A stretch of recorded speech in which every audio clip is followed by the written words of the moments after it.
Rex Stout's Nero Wolfe.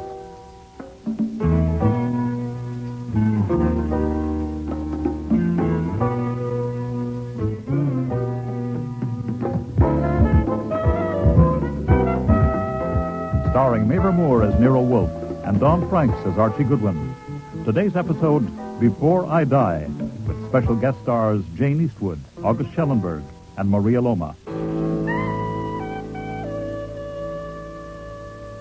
That Monday afternoon in October, life in the office of Nero Wolfe, where I worked, was getting to be more than I could stand. What time is it, Archie? When you asked me 5 minutes ago, it was 3:25. It is now 3:30. And when you ask 5 minutes from now, it will be 3:35. But I won't be here to answer, because I am going out for a walk. A simple answer would have done. Indeed, it would have been all that was expected. Oh, boy. My walk will last for half an hour, by which time you will be upstairs with your orchids, which will give me a 2-hour break from seeing you in this pitiful state.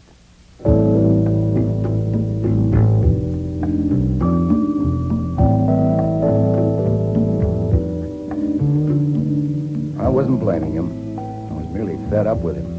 You see, it was smack in the middle of the great meat shortage after the war. And to my 270-pound boss, a meal without meat was an insult. He'd got so desperate that he started taking long walks, as, for instance, back and forth between his chair and the bookshelves. Anyway, I got my coat on and was just reaching for the front door. Your name's Archie Goodwin. Thanks. How much do I weigh? Come on out. Guy here in a car wants to see you. The black Cadillac. Yeah. Uh-huh. Oh, hold it for a minute.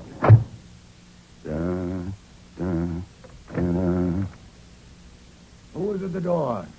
Oh, a man with an embalmed face. What's this? You're taking your gun? I was asked to step down to the curb and see a man in a car.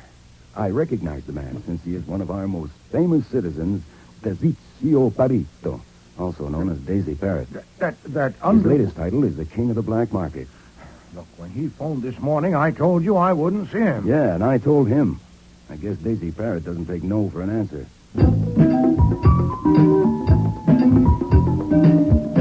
You're Archie Goodwin. And you're Daisy Parrot. What do you want? Hey, boss, he's got his hand on a gun in his pocket.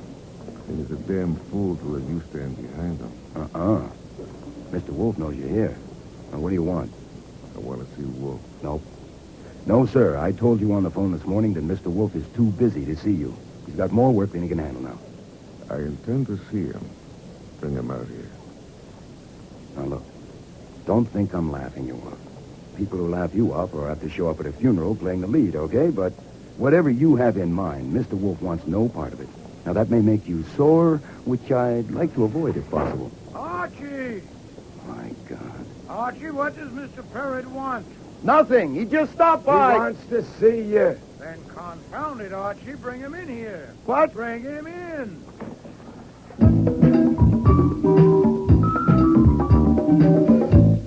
Be seated, Mr. Parrott. I don't like it in here. I've got something private for you. Come out and sit in my car. Oh, I rarely leave my house. I do like it here. I'd be an idiot to leave this chair made to fit me. Okay, Goodwin. You go out and sit in my car. No, sir. I do nothing without Mr. Goodwin. You might make exceptions. This might be a good exception to start with. No, sir. Please sit down. Even if you decide against entrusting secrets to Mr. Goodwin and me, there's a little matter I'd like to discuss with you. What do you want to discuss? Well, in my own field, I am an expert. I sell expert information, advice, and services. I understand that you are also an expert in a different field. Presumably, you know where certain things are and how they may be got. I am, on the whole, a respectable and virtuous citizen, but like everyone else, I have my smudges. Where is some meat? You want a slice of the meat racket? No. I want slices of beef and pork. I want some meat to eat. Lamb, veal. Oh, you're just hungry. Yes, I am. Goodwin, Ring Lincoln 63232 between 7 and 10 in the morning and ask for Tom. Use my name. Thank you, sir. Now, for your business, Mr. Goodwin told you on the phone this morning that I was too busy to see you. Of course, that was flummery. What was in his mind was that while the occupational hazards are relatively high in the detective business, in your business they're substantially higher, and the combination of the two would be inadvisable. I must admit regretfully that I agree with him. It would be foolish for you to entrust me with secrets only to be told that I can't undertake a job for you, so I tell you in advance I'm sorry. I need help. Doubtless, or you wouldn't have I don't often need help, but when I do, I get the best there is, and I pay for what I get. There. 50 C's. $5,000. That will do for a start. I'm being blackmailed, and your job is to stop it. But I've told you, Mr. Parrott, I'm being blackmailed by my daughter. Hold it. Nobody in this world knows about that except me, and now... I said, hold it. Now, I want to warn you that Mr. Wolfe is every bit as stubborn as you are. This is damn dangerous. We're all concerned. Now, he's told you he doesn't want to hear it, and neither do I. Now, Mr. Wolfe, what's wrong with egg salad sandwiches? But she's not really my daughter. The one who's blackmailing me. Now you know that, too.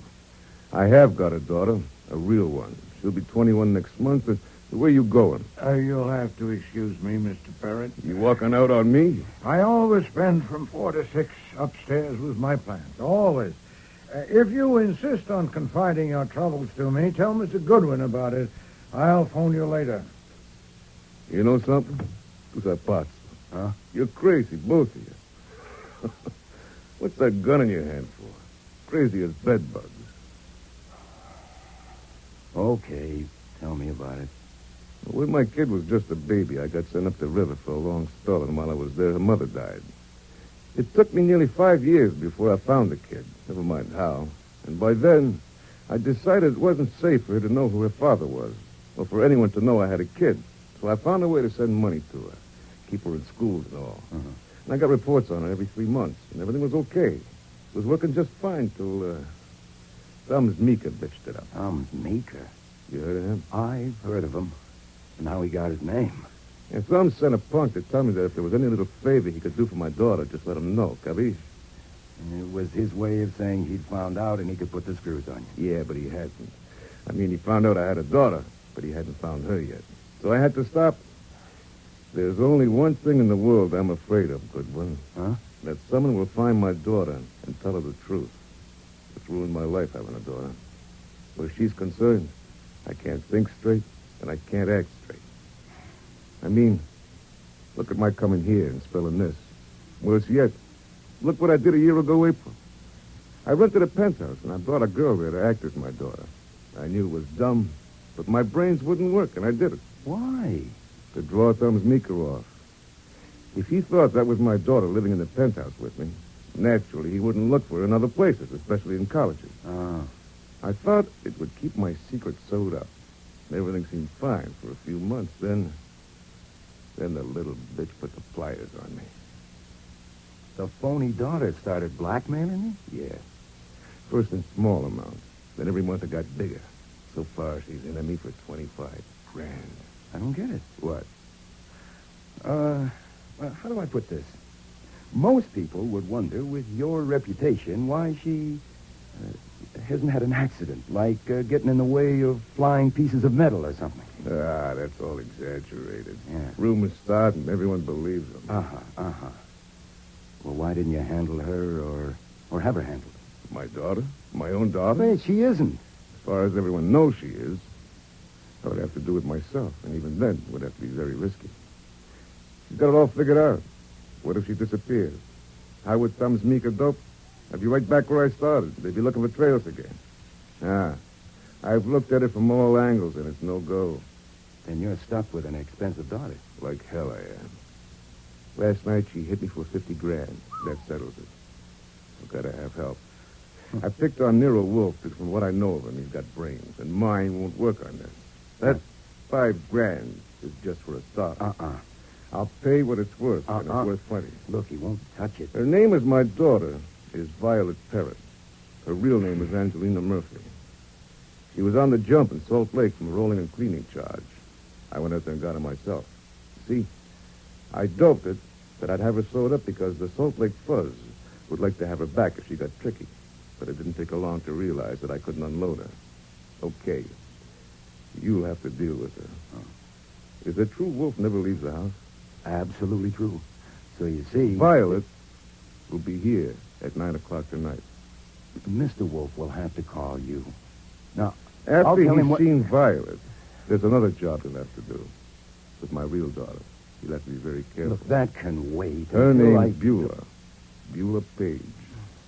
I'll write her address down for you. Look, Mr. Parrott, there's no Hey, point... Goodwin. Yeah? I know I can trust you.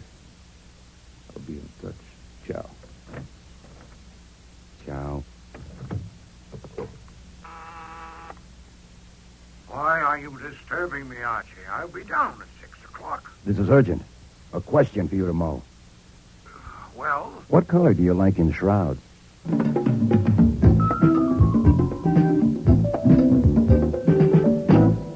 Beulah Page. This address is near Columbia University, less than half an hour away. Yes, sir. Get her. Now, if possible. But Parrott said... We don't even know there is a daughter. All we have is what Parrott told us. Miss Beulah Page is registered at the university. Medical and Social Services Studies honor student. I checked. I want to see her. At the very least, I want you to see her. You going to introduce me to her? Boy, she's 20 years old. Flummox her.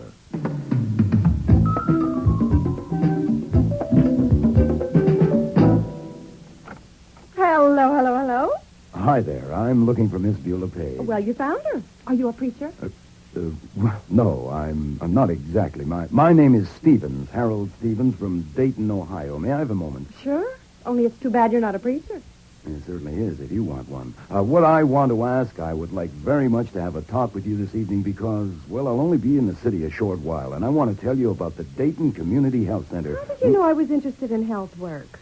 Oh, Miss Page, we keep our ears to the ground at all universities. Your outstanding record is known to us, and of course we've read your thesis. You've read my thesis?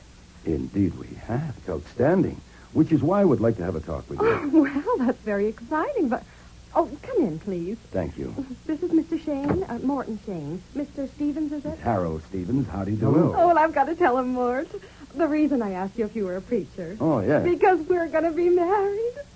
Well. We just decided to, just before you knocked on the door. So, you see, you're the first to know. Congratulations. You're tiddly. Oh, no, I'm not. I'm happy. And if I'm a little tiddly, it's your fault. Oh, wait a minute. Who made the cocktail? Hasn't a girl got a right to make cocktails when she's engaged, Mr. Stevens?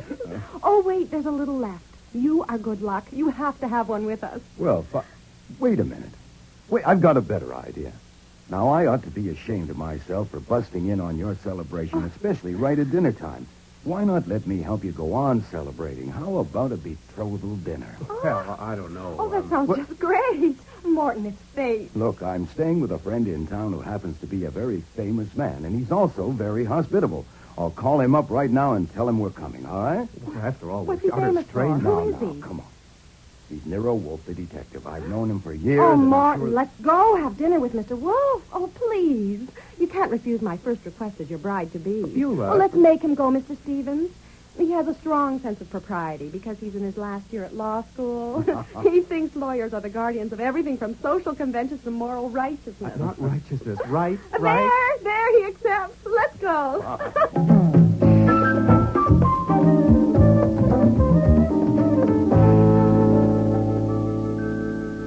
To my surprise, Wolfe helped out over dinner by hopping all over the place. Conversationally, that is.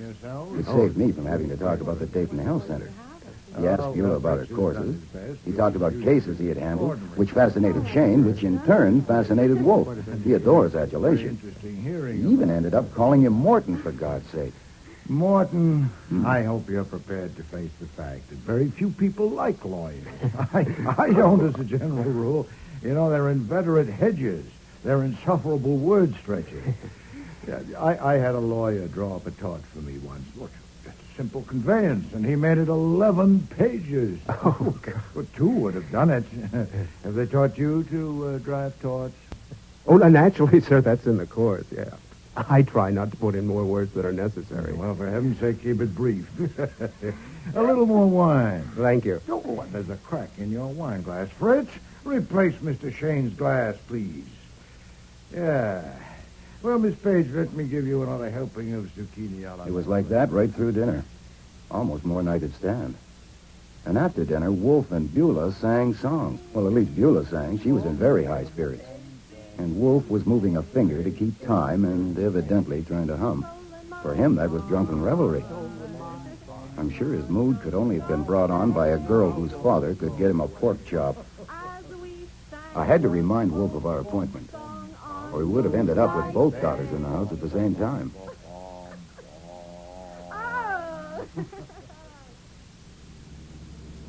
I finally got the two celebrants into the car and was driving them home. You know, you're a swell guy, Stevens. That was a swell idea you had.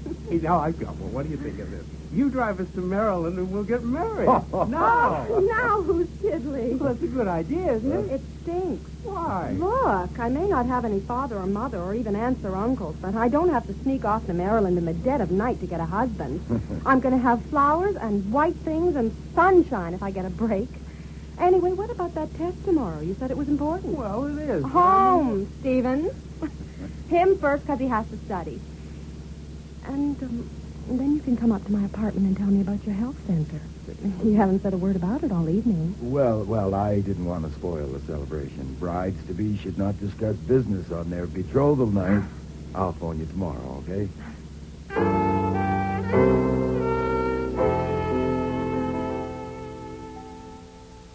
Sit down, Miss Murphy. I like eyes at my level. The name is Parrott, Violet Parrott. No, Miss Murphy, it won't do. Mr. Parrott told me who you are. I do not intend to prolong this. He hired me to make you stop blackmailing him. Aha!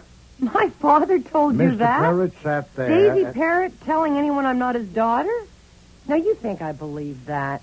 I think you'll find it difficult to believe Miss Murphy because you've misjudged his character. Ha! You haven't stopped to consider that his strongest feeling, stronger even than his feeling for his daughter, is his vanity. He cannot stand to have you diddle him. And how are you going to stop me? I don't intend to stop you. Then what am I doing Mr. here? Parrott made the same mistake you did. He misjudged a man's character. Mine. You have demanded $50,000 from him? Collect it. I don't get you. Within 24 hours after you receive it, you will pay me $45,000. You may keep 10%. What? What makes you If you think don't pay me, the Salt Lake police will come and get you. But, you goddamn fool. You can't do that to Daisy. He doesn't have to let you alone like he does me, you know. All I have to do is tell him. Naturally, I prepared for that. He won't believe you. I get it. I give it to you, and you hand it to him, and he gets off cheap. Well, now, wouldn't that be sweet? And Daisy thought I'd fall for that? I assure you, Miss Murphy, Mr. Parrott knows nothing of this. This is my own idea, and I intend to profit from it. So will you. You can keep 10,000 out of every 100,000 we get. Oh, look, come on. I've got more brains than that. And more guts than you give me credit for, too. Well, you think it doesn't take guts to stand up to Daisy Parrott? Wait, I'll show you. I'm wearing sleeves tonight. Here's why. He did that to you? That's not all. There's other places. But you'd have to pay to see them. And I took it. I told him, listen, I said, you can hurt me all you want, but don't think I'll just go, baby. And if you hurt me too much, well, I'm not dumb. I've taken certain precautions. What precautions? Just never you mind. But I've got Daisy Parrott all right, and I'm the only one that ever did that and lived to tell it. And now he thinks he can get most of it back with this lousy runaround? Well, you'll have to think this through. The point is that even if you're 99% convinced that Mr. Parrott arranged for me to take this line, dare you risk that 1%? What if I am acting on my own hook? You'll never know what minute or where you'll feel that hand on your shoulder. Suppose I wasn't there. Oh, you're not thinking straight. If you disappear, Mr. Parrott might possibly decide not to find you for obvious reasons. I wouldn't. I would find you. I am fully as vain as Mr. Parrott, and every bit as ruthless, and I will not be diddled. This interview is over. I'm sure you'll give it your best thought. My God, is he fat? You know, I admire you. Mm-hmm. No, you really stood up to him. Well, luckily, you don't have to decide now. You got time to sleep on it, which is a good idea. Shall I take you home, tuck you in? Hey, you don't look like a grister. You look healthy and handsome. Inside, I'm clean but mean. I didn't offer to drive you home because I noticed you've got your own car, but I can go along just for the air. Air. Oh, boy, Dumpling, do I need air. We'll share it. 90% for you and 10 for me.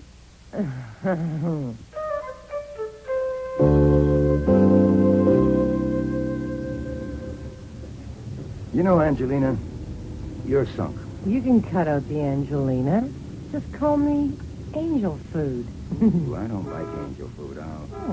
I'll call you Maple Delight. No, but you're absolutely sunk if you try to pull it through. And I speak frankly because I admire you in more ways than one. Oh, Dumpling. And also because I enjoy life and I don't care to leave it at this point. If you go on putting the B on Parrot and don't give Wolf his 9/10, Parrot will find out sooner or later. Then not only will Wolf get it, but I'm liable to get it too. Even if I'm not as healthy and handsome as you thought I was there for a minute, I do have my skin on straight, and I kind of like it that way. Just go on talking. You haven't said anything yet, but your voice goes right through me. I don't even want to drink. Look, to show you how selfish I am, I've got a suggestion. You haven't got a chance to clean up. Not one in a million. You're squeezed in between Daisy Parrot and Nero Wolfe, and that's no setup for a Sherman tank, let alone a lady. You were going to make a suggestion? Tell Parrot, or I'll do it for you, that the jip is up. You're merely his loving and obedient daughter, but it would be nice to have an allowance of, say, $300 a week. $300 a week? You'd probably settle for that, no hard feelings. Wolf wouldn't be able to get a cut of it, and you'd be earning over $15,000. That's more than a U.S. senator gets today. See, you know, I usually hate to be driven by a woman driver, but you're good. I thought you would be. You're very good. I can turn corners and back up. Yeah, that's my building just ahead. You wouldn't con me, would you, Dumpling? If you still think Parrot and Wolf framed it, you're batty. You don't know Wolf. I don't know you either. So, let's see what we can do to fix that up now, huh? We'll leave the car here. Later I'll come down and drive you home. Come on. Angelina, Miss Murphy, I don't think you... Dumpling. What? This isn't Halloween night, is it? No, it's not. Then why's that guy in the car wearing a mask? Get down! Ah! I'm shot.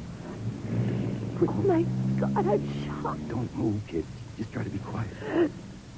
Angel food. Don't... Shame. God damn. Shame.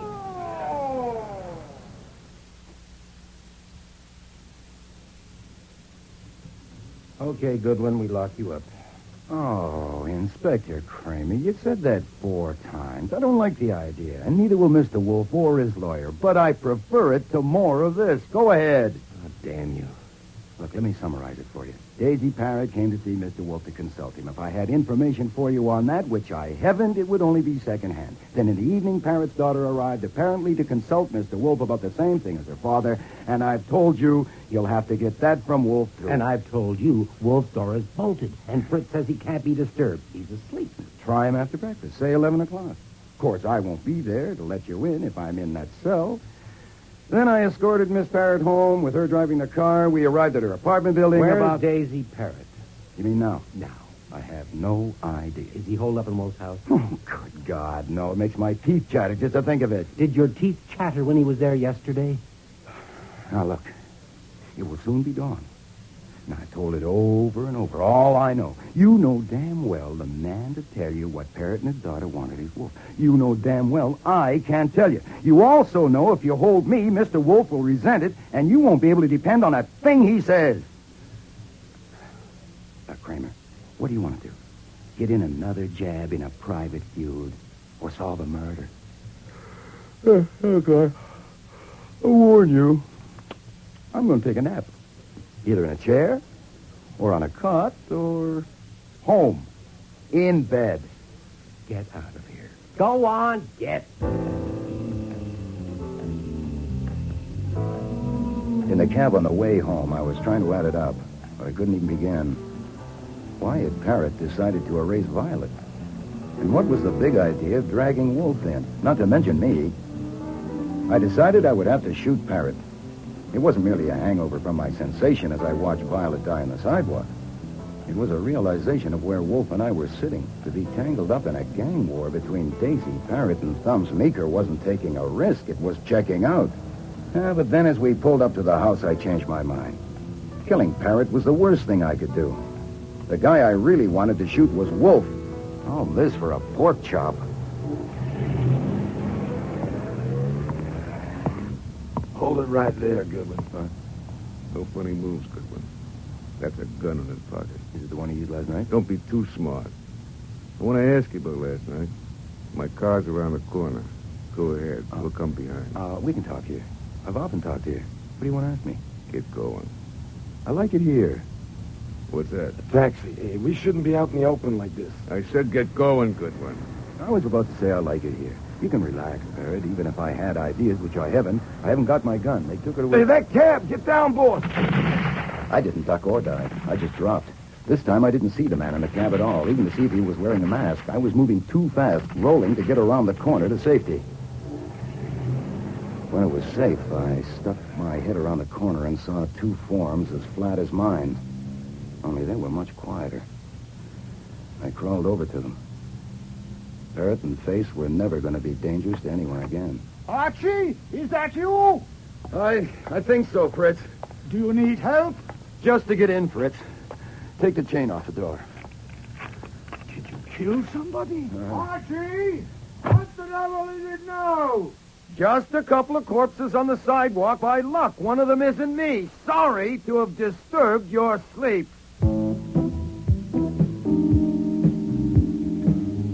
So Kramer didn't have to wait till after breakfast to see Wolfe. He and his squad of scientists arrived within minutes and stayed for hours. Wolfe told him almost everything about Parrott's visit, but he saved items like Violet being a phony and the kind of lever she had in her father. Her real daughter was left out entirely. When the company finally left, the sunlight was entering the window beyond Wolfe's desk. That may have well been the longest night I ever spent. I hope they're... Nero Wolfe's office. Archie, Saul here. I want the boss. Hold on. Saul Panther. Good. Go up to your room and look at your face. It needs washing. So would yours. You spent the night rolling around on site. You mean you have private business with Saul? You got him working on something? Certainly, Mr. Parrott's job. Since when? I phoned him last evening when you were escorting Miss Murphy home. Why? Because of something that had been said that aroused my suspicions. If you're out of it, Archie, you won't have to lie to the police when you go downtown to sign your statement. Go and wash your face. Yeah, well, I'll be damned. Excuse me. Oh, by the way, Yes? I suppose it would be futile to call that number Mr. Parrott gave us, now that he's dead. I'm out of it.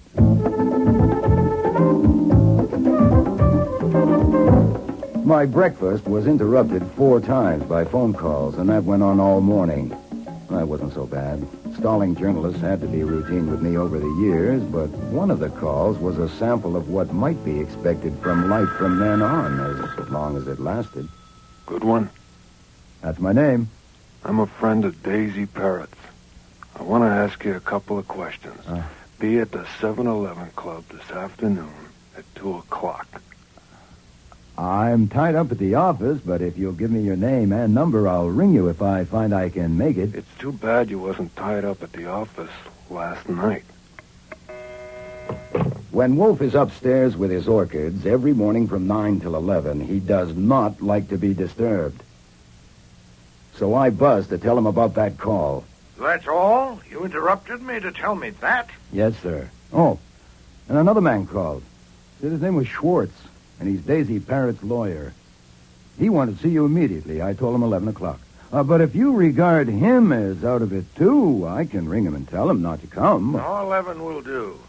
Archie, did you try that Lincoln number? Mr. Mr. Perrott said between 7 and 10. No.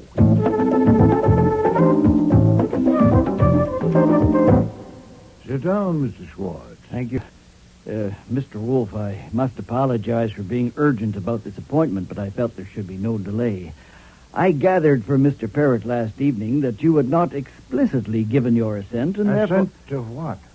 Why, to your appointment in his will as executor of his estate, in effect the guardian of his daughter. Huh? Did you? Utterly preposterous. I was afraid of that. It will complicate matters. You see, there is a question whether the $50,000 provided for that purpose will go to the executor if the executor is not you. Did you say 50,000? Yes. Tell me about it. In the past, I have attended to a few matters for Mr. Perrott of a minor legal nature. But last evening, he came to my office, my apartment. He has never been to my office, and asked me to draw up some papers at once in his presence. What time was this? Oh, he arrived about 9. Was there until after midnight. I'm afraid it took a long while. You understand, it's a difficult business, extremely difficult to convey property by testament to a daughter without naming or identifying her in any way. Your functions are limited strictly to the legacy of his daughter. There are only 2 other provisions in the document under consideration. $50,000 to you as executor, and the same in amount to me. Let me see it. In a moment, yes, sir. I should explain that the large sum left to me was not to compensate me for drawing up some papers. It was to pay me for not opening this envelope addressed to you and examining the contents. I must say he misjudged me entirely. 1/10 that amount, 1/50 would have sufficed. So, having said that, there is the will, and this is the envelope. Thank you. Well, at least we know where Parrott was when the police couldn't find him last night. Yes. Mr. Schwartz, considering the circumstances, I think Mr. Perrott would expect me to let you know this much. Archie, would you read this page to Mr. Schwartz? Yes. To Nero Wolfe, if this is the wrong one I'm pulling, it's the worst mistake I ever made, but I think I can count on you after seeing you today and sizing you up. I don't think I'm going to die, but what if I do? That's my problem. My daughter has got to be protected. I mean, she has got to get what belongs to her, and that's my problem. Thank you. The envelope also contains a marriage certificate and a birth certificate. Put them in the safe, Archie. Then you accept the office? I do. In that case, I have a question. With the daughter dead, how do you propose to perform the functions of your office? A reasonable question. I had Archie read you that page because I wanted to understand why I cannot give you an answer. Since Mr. Perrott trusted you, he would expect me to give you this much satisfaction. The daughter is not dead. Beyond that, Mr. Perrott left it to me, and so will you. I see. I hope you'll forgive me if I mention another detail. I understand that Mr. Goodwin here was present when Miss Perrott was killed. Yes. He was also present when Mr. Perrott and his companion were killed. Yes. But Mr. Goodwin was not injured. Only my pride. Mr. Wolfe, I don't know whether you fully realize the inferences that will be drawn by Mr. Perrott's associates when they... Nero Wolfe's office. Archie Can he Goodwin. talk to me now? Hold on a moment, I'll see. The man who called earlier. The one who wouldn't leave his name. I'll take it. Nero Wolfe speaking. Your name, please? Oh, I'm sorry, sir. I never speak to people without a name. In just a moment. Fabian. Thank you. Hold the line a moment, please. Mr. Schwartz, have you ever heard of a man called Fabian? Yes. So have I. Yes, Mr. Fabian, what is it? Oh, I see. I must tell you, I never make appointments outside my house. No, indeed. I assure you I'm not frightened at all. Yes, I realize that, but I seldom go out for... If you... Well, I have a suggestion. Why don't you come to my office, say, at 2 o'clock this afternoon? You have the address? Good. Mr. Wolfe, I was about to say when the phone rang that Mr. Parrott's associates are men of action. To put it baldly, they will kill both you and Mr. Goodwin the first chance they get. Now, I was about to suggest certain precautions... Mr. Fabian says he wants to ask me something. Great heavens, to let him in? If he is really dangerous, and if he has drawn the sort of inferences you fear, my own office is the only safe place to meet him. This business has to be settled sooner rather than later, doesn't it? Shall we continue? Nero Wolfe's office, Archie Goodwin speaking. You said your name was Harold Stevens. Oh, boy, just what I needed. Actually, at the moment, the name is Mudd. Harold Mudd here. That's not funny. Certainly isn't. Look, actually... I want to know about the man that got killed and how you happen to be... Hold it. Wait a minute. Start again. What have you seen, heard, and done? I've seen pictures, just now in the Gazette. Oh. One of a man named Daisy Parrott, and I know him in a certain way, and he's been killed. And for a certain reason, that's bad news for me. Another picture is of you, and it says your name is Archie Goodwin. Right. And you work for Nero Wolfe. That's right. And it says you were with Daisy Parrott when he was killed. So I want to know what... I'm coming over there. No, don't do that. You stay where you are. I'll come over and pick you up. I'll be right over. It's the friend of the law student. Very upset. I gathered. You can leave at once. I can finish my business with Mr. Schwartz without you. Yes, sir. And Archie, arrange it carefully. That's why I'm picking her up, sir.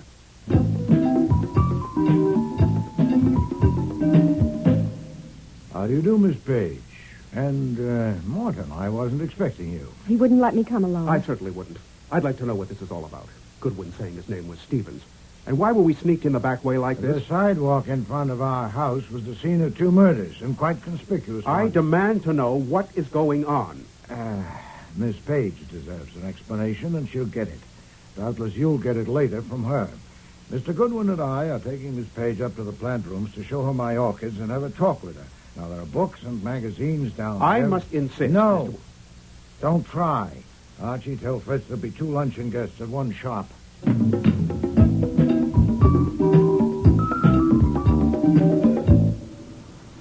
God. You're impressed? I've never seen such a blaze of color in my life. Someday you must spend an hour or 2 up here. Now I'm afraid we haven't time. You're not an infant, Miss Page. I'm 20 years old. And I won't have to use a nipple for this. You know what a hypothetical question is? Certainly. And I'll put one to you. Suppose these things. That with me as intermediary, your father has arranged to make available to you a considerable sum of money. That he is not in a position to disclose himself to you and cannot ever be expected to do so. That he has put it wholly within my discretion whether you shall be told his name and your mother's name. And that the circumstances are such that it will be one deuce of a job to keep you from guessing his name and guessing it right. Now, supposing all that, here's something for you to think over. Yes? You want me to tell you the names or not? Oh, I don't need to think it over. I want you to tell me. Oh, that's an impulse. Oh, good Lord, an impulse. If you only knew what I want to know. What if your father is, say, a convicted pickpocket? I don't care what he is. I want to know. Then you should. Mr. Parrott, your father, died last night out there on the sidewalk. I knew it. The devil you did. I knew it. Oh, good God. Deal with this, Archie. Miss, Why haven't you got the sense to go, too? look, the room just under this one is mine. It's unlocked, and it has a bathroom with a mirror. There's no hurry. We can wait.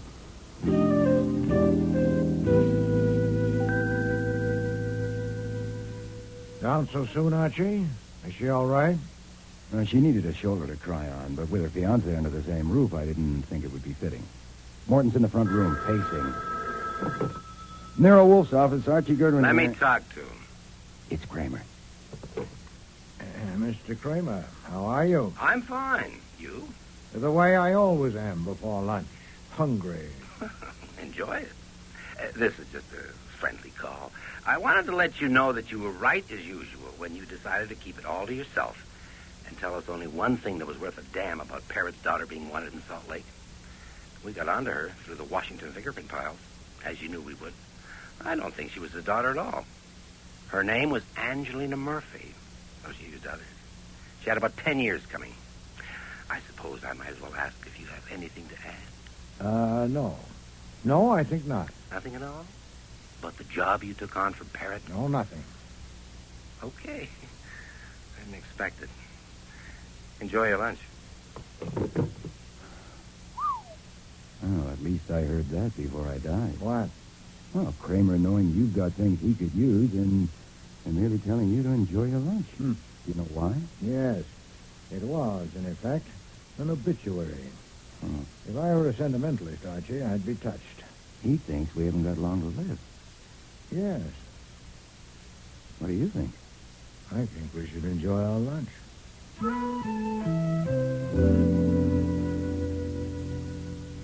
Excuse me, sir. Mr. Schwartz has arrived. He said he has an appointment at 2. Thank you, Fritz.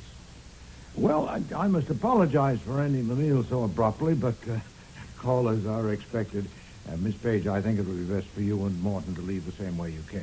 I don't want to leave yet. Couldn't I wait? There are things I'd like to ask. Certainly. You may wait in the plant rooms if you wish. Morton, too? No, wait. I don't like the way things look here. I don't know what explanation you've given Miss Page. These callers you're expecting, are they connected with Miss Page or her affairs? With Miss Page? No. With her affairs, yes. Who are they? One of them is a man called Fabian. Another is named Schwartz, a lawyer, a member of the bar. And I've invited a private investigator currently in my employ, Mr. Saul Penza. Stand. Miss Page's name will not appear in the conversation. I can see no reason why you shouldn't be there if you want to. That will be Mr. Fabian. So please go ahead into the office, Mr. Shane. Archie and I will join you shortly.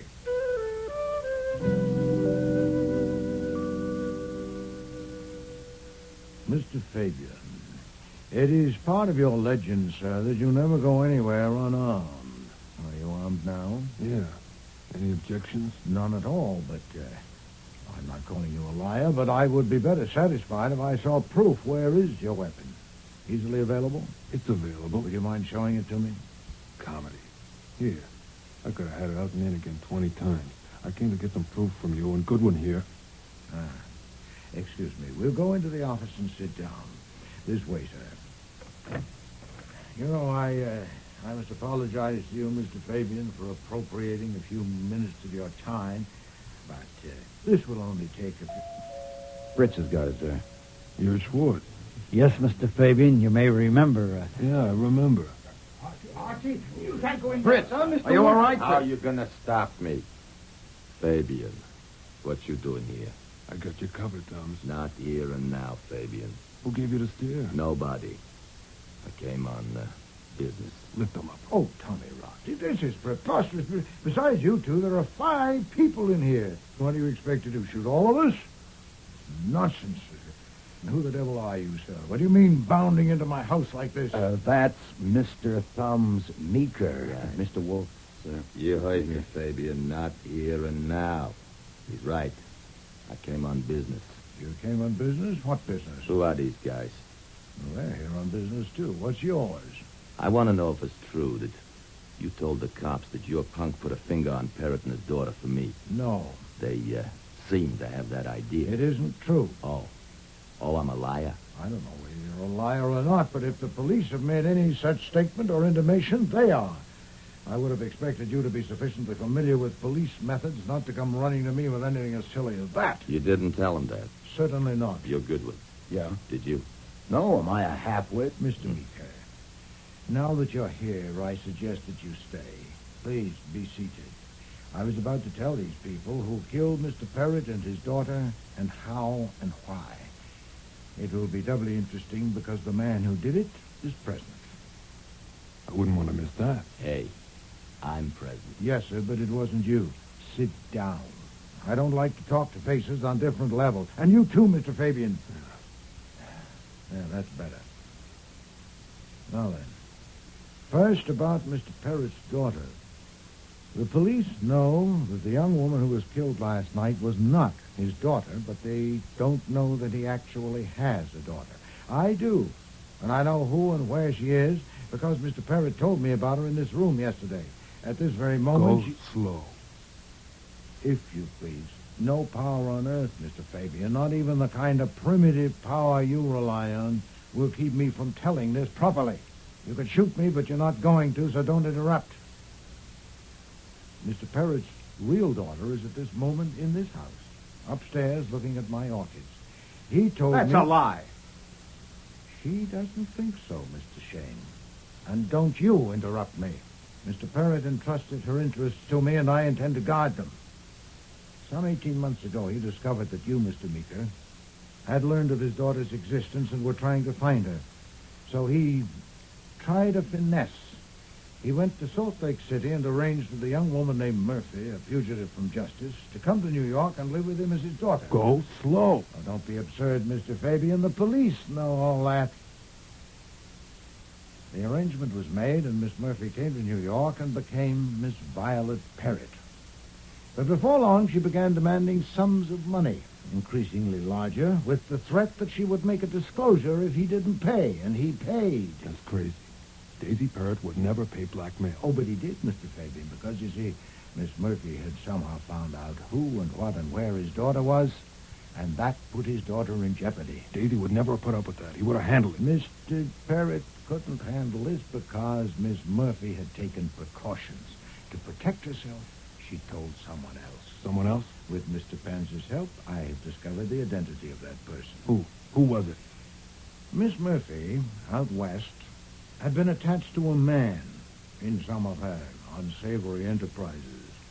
That man came to New York, I don't know when, but it may be surmised that it was about the time Miss Murphy began demanding money from Mr. Parrott. Who is he? That man decided on a stroke of his own. Unknown to Miss Murphy, he contrived to meet the daughter, to pursue a friendship with her, to ask her to marry him, and to be accepted. He had enough temerity to masquerade as a law student. And indeed, his temerity was unlimited. He didn't even bother about an alias. He became engaged to marry Mr. Parrott's daughter under his own name, Morton Shane. That's a lie. No, Mr. Shane, that is the truth. I know it. I can prove it. What I don't know yet is why. Why did you shoot and kill Miss Murphy and Mr. Parrott? Merely to clear the track, to get them out of the way since the daughter was betrothed to you? Possibly, but I doubt it. More probably, something had happened. You'd become aware of some deadly threats.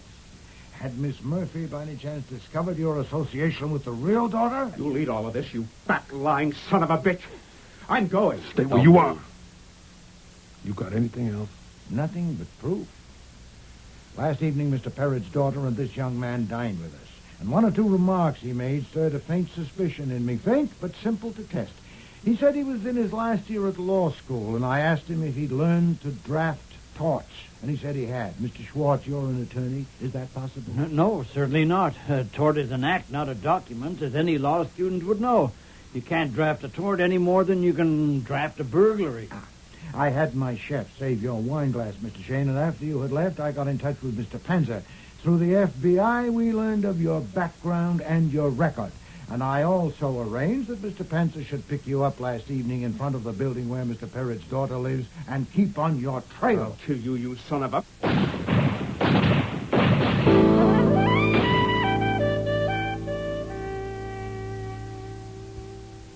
The paper says the DA's decided not to charge Meeker or Fabian because the man has a right to defend himself. And all the witnesses agree that Shane shot first. Oh, perfectly sound. Yeah.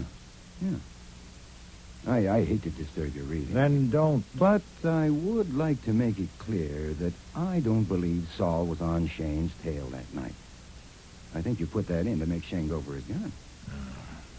That's not sound at all. Uh-huh. Mere conjecture. You knew Fabian would get Shane. And you had to do it that way because you knew you couldn't pin the killings on Shane. Indeed. You had no proof. As a responsible guardian, you had a problem. Your ward was engaged to a murderer, And you were afraid that she was so wired to him that she might take him. Now, that's where you made your mistake. Oh, yes? Oh, yes. You see, once Beulah laid eyes on me, Shane was right out of the picture. Oh, shut up, Archie. Yes, sir. In an hour or so. Now, I am willing to be chastised, too, because on one count I have it coming. I told you that just before Violet quit for good, while I was kneeling there beside her, she said, "It's a shame." A shame. Of course she didn't. What she said was, "It's a Shane." Shane. Yeah, I fumbled that one. And hereafter, I'll wash my ears better. Archie. Okay, go on and read. Go on. Because I'm going up to change my shirt. I'm taking your new ward out to dinner tonight. But don't jump to the conclusion that I'm thinking of marrying her. I don't want you dragging Fabian and Thumb's maker down here on my account.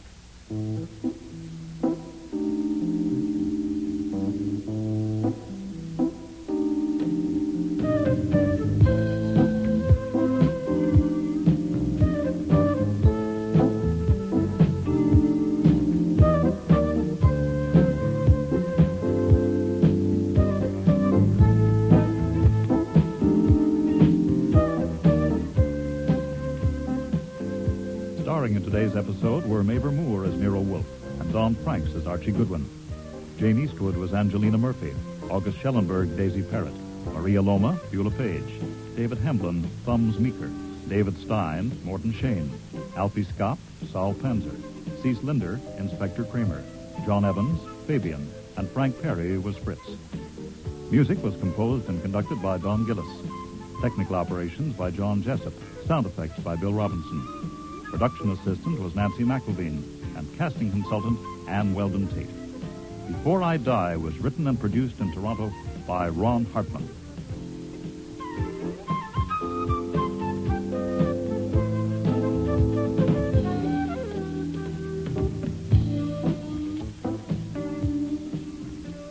Next week, Listen, I wouldn't trust no cop if he was a baby and stark naked. Nero and Archie meet Hattie Annis. A witch can be 20 minutes late. A what? Of course, nobody believes in witches anymore. Certainly I don't. But now I'm not so sure. Hattie owns a theatrical boarding house. Do you happen to know that all stage people are crazy? They have no monopoly. My name is Tammy Baxter, short for Tamiris. I haven't decided yet which one to use in the marquee when I'm a star. Hold it. What's the matter, Buster? Come here. Behind the sofa. Oh. Easy. Oh, my God.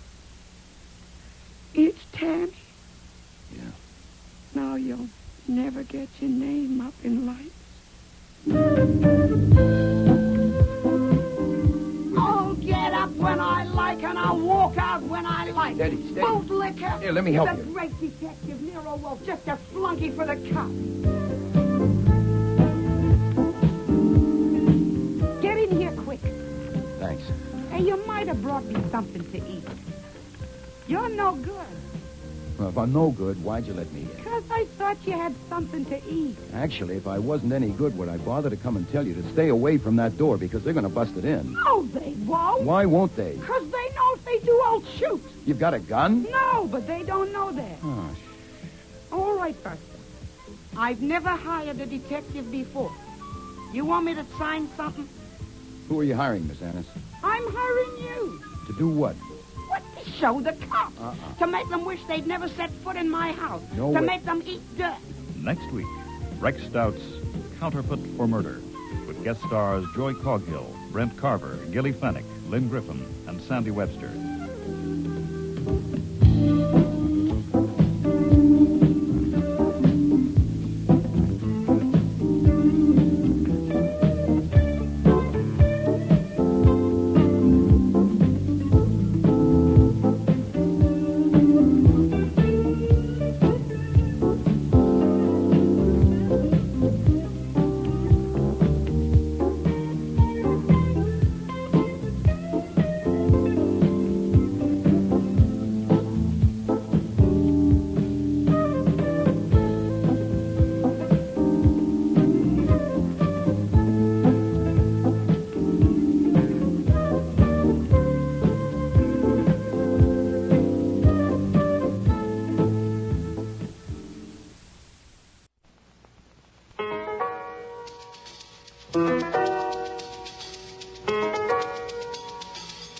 Rex Stout's Nero Wolfe.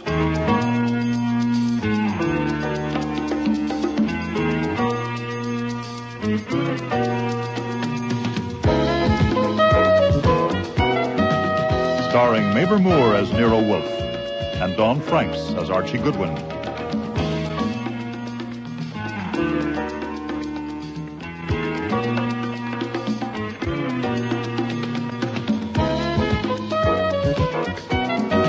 Today's episode, Counterfeit for Murder, with special guest stars Joy Coghill, Brent Carver, Gilly Fennick, Lynn Griffin, and Sandy Webster.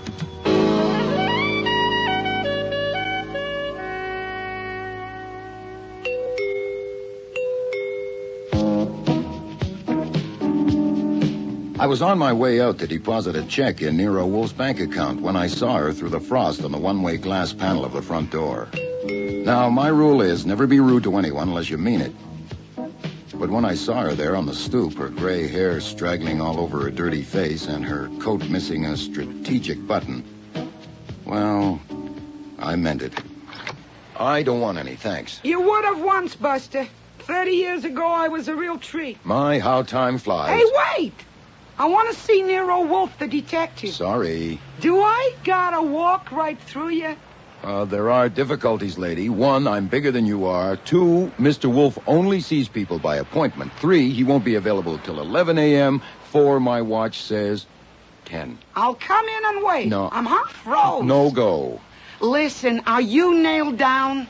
I'm just fascinated. What's your name? My name's Annis. Hattie Annis. What do you want to see Mr. Wolfe about? Listen, I'll tell him when I see him. You'll have to tell me, Mrs. Annis. Miss Annis. Oh, I'm sorry. My name's Archie Goodwin. I'm Mr. Wolfe's assistant. I know who you are. Oh. And if you think I look as if I can't pay Nero Wolfe, there's going to be a reward, and I'll split it with him. Now, you want a reward, you go to the police. Listen, I wouldn't trust no cop if he was a baby and stark naked. I got it. Right here in my purse. What have you got? I'll tell Nero Wolfe. Listen, Buster, I'm no Eskimo. Let the lady in, will you? No, it's no go. We got strict rules around here. Go around the corner and have a coffee, or duck into the cleaners and have them fix that coat button. What? Come back at 11:15, and maybe Mr. Wolfe will see you. That's all I can do. Okay, I'll be back. You keep this package for me, Buster. Oh, what's in it? It won't bite. And don't you open it till I get back. I don't want no cop to get hold of it.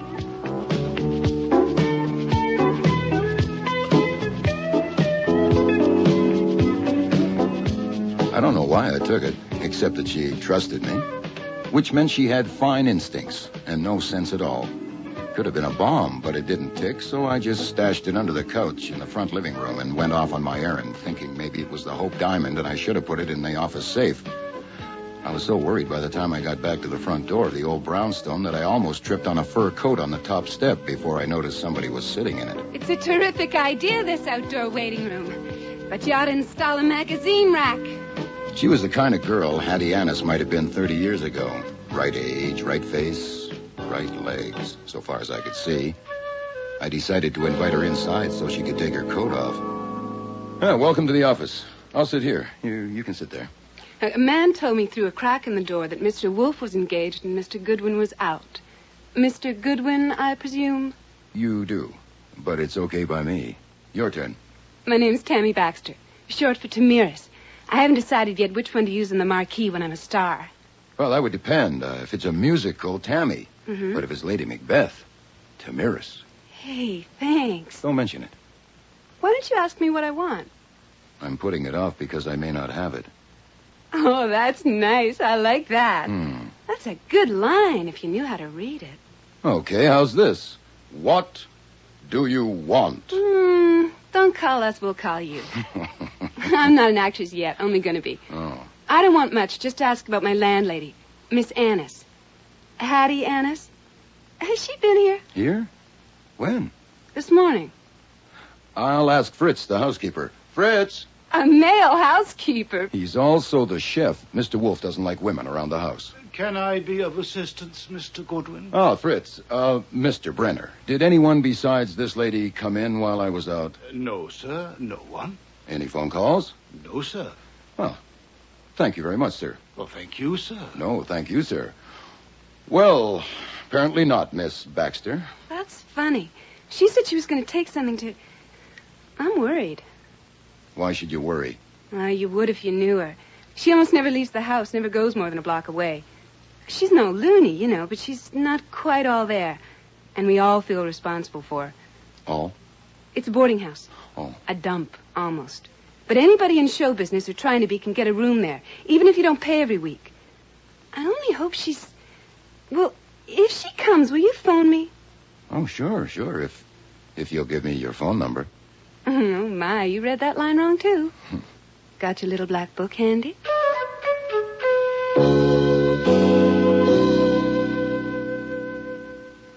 I don't care if it is the Hope diamond in that package, Archie. I will not see your Miss Annis. But when you see her, Mr. I'm Wolfe... not going to see her. I have letters to dictate to you, one about a rare orchid they found in Brazil, and no unpunctual elderly delinquent is going to interrupt... Maybe a witch can be 20 minutes late. A what?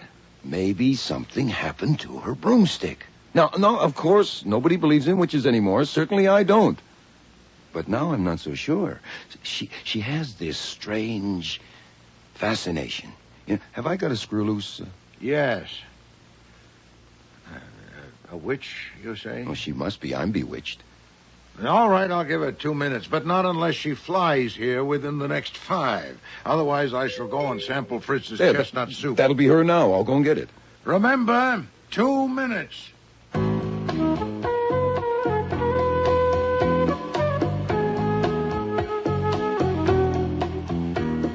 It was her, all right, looking as if she'd been hit by a car. Turned out she'd been hit by a car. I caught her as she passed out and carried her onto the couch in the front room.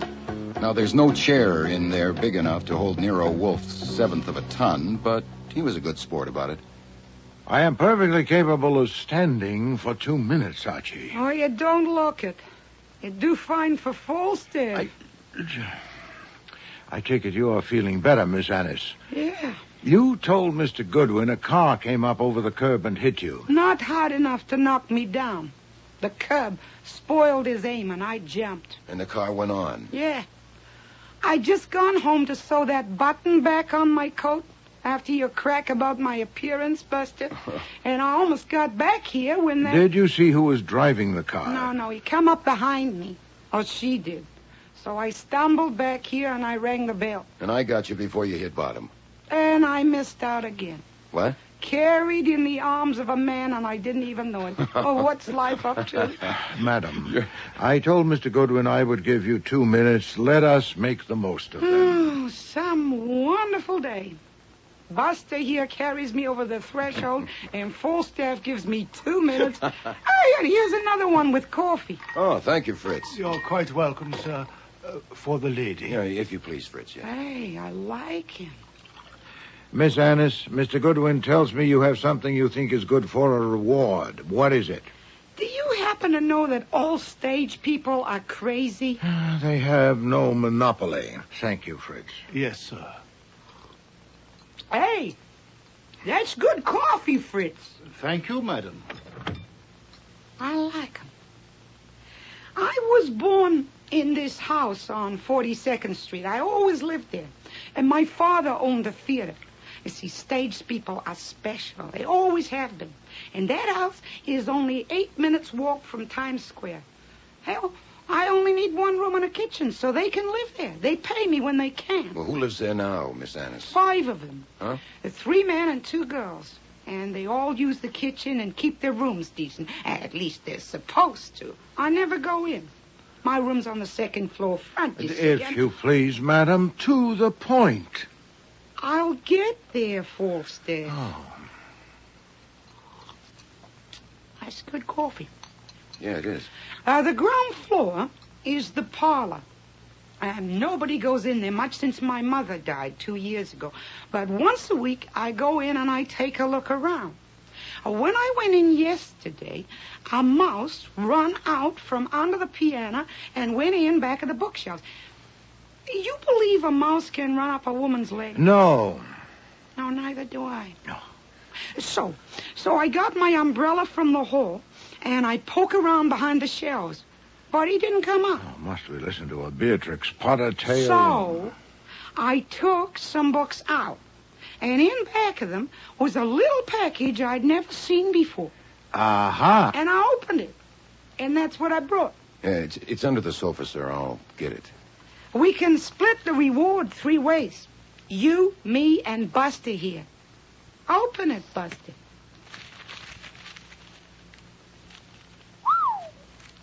All 20s, Mr. Wolfe. How much? 2 inches, 250 to the inch. That would make it About $10,000. Very tidy, madam. It belongs in the hands of the police. Hey, no, you don't. You take it to the cops and goodbye. Listen, whoever drove that car knew I had it and tried to kill me. I'll get it. All of a sudden, Grand Central Station.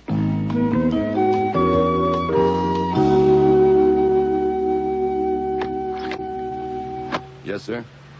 My name is Albert Leach, U.S. Treasury Department, Secret Service Division. Here's my badge. Uh-huh. That checks out. I'd like to speak with Mr. Wolfe and Mr. Goodwin. Mr. Wolfe isn't available. I'm Mr. Goodwin. Want to ask about a woman named Baxter. Is she here? Around 25, 5'4", light brown hair, 120 pounds, fur coat. That fits. No. What do you mean, no? She's not here. Then how do you know? She was here this morning for about 10 minutes. Has she been back? No. Another woman, Hattie Annis. She been here? You know, Mr. Leach, I don't mind being polite, but what the hell? Mr. Wolfe is a licensed private detective, and so am I. And we don't answer miscellaneous questions just to pass the time. I've heard of Hattie Annis because Miss Baxter asked if she'd been here, and I told her no. She asked me to phone her if she came, but I probably won't. I'm an officer of the law, Goodwin, and an agent of the U.S. government. As I said, that checked out. And I want to know if Hattie Annis has been here today. why don't you ask her? Miss Baxter gave me the phone number. Here, do you want it? I have it. I know your reputation, Goodwin, and Wolfe's. Good. You may get away with a few fancy tricks with the New York City Police Department, but I advise you not to try any with the Secret Service. We'll be seeing you.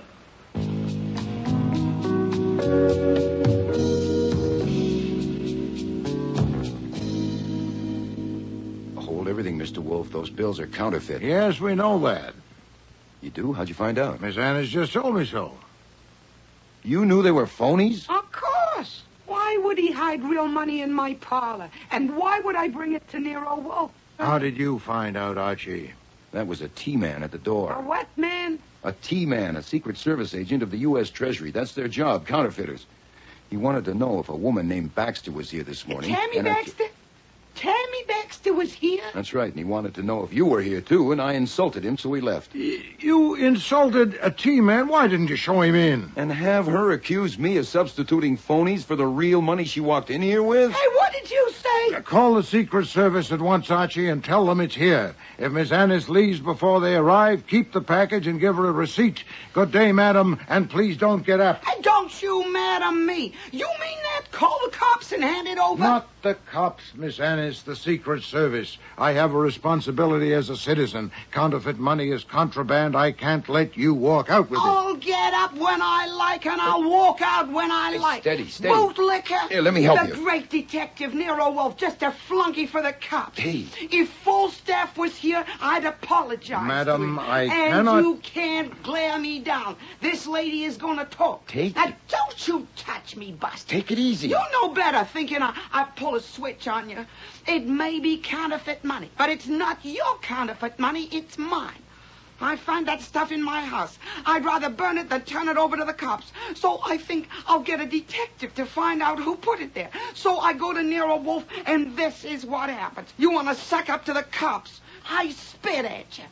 I don't spit, but I spit at you. Miss Annis, you have a point. I reject the charge of civility, but you have a point. Has a private citizen the right to confiscate contraband? I doubt it. That counterfeit money is yours until seized by public authority, which I am clearly not. I confess to error, but I was prompted by expediency, not sycophancy. What? I merely wanted to get clear of the muddle. Now, I offer a suggestion. Mr. Goodwin will put the bills in my safe and go with you to your house to investigate. You say you wanted to engage me to find the counterfeiter.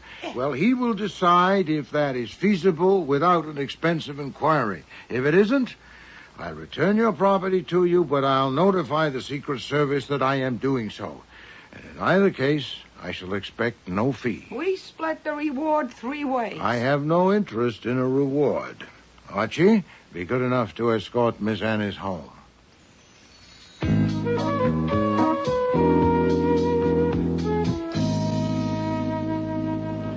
Okay, there it is on the corner. Let's go. No. You wait for the green light. Can't you see that cop over there? That's all they're good for, waving their arms. Okay, now we can go. Why do you hate cops, Hattie? Now, don't you call me that. Not till I know I can trust you. Okay, Miss Annis. Why do you hate cops? My father. The cops shot him down. Huh? No provocation. He was just in the way. Never even apologized. Said it was a mistake. Mistake. That's all they ever make, mistakes. I'm sorry I opened the wound. Listen, tell me about this Tammy Baxter. She must be involved somehow because that T-man... It could have been Tammy, Buster. Why not? Oh, she only has 1 suit, 2 dresses, 3 blouses, 2 skirts, and her fur coat was rabbit. A counterfeiter would have had more clothes. I thought you said you never went into their rooms. Well, only when they arrive here. When did she arrive? 3 weeks ago. What do you know about her? I don't ask for references. I just size them up, you know what I mean? Hey, here we are. Come on in. Hattie, is that you? Yeah, it's me. Where on earth have you been, or above it or beneath? Without you, this house is a sepulchre. There are no oranges. Oh, how'd you do, sir? Archie Goodwin, Raymond Dell. Mr. Dell plays Shakespeare. Oh, good for you, Sir Raymond. Oranges here in the kitchen, Ray. I went out and got some. Oh, listen, Hattie, do you know where? Oh. Martha Kirk, Archie Goodwin. And what do you play, Juliet? Thank you, kind sir. But I'm not ready for that yet. Hattie, do you know where Tammy is? 2 phone calls, a man. No, I ain't seen her. Are you looking for a room, Mr. Goodwin? Mr. Goodwin ain't in the theater, Raymond. He's a reporter. He come to write a magazine piece about me and my house. You mean we'll all be famous? Something like that. Come on, Mr. Goodwin. He wants to see the house. I hope the beds are made. We'll see you both later. Come and have brunch, Ray. Listen, have you seen the kitchen knife anywhere? How was that? Was that okay? Just fine. They're interested, and that'll help. Is this the parlor? Yeah, I got the blinds down so it's dark. Oh. Hey, mind the sofa. I'll get the light. Oh, that's better. Hey, nice fireplace. Now, here we are. I put the books back like they were, but everything else is just... Hold it. What's the matter, Buster? Come here. Behind the sofa. Easy. Oh, my God. It's Tammy. Yeah. Now you'll never get your name up in lights.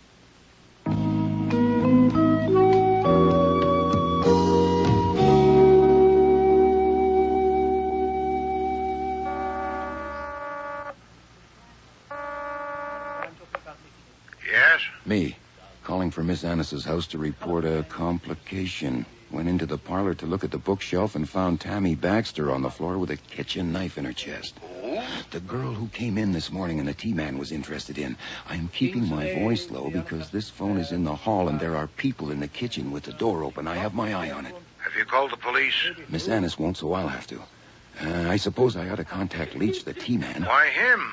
To tell him the lady whose health he was inquiring after is dead. But I need instructions. When I start answering questions, what do I save? Not again. Again what? Again you. Huh? Your talent for dancing merrily into a bog is extraordinary. I am not dancing, and I am not merry. It would be a nuisance to have to explain why we postponed reporting that counterfeit money. Oh, that. I could omit the detail that we knew it was phony, at least until they find my fingerprints on it. Phooey. that woman has got us into the worst kind of... She says she's not going to see any cops and has locked herself in her room. Even if they break the door down, I doubt if they'll hear much. Now, one will get you 10. She won't even tell him where she went this morning. But if you prefer me to confess that we know all prefer to about... obliterate the entire episode. Confound the woman. Oh, all right. Omit that detail. Okay. Now I'll call the Marines.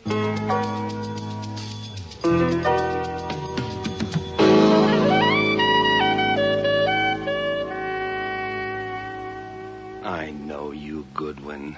And I know Wolfe. You say Wolfe told her he wanted no fee and no reward, but he sent you here with her and you paid for the cab? Nuts. Inspector Kramer, I was just helping a nice old lady. Quit your clowning. It's nice to see you again, too, Mr. Leach. I told you we'd meet again, Goodwin. I want to know. Look, I'm in charge here, Leach. Now, exactly when did you discover the body? I didn't look at my watch. That's a lie. With your training, you'd look automatically. Raymond Dell and Martha Kirk say you and Miss Annis left the kitchen just after 1. And you call my office at 1:34 for half an hour. What were you doing? Getting Hattie Annis up to her room and talking her down off the ceiling so I could call you. She has a personal attitude toward cops. A cop shot her father. Yeah, 15 years ago. Hasn't she any sense? No. Oh, then I went to the John. Is that okay? No, it is not okay. You're getting into deep trouble, Goodwin. I warned you not to try any tricks with the Secret Service, Goodwin. That you did, Mr. Leach. And at that very moment, when I was asking you if Hattie Annis had been there, she was inside with Wolfe. You just admitted it. You withheld information required by an agent of the federal government in the performance of his duty, and you'll answer for it. I'll answer now. Why should I tell you anything about anybody? If you had any proper ground for asking me about Hattie Annis, you didn't mention it. She and I found a dead body in her house, and it's Inspector Kramer's job to catch murderers, and it's just possible there's a connection between the package Miss Annis found and brought to Mr. Wolfe, so I'll answer his questions. I can't think offhand of any question I owe you an answer to. You want to try? I'll pick the time, Goodwin, not you. Inspector, I'll be in my office if you get anywhere with this bunch. Listen, Goodwin, we need your help here. What? Am I hearing you right, Inspector? Well, I'd love to help, honestly. I bet. Did you tell that Annis woman to bolt herself in? No, I told you just like it happened. Yeah. Well, she won't open the door. She won't open her trap. We don't want to smash the door unless we No, have she's to. not my client, nor Mr. Wolfe's. Yeah. But wouldn't she open the door if you asked her nice? Probably. Okay, ask her. Only if you and your men stay down here with the door shut. And I mean down here. Okay, Goodwin. It's a deal.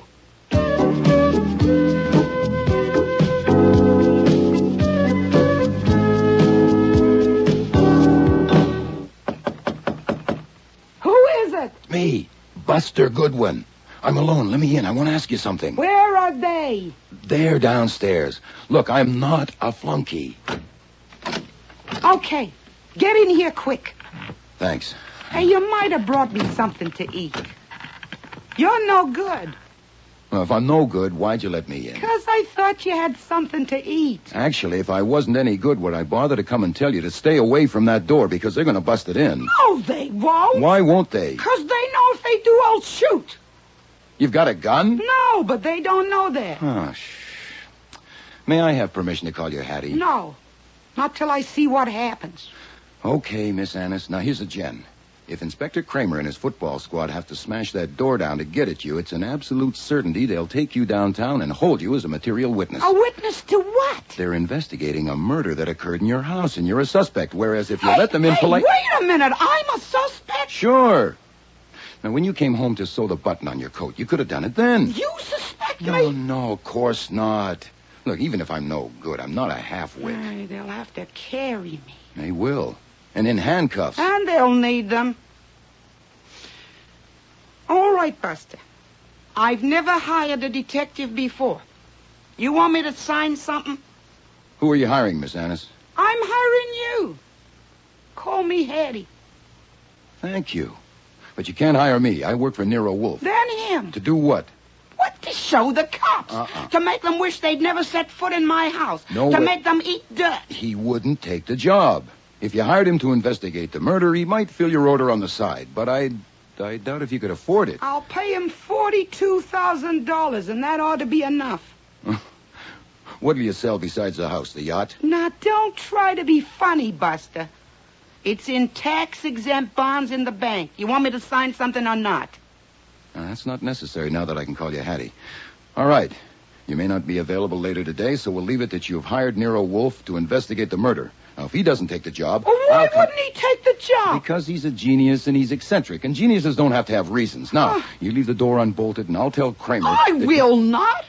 If they break in that door, they'll pay for it, Buster. Okay, you have it your way, Hattie. And before I go, I might as well start earning that $42,000. You got a stamp pad in that desk? Yeah. What for? Your fingerprints, Hattie. All 10.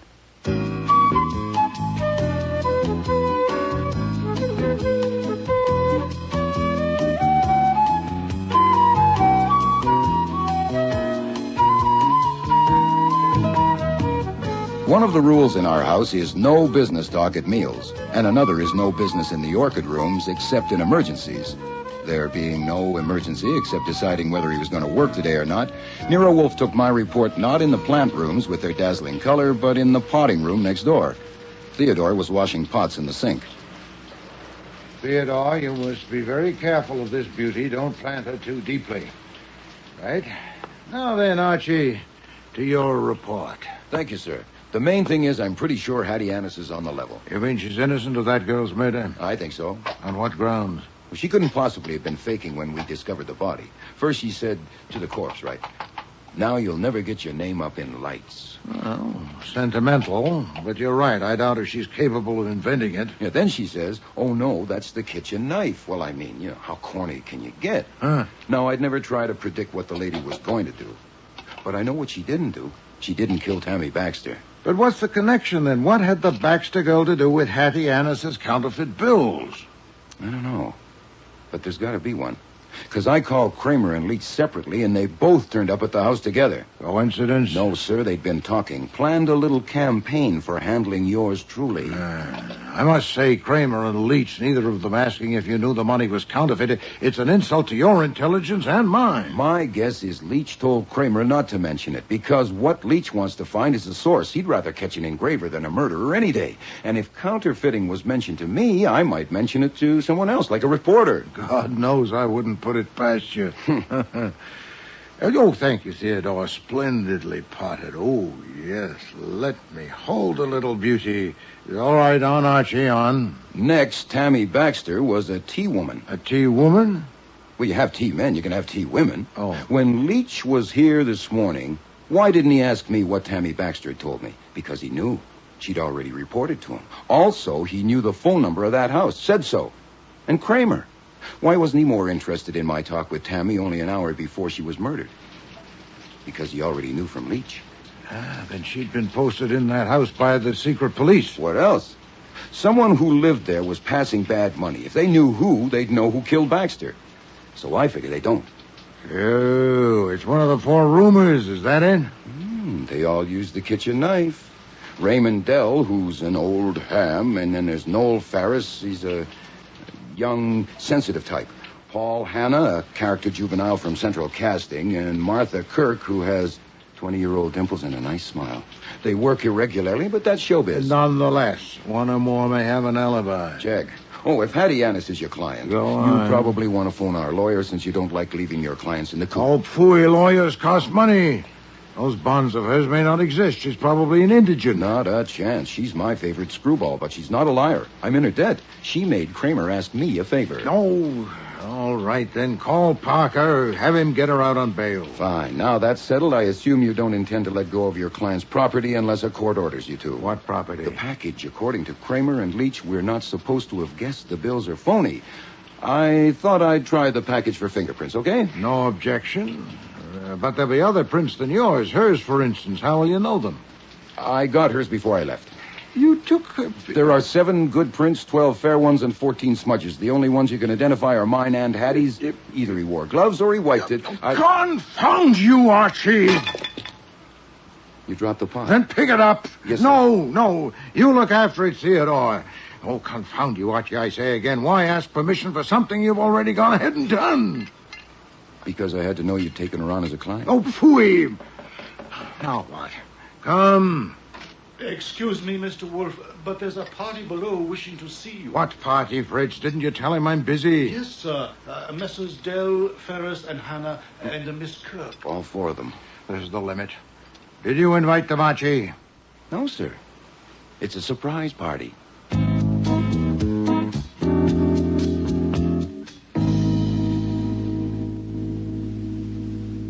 Perhaps you'd be good enough to explain this intrusion. Are you the spokesman, Mr. Hannah? No. Go ahead, Martha. This was your idea. It was not, Paul. It was Hattie's idea, Mr. Wolfe. Well, it's crazy. The idea that Hattie... Well, it's just crazy. It may well be, Miss Kirk. Mr. Ferris, what is she talking about? She means the idea that Hattie killed Tammy Baxter. It was Hattie's idea that we should come and see you. Crazy. It is not, Noel. Right, Raymond? Idiot children, snapping and yapping in the face of tragedy. Oh, shut up, Raymond. Death isn't tragedy. Life is tragedy. It isn't life or death. Was it Miss Annis's idea that the four of you should come and expound philosophy to me? Miss Kirk, do I gather she spoke with you? I was coming downstairs, and they were carrying her out, and she saw me and said she had hired you and Mr. Goodwin to make the cops eat dirt, and we had to come and tell you everything we told the cops. They were carrying her, literally, bodily? Yes, 2 men. Had they forced the door of her room? Yes. Possibly actionable. For the record, Miss Annis is my client, but my job is not what she said. It's to investigate the murder committed in her house. It was committed by a sex maniac. Twice last week, a man followed Tammy right to the door. Well, I offered to ambush him, but she said no. If he did it again, she'd handle him. She would, too. Sir Lochinvar Hannah. Damn clever, these sex maniacs. Must have had a set of keys and known exactly where to find the kitchen knife. You keep harping on that, Noel.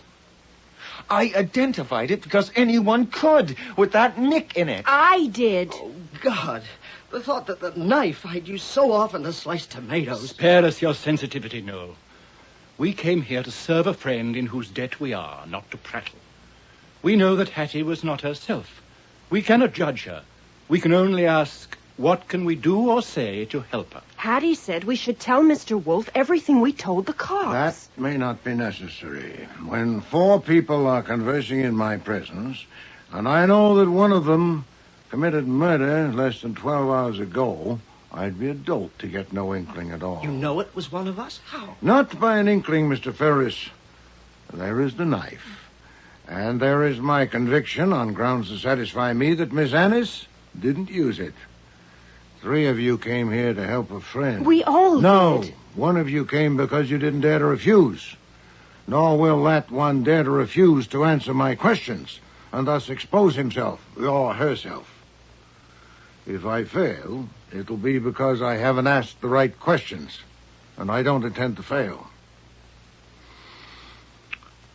Mr. Dell, have you paid your room rent for the past 3 months? That's not the kind of question the police ask. No, but it's the kind of question I ask. Have you? You could just as well ask Hattie. I have paid no rent for 3 years. She has asked for none. Miss Kirk? Does the question embarrass you? No, I've been there a year and pay $5 a week. From current income? I haven't any. I'm attending a ballet school. I get a monthly check from my father. I see. Mr. Ferris? I haven't figured it out. I pay her whatever I can, when I can. I've been there for 18 months. A little TV, a stage show, that flopped. I take it you're a trifle behind. Mr. Hannah? I'm taking no dare. You say you know one of us killed Miss Baxter, but I don't believe you. Whoever killed her got into the house somehow and used the knife. Anyone coulda.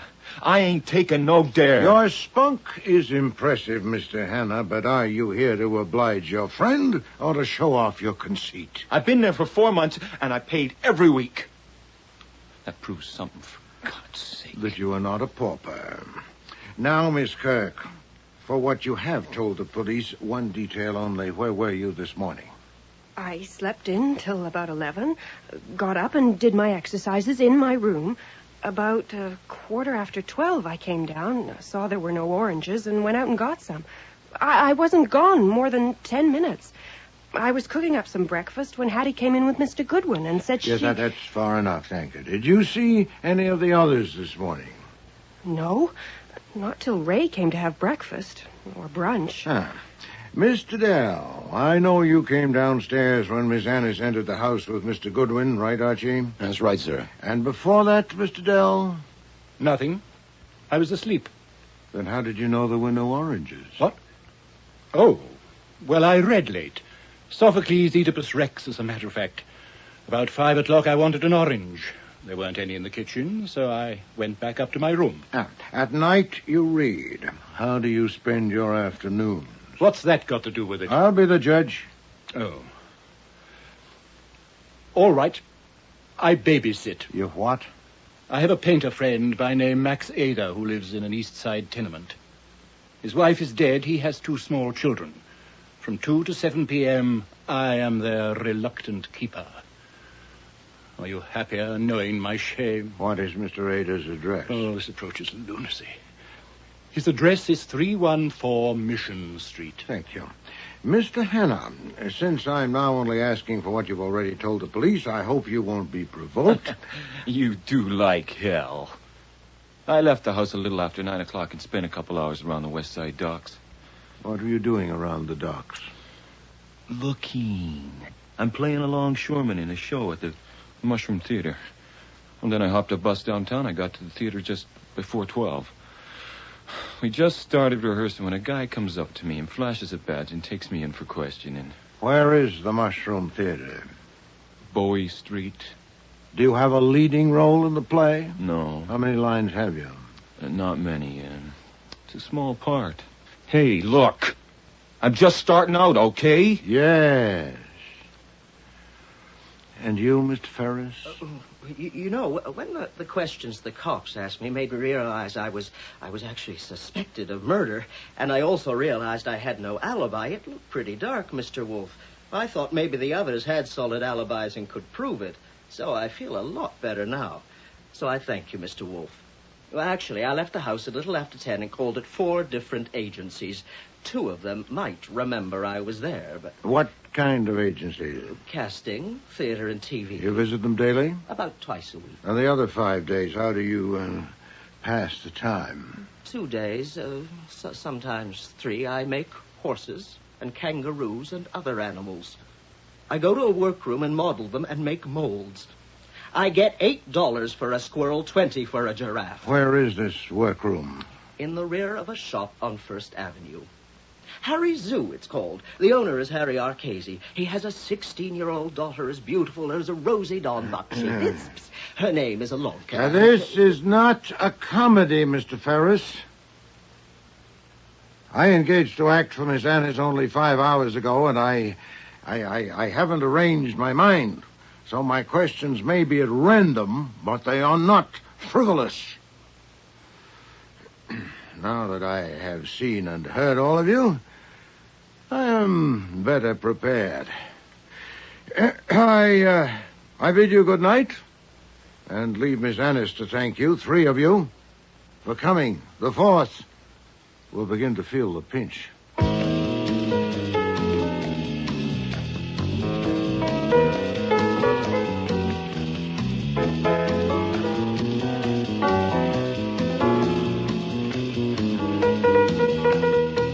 After I showed them out, I got back to Wolfe in his office. He was leaning back with his eyes closed, a sure sign that he was anything but asleep. Then he opened them and shot me an order. Get Saul and Fred and Ori at 8 in the morning in my room. Then he shut his eyes again. There's no use asking why he wanted to bring in the 3 best operatives south of the North Pole to the tune of a couple of $100 a day plus expenses, but Wolfe doesn't waste dough like that on a mere inkling. I never did get to find out why, because at 7:30 the next morning, Leach, the T-man, turned up with a federal court order. He wanted the package. What the hell, I gave it to him. He gave me a receipt, and Kramer arrived with a state court order to pick it up as evidence in a murder case. All I could do was show him the receipt from Leach and suggest they split it half and half. Kramer became undignified. Damn you, Goodwin. Did you know that money was counterfeit? I told him point blank no, and felt better. It's always a relief to get a lie off your chest, but 10 minutes after he left, I got a phone call, an invitation I couldn't refuse to have coffee with the district attorney before it got cold. Goodwin, this is serious. Maybe the most serious trouble you've ever been in. It's up against stiff competition, sir. And I think you'll find it in your interest to overcome your tendency to crack wise. Yes, sir, we shall overcome. You dispose of evidence in a murder case. I have? You deliberately arranged for Mr. Leach to beat Inspector Kramer to that package. I did. But Leach asked for it first, that's all. And I don't suppose you have any idea why the Secret Service was interested in that package? He kept me there for 8 hours and didn't learn a thing. What I learned was that they hadn't got anything out of Hattie Annis either. They let her out on bail witness. I figured Parker, the lawyer, would have taken her back to Wolfe's. Her in mind. What I didn't have in mind was another surprise party. I think you know everybody, Archie. Inspector Kramer, Mr. Leach from Treasury, Miss Annis, her boarders, Mr. Dell, Mr. Hanna, Mr. Ferris, and Miss Kirk, and, of course, Sergeant Stebbins at the door. Happy Thanksgiving or whatever. I hope I didn't interrupt. You already have. Thank you. Okay, Wolf, we didn't come here just to hear you speak. Oh, yes, you did. Well, if you got something, let's have it. You know well enough I have something, Mr. Kramer, or you wouldn't have come. You told me on the phone that you had a stroke of luck. I did have, but I invited it. I knew where to send the invitation. In fact, I sent invitations to 3 different addresses by special messengers. An East Side tenement, a shop on First Avenue, and a building on Bowie Street which houses a theater. I'm damned if I know what you're talking about. You don't. But the others do. Those places sound familiar, Miss Kirk? Yes, they do. The tenement, Mr. Dell, is where you, well, shall I use your word, babysit? If you must. And the shop, Harry's Zoo, if I remember correctly, Mr. Ferris, is where you work between engagements. The work is very artistic. I did not say otherwise. And the theater in the building on Bowie Street, Mr. Hanna, your stamping ground, I believe. You know I played there. I told you. Indeed you did. Okay. So where did you have this stroke of luck? In a sense, at all 3 addresses. But my expectation was centered on one of them. When my expectation was realized, I was faced with a question whether to notify you, Inspector, or to notify Mr. Leach. And, preferring not to choose, I asked both of you to come along with the others. Miss Annis, my client, was already here. Damn right I'm here. Yes. You, Miss Kirk, Mr. Dell, and Mr. Ferris had a right to be present. And as for you, Mr. Hanna, since you're both a counterfeiter and a murderer... That's a lie. Hold it, Hanna. Hey, you let go of me. Are you arresting him, Mr. Leach? No, Mr. Kramer. Are you? Nobody's arresting me. Let go. Sit down, Hanna. You're under arrest as a material witness in the murder of Tamiris Baxter. Watch that door, Sergeant. That's prudent, Inspector, since I have no conclusive evidence. Only, talking to these people last night, I had faint intimations. Miss Kirk. What about me? Unlikely. You go to ballet school, you exercise each morning, and receive a monthly remittance from your father, all of which can be checked. Mr. Dell? Have I done something right? Yes, you paid no rent for 3 years. Mr. Ferris? I knew you'd get around to me. Yeah, an interesting possibility. But your statement that 2 of the agencies you visited yesterday morning might corroborate your whereabouts makes it improbable that you followed Miss Annis here at the same time. So what? So, Inspector, my attention centered on Mr. Hanna. He'd lived there only 4 months. He'd paid for his room every week. He'd almost certainly lied when he said Miss Baxter had told him a man twice followed her to the door. Miss Baxter was an agent of the Secret Service of the Treasury Department. Who said so? No one, Mr. Leach. Mr. Goodwin inferred it, didn't you, Mr. Goodwin? Well, I ran it up the old flagpole. Listen, Goodwin. You have carried discretion to an extreme, Mr. Leach, in concealing your interest in the occupants of that house. What I told him. Finally, Mr. Hanna's account of his movements yesterday left him completely free up to noon. He could have followed Miss Annis here, then back to her house, stolen a car, and when she left the house a second time, tried to run her over, thinking she still had the incriminating package. Well, he failed. So that's of little consequence now. Damn little consequence in anything you've said so far. Oh, I could speculate further. Did he kill Miss Baxter because she'd seen him try to kill Miss Annis with the car? She was certainly in the neighborhood. And perhaps confronted him when he returned to the house? Oh, well, it's your job, Inspector, not mine to screw a confession out of him. I've got nothing to confess. You're going to regret this, Wolf. You're going to regret it good. I think not, Mr. Hanna. Following my speculations, I sent 3 men to 3 addresses. Saul Panzer here, who leaves less to luck than any man I know, went to the Mushroom Theater. 3 times he phoned to report, and the 3rd time asked for reinforcements. In a word, he'd nosed around, abetted by the superintendent whose palm he'd oiled, and discovered that the 3rd floor of the old building was occupied by a job printing shop with 2 presses and the usual engraving equipment. I gather there was a fight, as you may observe from Mr. Panzer's blackened right eye. The 2 printers were at length subdued and tied up and now lie under the devoted surveillance of Fred Durkin and Ori Cather. That's breaking and entering, aggravated by assault. Unless you got the evidence. Oh, I have, Mr. Kramer. In behind stacks of paper on one of the shelves, Mr. Panzer found 8 stacks of new $20 bills. And in a compartment in back of a cupboard are 4 engraver's plates that were probably used to make them. And one of the printers, Mr. Panzer is prepared to swear, aren't you, Mr. Panzer, said to his mate the words, "I told you Paul would squeal." I believe, Mr. Hanna, your first name is Paul. I'll get you, Wolf. Grab him, Sergeant. Hold it right there, Hanna. So, gentlemen, I was faced with a dilemma. Since he was both a counterfeiter and a murderer, I leave it up to you, Mr. Leach, who has the priority. But since Mr. Kramer seems to have him under arrest... You see, Falstaff, I told you, don't trust the cops.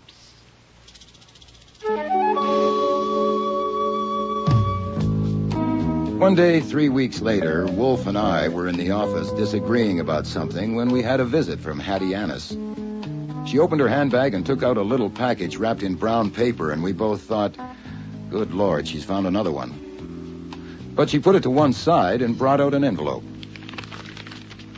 This check you sent me, your letter says it's for my share of the reward, $100. Did you keep your share? Yes. Did you get yours, Buster? Oh, sure, yeah. Yeah, well, I don't believe either of you. And this bill, $5,000 for services and $621.65 for expenses. Buster, didn't I say I'd pay $42,000? I guess you did, yeah. Then here it is. Hey, last time funny money, this time bonds. I cannot accept these, Miss Anna. Oh, you can call me Hattie, Falstaff. I've held on to these bonds since my father died. First time I ever signed them over. But it was worth every dollar of that $42,000 to see you beat that Inspector Kramer at his own game. I didn't like what I saw in the paper, where that no-good Paul Hanna had confessed. I got no use for nobody that confesses to the cops. But you 2 made them eat dirt. You gave me the best day of my life. Well, thank you, Miss Annis. Hattie. Hattie? Yeah. Archie? Yeah, I think a trust fund might be in order so that Hattie may have even better days to come.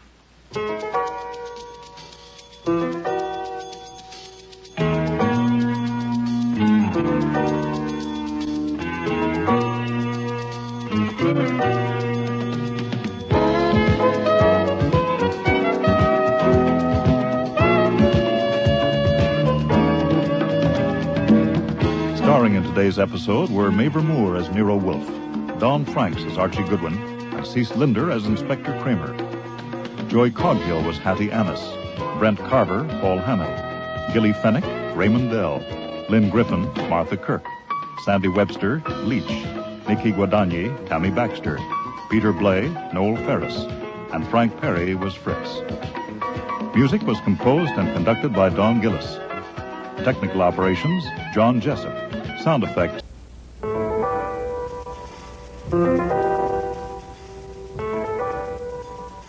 Rex Stout's Nero Wolfe.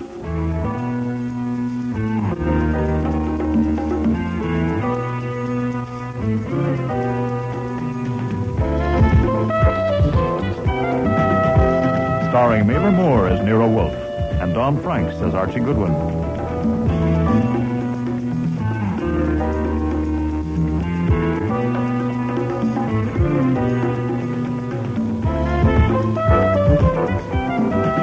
Today's episode, Eeny, Meeny, Murder, Mo, with special guest stars Charmian King, Bud Knapp, Dan McDonald, Neil Monroe, and Aileen Seaton.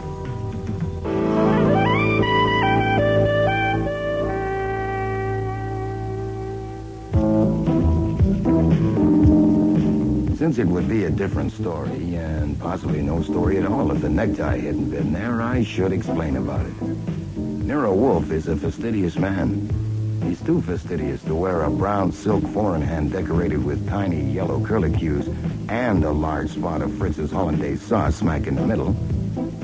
So when Wolfe went to the orchid rooms, which he does every day from 4 to 6, he removed the tie and left it on his desk. That hurt me. I'm going shopping, Archie. I should be back. Oh, Fritz was hurt, too. He has left that tie just sitting there on his desk. He certainly has. Oh, what if someone should come in? It doesn't look right, Archie. Is this schlampig, yeah? Oh, yeah. The desk of a great detective and a great man should not have a soiled tie on it. Certainly not. There is a limit to the duties of a chef and housekeeper. One has to draw the line somewhere. My list of functions from confidential assistant detective down to errand boy does not include being a valet. Besides, there's my arthritis. You haven't got arthritis, Archie. Arthritis is beside the point, Fritz. Consider the dignity of man. Yes. He could have taken it upstairs on his way to the plant rooms. Someone is here. You could put it in a drawer. That would be evading the issue. I suppose so. I agree. It's a delicate affair. I'm going out the back, Archie. Good afternoon. I'd like to see Nero Wolfe, please. I'm afraid Mr. Wolfe sees people only by appointment. But this is urgent. Very urgent. Oh, I'm sorry. Mr. Wolfe is engaged at the moment. Could I wait till he's free? Please. Sure. Come on in out of the cold. Oh, thank you. We'll go to the office. Mr. Wolfe won't be available until 6. I'll have to see him first and tell him about you. My name is Archie Goodwin. What's yours? I'd rather not say. Until I know if Mr. Wolfe will take my case. It's very confidential. Now, you'll have to tell him what your case is before he decides if he'll take it. And I'll be sitting there listening, so... Oh, also I'll have to tell him more about you than that you're 35 years old, weigh 120 pounds, wear no earrings before he decides if he'll even see you. I'm 42. What? Well, there you are. See, I need the facts. It's very confidential. But I suppose there was no sense in coming unless I tell you. That's right. Please sit down. Very well. My name is Bertha Aaron, spelled with 2 A's. I'm the private secretary of Mr. Lamont Otis, senior partner in the law firm of Otis, Edie, Hideker, and Jett. I'm worried about something that happened recently, and I want Mr. Wolfe to investigate it. Were you sent by someone in the firm? Oh, no. Nobody sent me. Nobody knows I'm here. Well, what happened? Maybe I shouldn't have come. No. I didn't realize. Maybe I'd better not. Oh, well, suit yourself, Mrs. Aaron. Miss Aaron. Yes, I'm not married. Oh, this is silly. I've got to tell it. I owe it to Mr. Otis. I couldn't go to him about this because he's 75 years old and has a bad heart. It could kill him. Miss Aaron, why don't you tell me what happened? What happened was that I saw a member of the firm with our opponent in a very important case at a place where they wouldn't have met unless they wanted to keep it secret. You mean with the opposing counsel? Oh, no, the client. With opposing counsel, it might possibly have been all right. Which member of the firm? I'm not going to say. I'm not going to tell Mr. Wolfe his name until he agrees to take the case. Now, he doesn't have to know that in order to decide. Oh, dear, I'm in such a difficult position. I was afraid to go to any of the others in the firm because if one of them was a traitor, another one might be in it with him. Well, how could I be sure? Well, you could be wrong. Well, of course, that's unethical, a lawyer meeting with an enemy client, but there could be exceptions. It might have been accidental. No. It couldn't have been an accident. When and where did you see them? Last Monday, a week ago today, in the evening. They were together in a booth in a cheap restaurant. The kind of place she would never go to, never. I only went in there to use the phone. They didn't see me. Then one of them is a woman. Oh, I said she. Yes. The opposing client is a woman. Well, isn't it possible, just possible, that the member of your firm wasn't a traitor? And that there's some explanation? Well, of course. I worried about that for a week.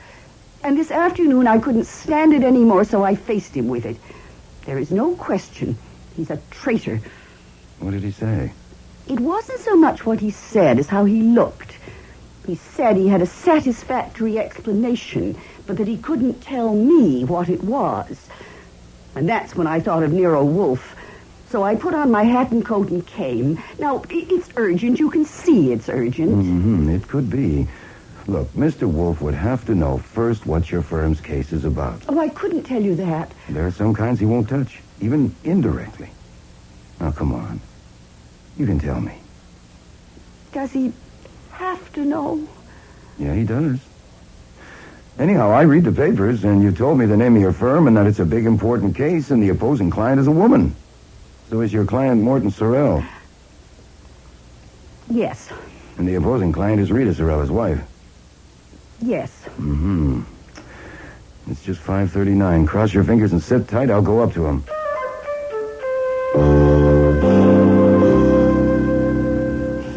Excuse me for interrupting, but I have a problem. What time is it? It's 19 minutes to 6. It can wait 19 minutes. Oh, I know, but there's a snag. If you come down and find her there in the office with no warning, it would be hopeless. Find whom? A nice woman named Bertha Aaron. She's got a problem. It's a new kind of problem, and I came up to describe it to you so you can decide whether I go down and shoo her out, or you come down and give it a look. You have interrupted me. You have violated our understanding. Well, I said excuse me, and since you're already interrupted, well, I might as well tell you. She is the private secretary of Lamont Otis, senior partner of one of the top law firms in the country. They have a client, Morton Sorrell. Sorrell, the divorce case in the news? Well, there is a lot of Broadway star sues hubby for $30 million? The papers do tend to dwell on the sensationalistic. So that's why you pranced in here. I did not prance. I walked. You do quite well. I would have nothing to do with it. I knew you wouldn't get divorce evidence, and neither would I. Well, what's that got to do with this? You wouldn't even have to touch this. No, that marital squabble might be the central point of the matter. Send her away. I can't do that. I told her that I would Archie, try to I will not come down to the office till you ring me on the house phone and say that she's gone. But you haven't even heard of Archie, all the big-headed... that is my final word.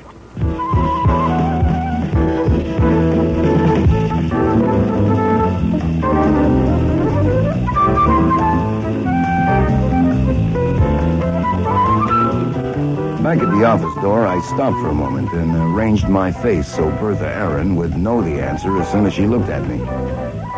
Then I entered. Jesus. Two objects were on the rug, which hadn't been there when I left. A big hunk of jade, which Wolfe used for a paperweight, and Bertha Aaron. Her eyes were open and popping. Around her neck, knotted at the side, was Wolfe's necktie. There was no question she was dead, but I did the usual tests. Then I sat back and wondered what to do.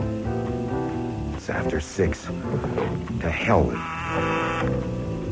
Yes? You can come down now. She's gone.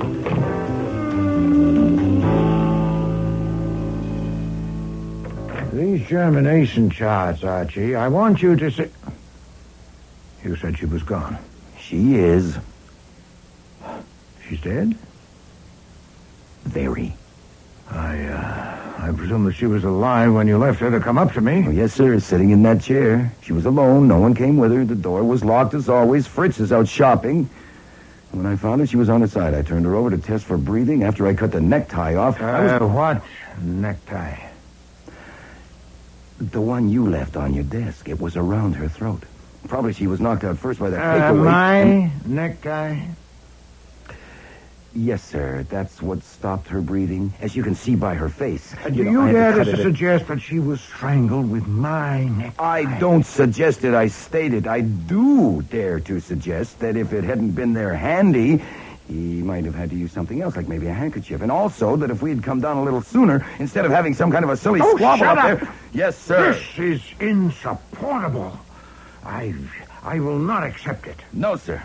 I could burn the tie.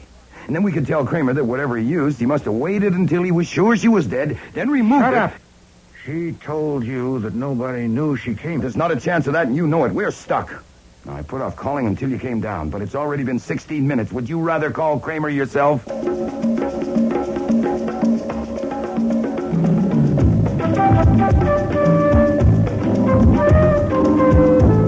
I still think you're lying, Goodwin. Inspector Kramer, you've been questioning me now for 5 hours. Now, look, you know me well enough. I know you well enough to know you're capable of saving something for your private use.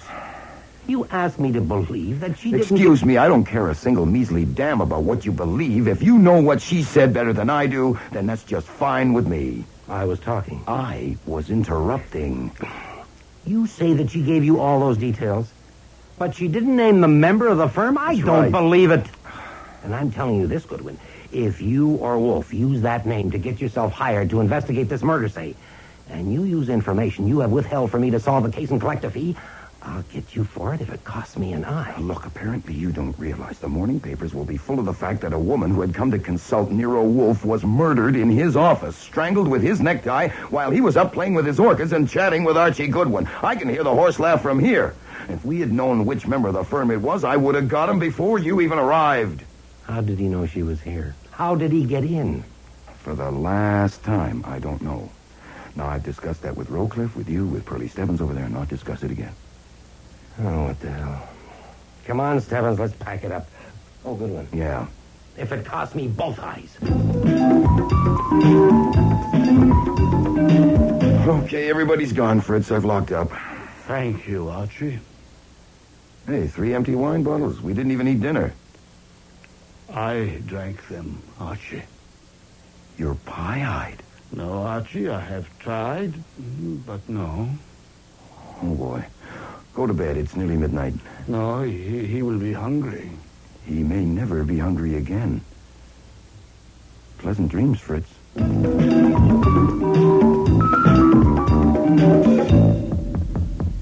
Yes? Everybody's gone. Last one's out. Fritz is standing watch in the kitchen, expecting a call for food. You better buzz him. Can you sleep? You probably always have. I can't even read. Archie, have you ever known me to show rancor? I'd have to look it up in a dictionary. Vehement ill will. Intense malignity. No, I've never known you to show rancor. I have it now. And it's in the way. I can't think clearly. I intend to expose that wretch before the police do. I want Saul and Fred and Ori here at 8 o'clock in the morning. Okay. I don't know how I'll use them yet, but... Oh, now what? I'll be right back.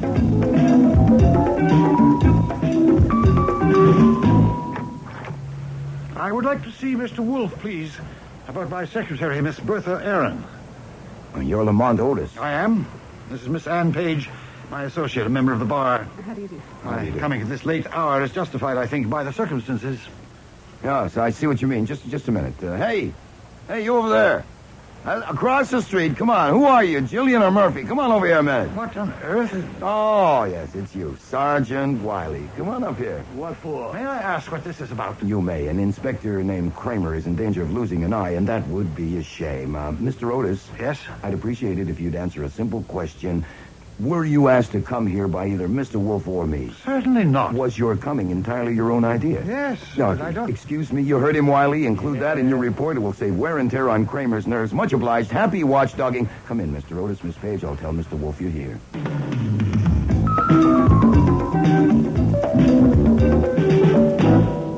Mr. Otis, I owe you an apology. A valued and trusted employee of yours has died by violence under my roof. If you came to reproach me, proceed. I didn't come to reproach you. The police have told me how she was killed, but not why she was here. I think I have a right to know. How old are you, Mr. Otis? I'm 75. Why? I don't intend to have another death in my office, this time induced by me. Miss Aaron told Mr. Goodwin that the reason she didn't go to you with her problem was that she feared the effect on you. Her words, Archie? He has a bad heart, and it might kill him. Bosh. My heart has given me a little trouble, and I've had to slow down, but it would take more than a problem to kill me. She exaggerated it. She was so devoted to Mr. Otis that she had an exaggerated idea about his heart condition. Miss Page, why did you come here with Mr. Otis? Not because of his heart. Because he asked me to. I do shorthand. And if I tell Mr. Otis, will you take responsibility for the effect on him? I take the responsibility. It's my heart. I doubt if the effect of telling him would be as bad as the effect of not telling him. I take no responsibility, but you have me as a witness that he insisted. Very well, Archie. Give Mr. Otis a copy of the statement you typed up for the police. Yes, sir. Perhaps if you looked at this paragraph first, Mr. Otis. I shouldn't have brought you, Anne. You'll have to leave. Believe me, Mr. Otis, you can trust me. On anything, believe me. If it's that bad, you shouldn't be alone with it. I must be. I couldn't trust you on this. You'll have to leave. You can wait in the front room, Miss Page. The wall and the door are soundproof. If you'll follow me, please. Yes, all right.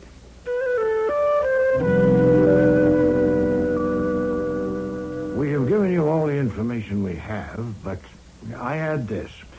First, that nothing in that statement will be revealed to anyone by Mr. Goodwin or me without your consent. And second, that my self-esteem has been severely injured, and it would give me great satisfaction to expose the murderer. I would welcome your help. You are making a wholly unwarranted assumption. The police hypothesis, and mine, is the obvious one that a member of your firm killed Miss Aaron. That hypothesis could destroy my firm's reputation. Why should I help you? Because if you do, I will have two objectives: to get the murderer and to see that your firm suffers as little as possible. If you don't, I'll have only one. Mr. Wolfe, why should I accept that a member of my firm killed Miss Aaron? How did he know that she was here? She said that nobody knew. He could have followed her. Evidently, she left your office soon after she talked with him. Archie. Well, she probably walked here. It's not far. It would have been a cinch to tail her on foot. How did he get in? Did he sneak in unseen when you admitted her? No, it's not possible. He saw her enter and knew that this is Nero Wolfe's address. He went to the phone booth and rang this number, and she answered. This phone on my desk. With me not here, that would be automatic for a trained secretary. Would she do that, Mr. Otis? It's quite conceivable, yeah. Okay. She answered. He said he wanted to see her at once and would give her a satisfactory explanation, and she told him to come here. And when he came, Fritz wasn't here. She let him in. All he was expecting to do was stall for time. But when he learned that she was alone in the office and she hadn't seen Mr. Wolfe yet, he had another idea, and he acted on it. It could have taken 2 minutes. All that is mere conjecture. Well, if you have one that fits any better, I do shorthand, too. The police have covered everything here for fingerprints? Sure. But in winter, I suppose the members of your firm wear gloves. May I have a glass of water? May I suggest some brandy? No, just water, thank you. For washing down these pills. Yes, sir, here you are. Will they help, the pills? Yes, the pills are reliable. Thank you. How can I help you? By giving me information. It must be supposed that our killer was in a position to give Mrs. Sorrell information that would help her in her action at law against her husband. That's true? Of course. Here, privately with you, it's not merely her action at law, it's blackmail. Her demands are exorbitant and preposterous. And a member of your firm could give her weapons. Well, which one? Or ones? I won't answer that. Which member of your firm was in a position to betray its interests to Mrs. Sorrell? They all were. Our client, Mr. Sorrell, is vulnerable in certain respects, and my 3 partners and I conferred together on it. But it could only be a partner in the firm, that is Frank Eady, Miles Haydecker, or Gregory Jett. And that's incredible. Is it equally incredible for all 3 men, or are there preferences? Please, you're asking me to Had talk... any of them any problems? Say with money, women, whatever. Certainly not. At least I shouldn't think so. Frank Eady, who is the oldest partner next to me, would be in a very sound financial condition. He's a family man. Interests in other women? I think so, yes, definitely. Very discreet. And Mr. Haydecker? Miles is extremely clever with money and has, I should think, amassed a considerable amount of it. Women, Well, I think Miles is too interested in his work and his hobbies, chess and behind-the-scenes politics, to bother with women, including his wife. Now, Mr. Jett. Gregory is our junior partner.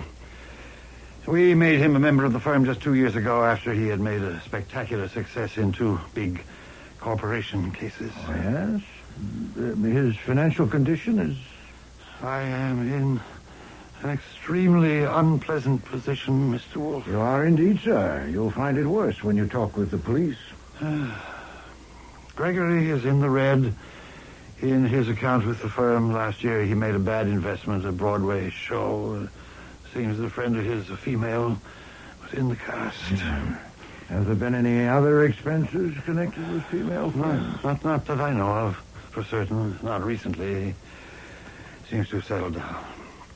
Miss Aaron told me recently that he has been paying more attention to Miss Page than their professional association required. Is that why you asked her to leave? Because you couldn't count on her loyalty in a matter concerning Mr. Jett? Yes, Mr. Wolfe, I cannot continue this at the moment. It's been quite a shock. I'm afraid I overestimated my stamina. I would like to accept, tentatively at least, your offer of help. May I answer your questions tomorrow? At your convenience, of course.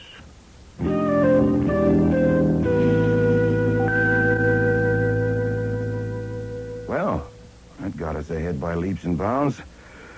Do I still get Saul and Fred and Ori? No, not yet. To what purpose? Oh, I don't know. You're the genius. Find the restaurant where they met, maybe. Check out the alibis for the murder time. Pointless. By mid-morning, Mr. Kramer and the DA will have 100 men pursuing those things. And 200. This is special. Put 3 men on those things would be frivolous. All right. So what'll we do? Play chess? I have one thought. Go ahead. Will the police tackle Mrs. Sorrell? Oh. I doubt it. Not right away. Kramer would save that till he questioned the partners. I mean, going to Mrs. Sorrell would spill it. Yeah. She is young and comely. Oh, yeah. I've never seen her off stage. Well, you've seen pictures of her. Archie, you have a flair for dealing with personable young women. Sure, they melt like chocolate bars in the sun, but... Wait a minute. You're exaggerating it a little if you think I can go to that specimen and ask her which member of the firm she met in a cheap restaurant, and she'll wrap her arms around me and murmur his name in my ear. Huh. That might take me an hour or more. Can you find out where Mrs. Sorrell lives? I already noticed. The Churchill was in the papers. Address an envelope, Archie, to Mrs. Sorrell in your handwriting and mark it personal and confidential. And what will be in that envelope? A card. Handwritten. Which says... We were seen that evening in the restaurant as we sat in the booth. It would be dangerous to phone you or for you to phone me. Stop. You can trust the bearer of this card. Signed? Unsigned. And who delivers it? You do. Later this morning to the doorman at the Churchill to be sent up to Mrs. Sorrell. You will wait for a reply. Now, will that get you in to see her? Oh, I think there's a fair chance. Yes, Archie, I think so, too.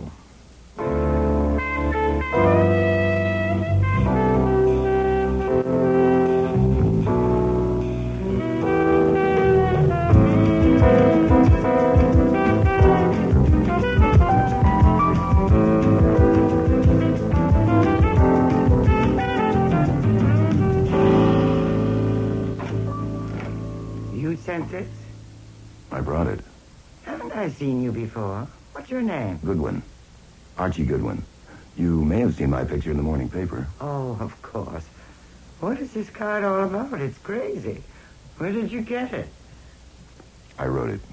You wrote it? Well, it was a trick. I made it up. I tried to write something that would make you curious enough to see me. I don't understand. Okay, I might as well confess, Mrs. Sorrell. I have been at your feet for years. The only pictures in my heart are of you. One smile from you, just for me, would be rapture. I thought that now you left your husband, I might be able to do something, render some little service that would earn me a smile. Mr. Goodwin, I hardly know how to take you. You overwhelm me, really, you do. Have you any particular service in mind? Well, if I might come in, now that you have smiled at me. Oh, of course. So please sit down. Thank you. Not many people ever have a chance like this, an offer of service from a famous detective. What should it be? Well, I can't sew on buttons. So can I. I could walk along behind you and carry an umbrella in case it rains. I don't walk much. It might be better to carry a gun. You mentioned my husband. I honestly believe he's capable of hiring someone to kill me. You're handsome, very handsome. Are you brave? Well, it depends. I probably could be if you were looking on. By the way, now that I'm here, and this is a day I'll never forget, I might as well ask you something. Since you saw my picture in the paper, I suppose you read about what happened in Nero Wolfe's office yesterday. That woman murdered Bertha Aaron, was it? I read a part of it. I don't like to read about murders. Did you read who she was? Private secretary of Lamont Otis, partner of Otis, Edie, Haydaker, and Jet? I didn't notice. I thought you might because they're your husband's attorneys. Oh, you knew that, of course. Oh, of course. I didn't notice. I guess you didn't read that part, or you would have noticed those names, since you know all four of them. What I wanted to ask was, did you know Bertha Aaron? No. Oh, I thought you might, since she worked for the firm that represents your husband, and they handled a case for you once. You never met her. No. You seem to know a good deal about that firm and my husband. You said that so nicely about being at my feet and the only picture in your heart. So they sent you, or Nero Wolfe did, and he's working for my husband. No, he isn't. Well, he's working for that law firm. That's the same thing. No, he's working for nobody but himself. Oh, you're lying. I only allow myself so many lies a day, and I'm careful not to waste them. Mr. Wolfe is upset because that woman was killed in his office, and he intends to get even. He is working for himself. He thought you might have known Bertha Aaron and could tell me something about her that could help. I can't. Oh, that's too bad. I'm still at your feet. I like you there. You're very handsome. I just had an idea. Would Nero Wolfe work for me? Well, he might.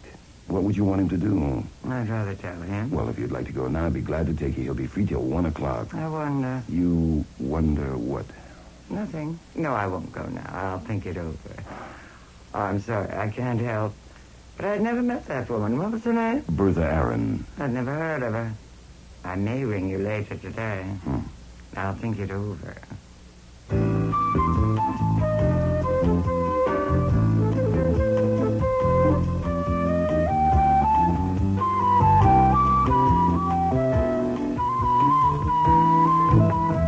Downstairs and in front of the building, I was joined by a little guy with a big nose who looked at first sight as though he might make $40 a week waxing floors.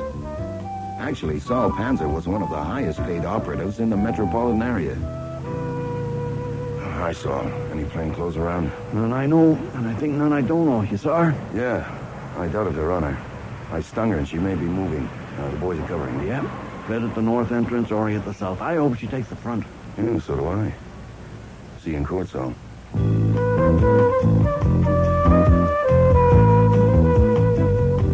was 11:40 when I got back to the house, so I expected Wolfe to be in the office. He wasn't. But a stranger was. Morning. Good morning. So I continued on to the kitchen, where I found the great man conferring with Fritz. You cannot use onions. We've had this discussion many times. I know we have. You forgot to leave the necktie on your desk. Oh. The man in there is Gregory Jett. He spent the morning at the DA's office. I excused myself because I wanted to hear from you before talking with him. Now, did you see that woman? Yes, sir. She's a gem.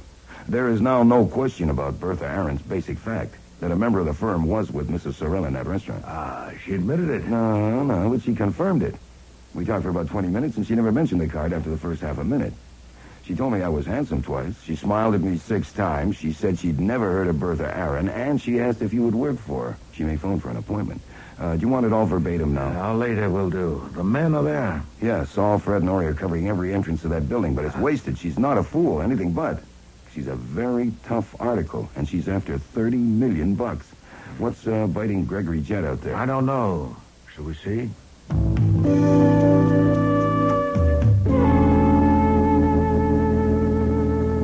I said my business was urgent, and you kept me waiting 20 minutes. You're rather cheeky, aren't you? Moderately so. If it's pressure, sir, it's on you, not on me. Am I concerned? You are involved, and your employee. I presume this is Archie Goodwin. That's my name. Last night, you gave a statement to the police about your conversation with Bertha Aaron, and you gave a copy of it to Lamont Otis, the senior member of my firm. Did I? I'm only an employee. Ask Mr. Wolfe. I'm not asking, I'm telling. I want to know what is in that statement. Mr. Otis is an old man, and his heart is weak. To show him that statement was irresponsible and reprehensible. As his partner, I want to know what is in it. Well, cheek meets cheek. You are manifestly indomitable, and I must buckle my breastplate. Who told you the statement exists and when? Someone in whom I have the utmost confidence. Mr. Otis himself? No. When did Miss Page tell you about it, this morning? No, last night she phoned me. At what time? About midnight, shortly after. As soon as she took Mr. Otis home? Why so promptly? That is not your affair. Mr. Jett, you are trying my patience. I may or may not tell you what was in that statement, but first I must be satisfied that you have a valid reason for knowing. Very well. I'll have to trust to your discretion, since there is no alternative. When Otis told Miss Page she had to leave, she suspected that Miss Aaron had told Goodwin here something about me. Why about you? There'd been no hint of it? Because he said to her, I couldn't trust you on this. You see, Miss Page and I are engaged to marry. It hasn't been announced yet, but it's probably no secret around the office. And that's the whole reason for your concern? No, it isn't. Added to that was the fact that she knew that Miss Aaron might have had knowledge, or at least suspicion, of a certain episode in which I had been involved. An episode of which Mr. Otis would have violently disapproved. What was the episode?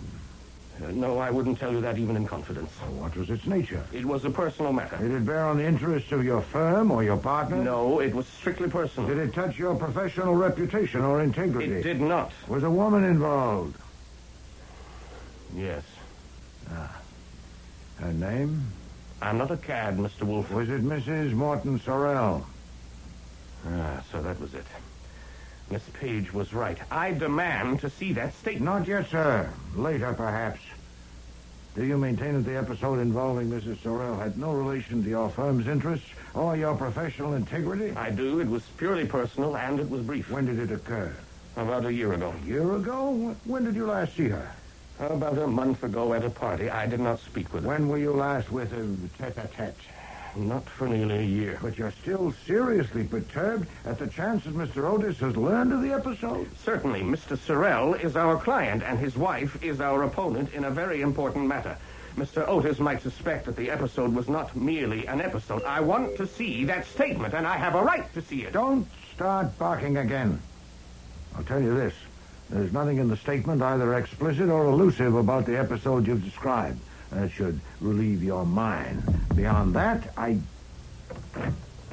Excuse me, sir. Yes, Fritz, what is it? Mr. Edian and Mr. Haydecker are here, sir. They say it is urgent. Edie and Haydecker? What? Yes, sir. Uninvited and unexpected. You may leave unseen if you wish. Well, no, have them in. I'd like to hear what they want. All right, bring the gentleman in, Fritz. Mr. Wolfe will see you. Thank you. Mr. Wolfe. Craig, what are you doing here? Well, I might ask you the same question. We came for information. I suppose you did, too. Unless you got more at the DA's office than we did. I got damn little. They didn't answer questions. They asked them. Obviously, they think Bertha was killed by someone connected with the firm, but they don't say why. At least, not to me. Nor me. Nor me. What has Wolfe told you? Not much. I haven't been here long. I presume that you gentlemen have come with the same purpose as Mr. Jett. He asks for any information that will give light, with emphasis on the reason for Miss Aaron's coming to see me. He That's assumes... it. What was she here for? If you please. Surely the police and the district attorney haven't withheld all of the details from you. Haven't they told you that she didn't see me? No, they haven't told me. Nor me. Then I'll tell you. She came without appointment. Mr. Goodwin admitted her. She asked to see me on a confidential matter, but I was engaged upstairs, and Mr. Goodwin came to tell me that she was here. We had a matter under consideration and discussed it at some length. And when we came down, her dead body was there on the floor. So she couldn't tell me what she came for, since I never saw her alive.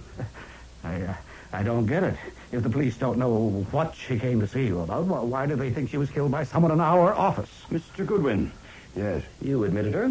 She was alone. Yes. You saw no one else around on the sidewalk? No. Well, of course, it was dark. It was 20 minutes past 5 on January the 5th. The sun set at 4:46. How did... I looked it up. You conducted her to this room? Yes. Leaving the outer door open? No. Perhaps? You're certain of that? Oh, yes. If I have one habit that's totally automatic, it's closing that door and making sure it's locked. Automatic habits are dangerous things, Mr. Goodwin. What? Sometimes they fail you. Now, wait. When you brought her to this room, did you sit? Yes. Where? Where I am now. Where did she sit? About where you are. What did she say? That she wanted to see Nero Wolfe, that her name was Bertha Aaron, and that she worked for your firm. What else did she say? Nothing. Absolutely nothing? Right. You are Nero Wolfe's confidential assistant. He was engaged elsewhere. Mm-hmm. Do you expect me to believe that you did not insist on knowing the nature of her case before you went to him? Not if you'd rather not. Nero Wolfe's residence, Archie Goodwin speaking. This is Rita Sorrell, Mr. Goodwin. Oh. I've decided Hold that... it, please. Just a second. That woman you sent a card to? The one who told me I was handsome. You want to listen on the extension? Yes. Sorry, you have decided? I've decided that it'll be best to tell you what you came this morning to find out. Oh. You are too clever for me. The only pictures in your heart are of me. Well, I did sit with a man in a restaurant one evening last week. Mm-hmm. What evening was it? It was Monday. That's right. And you want to know who the man was, don't you? Oh, it would help. I want to help. You are very handsome. His name is Gregory Jett. Many thanks. If you want to help even more... That woman is a confounded nuisance. Yes, sir. I suppose we'll have to humor her. Yes, sir, or shoot her. You've seen her and talked with her, Archie. Can we rely on that? I'll have to toss a coin. Several coins. I told you. She's a gem. Obviously. Gentlemen, that was Mrs. Morton Sorrell on the phone. What she said has persuaded me that you deserve candor. Did you say Sorrell? I did, Mr. Haydecker. If she'd called 20 seconds earlier, Mr. Goodwin wouldn't have had to waste a lie. Archie, tell Mr. Haydecker the truth. Yes, sir. I did insist on knowing the nature of Bertha Aaron's case before I went to Mr. Wolfe, and she told me. She said she had accidentally seen a member of the firm in secret conference with Mrs. Morton Sorrell one day last week. After worrying about it for some time, she told him about it that afternoon and asked for an explanation. And he didn't have one. So he was a traitor. I don't believe it. Nor I. A member of the firm. Did she name the man? No, she didn't. Do you expect us to believe that Bertha Aaron would come to an outsider with a story? No more cross-examination, Mr. Haydecker. I indulged you before, but not now. Your questions are to be asked. I'll do the asking. As for Mr. Goodwin's bona fides, he's given a signed statement to the police, and he is not an ass. Good God. No wonder the police assumed... The assumption of the police is that Miss Aaron was killed by the man she'd accused of treachery, and that's an assumption I share with them. Evidently, the police have preferred to reserve the statement, and so have I, until now. But no longer, since Mrs. Sorrell has named the member of your firm that she was seen with. On the phone, just now. One of you. Who? I'm not going to tell you just yet. And that will make the pressure on one of you unbearable. You're playing games with us. I demand No, to sir. Mr. Goodwin saw Mrs. Sorrell this morning and found her devious. I need to substantiate her information before I use it. I need to know what each of you was doing on Monday evening of last week, 8 days ago. To what purpose? Because that was when one of you was seen by Miss Aaron in conference with Mrs. Sorrell. So I'm going to ask you now.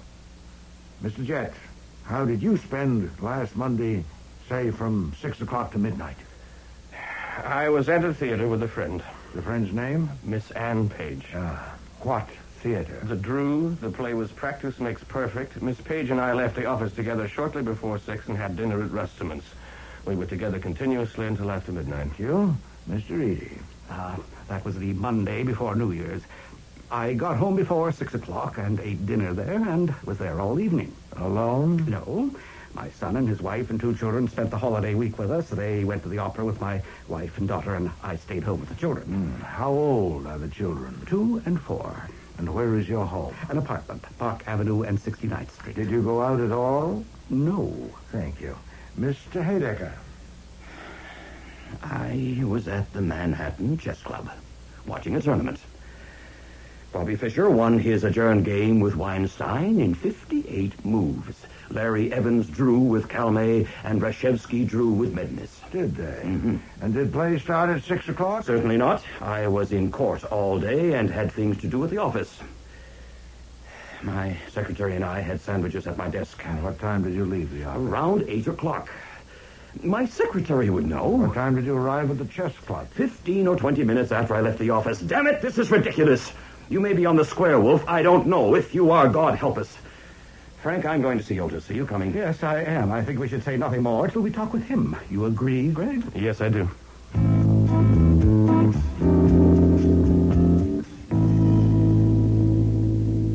Do I get Sol and Fred? To what purpose? To check their alibi. Boy, pointless. They have no alibis. You weren't listening. Their alibis are worthless. One with his fiancée, one watching a chess tournament, one at home with young children in bed asleep. I asked on the chance that one of them, possibly two, might be eliminated, but no, there are still three. And what do we do? It's 1 o'clock. We have lunch.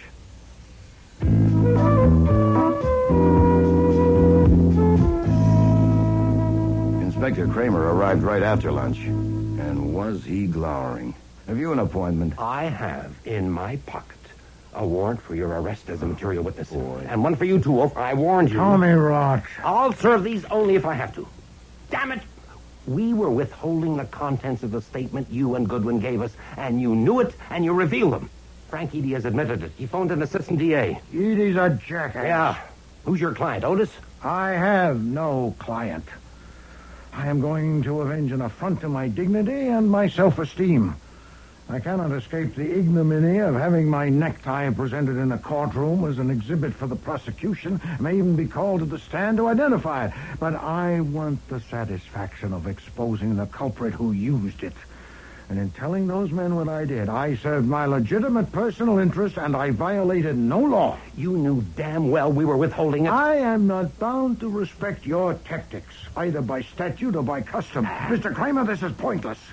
You have a warrant for my arrest as a material witness, but you don't serve it, so it obviously is only a cudgel for you to brandish. To what end? What do you want? I want the truth. Phoy. If I take Goodwin's statement as it stands, if he put nothing in and left nothing out, one of those three men killed Bertha Aaron, you agree? Yes. But if a jury takes Goodwin's statement as it stands, it would be impossible to get one of those men convicted. Explain, please. She got here at 5:20. And he was with her in this room till 5:39, right, Goodwin? That's right. Then you went up to the plant room and talked to Wolfe. Right. You returned to this room and found the body shortly after 6, right? Right again. Then listen to this.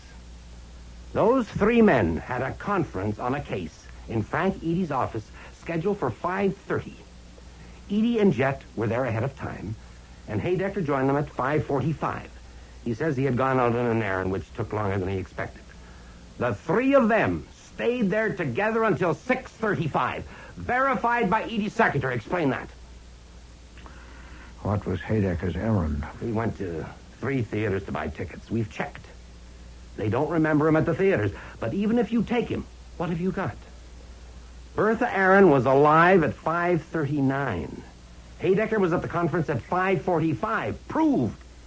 6 minutes to follow her, phone this number, come in and be admitted by her, kill her, and get back to that office more than a mile away? Phooey. And, of course, the assumption that one of them hired a thug to kill her isn't tenable. Here in your office with your necktie? Nuts. You can take your pick of 2 assumptions. 1, they're lying. The conference didn't start at 5:30 and or Haydecker didn't join them at 5:45. 2, Goodwin's statement is a phony. Archie, get Mr. Parker at once. Right. Mr. Kramer, Mr. Goodwin reported fully and accurately, and the statement he signed corresponds in every respect with what he told me. So if you came armed with warrants to challenge that, Archie, you're wasting hold your on. time. Here's Parker. Mr. Parker, afternoon. Mr. Kramer is here waving warrants at Mr. Goodwin and me, and... No, material witnesses.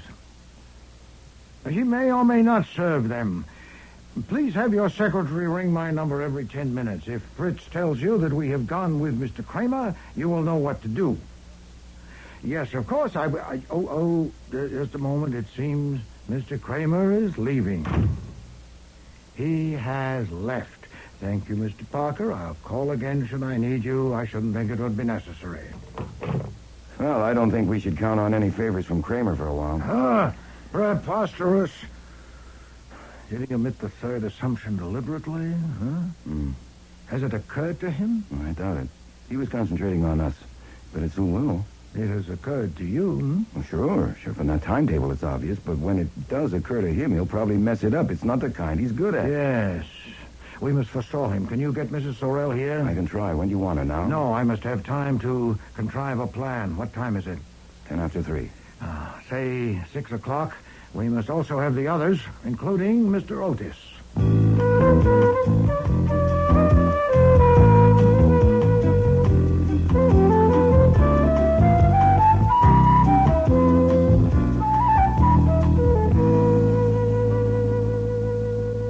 Mr. Wolfe. Madam.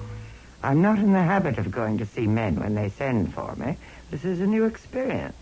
Well, maybe that's why I came. I like new experiences. Mr. Goodwin said you wanted to discuss something. I do. Something private and personal. It is. How provocative. How can I resist? Since the discussion will be more productive if it's frank and unreserved, we should be alone. If you please, Archie, no notes will be needed. Mrs. Sorrell might want to ask me... No. Leave us, please. If you say so. I went straight down the hall to the front room. Everything was in order. The 4 partners and Miss Page were sitting there. Saul and Fred were standing in the center of the room. How long do you plan to keep us here? If you talk, you won't hear. And even if you don't want to hear, others do. You can talk later. As Mr. Wolfe told you, there's a speaker behind the couch. And it's wired to a microphone in the office. He's in there talking with someone. Now, since you'll recognize the voice, I don't need to name her. Okay, Saul, turn it on. I'm not going to pretend that you named him and are committed. You told Mr. Goodwin on the phone today that you were with a man in a booth in a restaurant last Monday evening, and you said his name is Gregory Jett. That's not true.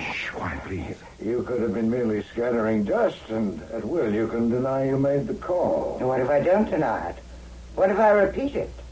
It was Gregory Jett. I wouldn't advise you to. Why not? Because it wasn't Mr. Jett. No. No, it was Mr. Haydecker. That's ridiculous. Shut up, Haydecker.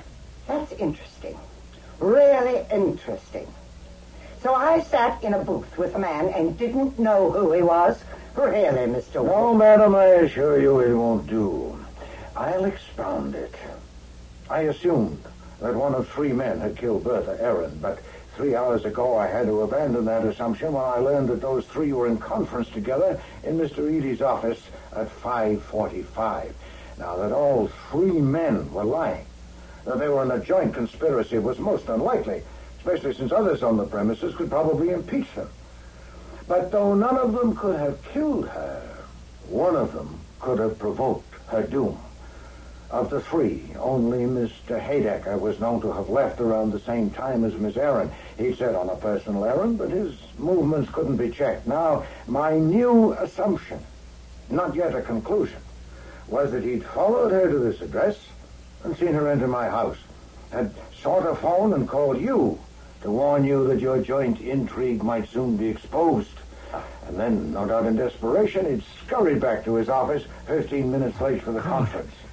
Haydecker. Now, I You're the don't traitor. believe Be you quiet. came here, madam, determined to murder. Indeed, you couldn't have, since you could have no expectation of finding her alone. Mr. Haydecker believes that you merely intended to salvage what you could, at best to prevent the disclosure, at worst to learn where you stood. You called this number, and Miss Aaron answered and agreed to admit you and hear you. Mr. Haydecker believes that when you saw her sink to the floor, unconscious, and saw the necktie on this desk, the impulse carried you on. How does he know that? He believes... How do you know what he believes? A good question. I am not in his skull. I should have said he says he believes. I said nothing of the sort. Sit down, Haydecker. You might have known, madam, that he couldn't stand the pressure.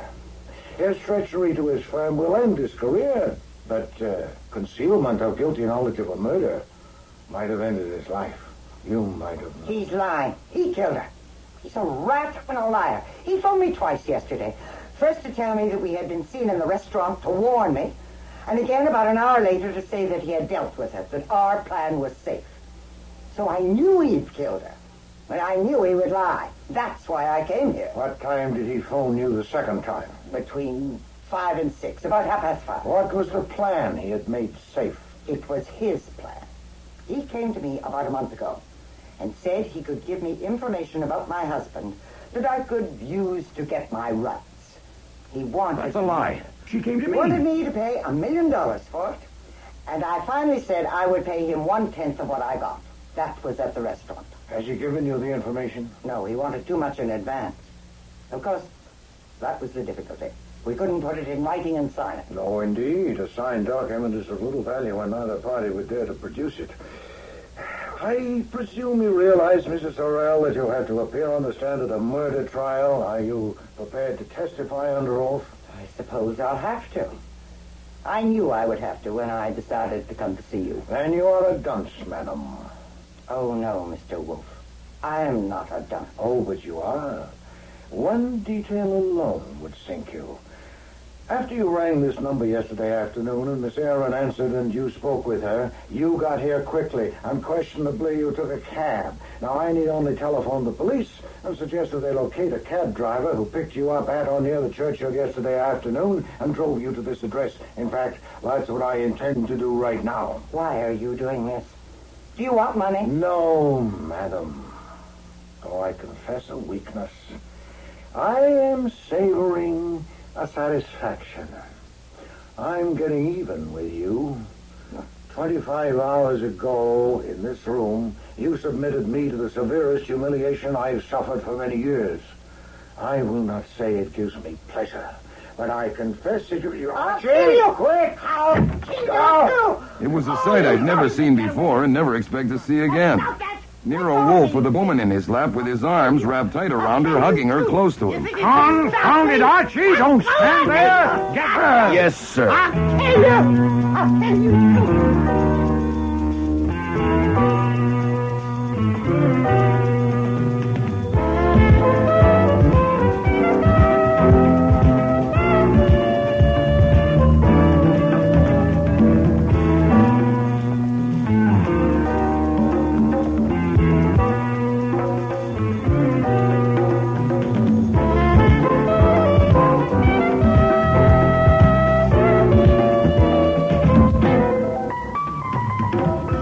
Starring in today's episode were Mavor Moore as Nero Wolfe and Don Franks as Archie Goodwin.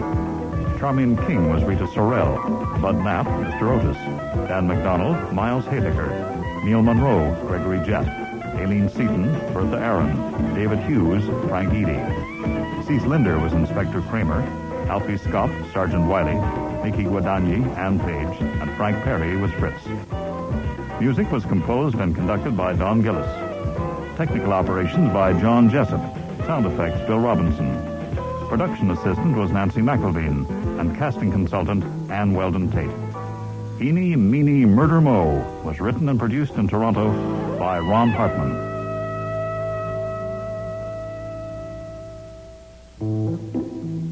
Next week, Nero and Archie meet Harry Coven, the cartoonist.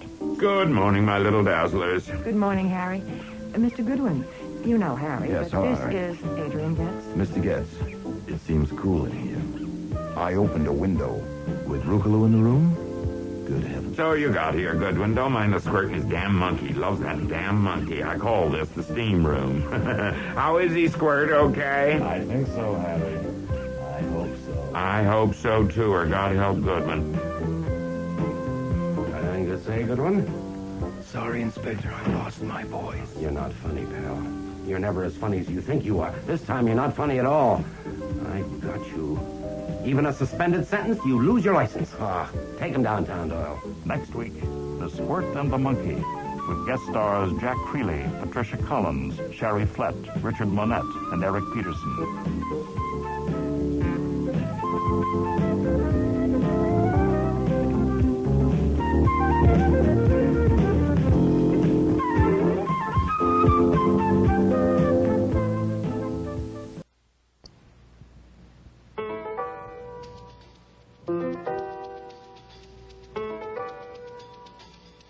Rex Stout's Nero Wolfe.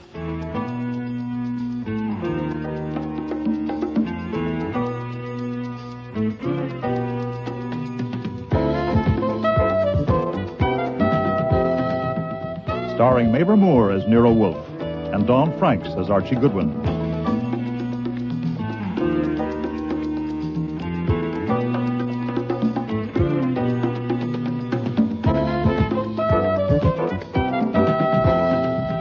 Today's episode, Christmas Party, with special guest stars Marty Meriden, Linda Sorensen, Patricia Hamilton, Gordon Thompson, and John Granick.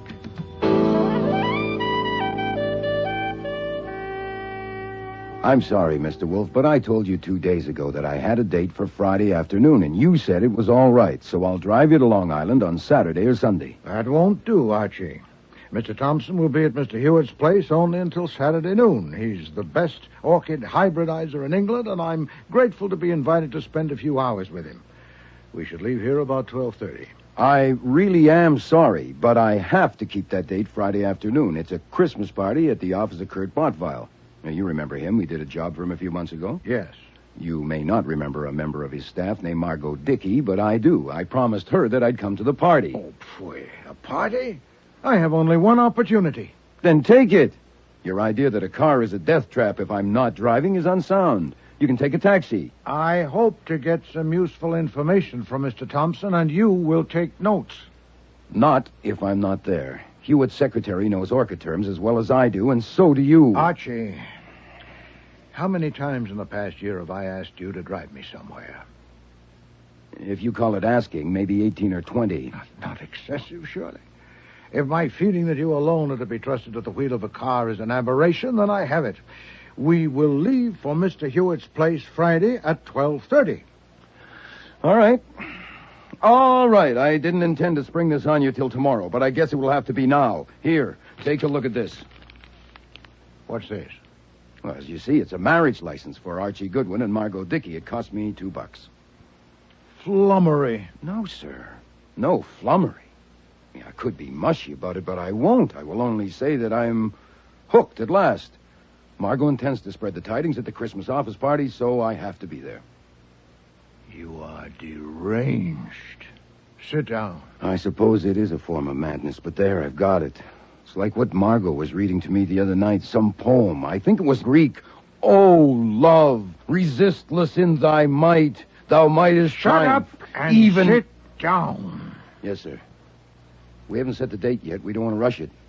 Now, you may not want me to be here anymore, but that's up to you. As far as I'm concerned, I'd like to stay. I'd hate to end such a long association. The pay is okay, especially if I get the raise at the first of the year, which is a week from Monday. I'm used to my room upstairs, and I like Fritz's cooking, and the billiard table in the basement, and the one-way glass panel in the front door. Archie, sit down. I've told Margot all this, everything, including the fact that you're allergic to women, and we've discussed it, and we think it might be worth trying, say for a month. When we get back from the honeymoon, we could take over the second floor, and if the trial works out, the new furniture or the decorating would be up to us. I mean, since she works for an interior designer, we could get things wholesale. I don't believe it. You will. What about Miss Rowan? We won't drag Miss Rowan into this. What about the thousands of others you dally with? Not thousands. Not even 1,000. And I'll look up Dally. Oh, for heaven's sake, sit down. No, sir. Right now, you're stirred up. We'd better discuss this some other time. In a few days, you may hate the idea of having a woman in your house, even worse than you do now, or you may have cooled down to a simmer. Could I have my license back, please? I want to go and show it to my bride-to-be.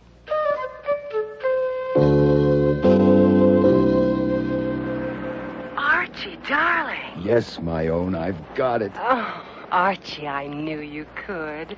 How much do I owe you? This one's on me. Doesn't the groom always pay for the license? Besides, I've already had my money's worth out of it. Shall I send it over by messenger? No, I think I'd better collect it in person. Where are you? I'm in a phone booth. I'd just as soon not go to the office right now. Mr. Wolfe wants to be alone to boil.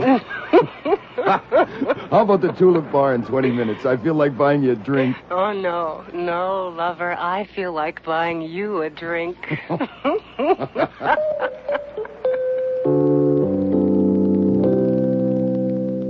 At precisely noon the next day, Friday, A black limousine drew up in front of the house, and Wolfe, with the brim of his old black hat turned down and the collar of his new gray overcoat turned up for the snow, descended the stoop, stood like a small mountain on the bottom step till the chauffeur had opened the door.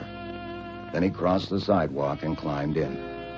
I watched it from above, from a window of my room. Then I showered and got dressed for the party.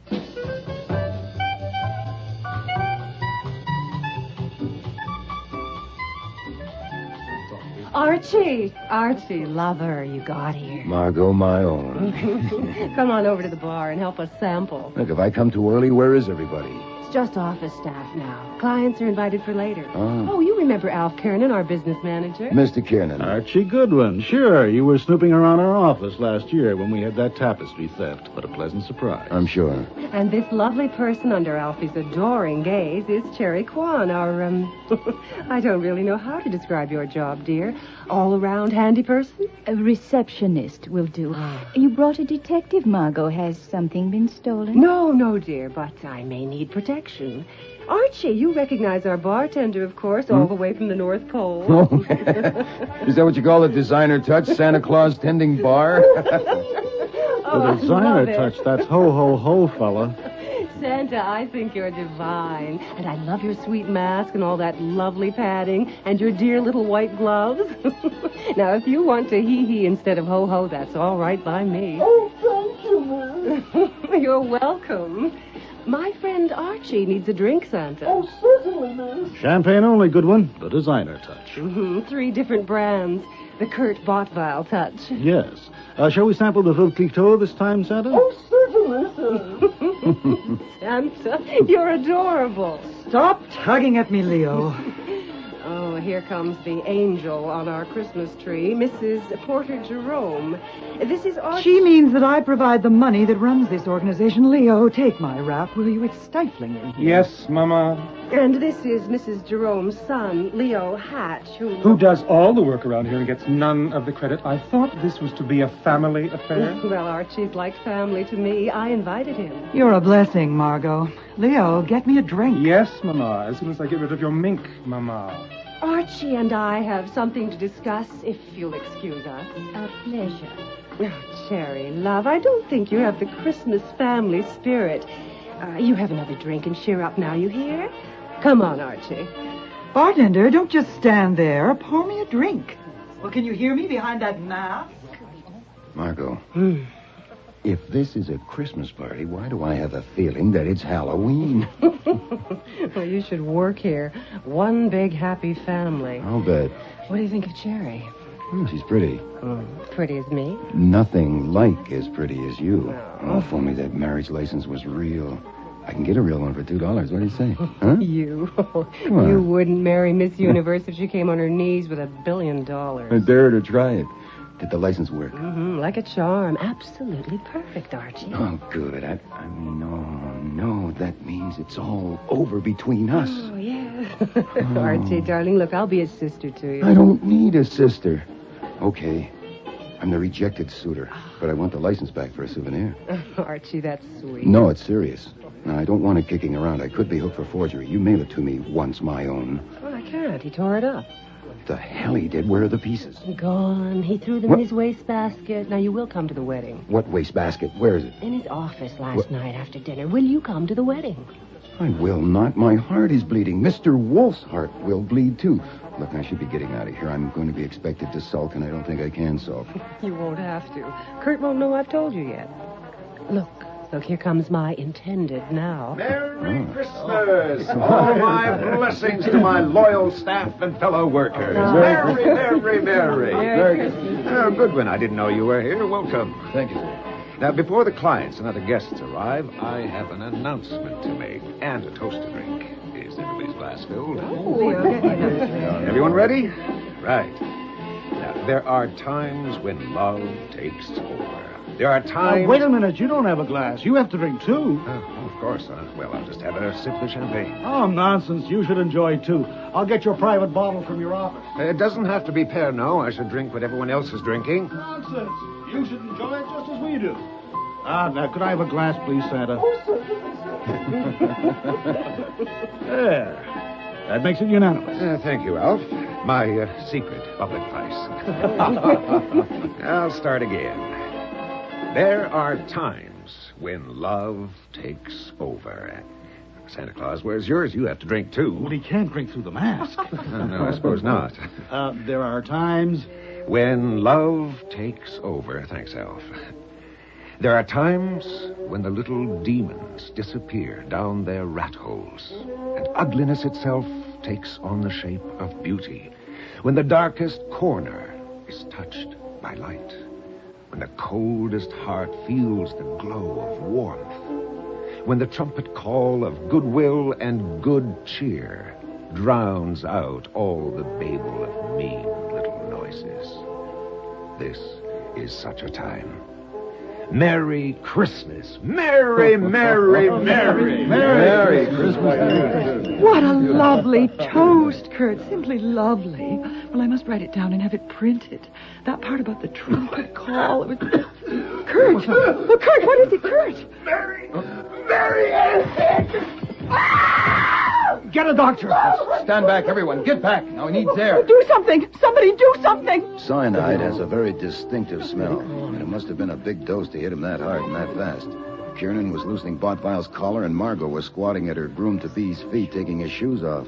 I could have told her she might as well let him die with his boots on, but I didn't. I had 2 fingers on his wrist and my other hand inside his shirt, and I felt him going. His heart stopped and he's not breathing. Can't you do something? Look, I'm a licensed detective, and I'm supposed to know how to act in these Well, circumstances. do I don't want something. you- He's dead. Is it a heart attack? I'd say he was poisoned. Oh, my God. Yeah. It looks like his drink was poisoned. All right, until the police come here, no one will touch anything, especially that bottle of Pernod, and no one will leave this room. I want you... Wait a minute, where's Santa Claus? I don't know. He was here a minute ago. Did anyone see him go? He didn't go out the main door. No one passed my desk. The office. There's a private elevator in Kurt's office. I'll go. No, you stay. I'll go and take a look. Margot, you come with me. Kiernan, call the police. Spring 73100. Right. Look, the elevator just hit the main floor. Damn, we're too late. Push the button and bring it back. It's coming. Good. What are you looking for? The wastebasket. I can't seem to find the wastebasket. Well, it's right there, that gold leaf thing. That? That's a wastebasket? Archie, are you crazy? What are you doing? Is this where he threw the license? Yes, but what possible degree? Damn, it's not here. How can you worry about a license when the... Look, the elevator's here. Stand back. Look. Don't touch anything. Well, that's what's left of our Santa. Suit, hat, boots, mask, and he kept the white gloves, of course.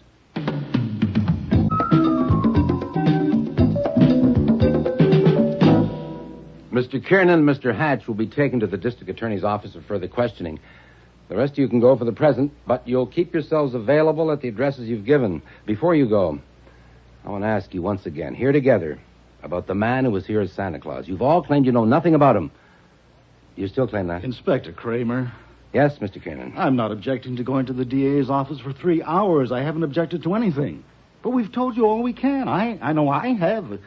Seems to me your job is to find Santa Claus. Do you mean to say that no one knows anything about him? So they say. It seems that Botvile himself had arranged for him. He came up in the private elevator and put on the costume in Botvile's office. You may as well know there is some corroboration for that. The costume came from Burleson's in 46th Street. Botvile phoned them yesterday afternoon, ordered it sent here, marked personal. Miss Kwan admits receiving the package and taking it to Botvile in his office. I didn't admit it, Inspector. I said it. We're also covering agencies which might have supplied a man to act Santa Claus, but that's a big order. It's also a waste of time. If he was just a hired person, why would he kill Kurt? And besides, he wouldn't have known that the poison was kept in my workshop downstairs. We waste most of our time, Mr. Hatch, but our job is to be thorough. We're going to find that Santa Claus, and when we do, we'll see. If we can't see him for it, we'll have to look further. And we'll expect all of you to help us. I'm taking it for granted you all want to help. What does that mean? That we are under suspicion? I and my son are under suspicion? What I said, Mrs. Jerome, is that we'll expect help from all of you. Don't you want to help? Well, I would help if I could, but I know nothing about it. I only know that my very dear friend is dead, and I don't intend to be abused and threatened. What about the poison? The medical examiner expects the autopsy to verify that it was cyanide. Your son uses potassium cyanide in his work with metals and plating. There's a large jar of it on the stair from Botvile's office to the workroom. Anyone who knew that, and who also knew that Bothwell kept an open bottle of Pernod in his desk, couldn't have asked for a better setup. 4 of you have admitted knowing both things. You, Mrs. Jerome, admit knowing about the Pernod but not the poison. That's not true. She did know about it. You little slut. How dare you lie about me? There. You tell that lie again and I'll slap the other side of your face. Sit down, Mrs. Jerome. But she's lying. She can't I said tell sit down and stay sitting. Miss Kwan, you say Mrs. Jerome knew about the potassium cyanide? Of course she did. In the workshop one day, I heard her son telling her how he used it and how careful he had to be. Mr. Hatch, do you verify? Oh, nonsense. What if he did? Perhaps he did. I'd forgotten about it. I told you I won't tolerate this abuse. So far as I know now, only one of you has told a lie. You. That's on the record. I'm telling you lies only make it harder for you. But sometimes they make it easier for us. I'll leave it at that for now. Mr. Kiernan, Mr. Hatch, my men will take you downtown. The rest of you can go. But remember what I said. Goodwin, I want to see you. I'll go sit in my car.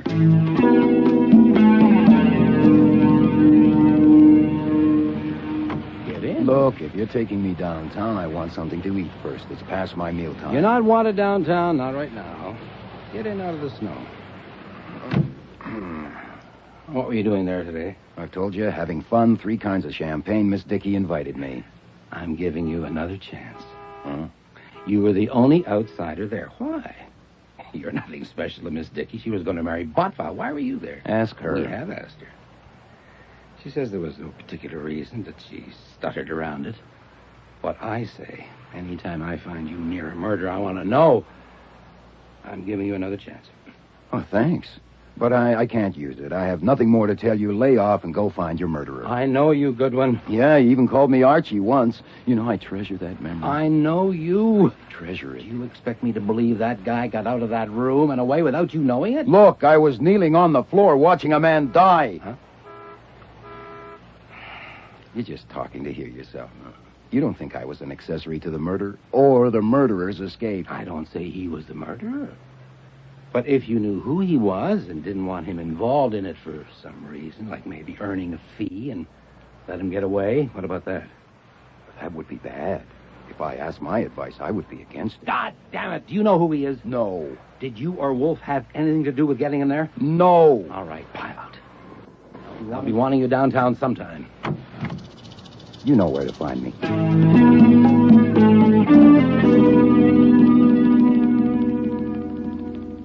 You know, I approve of your rule not to discuss business during a meal, but this is my meal, and you finished yours.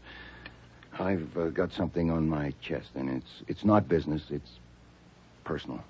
The death of Mr. Bothwell was reported on the radio at 7 o'clock. Oh, yeah. You were there. Mm-hmm, yeah, I was there. I was kneeling by him when he died. But what I want to report is what happened before he died. It's about the marriage. Miss Dickey has called it off. She told me she had decided to marry Bothwell. Oh, indeed. Yes, sir. It was a jolt, but I would have recovered in time. I'm going to blot her out. For me, of course, this is satisfactory. Oh, I know it is. Huh, how'd you make out in Long Island? Well, I Did Mr. Thompson have anything new to say about orchids? Have you finished your meal? Will you have any more? No, that should do it, except for this coffee here. It's satisfactory. Very well, then. I, too, have something on my chest. Oh, yeah? It's not easy. Perhaps the best way to begin is to show you something. Well, go ahead. What is it? These white gloves. Are those... Where did you get... Are those the white gloves? Yes. How'd you get them? Oh, my God, I don't believe it. You? You? Oh, my God. You wore the gloves so I wouldn't recognize your hands, and then you so I wouldn't recognize your voice, and all that dear sweet patting that Margot loves so much was all you. Have you finished? Yeah, sorry, I got something in my throat. Why? Huh? Why Why'd you do it? Oh, my God. Were you really that desperate? The thought of a woman living in your house, of losing an employee after you'd got used to me? You had to go and see for yourself. What were you going to do, anyway? Save me from a fate worse than death? Shall we take it that I love to dress up as Santa Claus and tend bar? Oh, sure. Oh, sure, why not? Well, now, where do we start? Do you want to know what happened after you left? The details can wait. First, where do we stand? Was Kramer there? Yes, certainly. Did he get anywhere? No. Well, he probably won't till he finds Santa Claus. Oh, my God, about 1,000 men are looking for you this very minute. Where did you get the gloves? At a store on 9th Avenue. Oh, boy. Confound it, I didn't know a man was going to be murdered. When did you phone Botvile to arrange it? Yesterday afternoon. Do you think he told anybody about it? No, he said he wouldn't. I know he got the costume, so that's okay. When you left here at 12:30, did you go straight to Botvile's? No, I stopped to buy the gloves and then met him for lunch at Rusterman's. From there, we took a cab to his place, arriving shortly after 2 o'clock, and took his private elevator up to his office. He immediately got a bottle of Pernod from a drawer of his desk, said he always had a little after lunch, and invited me to join him. I declined. He poured a liberal portion in a glass, drank it in 2 gulps, and returned the bottle to the drawer. Boy, the cops would sure like to know that. No doubt. And the costume was there in a box. There's a private bathroom at the rear of his office. I know the layout. I took the costume there and put it on. He'd ordered the largest size, but it was a squeeze, and it took a while. I suppose I was in that bathroom for half an hour. When I returned, the office was empty, but soon Botvile came up the stairs from the workshop and helped me with the mask and wig. They'd barely been adjusted when Mrs. Jerome and her son Leo appeared, also coming up the stairs from the workshop. I left and went into the studio and found Miss Kwan, Miss Dickey, and Mr. Kinnan there. Yeah, before long I was there, so none of them saw you unmasked. No. When did you put the gloves on? The last thing, just before I entered the studio. Oh, then you left prints. Archie, I know. You didn't know there was going to be a murder. You left your clothes in the bathroom. Are you sure you got everything when you left? Yes, I'm not a complete ass. Private elevators at the rear of the hall downstairs. Did anyone see you leaving it or passing through the hall? No, the hall was empty. How'd you get home? Taxi? No. Fritz didn't expect me until 6 or later. I walked to the public library, spent some 2 hours there, and then took a cab. You walked all the way to the library because you couldn't admit to Fritz that you hadn't been to Long Island, that you had been confound it! Marry the woman and be damned! I beg your pardon, but you have to admit the situation is a little unusual. Shall I describe it, or do you want to? I would like to hear you try. Yes, sir. I suspect the only thing to do right now is phone Inspector Kramer and invite him to come and have a little chat. And when he comes, open the bag. No, I will not do that. Then, next best, I go to him and spill it there. No. Okay. They have 1,000 men looking for Santa. They'll check the prints they find in the office, and eventually they'll match it to yours. Now, they'll cover all the stores for sales of white gloves to men. They'll trace Botvile's movements and find that you lunched with him. Now, you're sunk. Kramer's been itching for years to lock you up, and any judge would commit you as material witness who would run out. And another thing. Yes?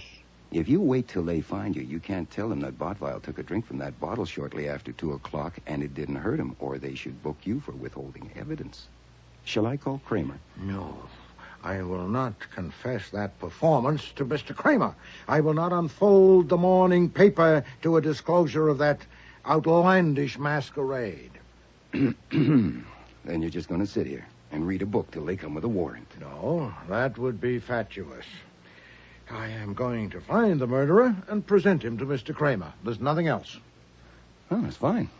Well, then, we may have 2 weeks, and we may have 2 minutes. At this very minute, some fingerprint expert is comparing the prints of Wolfe, Nero, number 709... Do I answer? Of course. Nero Wolfe's office. Archie Goodwin speaking. Goodwin? Well, Inspector Kramer, what a pleasant surprise. I want you down in my office at 10 o'clock tomorrow morning. All right, sure. Anything special? 10 sharp. Well, I've already told them 6 times I know absolutely nothing about Santa Claus. They may not ask again. Now, I want a complete report of what happened there after I left. But first, I want background. In your intimate association with Miss Dickey, you must have learned things about those people. What? Not much. I guess I have to explain something. My association with Miss Dickey was not intimate. Oh, choose your own adjective. I meant It's no not an innuendo. adjective.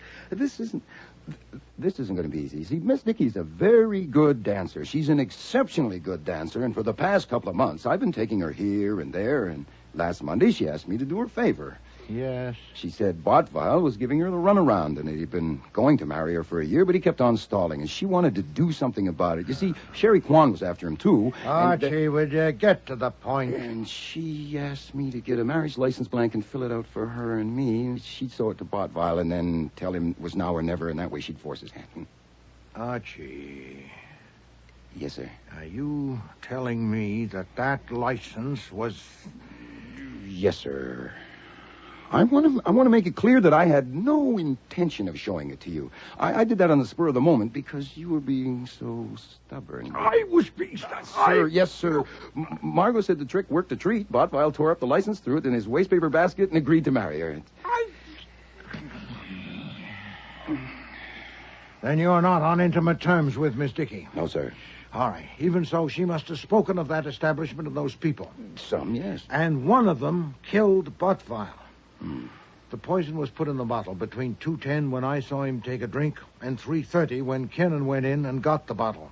It's a strong possibility that the opportunity was even narrower, that the poison was put in the bottle while I was in the dressing room. Since 2 of them, Mrs. Jerome and her son, were in the office with Botvile when I left. It must be assumed that one of them, or one of the 3 people in the studio, had grasped an earlier opportunity. Now, what about them? Had any of them reasons to do away with Botvile? There are motives aplenty. Mrs. Jerome has put $500,000 in the business. She thinks she owns Botvile. Very upset and jealous of Margot and Sherry Kwan. Son Leo, who has vinegar in his veins, not blood, very jealous of Mama's interest in Botvile and of all his future inheritance being spent on Botvile. Kiernan, I don't know about him for sure, but judging from the looks he was giving Cherry Kwan, I suspect he would like to mix some Irish with her Chinese. And if he thought Botvile had him stymied, he might have been tempted to take steps. That can't be Kramer, but he could have sent someone. Oh, let Fritz get it. He knows how to handle police. Continue. Had Miss Dickey a motive? Oh, I got her a license to marry, not to kill. If she was lying when she said it worked, she's almost as good a liar as she's a dancer. Well, maybe she is. Well, if it didn't work, she might have been tempted. And Miss Kwan? There you've got me. You know, I think she works at being inscrutable. Cherry Kwan is a mystery to me. Yes, Fritz, what is it? Miss Cherry Kwan to see you, Mr. Wolfe. She says it's extremely urgent. Bring her in. Yes, sir. Speak of the devil. Will you come in, miss? I was afraid to telephone because you might tell me not to come. So I just came. Will you forgive me?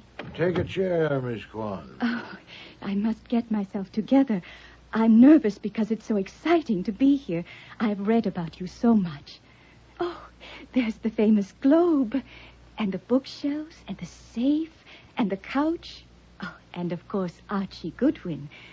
And you, to actually see you behind your desk in your enormous chair. Miss Kwan... Of course, I saw you this afternoon, but that wasn't the same thing. You could have been anybody in that silly Santa Claus costume. I wanted to pull your whiskers. If I understand you, Miss Kwan, I'm at a loss. If you think you saw me this afternoon in a Santa Claus costume, you're mistaken. Oh, I'm sorry. Then you haven't told them? Madam, if you must talk in riddles, talk to Mr. Goodwin. He enjoys them. But I am sorry, Mr. Wolfe. I should have explained first how I know. This morning at breakfast, Kurt told me that you had phoned him and arranged to appear at the party as Santa Claus. That's how I know. But you haven't told the police? Then it's a good thing I haven't told them either, isn't it? This is interesting. What do you expect to accomplish by this fol-de-rol? Oh, dear. You with so much sense. You must see that it's no use. If I tell the police, they will investigate. Very well. I concede that you could create an unpleasant situation by taking that yarn to the police. I don't suppose you came here merely to tell me that you intend to. What do you intend? I think we understand each other. I understand only that you want something. What? You are so direct, so very abrupt, that I must have said something wrong. But I do want something. You see, since the police think the murderer was the Santa Claus who ran away, they may not get on the right track until it's too late. You wouldn't want that, would you? Well, that's your premise. I wouldn't want it. I wouldn't want whoever killed Kurt to get away, no matter who it was. But you see, I know who killed him. Oh, you do? Oh, yes. I have told the police, but they wouldn't listen until they find Santa Claus. Or if they listen, they think I'm just a jealous cat. Who killed him? I'll tell you. Margot Dickey and Kurt were having an affair. A few months ago, Kurt began on me, and it was hard for me because I had a feeling for him. I had a strong feeling. But you see, I am a virgin, and I wouldn't give in to him. I told him the first man I slept with would be my husband. Can you understand that? I think so. Last night, late, it was after midnight, he phoned me that he had broken with Margot for good, and he wanted to marry me. He wanted to come and see me, but I told him I was in bed and we would see each other in the morning. He persuaded me to go to his apartment for breakfast, and I did this morning. But I am still a virgin, Mr. Wolfe. That is your privilege, madam. Oh, is it a privilege? When I got to the studio, I was surprised to see Margot there, and how friendly she was. That was part of her plan, to be friendly and cheerful with everyone. She has told the police that Kurt was going to marry her, that they had decided last night to get married next week, Christmas week. Have we reached the point? Did Miss Dickey kill Mr. Botvile? Yes, of course she did. And you told the police that? Yes. I didn't tell them all that I have told you, but enough. With evidence? No. I have no evidence. Then you're vulnerable to an action for slander. Does that matter? When I know I am right, when I know it? But she was so clever, the way she did it, that there can't be any evidence. But it has got to be proved somehow. There has got to be evidence to prove it. And you want me to get it? It would be very good if the evidence proved who killed Kurt and also proved who Santa Claus was. Wouldn't it? Go on. You have men who do things for you. And one of them can say that you asked him to go there and be Santa Claus. And he did. He can say that while he was in the dressing room putting on the costume, he heard someone in the office and peeked out to see who it was. And he saw Margot Dickey get the bottle from the desk drawer and put something in it. I see. He can say that he ran away because he was frightened and wanted to tell you about it first. I don't think they would do anything to him if he went to them tomorrow morning and told them all about it, would they? Oh, just like me. I don't think they would do anything to me if I went to them tomorrow morning and told them that I had remembered that Kurt told me that you were going to be Santa Claus. And that's what you want. Did I say it so you understand me? Oh, you did indeed. You put it admirably. Buzz for Fritz, Archie. I suppose, Miss Quan, it's futile to advance the possibility that one of the others killed him. As if so, it would be a pity Excuse me, I interrupt. I know she killed him. I don't. And even if I bow to your conviction, before I can undertake the stratagem you propose, I'd have to make sure there are no facts that would scuttle it.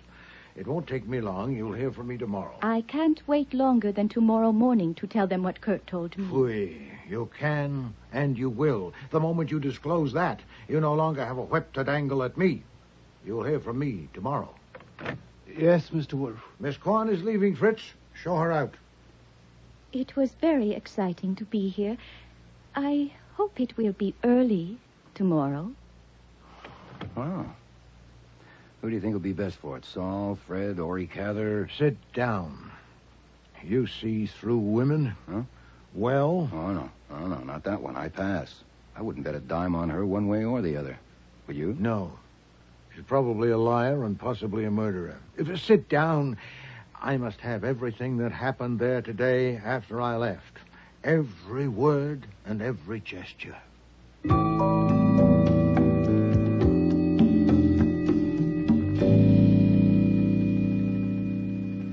read your statement over? I have read it. I am ready to sign it. And you've left nothing out? Nothing I can think of. Nothing in any way relevant. Goodwin, I'm going to give you a break. Again? That statement says specifically that you've reported everything you did there yesterday afternoon. Yeah, as I said, I've read it. So? So who put your fingerprints on some of the pieces of paper in Botval's wastebasket? Well, I'll be damned. I forgot to put gloves on. You don't forget things. So you have deliberately left it out.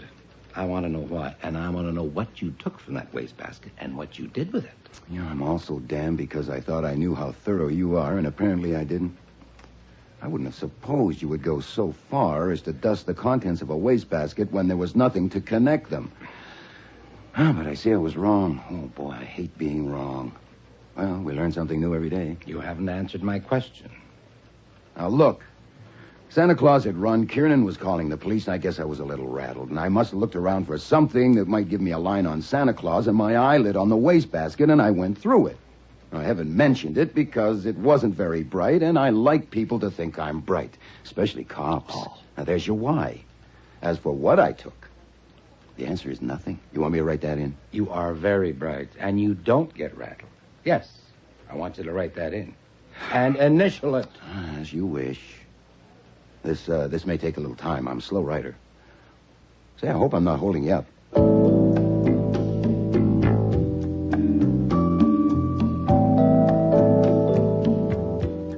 Wolfe wasn't in the office when I got home, of course, because his afternoon session up in the plant rooms is from 4 to 6 without fail. There was no note on my desk from him, so apparently there was still no instructions. But there was information on it. My desk ashtray, which is purely decoration, since I seldom smoke, had 3 cigarette butts in it, Faro brand. The kind Saul Panzer smokes. Yes, Fritz. No, it's not Fritz, it's me. I'm back. Oh, you. Yeah, me. There's nothing urgent to report. They found my prints on the stuff in the wastebasket, but I escaped without loss of blood. Is it all right for me to empty my ashtray? Yes, please do so. But then what do I do? I'll tell you at 6 o'clock, possibly earlier. Damn. Nero Wolfe's office. Archie Goodwin. Archie, it's Saul. Glad to hear you're back home safe. Well, I'm glad somebody is. What's up? Message for Mr. Wolfe. Yeah. Tell him everything is set. No snags. That's all? Right. Be seeing you. Mm-hmm. Yes. Saul called and said to tell you everything is set, no snags. Oh, well, satisfactory. Well, congratulations. Am I in the way? Oddly enough, no. Have chairs in place for visitors. 10 should be enough. 4 or 5 will come shortly after 6 o'clock. I hope not more. Others will come later. Refreshments? Liquids, of course. Nothing else. Anything else for me? No. Satisfactory use.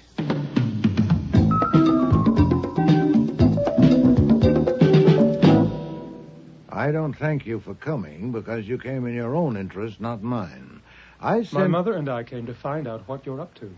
You will, Mr. Hatch. I sent each of you an identical message saying that Mr. Goodwin has certain information which he feels give to the police not later than tonight. But I have persuaded him to let me discuss it with you first. Before I didn't know Cherry Kwan would be here. You do now. I hope Miss Dickey and Mr. Kiernan will join us soon. Before I tell you what Mr. Goodwin's information is, I need a few facts from you. For instance, I understand that any of you could have found an opportunity to put the poison in the bottle. Do you challenge that? I've already told Did that you inspector mean to that tell I will me that not you do got what me I to warn come you. I here will for not that? make accusations You, like you. please. I point no finger of accusation at any of you. I merely say that none of you can prove that you had no opportunity. Can you? This is ridiculous. It was that guy playing Santa Claus. Of course it was. I was with Botval and my mother all the time, first in the workshop and then in his office. I can prove that. But Botval is dead, and your mother is your mother. Did you go up to the office a little before them, or did your mother go up a little before Botvile did? Is there acceptable proof that you didn't? And the others have the same problem. Miss Kwan? If you mean I can't prove I wasn't in the office alone yesterday, no, I can't. What information has Goodwin got? We'll get to that. A few more facts first. Mrs. Jerome, when did you learn that Botvile had decided to marry Miss Kwan? What? What did you say? No, Mother, no. Kurt marry her? That little strumpet? Oh, this is wonderful, really wonderful. Goodwin hasn't got any information, and neither have you. Why you wanted to get us together and start us clawing at each other, I don't see that. I don't know why you're interested, but maybe I'll find out if I give you a hand. Maybe we all put poison in the bottle, and that's why it was such a big dose. If it's true that Kurt had decided to marry Cherry and Alf Kiernan knew it, that would have done it. Alf would have killed 100 Kurts if it would get him Cherry. If Mama knew it, she would have gone for Cherry instead of Kurt, but maybe she figured there would soon be another one, and she might as well settle it for good. Shut up, Leo. Are you sure, Mama? I was about to say that Cherry would seem to be the most likely. Mr. Wolfe. She has the best brain of the lot and by far the strongest will. But I understand that while she says Kurt was going to marry her, Margot claims that he was going to marry her. Of course, that complicates it, and anyway, Margot has more than her share of the kind of pride that is only skin deep and therefore can't stand a scratch. If Kurt did decide to marry Cherry and told Margot so, he was an even bigger imbecile than I thought he was. Which brings me to me. I am in a class by myself. I despise all of them. If I'd taken to poison, I would have put it in the champagne as well as the Pernod and really enjoyed myself. But I have my... Out of my way, I've got to see him. Mr. Wolfe, I couldn't stop him. What is this? What's going on here? Good evening, Mr. Kramer. I was expecting you. The hell you say? I want a word I'm with... delighted to see that you brought Miss Dickey and Mr. Kiernan with you. Good evening, Sergeant Stebbins. Good evening, Saul. Panzer? Yes, sir. I'm running this. Panzer, you're under arrest, and you stay with Sergeant Stebbins and keep your mouth shut. I don't want No, any... Mr. Kramer. If Saul is under arrest, take him out of here. You are not running this, not in my house. If you have warrants for anyone present, take them and leave these premises. Would you bulldoze me, Mr. Kramer? You should know better. I want to talk with you. Certainly. Be seated. Not here, alone. It would be a waste of time. My way will be quicker and better. You have a choice, sir. Either go with whomever you can lawfully take, or sit down while I tell you who killed Kurt Botvile. Now, Miss Kwan, if you don't mind moving, Mr. Kramer likes that chair. You know who killed Kurt Botvile? I confess that I stretched it a little, but I soon can and will. First, some facts for you. I assume you know that for the past 2 months, Mr. Goodwin has been seeing something of Miss Dickey. He says she dances well. Yeah, you can save that for later. I want to know if you sent Saul Panzer to meet whoever... You will. I'm headed for that. But you may prefer this firsthand. Archie, if you please, what Miss Dickey asked you to do last Monday evening and what happened? You want me to tell... Yes. We were dancing at the Flamingo Club. She said Botvile had been telling her for a year that he would marry her next week, but next week never came, and she was going to have a showdown with him. She asked me to get a blank marriage license and fill it out for her and me and then give it to her, and she would show it to Botvile and tell him it was now or never. I got the blank on Tuesday and filled it in and gave it to her. Well, go on. And yesterday afternoon? She told me that the license trick had worked perfectly. That was about a minute before Botvile entered the studio. I said in my statement to the DA that she told me Botvile was going to marry her. But I didn't mention the marriage license because it was immaterial. Did she tell you what happened to the license? She said Botvile had torn it up and put the pieces in a wastebasket by the desk in his office. That was the night before, Thursday evening. And what did you do when you went to the office after Botvile had died? I dumped the wastebasket, put the stuff back in piece by piece. No part of the license was there. You made sure of that? Yes. Any questions, Mr. Kramer? No. Goodwin lied in his statement. I warned him. I'll deal with that later. What I want to know Then Cherry took it. You took it, you professional virgin. I did not. Mr. Wolfe, I am not going to wait any longer. Miss Kwan, I'm doing this. Another fact, Mr. Kramer. Yesterday, I had a luncheon appointment with Mr. Botvile at Rusterman's restaurant. He had once dined at my table and wished to reciprocate. He'd asked me to do him a favor on the way, to stop at a shop and pick up a pair of white cotton gloves, medium size, for a man. You bought the white gloves? It struck me as a peculiar request, but Mr. Bottweil is a peculiar man. At lunch, he explained somewhat vaguely what he wanted them for. I gathered he'd taken pity on some derelict he'd seen on a park bench and had hired him to serve refreshments at the office party, costumed as Santa Claus. And he decided that the only way to make his hands presentable was to have him wear gloves. You shake your head, Inspector. You're damn right I do. You would have reported that. No reason on earth not to. I didn't report it because I thought you'd find the murderer without it. The derelict Santa had obviously skedaddled out of fright, since he couldn't possibly have known of the jar of poison in the workshop, among other things. And, as you know, I have a strong aversion to involvement in matters where I've no concern or interest. You're reporting it now. I am indeed, because I understood from Mr. Goodwin that you were intensifying your search for the man who was there as Santa Claus. And with your army, it probably wouldn't take long to get to me, and I'd be under inquisition. I must report the episode now and suffer your rebuke for not reporting it earlier, but in the meantime, I wanted to make use of my singular advantage. I knew that the man who acted Santa Claus was almost certainly not the murderer, and I needed first to have a talk with one of these people, and I did so when Miss Kwan came here last evening. Why, Miss Kwan? Mr. Wolfe. You can decide later whether such details matter. With Miss Kwan, I discussed her associates at that place and their relationships, and I became satisfied that Bottweil had, in fact, decided to marry her. That was all. You can also decide later whether it's worthwhile to ask her to corroborate that. I ask her now. Miss Kwan... Mr. Wolfe is speaking. I'll wait till he's finished. Thank you. This morning, I acted. Mr. Goodwin was at the district attorney's office with you, so I called in Mr. Panzer to do some errands. Would you tell Mr. Kramer about the first one, Saul? Yes, sir. I was to learn whether Bottweil's wastebasket had been emptied since his conversation with Miss Dickey in his office Thursday evening. I got the name and address of the cleaning woman who worked at that establishment, and I found her, and I had a talk with her. She told me that the wastebasket had been emptied at about 6 o'clock Thursday afternoon, and not since then. Cherry must have taken them. Meanwhile, I was phoning everyone concerned, Mrs. Jerome and her son, Miss Kwan, Miss Dickey, Mr. Kiernan, and inviting them to come here for a conference at 6:15.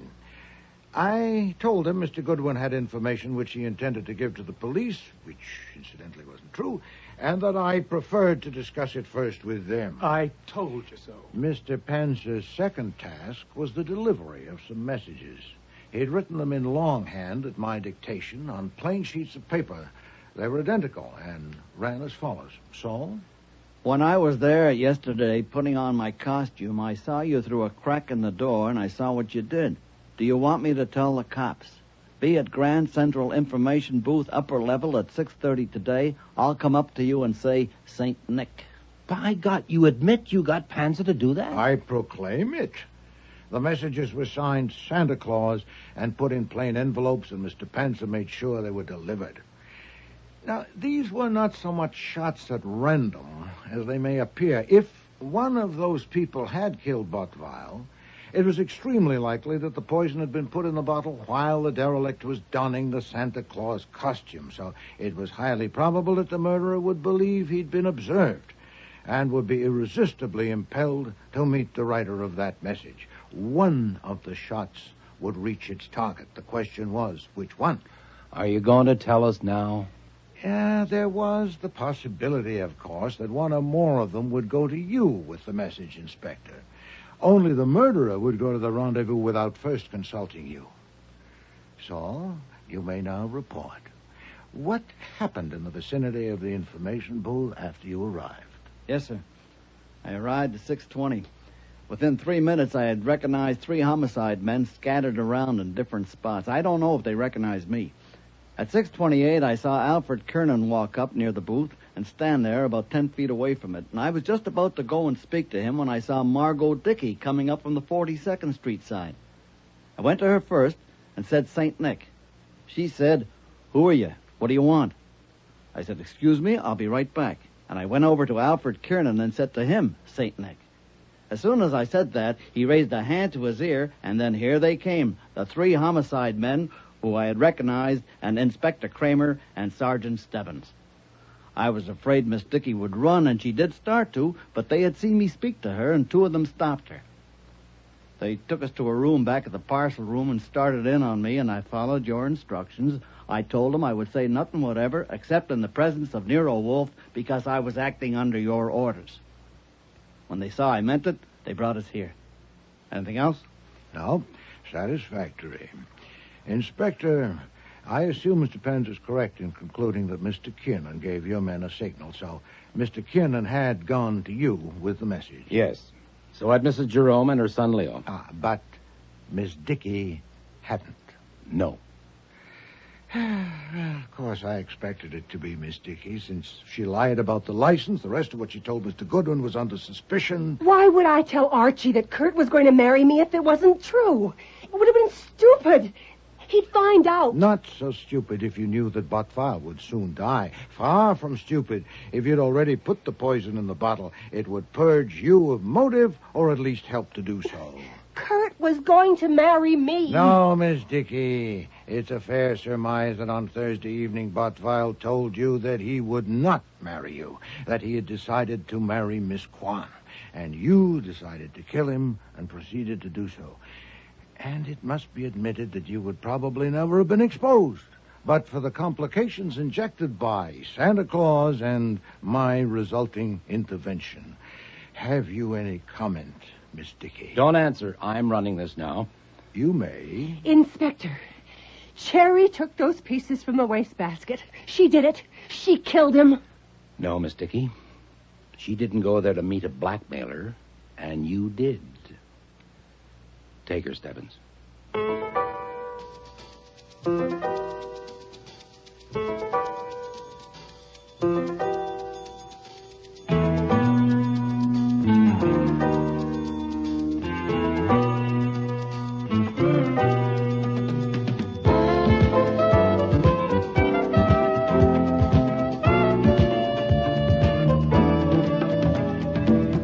Starring in today's episode were Mabel Moore as Nero Wolfe and Don Franks as Archie Goodwin.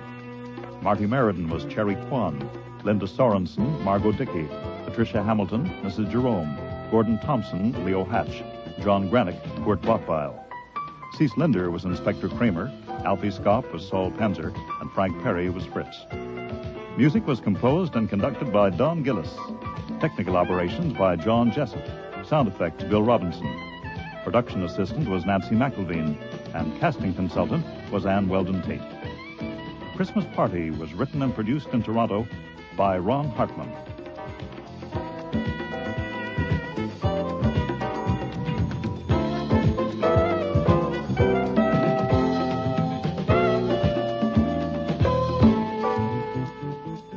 Next week. Is that Amphagel you're taking? It is. I haven't had to take this stuff since that hideous experiment with eels in the spring. Nero and Archie meet society's foremost hostess. You remember me, Mr. Wolfe? Oh, indeed I do. You're the woman who came here 2 years ago and tried to bribe me to play the clown. Bribe? That's silly. I offered you $2,000 to come to a party and be the detective in a murder game. $2,000 and all the beer you could drink for a few hours' work. Archie is introduced into society. This is my brother Daniel, Mr. Goldwyn. Goodwin. What? The name's Goodwin. Of course. Daniel, will you show Mr. Gordon to the office? Goodwin. And when you're finished, please join us on the terrace for cocktails. Thanks. You know the girls and Larry, of course. Mm-hmm. And I hear you've met Mr. I've had the pleasure. So the only one you don't know is Dr. Brady. This is Mr. Goldman. No, the name is Gulenwangle. The party game was murder. Are you going to faint? No, I'm all right you? now. I never scream, really. I never do, but it just seems so, cutting myself with glass so soon after Miss Huddleston. Yeah, well, just take it easy. I didn't scream when I cut myself. I'm not quite that silly, really. I'm not. I But know. I screamed when I saw the piece of glass lodged in the bath brush. It seemed so... Let me see that. There. Next week, cordially invited to meet death, with guest stars Barbara Hamilton, Terry Tweed, Ken James, Lynn Darragon, and Tom Harvey.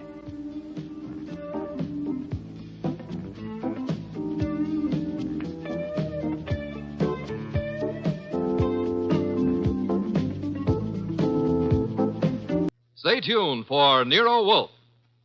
This Sunday marks the premiere of The Big Show on NBC. Not just any big show, it's the big show. NBC's hour and a half of comedy, music, and drama. The best of each. The Big Show will be heard every Sunday afternoon over most of these stations, with Tallulah Bankhead as Mistress of Ceremonies. Your stars for this Sunday's broadcast include Jimmy Durante, Fred Allen, Ethel Merman, Frankie Lane, Mindy Carson, Meredith Wilson, Danny Thomas, and hosts of others. All this and Tallulah, too. No wonder it's The Big Show. My boss is the smartest and the stubbornest, the fattest and the laziest, the cleverest and the craziest, the most extravagant detective in the world, Nero Wolfe.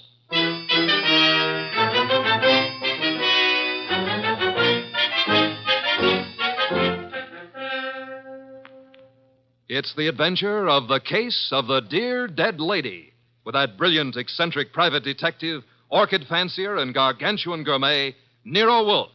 Starring Sidney Greenstreet.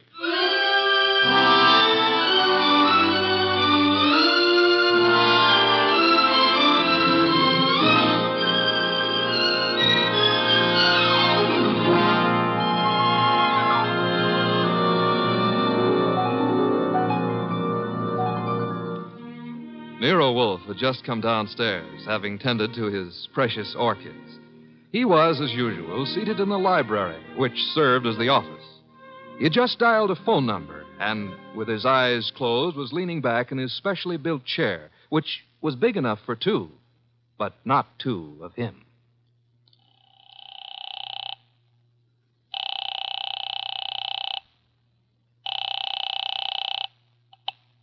Halsbrecher's Market, domestic and imported delicacies. Mr. Halsbrecher, this is Nero Wolfe. Oh, yeah, Mr. Wolfe. I was just about to ring you. Well, I have need of 2 pounds of duck liver. I do not, of course, refer to the commercialized Strasbourg pate. Well, I appreciate the order, Mr. Wolfe, but... Next, my cook Fritz informs me that we require 3 fine fat geese. Look, Mr. Wolfe, there's a little matter of an unpaid You bill. might add 12 cases of beer, a bushel of Vermont apples, green for stuffing, and a gallon of Marquesa Patricia Roman oil. Mr. Wolfe. In addition, Fritz has listed 6 dozen eggs, 4 braces of Sussex woodcock, and a few pounds of Westphalian ham. You have all that?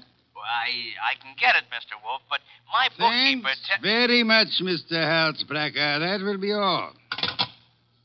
Now... Now then, Archie. Yes, boss? You seem to be worried. Oh, I am.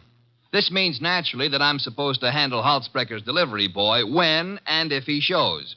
I had thought of leaving that simple matter to you. And what about the simple matter of the money? Money? I hate to bring up a vulgar subject, but where is it coming from? Oh, of course. You're right, Archie. I should have said... Said what? Charge it. Boss, look, you don't realize I know, but we're into that truffle broker for $500 bucks and change. All right. Then give him a check. Okay, I will give him a check. And I hope they'll let you keep the orchids in your cell. You're a wit, Archie. Mm-hmm. You know, I'm on the bank's mailing list. We got a notice this morning.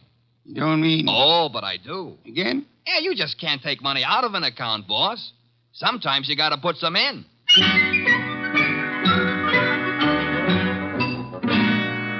This is the only way to deal with the man I work for, and if I hadn't thrown him that scare, he wouldn't have been willing to listen when the door buzzer rang, and a prosperous-looking young guy in the kind of clothes that don't grow on trees came in and stood in front of the boss's chair, fiddling with the brim of his pork pie.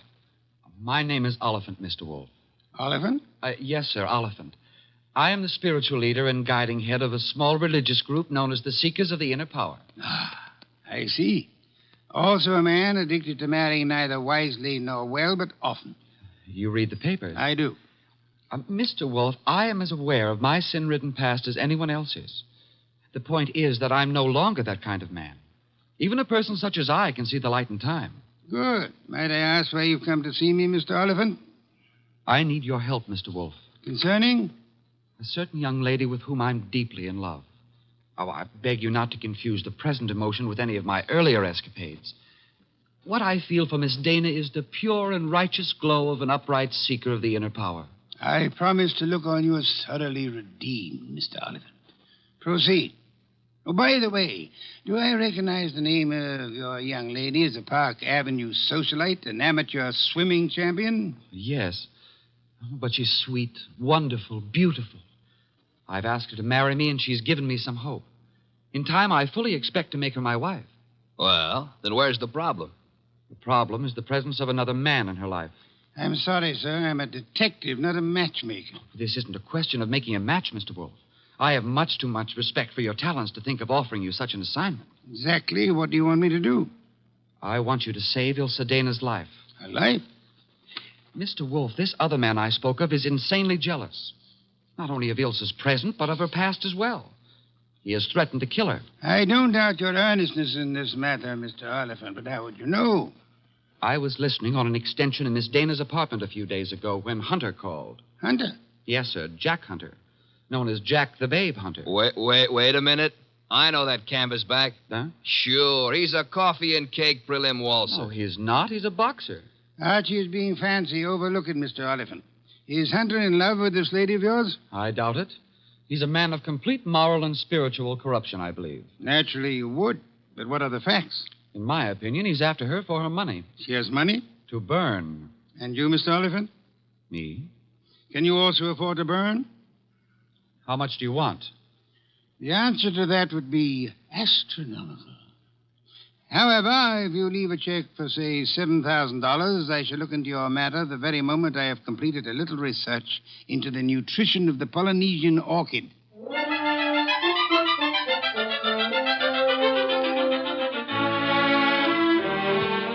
Oliphant's check gave our bank account a slight blood transfusion.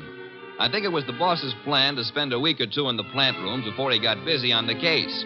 And he'd have done it, too, if that phone call hadn't come in about a little after 9, just after Wolfe had polished off one of Fritz's dinners and was settling back with a stein of beer in his hand. Don't disturb yourself, Archie. I'll get it. Yeah, well, look out you don't strain yourself, boss. You got to straighten out an elbow to reach that receiver.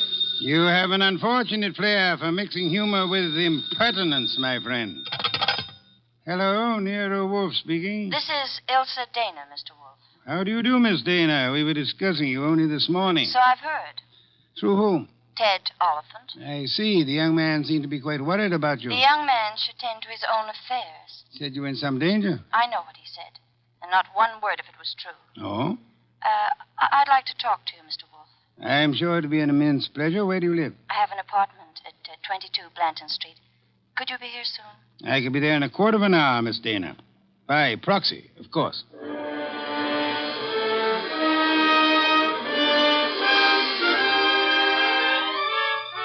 The proxy, naturally, was yours truly.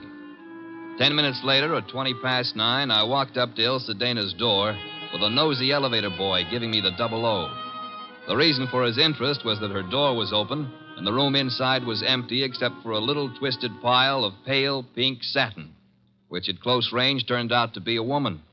Which woman turned out to be Ilse Dana. And Ilse Dana was dead. She used to be pretty. She isn't now. Yeah, strangulation doesn't help any girl's looks, son. Make anything of it? Well, the position of her body and the bloodstains on her pointed fingernails tells me that she put up a tough struggle before somebody succeeded in smothering with a pillow from the sofa over there. Yeah, that figures. When did it happen, I wonder? Yeah, the last 15 minutes, I'd guess. Say, who's been up in the elevator this evening? Nobody for her. Well, somebody came up. Oh, who says not? They could have used the stairs, you know. Yeah. How well do you know Miss Dana? I know exactly zero about Miss Dana. How could you ride her up and down every day and know nothing about her? It's a rule of the house to keep your mouth shut. The rule also goes when being questioned by a cop. A cop? Who's a cop? Oh, I guess you're a cello player from the Philharmonic. Look, I happen to work for a guy named Nero Wolfe. Oh. Heard of him? Maybe. Well, if your memory comes alive, son, I might see my way clear to spend a few dollars with you. Understand? I'll keep you in mind. Going down, mister?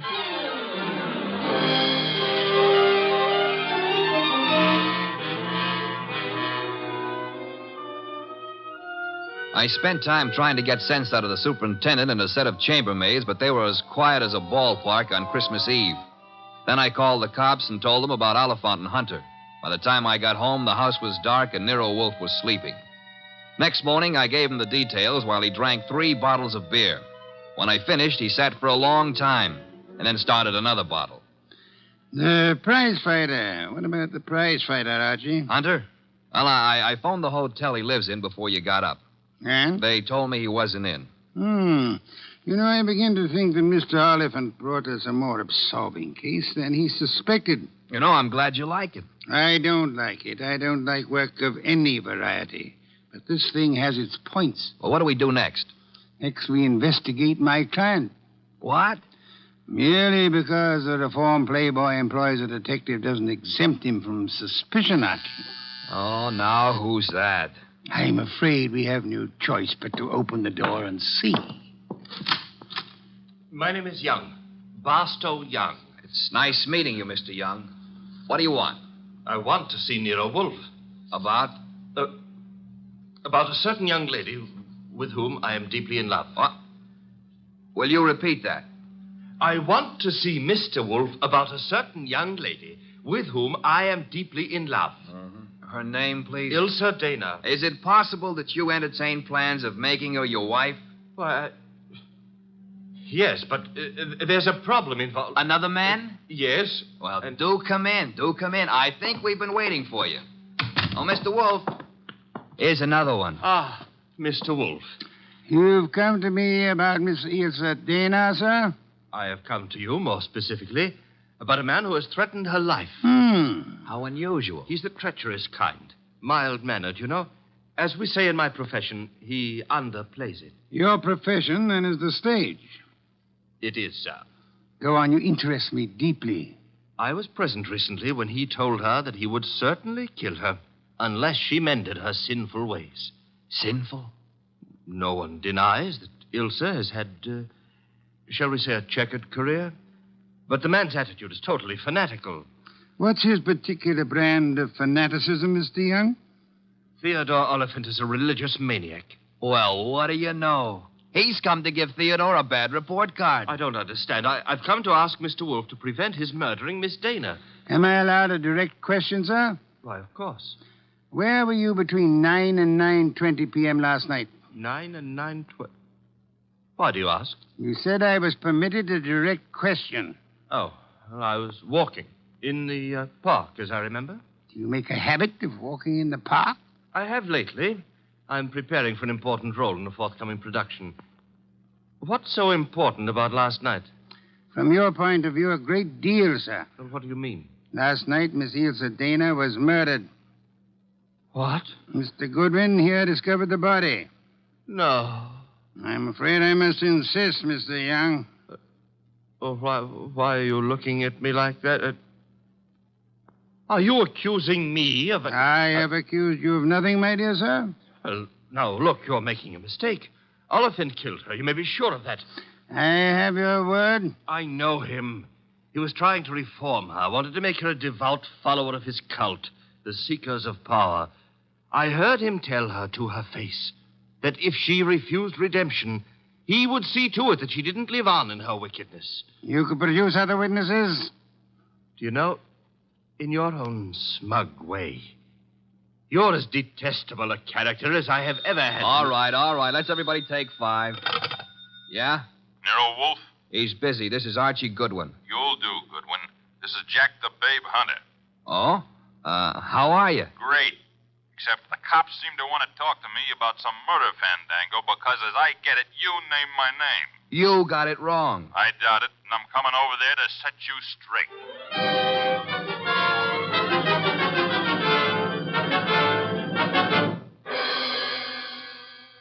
Why'd you ring me in on this mess, Wolf? You knew the girl pretty well. Me and how many more? Besides, what time was she murdered? Last night between 9 and 9:20. I see. So if you would inform the police where you were at the time, that should be that. Yeah. By the way, Mr. Hunter, where were you at the time? I don't see your badge, Wolf. I was only wondering. I haven't been near the Dana woman for over a month. But if you're really interested, I'll give you the name of the killer. Please do not keep us in suspense, Mr. Hunter. couple of years back, Ilsa financed a guy in a big and lousy Shakespearean play that closed like a clam and nothing flat. Go on. It was money down the drain. The guy's got nerve. And he was in love with her, and he figured she'd do anything for him. So he comes back to her to finance him again. This time in Hamlet, no less. I see. I don't have to tell you what a flop that would be. You needn't tell me the actor's name either. You know? Mr. Barstow Young just left here. Yeah? Well, he's your man, Wolf. He got so sore when she told him she wouldn't toss any more moolah into his broken-down career, he went off his rocker and tore it down. Your reason for thinking so? I met him on the street one day, and he started beefing to me with blood in his eyes. That's all I could do not to punch him. The results might have been less fatal if you'd followed your instincts, sir. I couldn't. Guy's built like a broomstick. He's weak as a cat. Hit him once, he'd crack like dry plaster. I see. What's on your mind? This man you're accusing of Miss Dana's murder, Mr. Hunter, he was very much in love with her.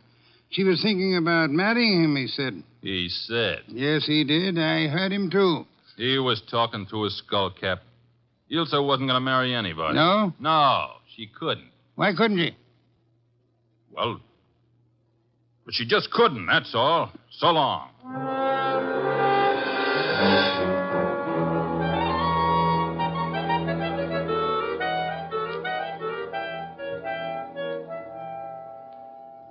Well, now we got a perfect circle with everybody pointing at everybody else and nobody able to prove a thing.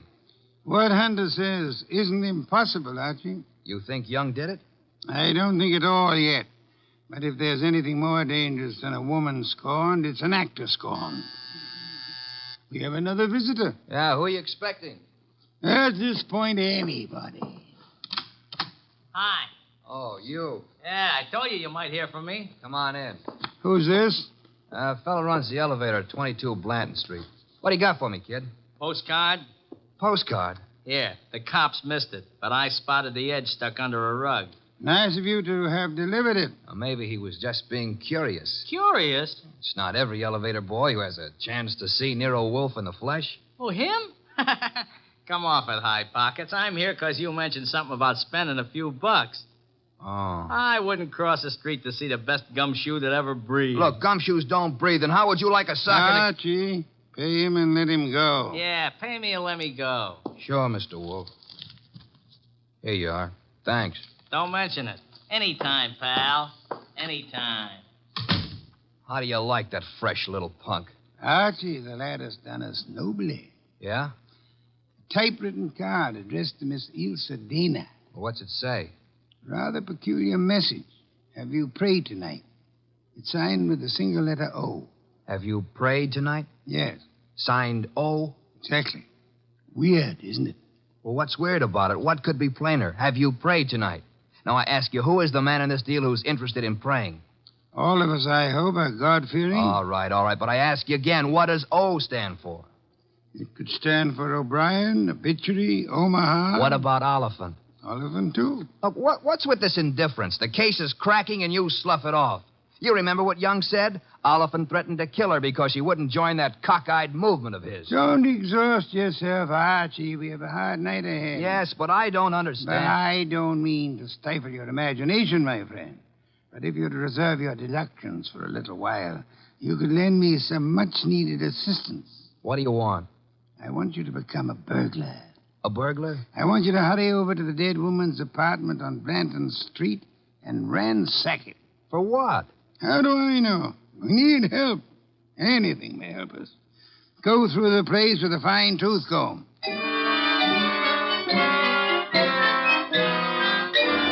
I tore the late Miss Dana's apartment to shreds, but I saw nothing. Then, just as I was about to give it up as a bum job, I noticed a little writing desk in the living room.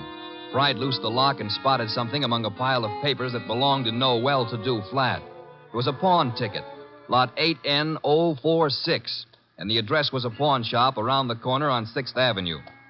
It wasn't more than 90 seconds later that I walked into the joint and tossed the ticket across the counter. Oh, yeah, this, want to redeem it. And fast, huh, Pops? Yeah, it's nothing that's worth much, mister. No? No. Oh, what is it? This? Small steel filing box. Oh. Anything in it? I don't know. Come to me locked, never been able to get it open.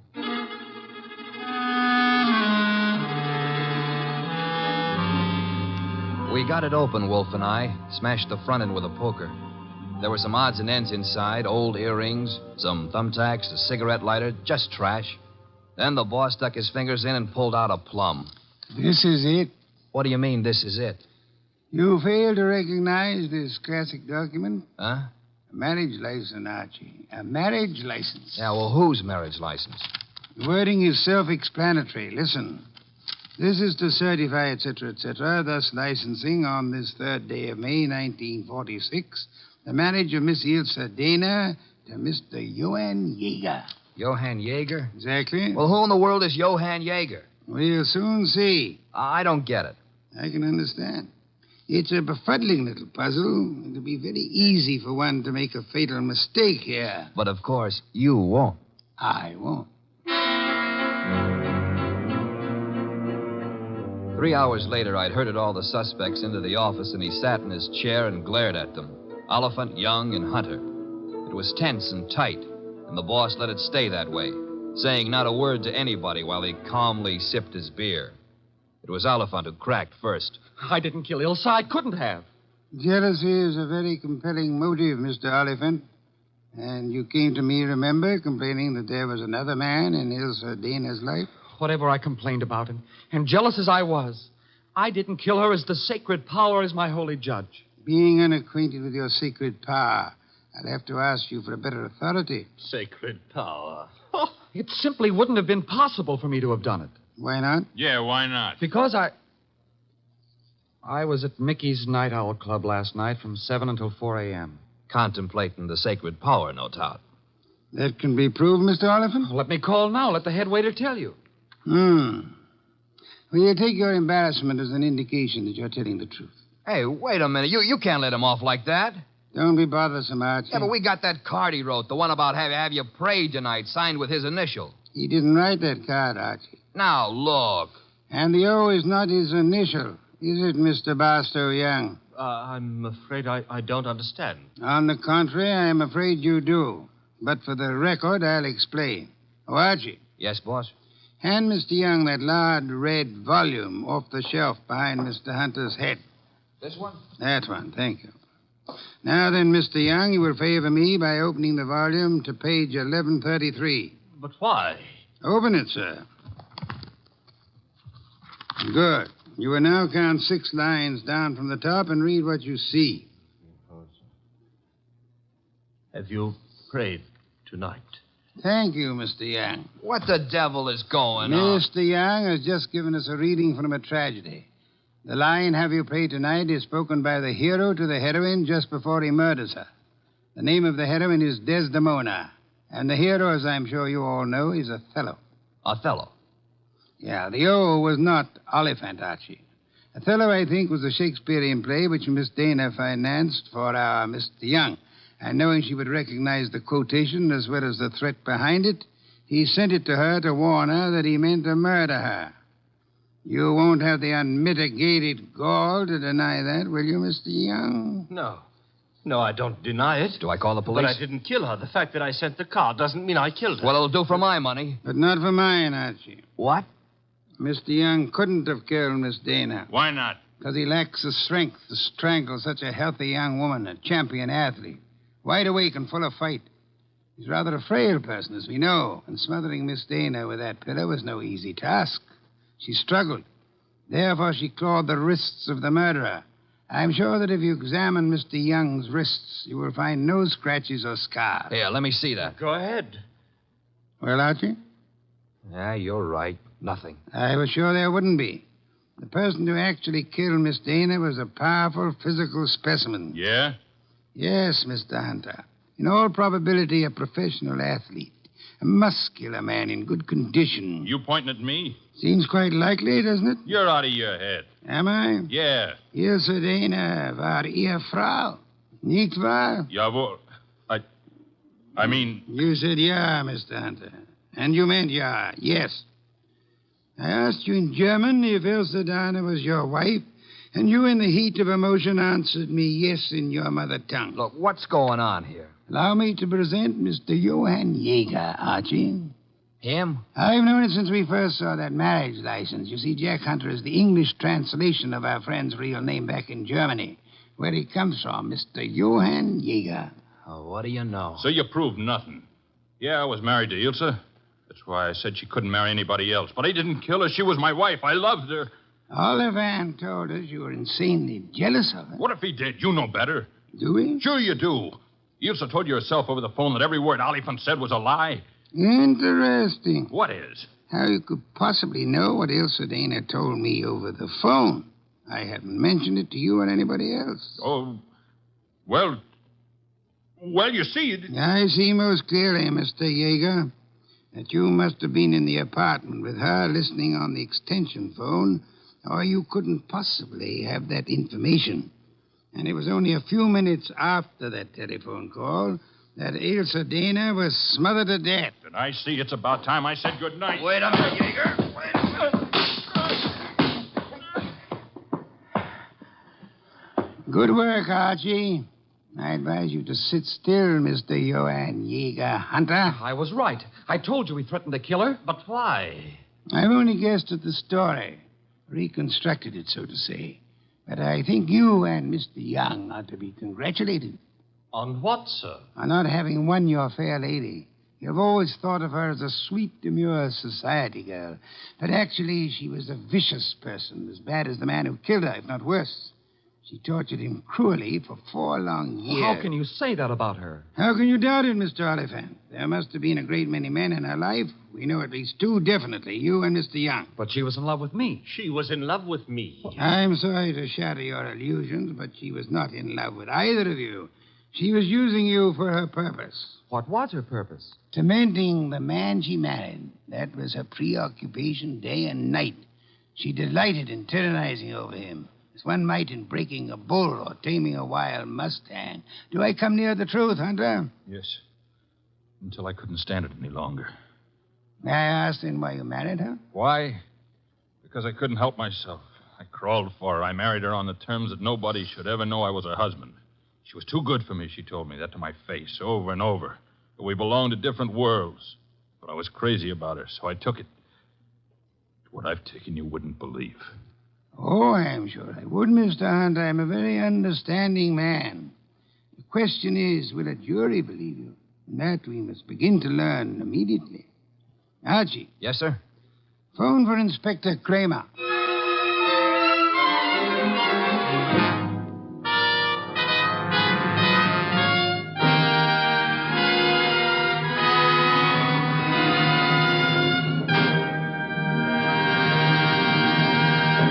You have been listening to The New Adventures of Nero Wolfe, starring Sidney Greenstreet.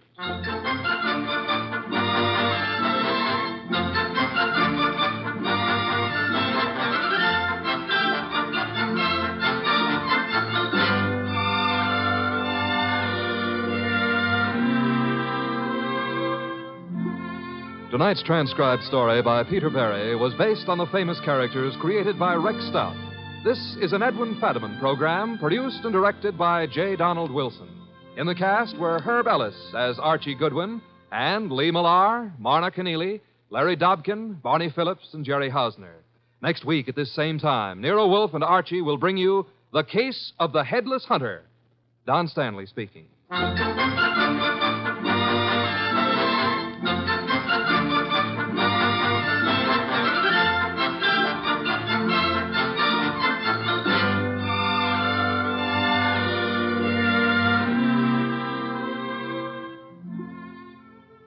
And don't forget, this Sunday marks the premiere of The Big Show on NBC. Not just any big show, it's The Big Show. NBC's hour and a half of comedy, music, drama, and the best of each. The Big Show will be heard every Sunday afternoon over most of these stations, with Tallulah Bankhead as mistress of ceremonies.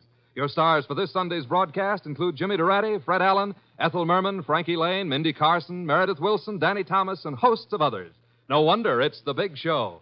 And Theater Guild on the Air this Sunday presents Judy Garland in Miss Alice Adams. So don't forget, Tallulah Bankhead brings you The Big Show Sunday on NBC. Stay tuned for Nero Wolfe, transcribed. Later this evening, the unique Mr. Monty Woolley stars once again in the new comedy series, The Magnificent Montague, the delightful saga of an embittered Shakespearean ham.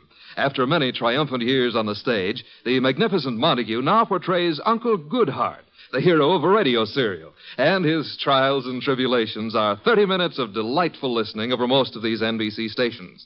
And today being Friday means another visit to Duffy's Tavern, where Archie the manager presides over another sparkling session of mischief and madness. Ladies and gentlemen, the ringing of that phone bell means adventure. Hello? Hello? The young man answering the phone is Archie Goodwin. Yes, this is Nero Wolfe's office. The mountain of a man in the oversized armchair, staring at Archie with a beady eye, is Nero Wolfe. Mr. Wolfe is in. Mr. Wolfe is always in. Would he stay in until... He would. Archie, what on earth? Boss, she sounds blonde. Phooey. Don't believe I can tell over the phone? Okay. Excuse me, miss, but are you blonde? Oh. Go ahead and laugh. Thank you. Mr. Wolfe, we'll see you. Goodbye. I did not say. No, but you will. Besides, she wasn't blonde. And I want you to see red. Oh, Archie, better think of some new ones. Ridiculous.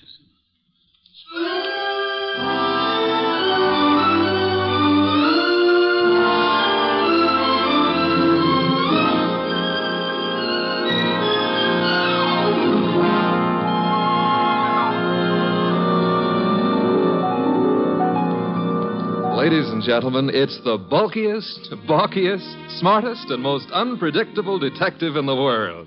That chair-borne genius, Nero Wolfe, created by Rex Stout and brought to you in a new series of adventures over this NBC network in the person of Mr. Sidney Greenstreet.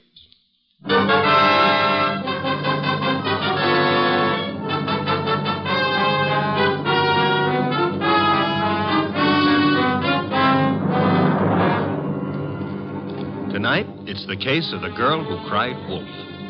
In the old brownstone house on 35th Street, my boss, Nero Wolfe, with all his 300 pounds, sits at his desk from which he runs his world.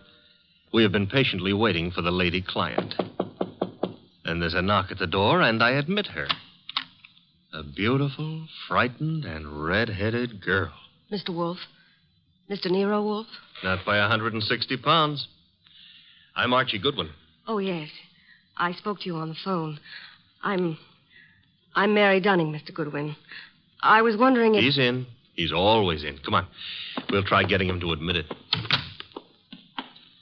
This is Mr. Wolfe. Miss Mary Dunning.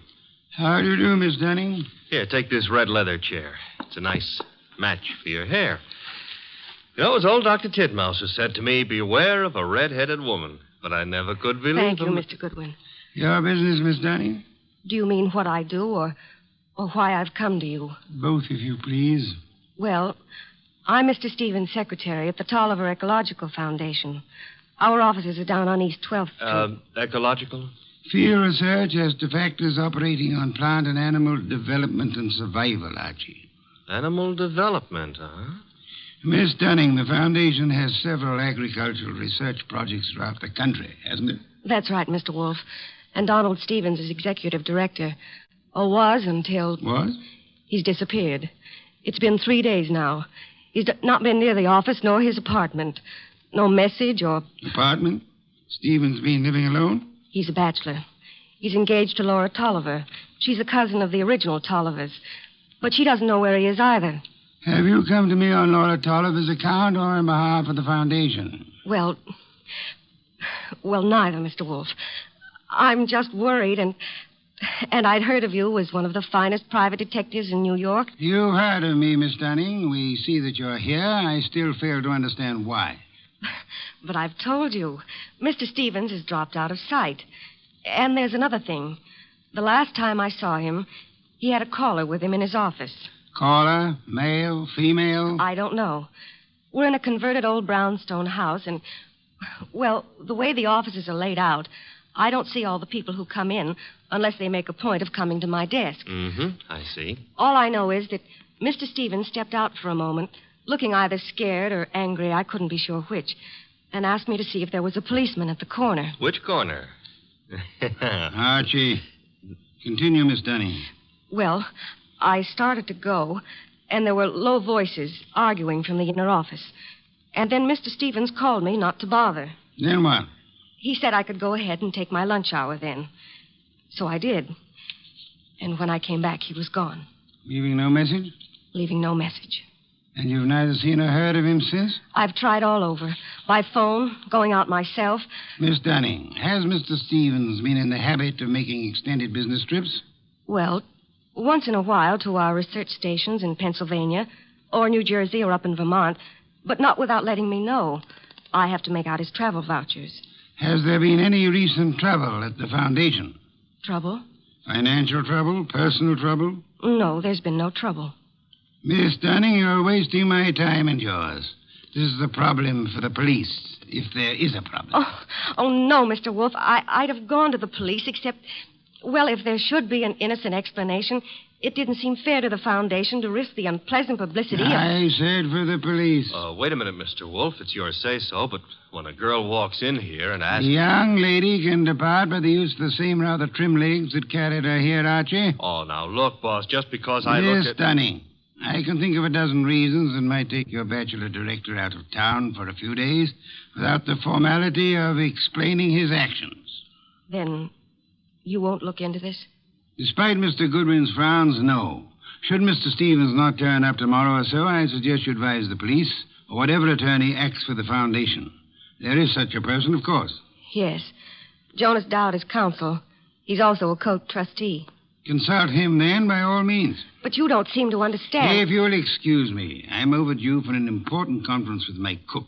We have just received a shipment of truffles from France. Well, of course, if Mr. Wolfe, if you ask me... Precisely what I've refrained from doing, Archie. Would you be good enough to escort Miss Dunning to the door? To the door, Archie. Good night, Miss Dunning. Good night. Good night. And thanks, just the same. Look, Mr. Wolfe, it's your shop, and you can get as surly as you please. But can you give me one excuse for that high-handed brush? One thin shred of an excuse? Miss Dunning was sitting in this chair... The girl was lying, Archie. Lying? How can you say that? At least twice. And possibly from the moment she opened that undeniably pretty mouth. Now, if you'll excuse me, Archie, I have an appointment with a truffle.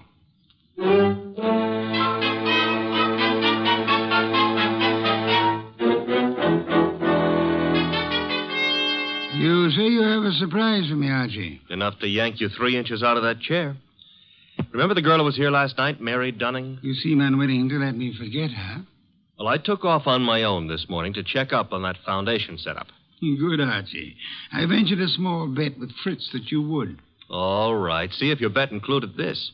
I found Stevens down there right in his office. Missing executive director. Yes, and the missing Mr. Stevens claimed he had just been on a business trip.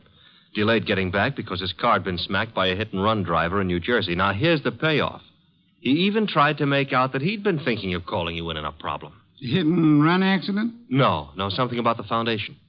But I didn't waste time letting him cloud it up for us. The point is... Archie, you brought him here, of course. Stevens? No, he's still down there. We'll want to grab him before the day is out, but I had something more important to run down first. It took me 3 calls on the way up here, but you can take it as confirmed. We've still got a disappearance case, and this one you're not sitting out. Indeed. And who has disappeared now? Mary Dunning. Stevens is back, but Mary's gone. Not at the office, not at her rooming house, and none of her clothes are taken. How'd you get going? Put a police call out on Mary? Back to 12th Street and get Stevens out of that office and up here as fast as you can. I'll phone him. You're on the way.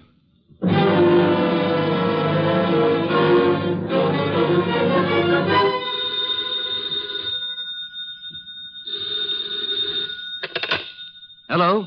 This Donald Stevens? Yes, this is Donald Stevens. This is Nero Wolfe. I understand you've been thinking of consulting me. Well, as a matter of fact, I have, Mr. Wolfe. I started to explain to Mr. Goodwin, but... Are you alone there at the office? Why, well, yes.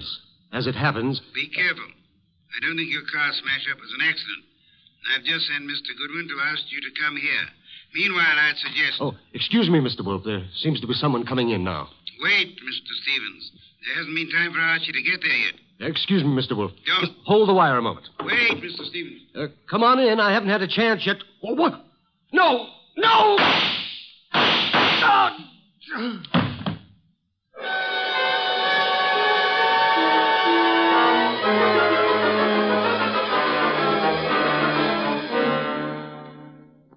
And that's all Inspector Kramer has been able to make of it, Archie? Not to hear him tell it, but that's all he's got. Stephen dead and the girl still missing. Did you find anything helpful at the office? I think the murderer started to tear up some account books and project ledgers, but I must have scared him away when I rang the bell. Couldn't have been more than 3 or 4 minutes after the shooting when I got there. But you saw no one? A murderer can cover a lot of ground in 3 or 4 minutes.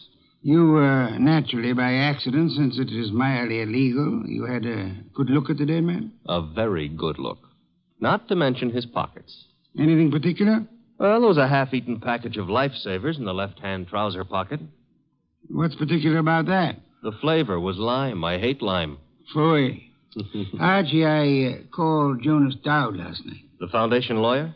Yes, he set up the original charter under which Donald Stevens operated, with an annual fund of $90,000. Ecology has its attractions. 90,000 attractions, to be precise. It indicates a possible reason for Stevens' murder. He was in sole charge of that money. Somebody donated 338 caliber bullets to him. Hardly a token of appreciation. Perhaps not. However, the shooting followed the attempt to stage an automobile accident. Archie, I've sent Saul Panza on an errand for me. Saul, huh? He's expensive. True, he's the best man in the shadow job there is, but you've got something, huh? Possibility. An angle I can't handle? Apart from your natural preference for curves, you've more than work enough here in New York. Finding Mary Dunning for a starter. Or her body? Or her body, as it may be. Is that what Saul's on, picking up a line on Mary? Among other chores, Saul's is buying me some special groceries at the city market. You frown, Archie. I glower. But okay, play it cozy. You can send Saul off to Stockholm for smorgasbord for all I care. I'm still asking, what about Stevens and what about Mary? Where do we start? I'm expecting Laura Tolliver, the heiress, and the son of Jonas Dowd here within a few minutes. Jonas Dowd himself proved as difficult to pry from the office as you generally are from this one. Oh, good for old Jonas. Wait a minute, though. You said a son was coming. Would that be Peter Dowd? It would be. Could I trouble you to pass that second bottle of beer? It's your third. Stop auditing me, Archie. You reacted to the name of Peter Dowd. May I ask why? Kramer is ahead of you on that pitch. He's had Peter Dowd downtown already. And learned? Playboy, used to be in love with Laura Tolliver, now in line to take over Stevens' tidy $20,000 a year salary as executive director. To take over Fooey. Peter Dowd's no ecologist. He's got more important qualifications. His old man and Laura Tolliver are co-trustees under the Tolliver will, and the director can be anybody they name. Archie, you sound prejudiced against young Mr. Dowd. Yeah, that's what Kramer said. I'm just naturally suspicious of anybody who stood to pick up $20,000 a year, plus a whack at the $90,000 a year in house money, just by throwing 338 caliber slugs into Stevens. Particularly after getting rid of Mary Dunning to clear the way. The police still have no leads on Miss Dunning? A for effort, Z for results.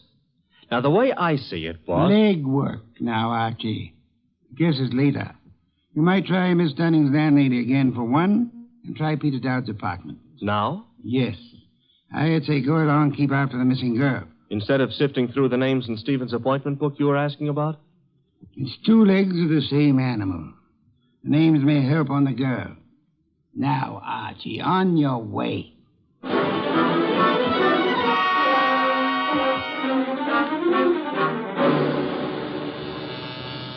Come in.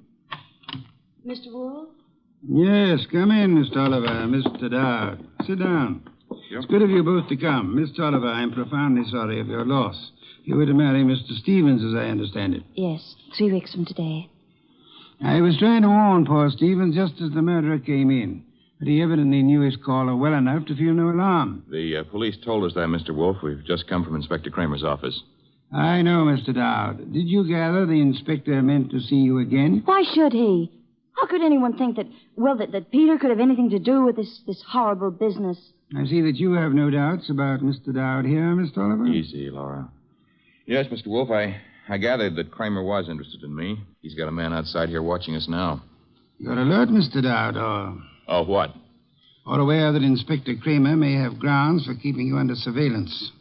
Look, Mr. Wolfe, I didn't come here to be put through the jumps again. First Kramer and now you. I'm acting for the Tolliver Foundation, Mr. Dowd. I have been since your father retained me last night. Well, why jump on me, then? Young man at my age and weight, the chances of my jumping on anyone are about as likely as, as unlikely as to expect that you're not still in love with Miss Laura Tolliver here. Mr. Wolfe, we haven't admitted that we... Miss Tolliver, your concern a moment ago at the possibility that this young man might be charged with Stephen's murder. Now, wait a minute, Mr. Wolfe. Climb back on me if you want, but let Laura alone. If you're trying to make... I'm no longer trying, Mr. Dowd. You both confirmed the point for me. All right. I am still in love with Laura. And I think Laura's known ever since she accepted Stephen's ring that their engagement was a mistake. What are you going to make of that? Did Stevens know you hadn't given up on Laura? I told him twice. I even went down to the foundation just... Just when, Mr. Dowd? This morning while I was telephoning Stevens, for example? I haven't been near the foundation office for days. I've been out of town. Mr. Wolfe, you've no right to twist and turn everything Peter says. I do love him, but Laura. Well, that's the first time you've come right out with it since... I'm sorry, Peter. I've wanted to tell you 1,000 times. But, you kept going away on all those trips, and I never knew whether it was for some other girl or... Mr. Dowd, Miss Tolliver, could this tender exchange be postponed till you two find yourselves alone? Go ahead, Mr. Wolfe. Ask anything you want, as long as I know it's all right with Laura here. Roundly spoken, Mr. Dowd. May I ask about Mary? What's Mary Dunning got to do with this? I'm glad you're aware of the Mary I meant. Well, I've met her at the foundation, of course. We've all heard she's missing. You couldn't suggest where she might be. How would Peter know? Let's return to Mr. Stevens. Can either of you explain his 3 days' absence from the city? I've been out of town myself. Miss Tolliver? He could have been inspecting any one of the research plants. He didn't tell me, if that's what you mean. Stevens said this morning he had been wanting to consult me. You can't suggest why? Well, no, I can't. About foundation business or personal business? .338 caliber bullets kept Mr. Stevens from making that clear, Miss Tolliver. Mr. Dowd's father is sending me over some material, but as yet it's not in my hands. Are you familiar with the personnel at the research stations? There aren't any more than 4 or 5 project managers. Halsey in Vermont, Schwartz down in Pennsylvania. Excuse me. Nero Wolfe? Archie. Yes, Archie. You can take it back about Mary Dunning. If she's a liar, she's just gone to a lot of trouble to make it look good. Dead? No, but knocked out with chloroform and stuffed in a closet in a man's apartment. And guess whose apartment? Spare me your charades, Archie. Peter Dowd's. That's where I'm calling from. Is he still with you? As it happens, yes. You better hang on to him. There's been another development. Inspector Kramer's got hold of a man named Schwartz. The Pennsylvania project manager. Right. Schwartz was at the foundation office this morning, and he says Peter Dowd was going in as he came out. When? Within minutes of your call to Stevens. Kramer's on his way to your place now to pick up young Dowd. Any instructions? I'd like more company. Well, the ball game is all wrapped up, isn't it? I'd still like more company. Right. Mary and Schwartz? If you can get them here. And Archie. Yes? Get them here.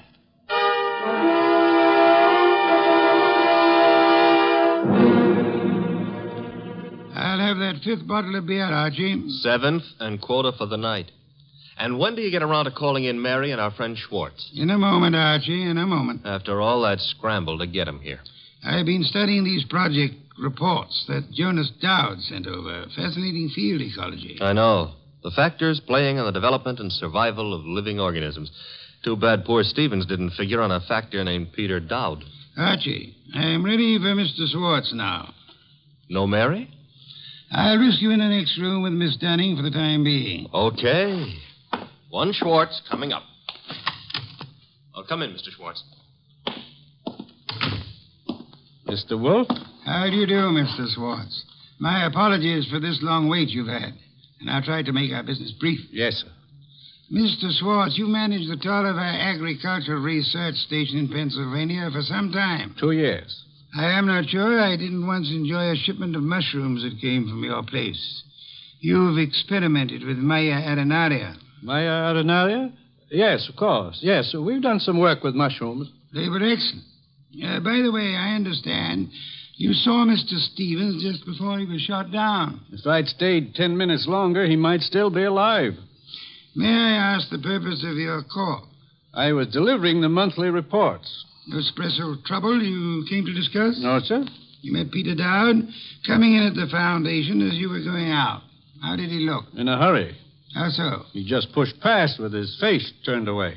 You sure it was he? Yes, I had seen him at the foundation maybe 2 or 3 times before. Were you aware that Mr. Stevens and Mr. Dowd were both apparently in love with the same young lady? I'm a research worker, Mr. Wolfe. I wouldn't know about Mr. Stevens' personal affairs. Just an hour ago, before Inspector Kramer took him from here, young Dowd admitted that he'd been there today. I didn't think I could be mistaken. But he said only because Stevens had phoned him to come. Were you there when that call was made? No, there was no call to Dowd while I was there. Excuse me, Mr. Swartz. Yes, Nero Wolfe speaking. This is Saul Panzer. Yes, Saul, you're still... Yes, still down here at the city market. Looks as if you were right. Indeed? One of their trucks just pulled in with a load of full crates. Top quality produce.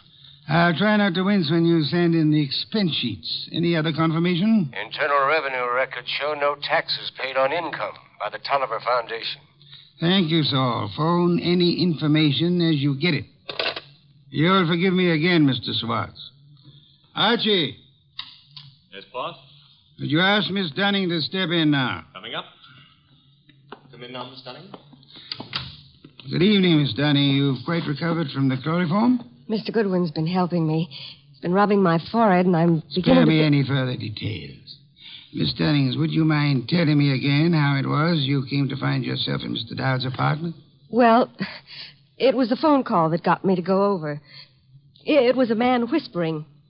He didn't give his name, but he said if I came to that address, apartment 4C, I could learn something about Mr. Stevens. You went to apartment 4C, and then? That's really all I know. Just after the door opened, before I could see him, his coat was thrown over my head, and then he must have given me the chloroform. It was Peter Dowd, of course. Dowd? Who else could it have been? It could have been Mr. Swartz here. Mr. Wolfe, you're joking. Am I, Swartz? Joking or drunk? Why should I... For the ancient reason, Swartz. Money. For the racket you had and wanted to keep. Racket?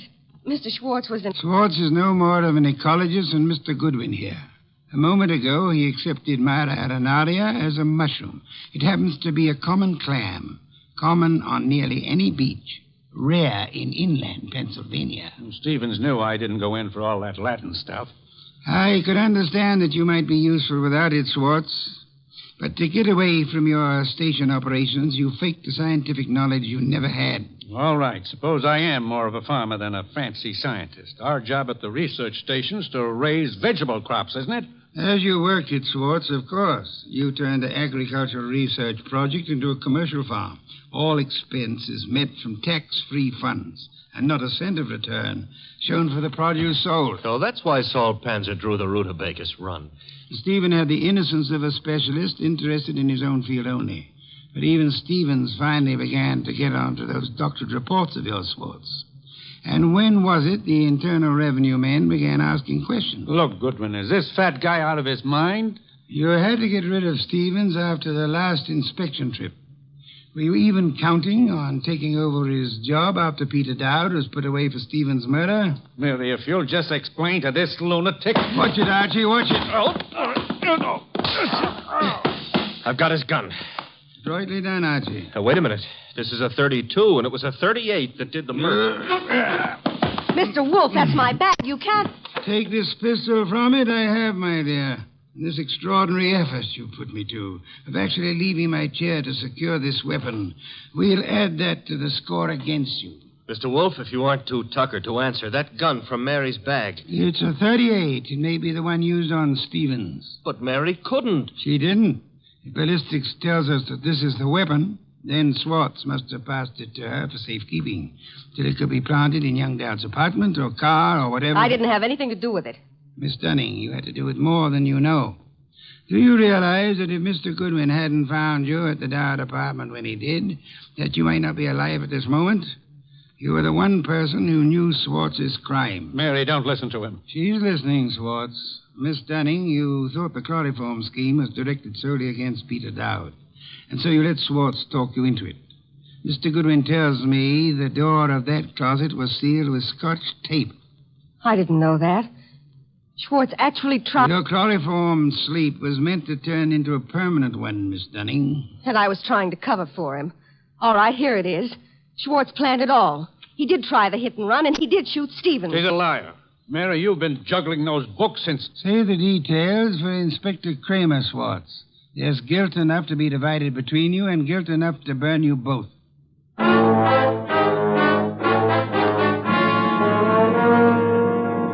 All right, you're being noble and not rubbing it in. Don't I merit a full explanation? Archie, I'm concentrating on truffles. Do we deck out a bird, or shall we have them in an omelet again? Mr. Wolfe, look, I've got a white flag up, and I'm asking. All right, Mary and Schwartz wanted Stevens out of the way. And all right, they tried to hang it on Peter Dowd. But why'd Mary come here and try to get you into it in the first place? As far as she knew that night, Archie, Stevens wasn't to get back to New York alive. Schwartz hit and run ambush in New Jersey was supposed to take care of Stevens on his way back from Pennsylvania. By luck, Stevens survived the accident, and Schwartz had to follow him here to finish him off. Yes, but I still don't see why. Mary came here to establish her innocence by pretending to seek our help. Oh. And she thought to keep suspicion from Schwartz by creating the imaginary figure of a threatening caller at the office several days before. She knew Stevens meant to consult me about Schwartz, and she could guess Jonas Dowd would call me in eventually. Stevens said he wanted to consult you that morning when I... That morning when you couldn't hear Stevens out because you were seeing him as Mary Dunning wanted us to see him. Oh, a trick operated with two vanishing acts to explain. Stevens's and Mary's. There you have it, Archie. And both fake.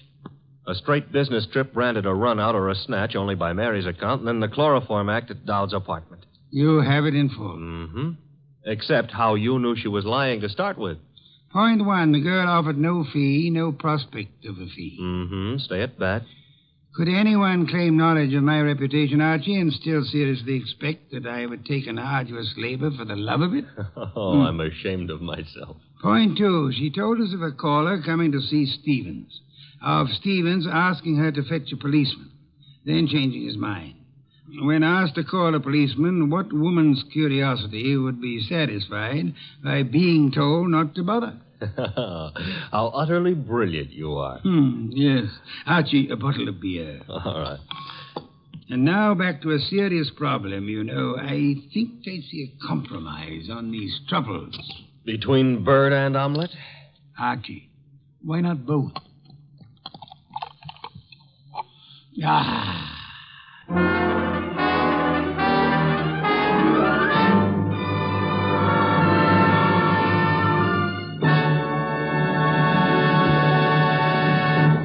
You have been listening to The New Adventures of Nero Wolfe, starring Sidney Greenstreet.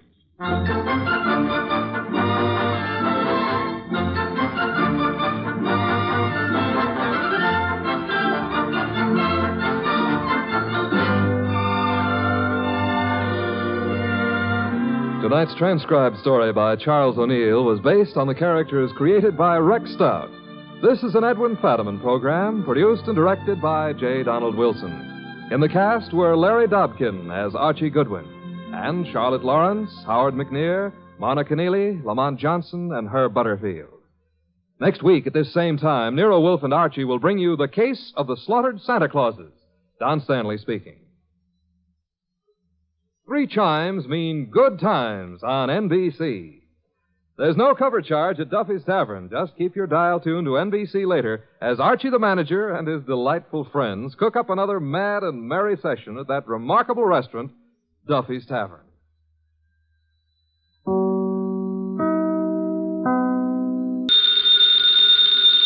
Ladies and gentlemen, the ringing of that phone bell means mystery, adventure. Nero Wolfe's office, Archie Goodwin speaking. Yes?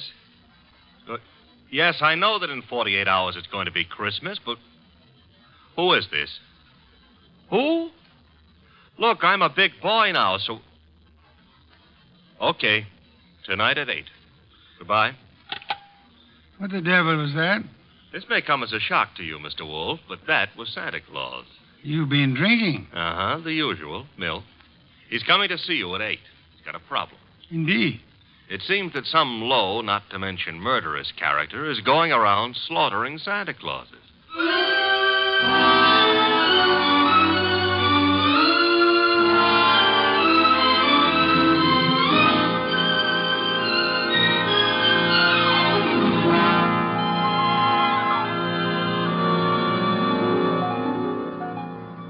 Ladies and gentlemen, it's the bulkiest, balkiest, smartest, and most unpredictable detective in the world.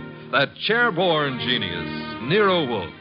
Created by Rex Stott and brought to you in a new series of adventures over this NBC network in the person of Mr. Sidney Greenstreet.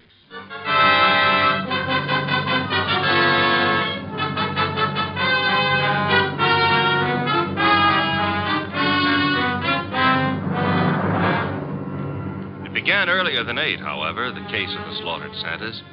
It began, to be precise, on the corner of 34th Street and Carlisle. The hour was close to 6, the weather cold, the sky dark.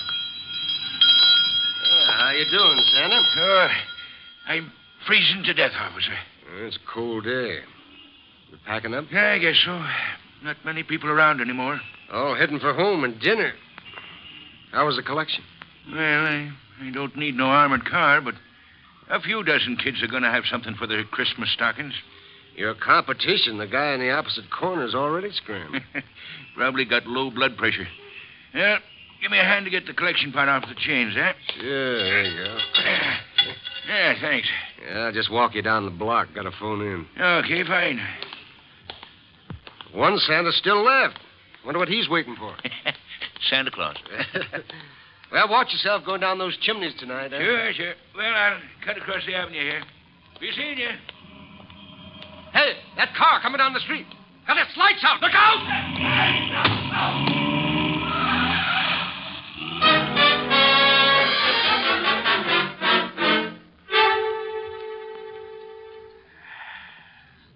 Hey, Peg. Huh? Did I ever tell you I love you? Oh, it's not me you love. It's a hot soup. Now, you're not the only woman who can cook a dish of soup. Huh? It helps, though. I'm just beginning to thaw out. Yeah, that's a cold corner you play Santa Claus on. Well, don't hurt to make a few bucks. I ain't done so good this past year. Well, maybe the next year will be... Oh, well. Besides, I kind of like it, you know. Kids asking questions all day long. Yeah. You know, I wonder how they figure the other two Santas at the intersection. Our kids think of only one thing at a time. More soup? Sure, Peg. You know, one of them other Santas got hit by a car tonight. Oh? Yeah, packed up a few minutes before I did, started crossing the avenue, and bang! Hit-and-run driver. Oh, gosh, that's too bad. Was he hurt? Yes, he was killed. Here's your soup. Oh, with traffic the way it is nowadays. Well, I better take a look at the stew. Somebody at the door. I'll get it, Peg. Okay. Yeah, what? Oh! Mike!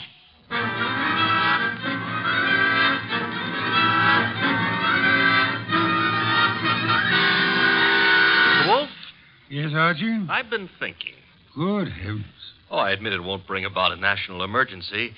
But, Mr. Wolfe, Christmas is only a couple of days away. If you're hinting about your present... No. I was just imagining you behind a team of reindeer.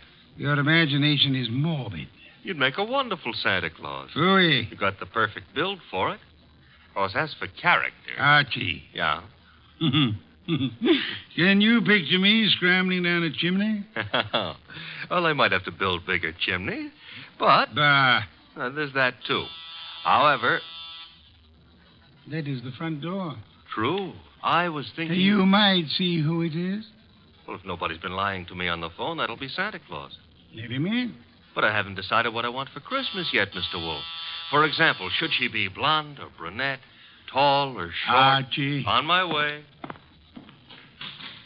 Good evening. I dislike dawdling on anyone's doorstep. Well, stop dawdling. Come in, please. Mr. Wolfe has been warned of my arrival? He has. Through here. Mr. Wolfe, this is Santa Claus? My name is Barton, John Barton. How do you do, sir? I have no time for the social graces, Mr. Wolfe. I'm about to be murdered. Howdy, in my house, I have objections. I'm a frightened man, Mr. Wolfe. Indeed. This costume you see me in is responsible for it all. Why are you in it? I had a notion it might be, well, entertaining to play Santa Claus in public. I'm a wealthy man, sir. I can afford to have whims. Therefore, I have assumed this masquerade. However, it apparently is going to be the death of me. Mr. Barton, you have adequately conveyed an atmosphere and an emotion. I suggest you concentrate on facts now. Very well. I have been acting as Santa Claus for the Tuberculosis Fund. My station is the corner of 34th Street and Carlisle Avenue. I might add the northeast corner. Why? Because at that intersection there have been two other Santa Clauses. One on the southeast corner and one on the southwest corner. 3 Santa Clauses, then, on 3 corners. Yes. Now then, earlier tonight, the man on the southwest corner started home. He was crossing the avenue when he was run down and killed by an automobile. A regrettable accident. The car was running without lights. It deliberately ran the fellow down and then vanished. Not an accident, Mr. Wolfe. You saw this yourself? I did. 1 Santa Claus dead. The man on the southeast corner got home all right. According to the radio news flash, that's where he was killed by bullets. Coincidence? Possibly, but I wouldn't want to risk my life on the chance. This is Friday night. In the nature of things, you would have made 2 more appearances. Very well, Mr. Barton. I'll write you a check as a retainer, then hurry along home. I'm late now. No. I beg your pardon. You will neither hurry home nor notify anyone at your home of your whereabouts. But you will remain here until such time as I think it's safe for you to leave. The house is well guarded. I can't do that. In which case, I cannot accept you as a client. I fail to understand. Mr. Barton, it is very easy to murder someone. Avoiding the consequences of such an action is something else again. However, I'm assuming that you're not primarily interested in what happens to your murderer after you're dead. Of course not. Therefore, you will remain here. Archie? Yep. First, the corner of 34th and Carlisle, a complete report. But that's nonsense. The corner will be deserted now. Mr. Barton, you're hiring my intelligence. You will therefore permit me to use it as I see fit. A complete report, Archie? Right, sir. You will then visit Inspector Kramer at headquarters.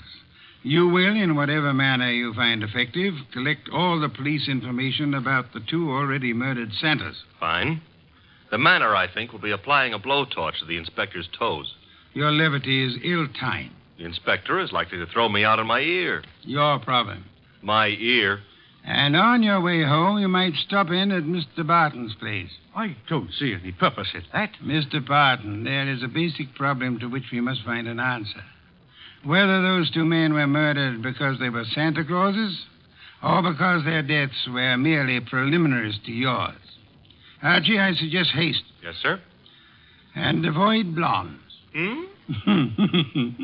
I would like you to be home in time for Christmas.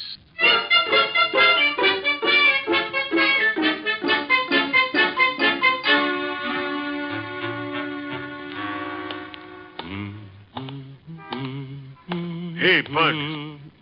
Yeah? Got the price of a cup of coffee? You sure you mean coffee? Either you're gonna dig it up or you ain't. Never mind the questions about my personal affairs, see? Oh, I apologize. Here. 2 bits. Thanks. You're welcome. Don't let me keep you. You're not. 34th and Carlisle, huh? During the day filled with milling throngs. Hey, that's a nice phrase. I'll have to remember it. Milling throngs. And now desolate and deserted. Well, that's life. Is that a fact? That's philosophy. Yeah? Well, for 2 bits, I don't have to listen to no philosopher, see? Good night, Bud.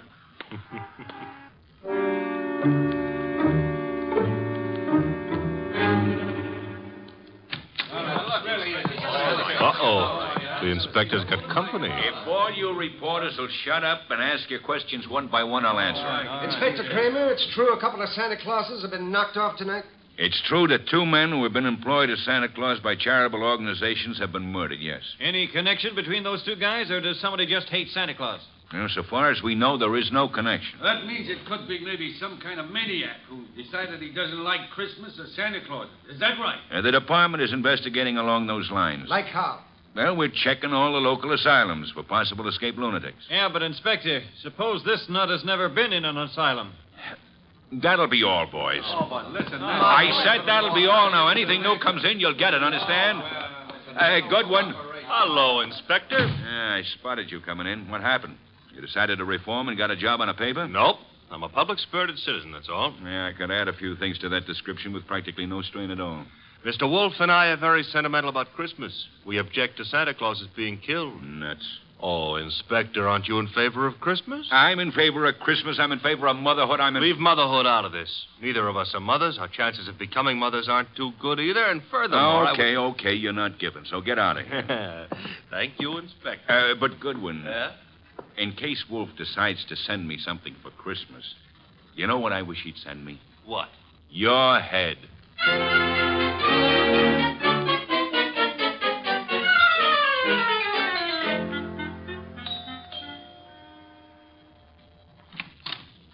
Well, Oh. now I know what I want for Christmas. What did you say? I said my name is Goodwin and it's cold on your doorstep. Oh, I'm sorry. Come in. Mm-hmm. You didn't mention your name. I'm Laura Barton. Mrs. Laura Barton? No, Fine. That is, what relation are you to John Barton? his niece. Why do you ask? Oh, you've got a beautiful voice.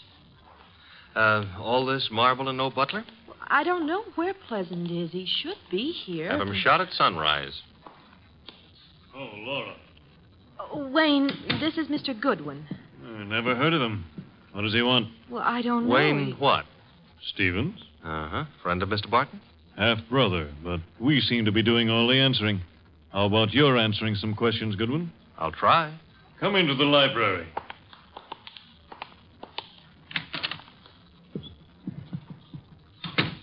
What do you want?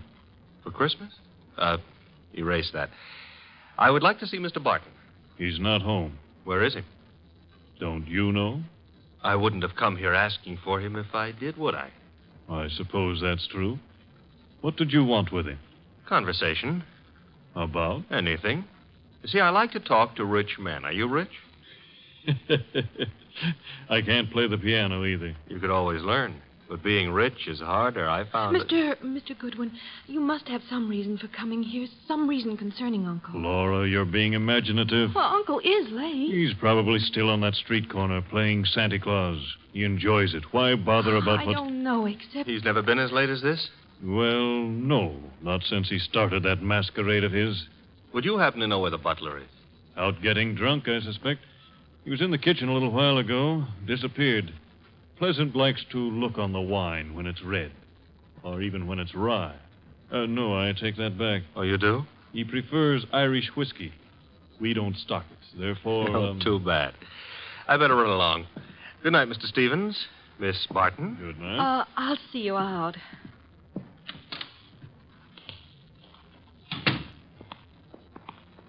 Prettiest butler I ever saw. Blonde. Now, old Dr. Tidmouse always said, beware of blondes because... Mr. Goodwin, Well, I'm waiting. Well, Mr. Goodwin, you must know something about Uncle, something you didn't want to tell us. Makes you think so? Well, otherwise your visit was just pointless. Let's suppose I know. Now, I might be a kidnapper. Oh, no. My honest brown eyes. Your first name is Archie, isn't it? Archie? Archie Goodwin. Goes together nicely, don't you think? You work for Nero Wolfe. You're going back to him now? I might be, but then again, I might be going to the movies. I recognized you. Your pictures have been in the papers. Take me with you to see Mr. Wolfe. You can trust me. I never trust blondes. That's unfair. Well, no, I don't trust brunettes either. Furthermore, I'm not sure Mr. Wolfe would want to see you, so So? So why don't you, trail me home,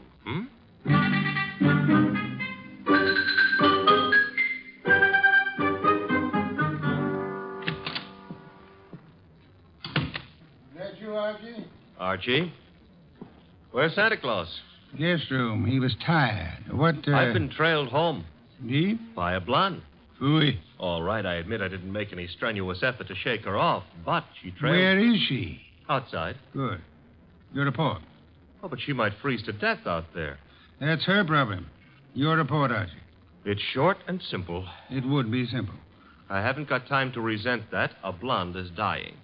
As for the report, corner of 34th and Carlisle is a very quiet spot at night. No one was around but a bum who got into me for a quarter. For coffee, he said. You will not put that quarter on the expense account. Stop worrying. That was a private gesture. There were 4 corners. Corner number 1 had a dress shop on it. Corner number 2, a drugstore with a beautiful redhead in the window making with a hair rinse. The ad said her name was Noreen, but it didn't give her phone number. Archie. Third corner was devoted to a shoe store, and the fourth corner had a bank on it. A bank? Uh-huh. Kind of thought we'd have a pause at that point. Mean something? Inspector Kramer's information consisted of... Oh, you're being coy. Kramer furnished the information the police could find no connection between the two murdered Santas. Except for the fact that they were both playing Santa Claus. Isn't that a little on the obvious side? This is an obvious case. The Barton home, Archie. Marble and old lace. A butler, his name is Pleasant, was among those missing. Among those present, Laura Barton, the old man's niece, and Wayne Stevens, his half-brother. Ah. Yeah, only for Laura. Stevens was not at all pretty. It was Laura Barton who followed you here. It was Laura. Archie, go upstairs and... Oh, now, wait a minute. The girl, the weather, common humanity demands that you have... Louis, you speak for yourself, not humanity. I'm human. On occasion, a debatable point. Very well. Let her in. Oh, thanks. Laura, come in. Laura Barton, Mr. Wolfe. How do you do? How much money do you inherit on the death of your uncle? What? That is known as the shock treatment. However, I need an answer. Uncle isn't dead, is he? That, for the moment, is irrelevant. How much? Half his estate. The other half? Wayne, Uncle's half-brother. Very well. Archie, will you go upstairs and inform Mr. Barton that his niece is here? Uncle is here? On my way.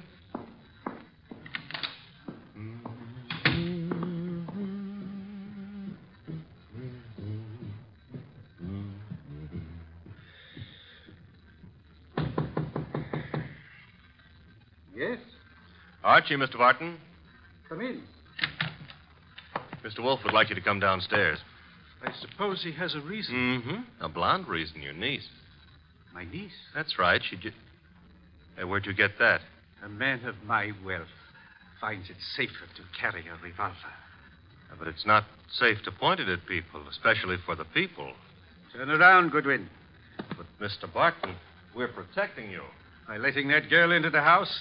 If I had the time, I'd be amused. As it is.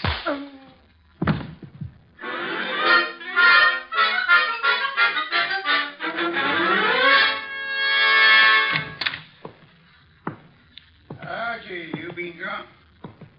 Good heaven. Uh-huh. Santa Claus came early. You're ahead. Which one are you referring to, my own or the one Santa gave me? You had better sit. No, I had enough trouble getting up a little while ago. I'm staying out of any positions in which I might have to do that again. Mr. Barton is among the missing. Indeed. Mm-hmm. Hit me on the head and used the back exit. I checked with Fritz in the kitchen on the way here. He offered a reason for his peculiar behavior? Laura Barton.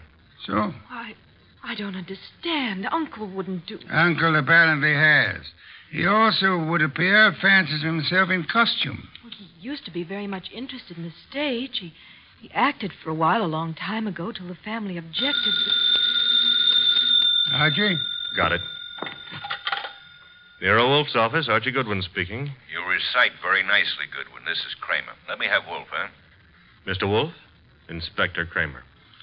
Yes, Inspector? The papers haven't been carrying it, Wolfe, but you're working on the Santa Claus case, aren't you? Possibility? You didn't send Goodwin down to headquarters on a possibility. Never mind. We're working on a line down here, Wolfe. Now, look, if it doesn't strain your professional ethics, you might be able to help. How? There's a bank on the corner of 34th Street and Carlisle. We got the thought that suppose a gang was preparing to take that bank tomorrow morning. Those Santa Clauses have been on the corner for nearly a week now. They might have noticed something about the bank's routine, guards or what have you, that could interfere with the gang's plan. A mighty ingenious and imaginative thought, Inspector. Hey, you didn't say yes or no. I have at the moment no opinion. That's all you're going to give us? At the moment. However, Inspector, in a very little while I shall give you, the murderer. Archie, Miss Barton will remain here. As for you... Yeah? You return to 34th Street and find our coffee-loving friend. You will persuade him in whatever manner you think best to return here with you. Huh? Yes. You know, I think it possible you may be able to put that quarter on the expense account after all.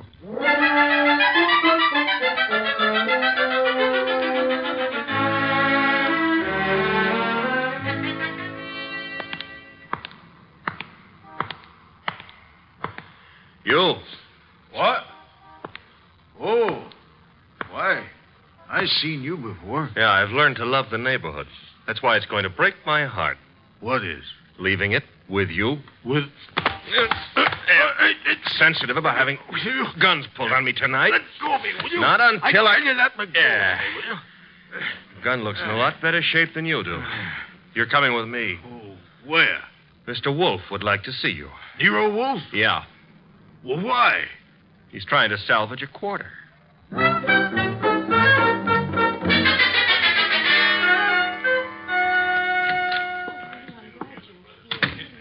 Ah, Archie. Uh-huh.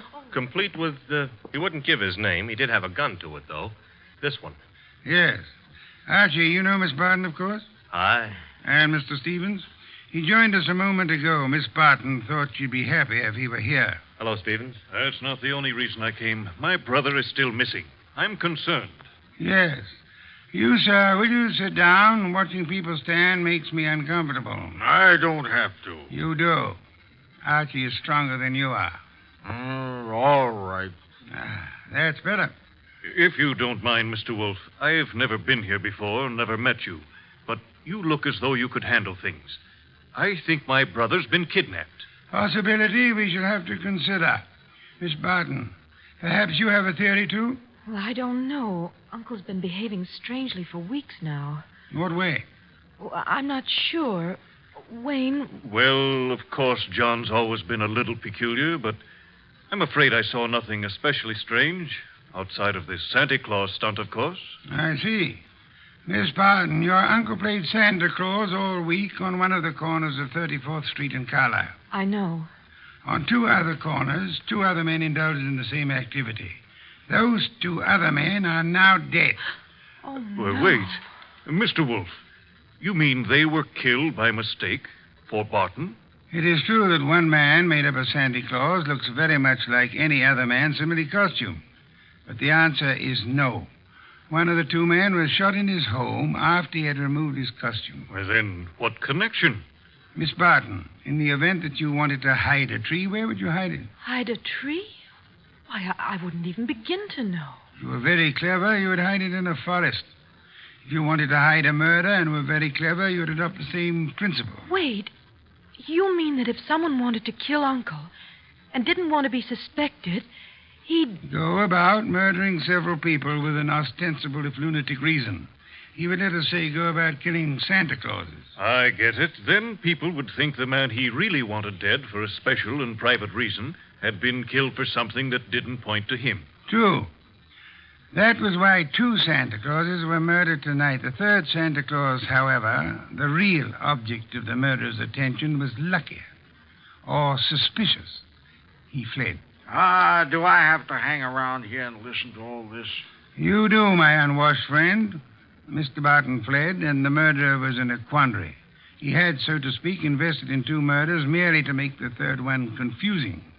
But he found himself unable to commit that third murder. He couldn't find his victim. Could he ask the police to do so? Hardly. But he might try to inveigle a private detective such as myself into the job. That makes sense, Mr. Wolfe, but why would my brother have deliberately fled from your house? I mean, he was protected here, so... But do I make myself clear? Very clear, Mr. Stevens. Archie, that gun you took from the dirty gentleman, you still have it? I still have it. Then would you mind pointing it at Mr. Stevens here until the police remove him?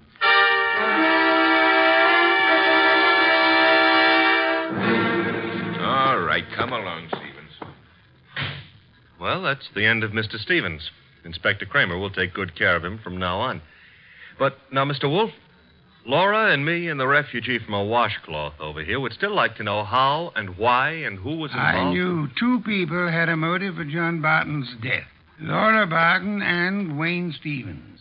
One of them proceeded to kill Santa Clauses in the hope that the police would assume those killings to be the work of a lunatic The paper certainly hopped on that assumption. Yes. However, John Barton, aware that his life was in danger, escaped his murderer and hid. In this house? No.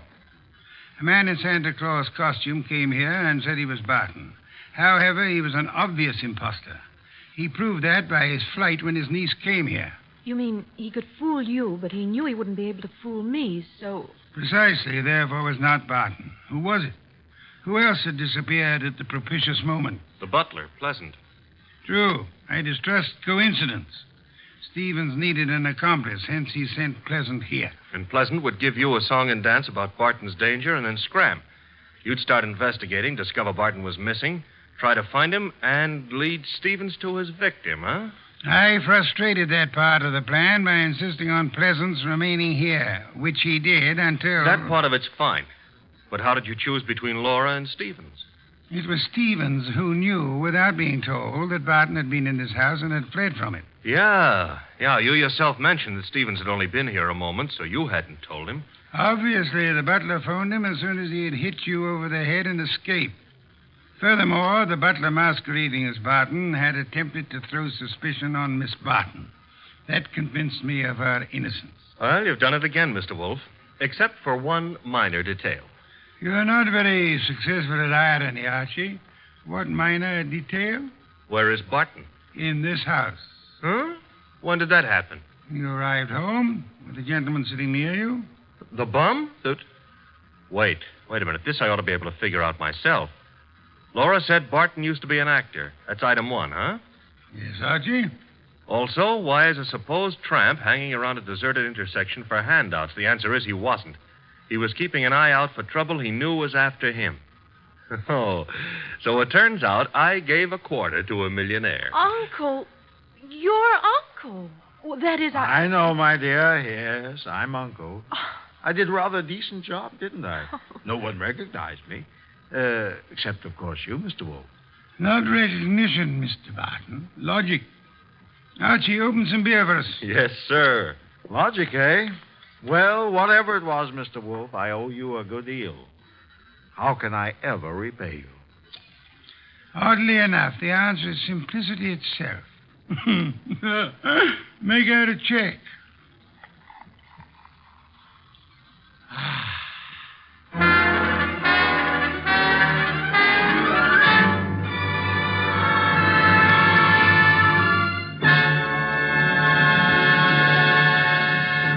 You have been listening to The New Adventures of Nero Wolfe, starring Sidney Greenstreet.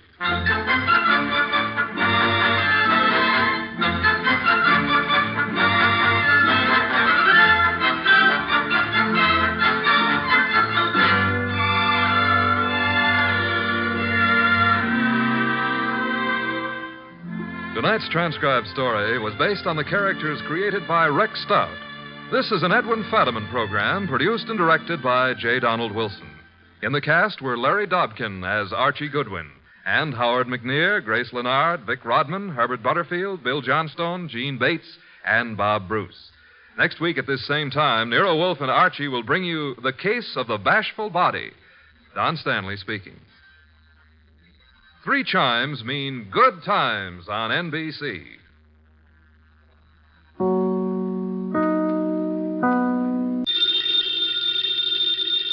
Ladies and gentlemen, the ringing of that phone bell means mystery, adventure. Nero Wolfe's office, Archie Goodwin speaking. You're up. And you've lost your... Oh. Archie, the answer is no. Hold on a second. The answer to what is no, Mr. Wolfe? I shall not attempt to find a blonde for anyone. You've got the man on the phone a little wrong, Mr. Wolfe. He's not looking for a blonde. He's looking for a prize fighter. Indeed. Have him come here. Okay. Mr. Wolfe will see you at 8. So long. I was all set to argue with you about taking the case. You gave in too fast. Nonsense. I'm fascinated by the thought of anyone misplacing a prize fighter. They're usually quite large, aren't they? They are. But what this guy is worried about is not only finding his boy, but finding him alive.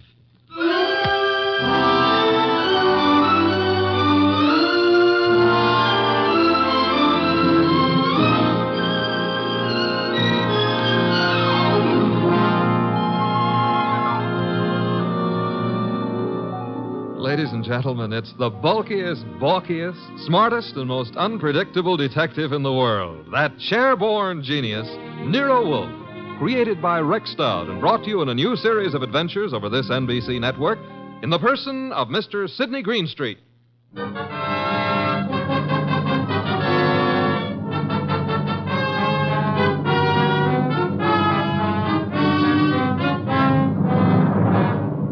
The case of the deadly sellout. That's what my boss, Nero Wolfe, called it. And it almost meant curtains for the firm of Wolfe and Goodwin. But let me give it to you straight right from the beginning. Although you ought to know that it wasn't until it was all over that I knew the very beginning of it myself. It all started in the New York flat of one Brock Rainey. Yes? The name is Jerry Fay. I'm supposed to know you? Being a very good friend of Pepe Gatto's, it's time you got to know me.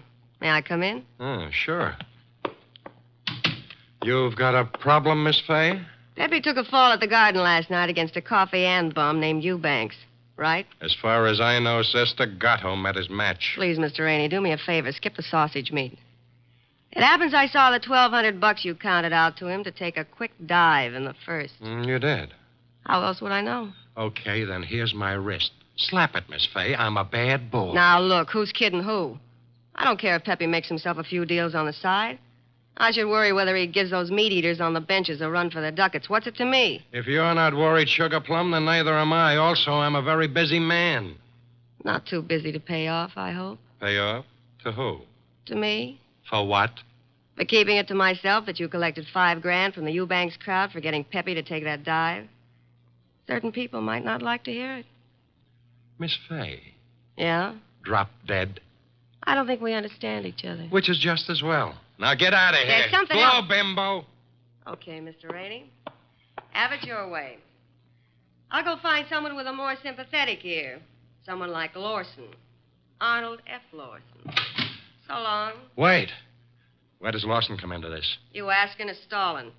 Lawson dropped a sizable piece of change on last night's two-step. No. Close the door, Jerry. Oh, yeah. $25,000 to be exact. That's a lot of corn to lose because a cheap fight manager arranges a frame. At least Arnold Lawson might think so. Sit down. Who's tired? Look, Mr. Rainey, it goes very simply and only one way. Lawson at yet knows from nothing except that your boy Gatto lost the fight. He may suspect, but he don't know. And he really don't have to know. Glad to hear you say that. And I'll be glad to see the shade of 3,000 long green banknotes. How much? You heard me, $3,000. Get out. Okay, I'm going. To the next phone and call Lawson. Look, Jerry, give me time, huh? I haven't got that kind of dough right now. Tell it to Lawson. When he gets through with you, you won't need any kind of dough. You know, I've got Gatto set for a go with Mellish, the title contender. Gatto can take him. Please believe me, he's going to take him. So? So after what happened in the Eubanks fight, the odds on Gatto will be like a war debt. We can clean up. Listen, we can make Heel, I wouldn't trust you from 11:59 to midnight. Get it up. Now. I'll give you 6 hours. After that, Lawson. So long.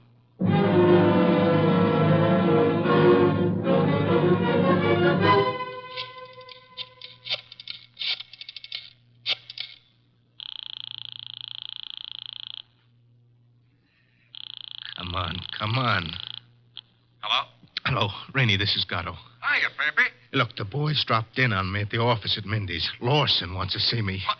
Lost? Look, Bum, I'm the one with the cauliflower ears. You heard me, and what do I do? Nothing.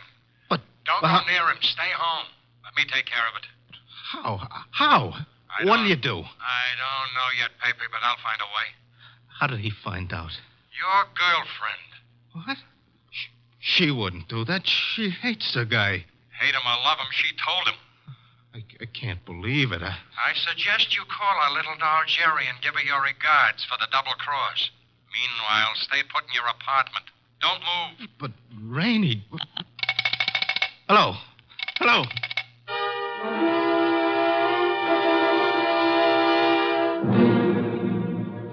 275, 319, 3... Archie. What on earth are you mumbling about? The high cost of blonde. Indeed. Oh, you can say that again. I have no intention of doing so. Okay, be smug. But there must have been a time even in your life when knickknacks from Tiffany figured on the budget. Phooey. Not to mention steak dinners and champagne. Or what did you feed your girls? Peppermint lozenges? Nonsense. Nonsense? They preferred lime. Oh, I'm dying, and he laughs. Mr. Wolfe? Yes? I have decided that you are giving me a raise. Archie, this is not a period in which unilateral decisions are wise. So I'll be a dope and get a raise, huh? As for your future mental attainments, you may be right. As for a raise... You want to drive me to gambling? Like betting on fights or going... Okay, it's the doorbell, and I'm answering it. The name's Rainey. You're Goodwin? I'm Goodwin. Come in. Is Wolfe in? Mr. Wolfe is always in. Unlike prize fighters, I guess. Come on. Thank you. Mr. Wolfe, this is Mr. Rainey, the man who lost his prize fighter. How do you do, sir? I'm not doing so good. Mr. Wolfe, you gotta help me. That would depend. On what? The fee?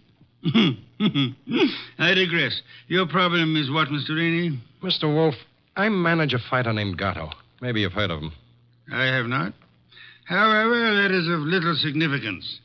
You are having difficulty with this Mr. Gatto? I'm not having difficulty with him. I can't find him. Maybe you better let me give you the whole picture, huh? Very well. Well, Gatto is an up-and-coming boy, Mr. Wolfe. He had a little upset last week with a guy named Eubanks. But everybody knows in spite of that, Gatto's heading for the big time. I think he'll prove that when he goes against Mellish. Mr. Mellish being another pugilist, huh? That's right, Mr. Wolfe. Now, Pepe, that's Gatto. Pepe was due at the Turf Club this afternoon to meet the opposition management and go over the setup. He was due, but he didn't show. I waited all afternoon, and then I started the phone calls and taxis. The results? No results. I combed every joint I ever knew him to buy a beer in, and the score was 0. Matter of fact, nobody's even seen him for 4 days. You would have tried the gymnasiums, naturally? I did. Does this pugilist have a home? Yeah, 206A Rathburn Street. A penthouse on the roof. He was not at home during all this time? It's where I tried first. Was empty as a bank on Saturday afternoon. I see. And you want me to find him for you? If Pepe blows this fight, Mr. Wolfe, it'll ruin his career. And the preservation of his career is worth a good deal to you? I got a check for $2,000 right here. Archie? I'll get it. $2,000. Very well, Mr. Rainey. I shall take immediate steps. I got a cab waiting outside. We can get started right away. We? Phew. I shall remain here. But how do you expect to... Archie. Yes, Mr. Wolfe.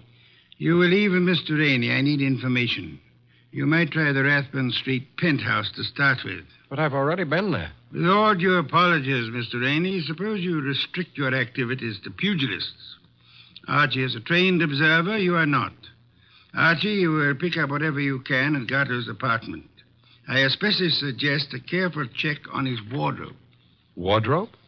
If his clothes are missing, Mr. Rainey, it would indicate that he left voluntarily and deliberately, for whatever reasons he may have had. If they are not, Archie, you will phone me from the apartment after your investigation is over. Okay. I shall, in the meantime, devote some thought to the subject. Huh? For $2,000, all you're going to do is devote some thought? Mr. Rainey, if I were not a modest man, I would point out to you that you're getting quite a... a bargain.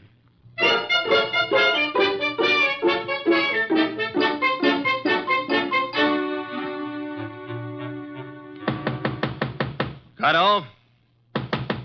Gatto? He's not here. I told you that.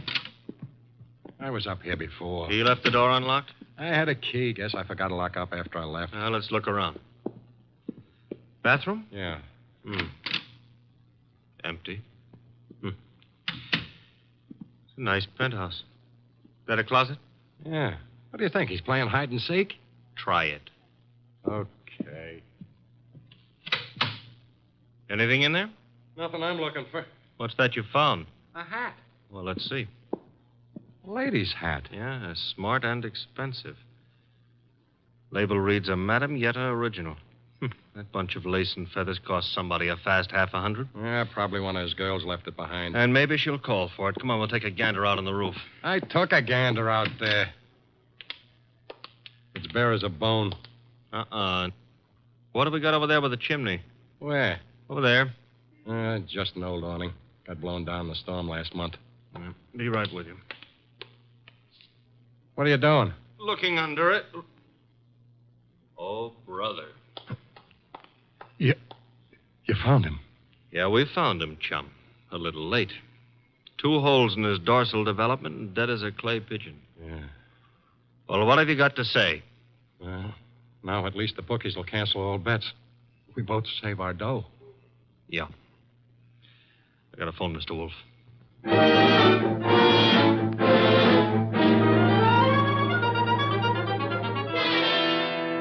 And there he was, Mr. Wolfe, under the old canvas awning. Where's the hat? Oh, this is it. Mm-hmm. That's it, boss. Snazzy number, no? Where'd you find it? On the floor of the closet. You're right, Archie. Frothy little bit of millinery caprice. Have you any idea whose it may be, Mr. Rainey? I wish I did. You have to find out. Well, how, boss? The hat is an original. See, the label under the band reads a Madame Yetta original. Tomorrow morning, Archie, you will interview Madame Yetta. Yes, boss. And discover in your inimitable fashion for whom she made this chapeau.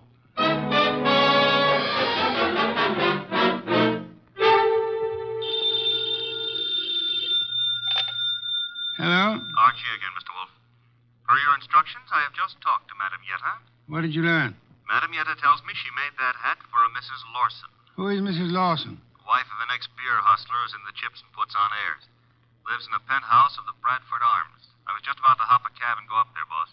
Good. Keep this up, Archie.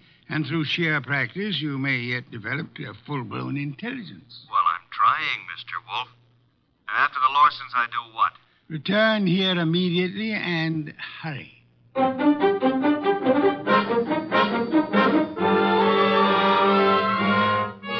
How do you do, Mr. Lawson? Oh, Mr. Goodwin. My secretary tells me you're a detective. My boss might argue with you on that, Mr. Lawson. Your boss? It happens I work for Nero Wolfe. I see. And you wish to see me about... About this hat. Hat? Oh, I see, yeah. Well, Mr. Goodwin, please believe me, I never wear hats like that. Would your wife be likely to say the same? My wife? Just what are you getting at? Would I seem too nosy if I asked how well you and your wife know Pepe Gato? How well do we know who? Pepe Gato. The pug? No, not such a pug. No, huh? I lost $25,000 on him in the Eubanks fight. If you ask me, he laid down like a dog. And did you talk it over with him? Talk it over with him. Never seen the man in my life. Not even at the fight? No, I placed the bet over the telephone. I'd scarcely have anything to do with a character like Gatto, Mr. Goodwin. You surely won't from here on out, Mr. Lawson. What do you mean? Gatto is dead. You don't say. He was murdered last night. Murdered? And what would you say, Mr. Lawson, if I told you that this hat is your wife's and that it was found in a closet in Gatto's apartment? Now, wait a minute. Let me get this straight. Are you implying... Not implying. Facts are sticking out. What time was this dumb brute done away with? Oh, I'd set it at somewhere between 5 and 7 p.m. last night. Well, you said it very conveniently. Thanks. Why? My wife and I drove out of the city at 4:30 yesterday afternoon. Didn't get back until 2 this morning. And this hat? It took wings and flew into Gatto's closet? Is that the answer? No, that's not the answer. Then what is? This is. A month and a half ago, I was with Celia on a bus top. She was wearing that hat, and the wind blew it off her head. I see.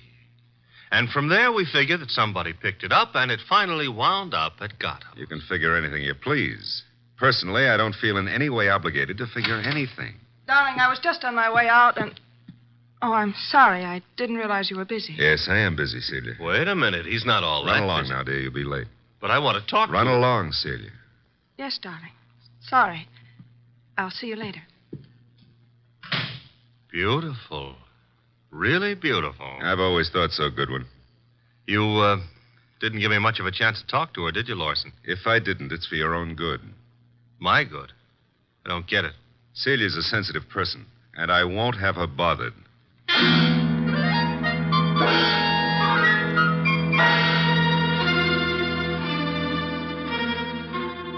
And do you mean to tell me you let him scare you? Let him scare me?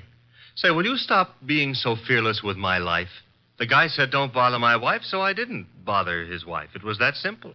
Apparently his wife was not blonde. Answer the phone, Archie. No, you answer it. Now you've hurt my feelings. Oh, well. Hello? I want to speak to Mr. Nero Wolfe. Mr. Wolfe speaking. Oh? Is it true that you're interested in the Gatto murder? Who are you, and how do you know he's been murdered? The second question is none of your business. And as for the first, call me Jerry. Jerry. How do you do, Jerry? Jerry. Where do you call? Would you like to come to an auction? An auction? You know, going, gone, to the highest bidder. And what are you placing on the auction block, Miss Jerry? A few facts. All in good condition and guaranteed to make it a cinch to snag the Gatto killer. Sounds promising. Only you'll have to bid against real money. May I have the address of the auction room? You'll have no trouble finding it. Your assistant was there last night. Where? The penthouse on top of 206A Rathburn Street.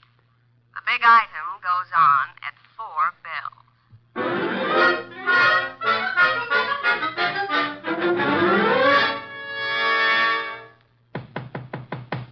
Yeah? Who is it? Man named Wolfe sent me. Just a sec. You're Jerry, huh? I was expecting the man named Wolfe. Unfortunately for me, honey, when he's expected, I usually show up. Come on in. You? See, I'm the legs of the combination. He's the brains. It makes a nice division of labor. I see. You came in plenty of time. On the nose is our custom. Where are the rest of the bidders? Any second now. Mm-hmm. How many besides me are coming? 1. Small auction. But big action. How'd you happen to decide on this? I knew Gatto pretty good. And you were fond of him pretty good, huh? How did you guess? Well, you've got a key to this place of his, or you couldn't let yourself in. It adds, no? Gee, you should have been a detective. Just what I keep telling Mr. Wolfe. Look, tell me, Jerry, darling, this other person who's coming to the auction, who? The killer? You don't say. You sure the killer isn't here already? Look, I didn't kill him. The story you would like me to believe is that you witnessed the killing, huh? Called the killer and Mr. Wolfe and said, come on, kids, you can get me either to talk or shut up, depending on who pays the most. That it? Something like that. Mm-hmm. Okay, prove you know what you're talking about. Who is the killer? Is it Block Rainey? Should also have your head examined, pretty boy. I talk for dough and only for dough. Not that I'm mercenary or anything, but... Okay, tell me this. How come you saw the killer in the act? Simple. I was here with Gatto. Called me to come see him. While I was here, the shot came through the window there from the roof. You know something, sweetheart? What? I can't understand how a girl like you, a pretty nice girl under all that paint and powder and Broadway shellac, how you could do a thing like this. You were in love with Gatto, I know that. Everybody does. And still you're willing to keep your mouth shut if the killer pays enough. How come? What's the matter, honey? Did I hit a tender spot? I don't think you understand. Sure, I was in love with the goof. Then along comes this other dame. She's rich and beautiful, and she has everything to give him. Ooh, do I know her? Of course you do. She's... Jerry. Oh. Jerry.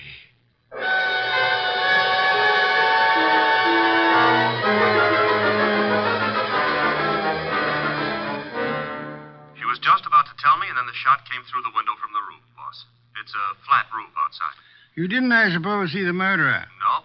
I caught Jerry in my arms. By the time I laid her down on the couch and got out on the roof, the killer was gone. Get right over here and bring our client with you, if you can find him.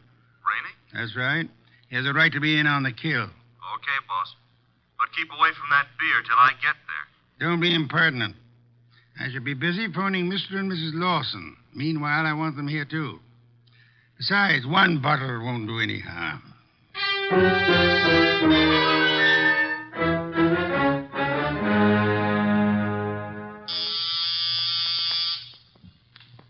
There they are. Let them in, Archie. You remain seated, Mr. Rainey. Okay, Mr. Wolfe. Well, come in, Mr. Lawson. Come in. Mr. Wolfe here? He's here. Nice of you to come. Anything to help the law. Mr. Lawson. Your wife didn't come? No, Mr. Wolfe. She was out when you called. Sorry, I forgot to tell you. I left word with the butler, however. Mr. Lawson, about 20 minutes ago, a girl named Jerry Fay was killed. So? She was killed in your neighborhood, in a flat formerly occupied by one Pepe Gatto. Well, where would that be? Maybe your wife knows where the flat would be. How dare you, sir? No histrionics, please.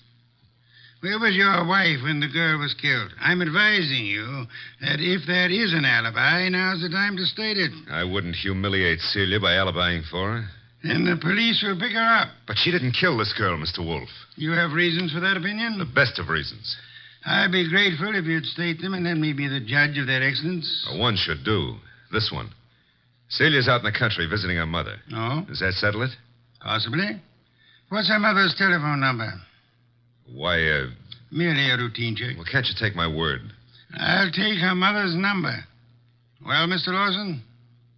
I'm sorry. I hoped you'd buy this story. What do you mean? The mother's been dead for 10 years. I see. Well, I don't. What's the idea? It's known as marital devotion, Archie. I suppose you realize, Mr. Lawson, that in shielding your wife, you're aiding and abetting a murderess? I haven't stopped to realize anything. When Goodwin brought me that hat, I didn't know what to say. Oh, you pitched me a curve then, too. Well, I suppose you might call it that, but... And she didn't lose the chapeau off a bus top. No, but you've got to understand. Celia's the dearest thing in life to me. Yeah, so's a lady rattlesnake to its husband. I suggest it is time for you to be objective in this matter, Mr. Lawson. What do you want to know? Tell us where she can be found. I have no idea. When is she expected to return home? Never. Oh? You see, we had an argument. I doubt that I'll ever see her again. Then we're quite on our own, Archie. To do what? To make a journey to Gatto's apartment. Gatto's apartment? She probably has a key to that popular abode. But she wouldn't go there, boss. On the contrary, I am of the opinion that that's just where she would go. Give me my hat. Don't tell me you're going to stir yourself. It's a most unpleasant necessity, Archie. But the lady in question is dangerous and not at all hesitant about indiscriminate gunplay. Get out the car, Archie. We'll make the journey to Rathbun Street penthouse with the hope that Celia Lawson will show up in time to mourn her lost love. You want me to go along with you, too, Mr. Wolfe? Yes, indeed, Mr. Rainey, I do.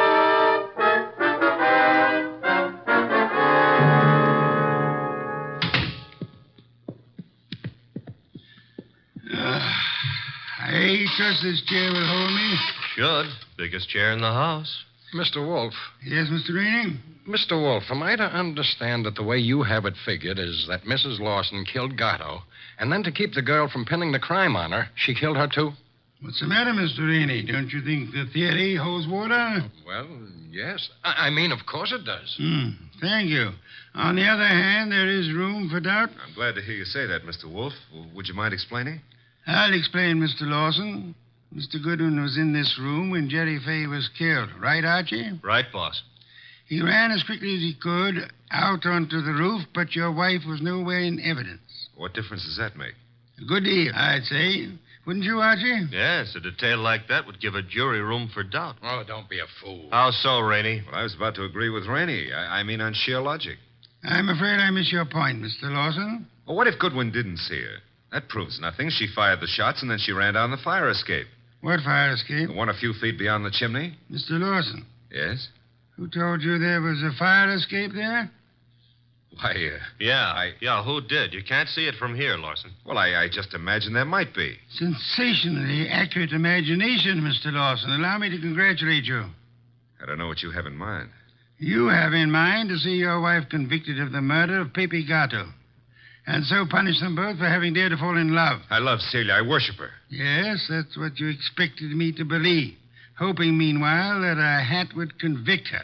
You worshipped her until she became fascinated by a young savage animal known as Pepe Gatto. No. At that point, the worship shifted into reverse, and you went green with hate. Hate that drove you to climb that fire escape that you know so much about and shoot him in the back. You're dreaming. Jerry Fay saw you in the act, and when she was about to divulge your identity to Archie, you killed her too, meaning to hang her murder on your wife along with the other killing. That's a lie. Mr. Lawson, I didn't bring you here to apprehend your wife. There's really no reason why she should come here. I suggested this visit in the belief that you'd betray some guilty knowledge of the place and circumstances, as you have so obligingly just done. You're clever, aren't you? Monumentally. But a little hasty. So? Why? This gun in my hand. Haven't you noticed? Of course, sir, but yours is not the only gun in the world. What? Sit still, Arnold, and don't turn around. Your wife, Mr. Lawson. Come in, my dear. Celia, what are you doing here? I came to get a hat that I'd left in Pepe's closet. It suddenly was clear to me what was in the wind. And I thought I'd better remove all evidence that you could possibly use against me. Celia, listen, you must understand I it's for you. understand one thing only. Pepe's gone. And you took him away. Listen, please, if you let me explain, you'll understand. Yeah? Please, honey, help me. Sure, I'll help you. Celia! Well, that's all, Mr. Wolfe. What now?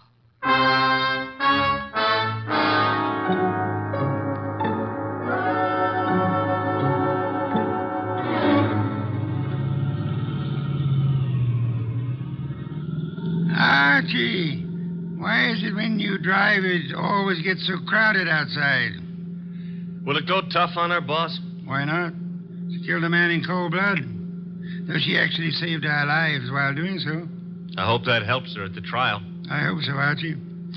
After all, if she hadn't done what she did, what would have happened to the lobster bisque? What lobster bisque? The lobster bisque that Fritz is making for dinner. Hurry, Archie. It really can't be appreciated unless it's eaten hot.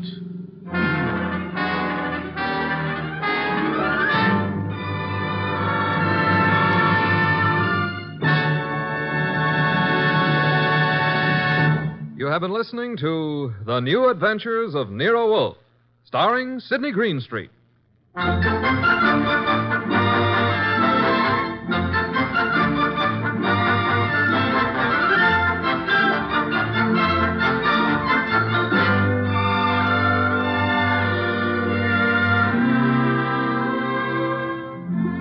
Tonight's transcribed story was based on the characters created by Rex Stout. This is an Edwin Fadiman program, produced and directed by J. Donald Wilson. In the cast were Larry Dobkin as Archie Goodwin, and Ann Diamond, Charlotte Lawrence, Gerald Moore, Don Diamond, and Eddie Fields. Next week at this same time, Nero Wolfe and Archie will bring you The Case of the Killer Card. Don Stanley speaking. 3 chimes mean good times on NBC. Saturday night is date night, and NBC has a lively lineup of music and fun to help your courting along. Tomorrow, Dennis Day brings you a melodic and mirthful 30 minutes, and then Judy Canova gets together with her gang for a sparkling session of mountain-style song and laughter, followed by singing MC Red Foley and his friends on that exciting parcel of Western tunes and mayhem Grand Ole Opry. Here's Sam Spade. 3 chimes mean good times on NBC.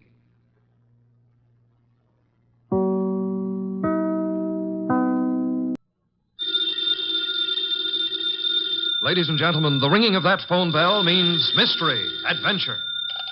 Nero Wolfe's office, Archie Goodwin speaking. You want Mr. Wolfe to what? Mr. Wolfe will do nothing of the sort, Archie. Mr. Wolfe is thirsty. Hold on for a moment. The bottle opener's in the left-hand drawer of your desk. Thank you, Archie. Mr. Wolfe, I've got a man named Denby on the phone. He wants you to umpire a card game. Man is insane. He's offering a fee. The answer is no. I know nothing of card games, nor do I wish to learn. Okay. Well, the answer's no, Mr. Denby. Sure, I'll ask him again. After he finishes the beer he's working on. Goodbye. People appall me. The fantasies they indulge in. Bah, what on earth made that maniac think I might consent to preside at a card game? Well, seems he expects one of the players to be death.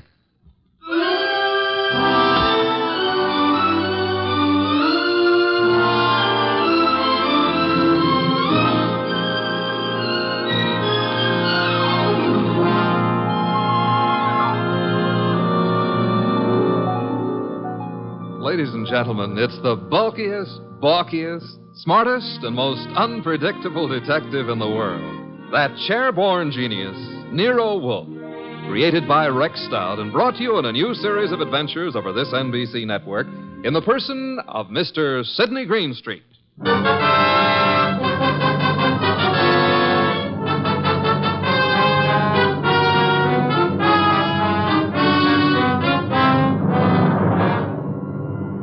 Mr. Wolfe would not attend, but the card game went on anyway. at the home of a Mr. Stephen Denby. Jean? Yes? Picasso? Mr. Piper? I think we're ready to begin, eh? I'm ready. Yes, Jean. You always are. How I like that remark, I'll have to decide later on. Yeah, please do. Picasso? It's all right with me. And Mr. Piper? I brought a deck. No, as host, I shall supply the cards. Before we play, I examine them, yes? Of course. Here you are. Chuck? Yeah, Mr. Denby? You will remain outside the door until called. No one is to enter this room under any circumstances. Got it. Picasso? The cards look all right. Thank you. Now then, shall we make things absolutely clear? You mean, should you make a speech? I don't mind. But make it short, huh? I shall.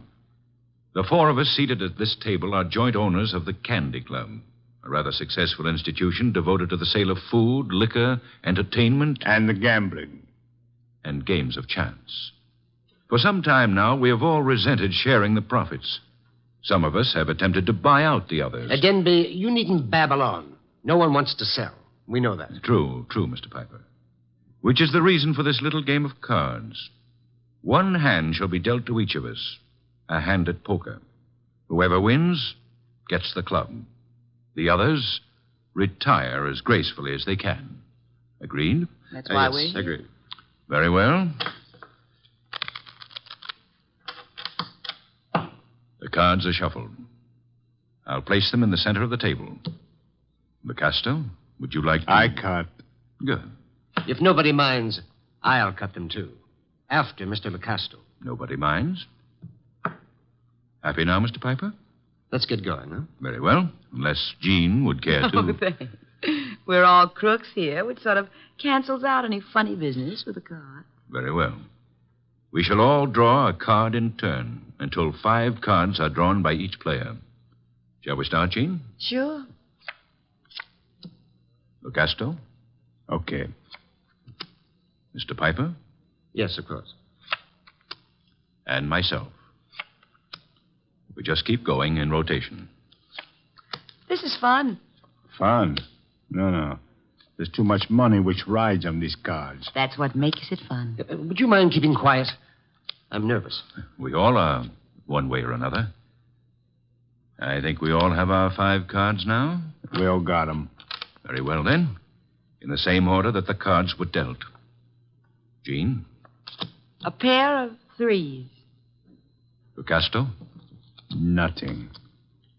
Mr. Piper? Kings. 2. The lights! Piper. Well, what?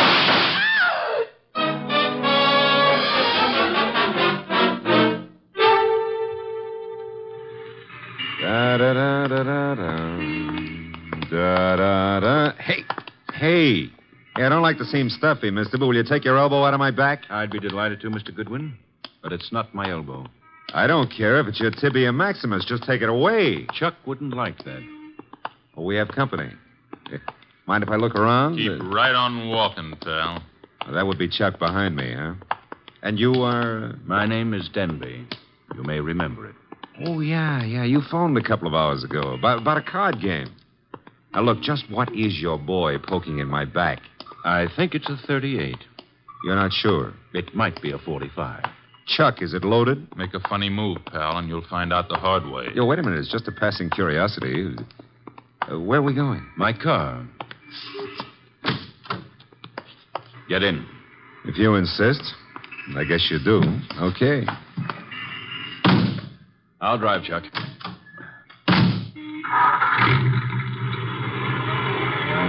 The car bulletproof? No, that's hardly necessary. Chuck shoots first. Well, that's a saving, I guess. The only thing is, I hadn't figured on taking a ride. I told Mr. Wolfe I was going for a walk. He disapproved, You're but... going for a ride. Isn't that a little corny? Now, there's a minor difference. Usually the guest, shall we say, is killed at the conclusion of the ride. In this case... Let's not make the difference too minor. Huh? You will survive the ride. It's what comes afterwards that might kill you.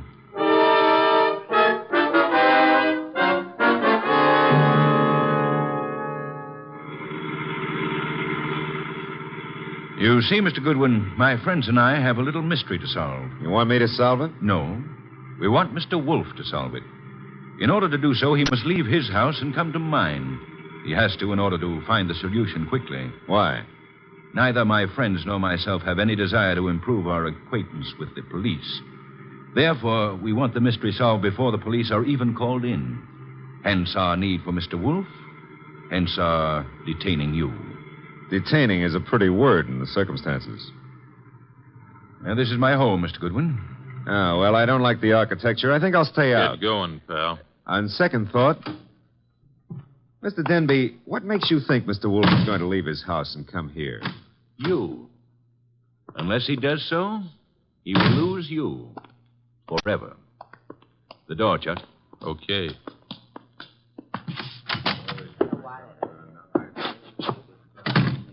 Mr. Goodwin, may I introduce you to my associates in business and in poker? To your right, Mr. Locasto, a charming but impulsive fellow. Hello. He's only the stooge. Where's the fat fellow? In time, Locasto. The lovely lady whose back is to you is Jean. Jean something or other. She's always changing her name. Hello. Hello. And the gentleman facing you is Mr. Piper. How do you do? Is he exclusive or just... Hey, he's wearing his red carnation a little low, isn't he? Over his heart. Except that's no carnation. That, Mr. Goodwin, is blood. Lifeblood.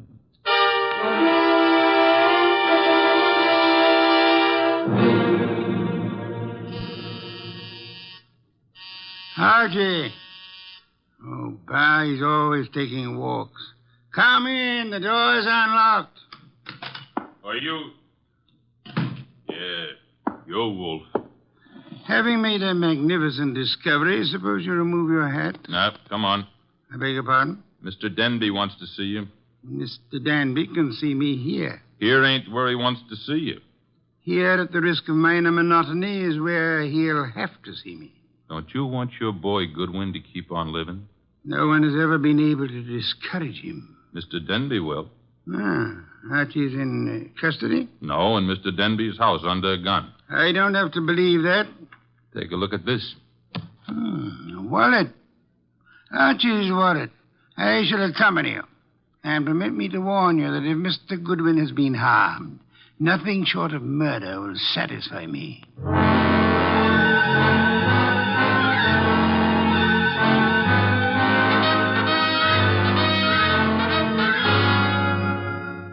It's getting late. Wolfe isn't here yet. Maybe he doesn't worry about you, Goodwin. Well, he could have been delayed. Maybe an orchid needed a pollen transfusion or something. Besides, only the good die young. Then you must be very, very good, Archie. That remark I didn't care for. We sit here and wait for the fat one, but in the meanwhile, the police... The police will come when we notify them. But they will not like the delay we make to notify them. I say we waste time. I say the fat one will not risk coming. You say entirely too much. Is that so?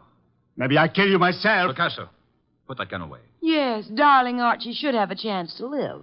Not long if Wolfe doesn't come. Stop looking so pleased. Are you afraid to die, Archie? Yeah, well, I'm not looking forward to it. It's so final. Besides, I didn't eat a hearty dinner, and... Oh, the Marines have landed. Who is it? Chuck, with Nero Wolfe. Let him in. Shut the door, Chuck. Stay outside. Archie? Hello, Mr. Wolfe. Oh, am I glad to see you.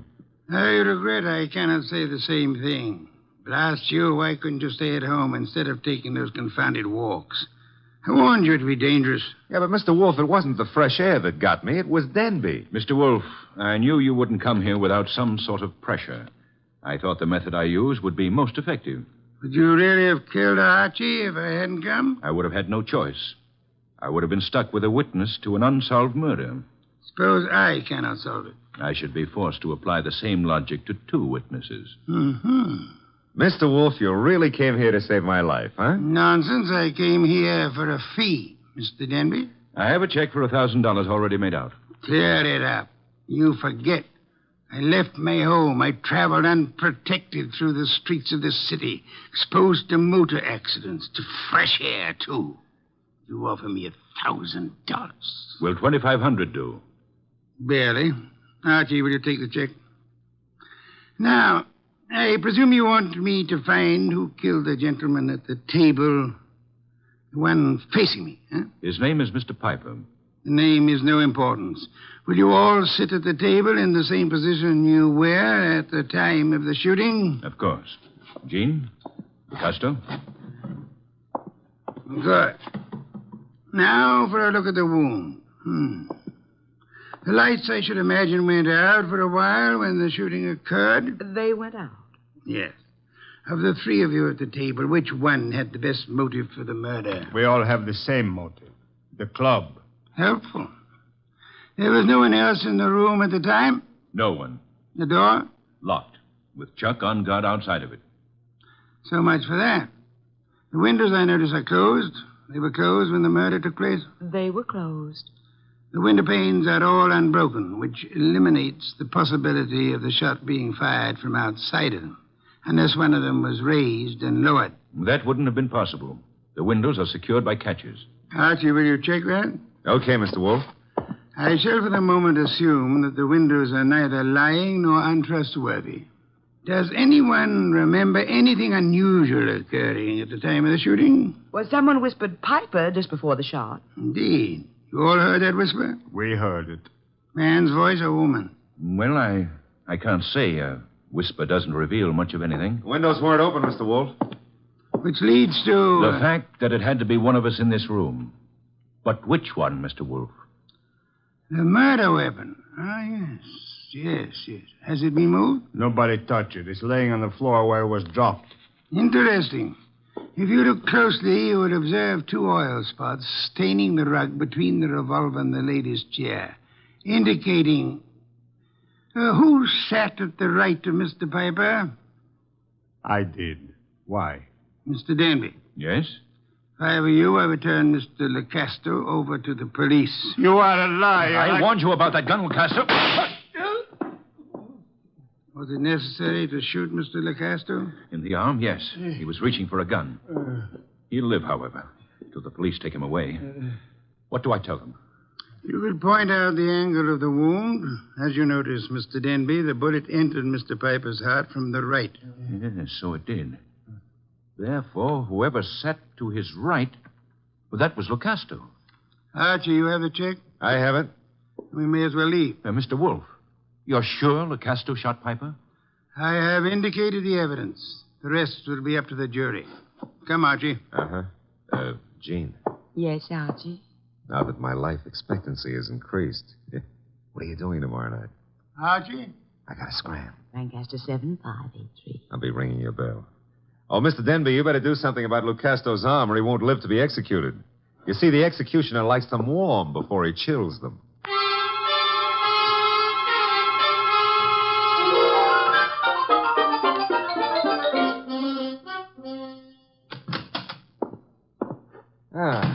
The old homestead looks very nice, Mr. Wolfe. Yes, Archie. You should stay in it more often. Yeah, but you never get to meet babes like Jean that way. You never get kidnapped either. Nor would I have had to leave my home in order to rescue you. Yeah, well, you earned a nice fee, fast. Indeed? You seem doubtful about it. I'm positive, Archie. I know. I have not as yet earned my fee. Huh? You mean Denby might not turn Lucasto over to the cops? Of course he will. The trouble is, you see, Lecasto did not murder Piper. No? He just thought a bullet in the heart might be good for Piper's rheumatism, huh? As it happens, Piper suffered from asthma. That's beside the point. Fine. Mr. Wolfe, I'm going to take it for granted that you know who did kill Piper. I'm also going to take it for granted that you won't tell me until you're ready. But why turn Lucasto over to the police? Two reasons, Archie. First, I had no proof against the real killer. Secondly, we had to supply a scapegoat in order to be permitted to leave the Danby home. You were unarmed, helpless. Go ahead, rub it in. Nonsense. It was an interesting problem. I enjoyed it. It was, huh? Well, to me, it's still in the present tenses. Which reminds me, as old Dr. Tidmouse said, there's always a future tense. And in that future tense, Jean. No, Archie. Oh, Mr. Wolfe, stop. That girl's got a love for blood that appeals to the ghoul in me. Besides, did you notice what she does to her dress? Archie, I was merely about to say that I have no objections to your dallying with the girl. Oh, I don't believe it. My ears need overhauling. I objected only to the future tense. Why not call her now? Yeah, well, I won't pretend I understand this sudden enthusiasm on your part about my love life. Probably there's some foul, scheming motive at the bottom of it. But who am I to look a gift horse in the mouth? Now, let's see. Her number was, Lancaster 7583, of course.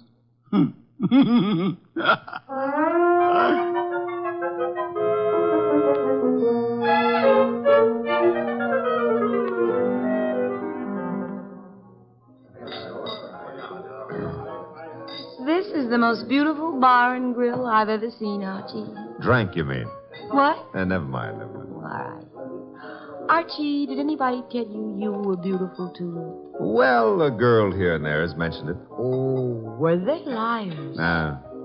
Tell me, Jean, how did you ever get into the gambling den racket? Because I'm a crook? Well, I suspected that, but, I want another drink. you've had enough. I want another drink, and when Jean wants another drink, no gentleman who is a gentleman... Jean, get down. Oh, let me go. I don't want to climb under the table. You'll stay under here until the barrage stops. I guess the war's over. All right, Jean, get up. No, now I'm here. I like it. I'm going to stay here for months and months. Jean, do you realize that somebody just tried to kill you? And I thought you had such a nice, honest face. No, not me. Somebody out in the street. I don't know why, but Mr. Wolfe will. Come on, pull yourself together and let's go see him. The nice fat man? All right, I like him. You do? Why? Because he'd make such a big corpse.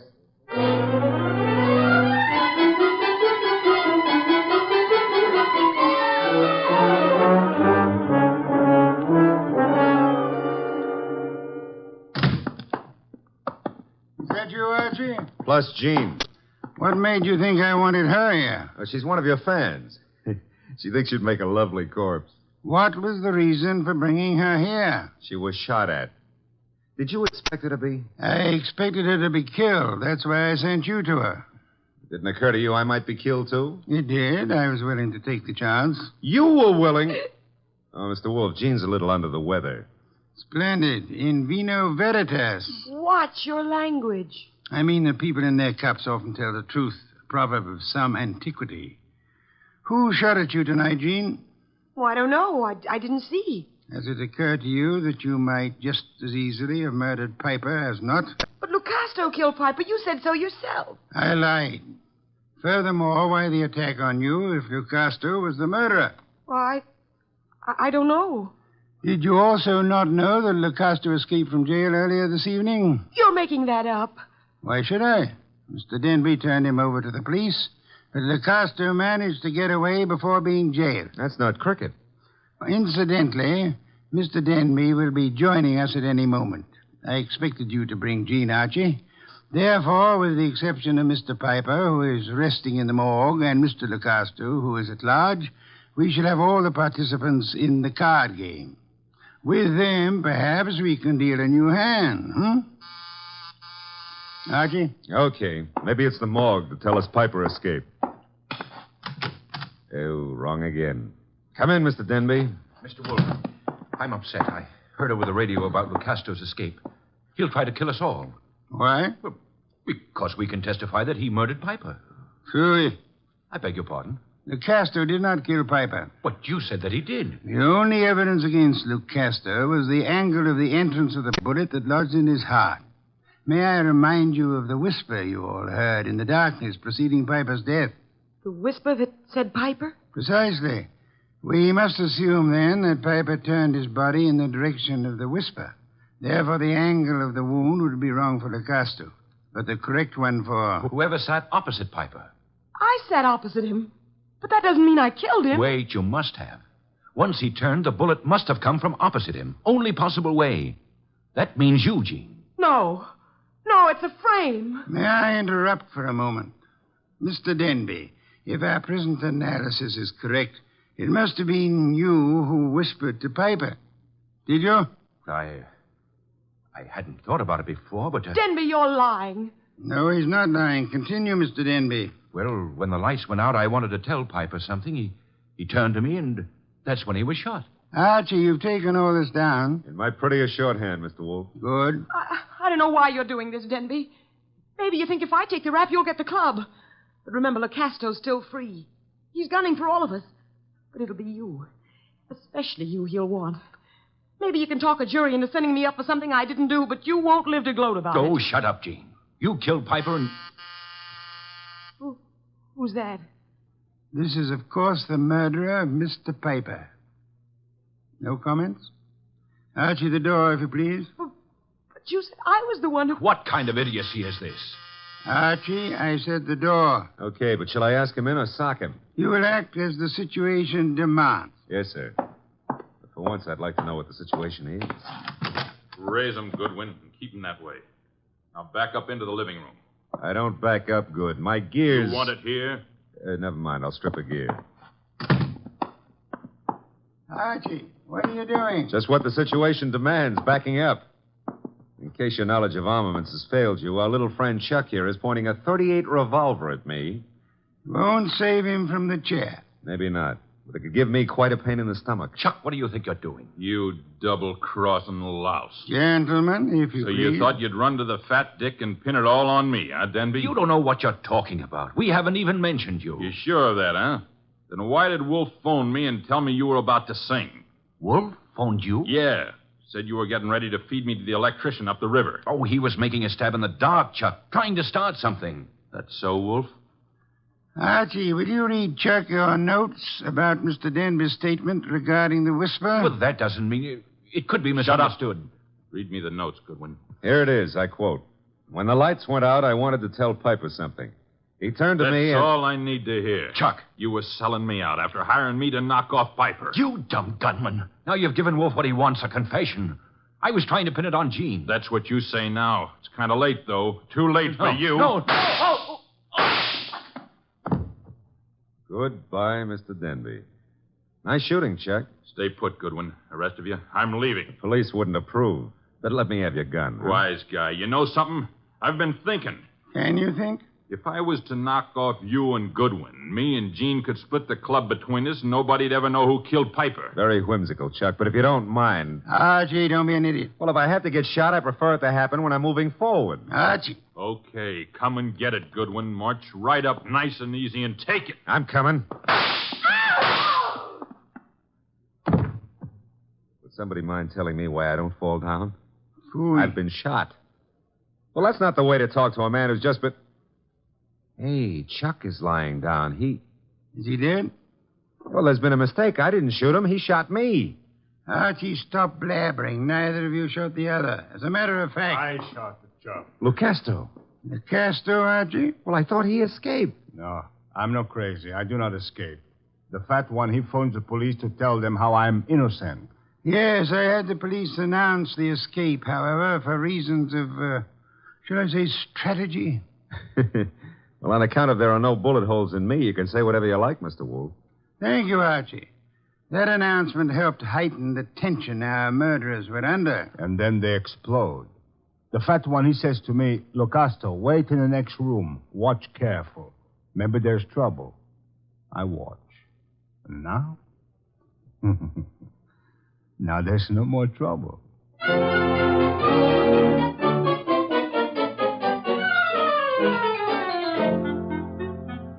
Well, place looks a lot tidier now with all those bodies removed, huh? Indeed. Archie, I'll get you the bottle of beer. But first, make with an explanation. The case was crystal clear, Archie. Maybe, but I'm no crystal gazer. Sure, I know. Denby had things arranged in advance with Chuck in case anybody held a better hand than his own. Piper did. So Denby whispered to Piper after kicking the light switch and set him up for a shot by Chuck from the doorway. The angle would provide evidence against Lucasto. True. However, we had only Denby's word for it and Chuck's that the door was locked. All right. We know, but you knew before Denby and Chuck blew up. How? The oil spots on the rug, Archie? Well, they only showed the gun had bounced when the murderer threw it away. Spattered oil, very well-kept gun. They showed more than that. Where were those spots in relation to the gun? Think back, Archie. Spots in relation... Oh, sure. They were between the gun and the door. Therefore, the gun must have been thrown from the door.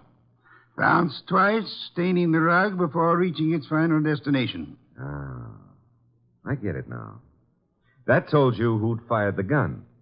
But there wasn't proof enough, so you set up a nice atmosphere of suspicion and had the boys give each other away. All right, Mr. Wolfe, you're a genius, and you may have your beer. Thank you, Archie. As for me, I'm not a genius, but I remember a phone number. So if you'll excuse me, Mr. Wolfe. You're excused, Archie. Thanks. But before you call that number, may I remind you that Jean is a girl of macabre tastes who appeals to the ghoul in you. Sure you may, but why bother? In order to be able to warn you that a ghoul and his money are soon parted. Good night, Archie.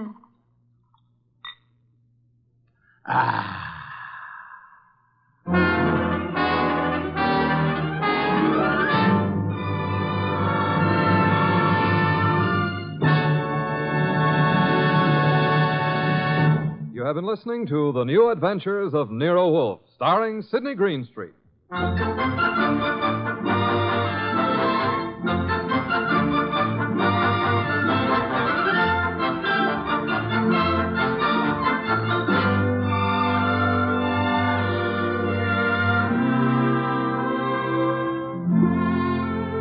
Tonight's transcribed story was based on the characters created by Rex Stout. This is an Edwin Fadiman program. In the cast were Gerald Moore as Archie Goodwin, and Betty Lou Gerson, Jay Novello, Howard McNear, Barney Phillips, and Bill Johnstone. Next week at this same time, Nero Wolfe and Archie will bring you The Case of the Calculated Risk. Don Stanley speaking. 3 chimes mean good times on NBC.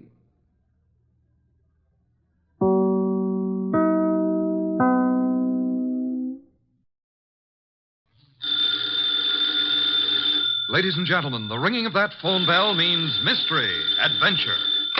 Nero Wolfe's office, Archie Goodwin speaking. What? You're expecting Mr. Wolfe at your place in 3 hours? Your place is where? Yes. Well, I'm expecting Hedy Lamarr in 15 minutes. Yeah, but mister, we're both out of luck. Archie, what are you babbling about? There's a character on the phone who's laboring under the naive delusion that you're about to make a trip upstate. His name? Finley, he said.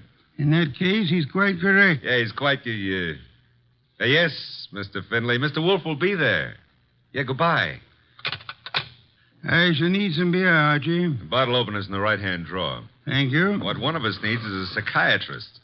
You're voluntarily leaving your happy home, exposing yourself to the elements, entrusting your only life to a savage automobile? I am. Oh. Somebody's offered you the United States Treasury, huh? Mr. Finley happens to grow orchids. Among them, he has developed a plant possessing spurred labilli. I have an opportunity to purchase a couple of the plants, therefore... I don't believe it. But, Archie, according to the reports I have received, he has produced a strain of black cypripedium. Oh, well, in that case. But, Mr. Wolfe, while it's true that black may be the color of your true love's hair, it is also true that black is the color of funerals.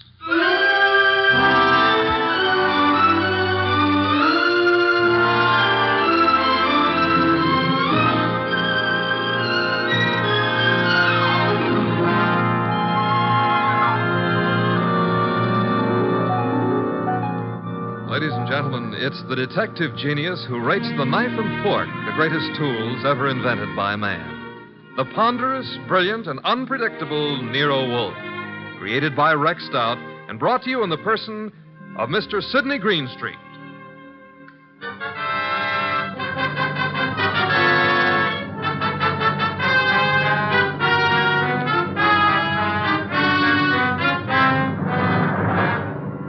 The beginning of the case of the Phantom Fingers actually had nothing to do with black orchids.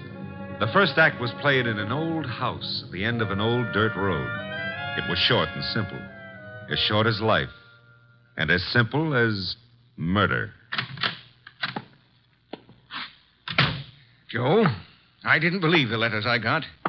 Didn't believe them until now. I've been a lonely man. No wife, children. Joe, it was all coming to you after I died. There was no need for you to steal from me. All you had to do was wait. Joe, that gun. Put it down. No.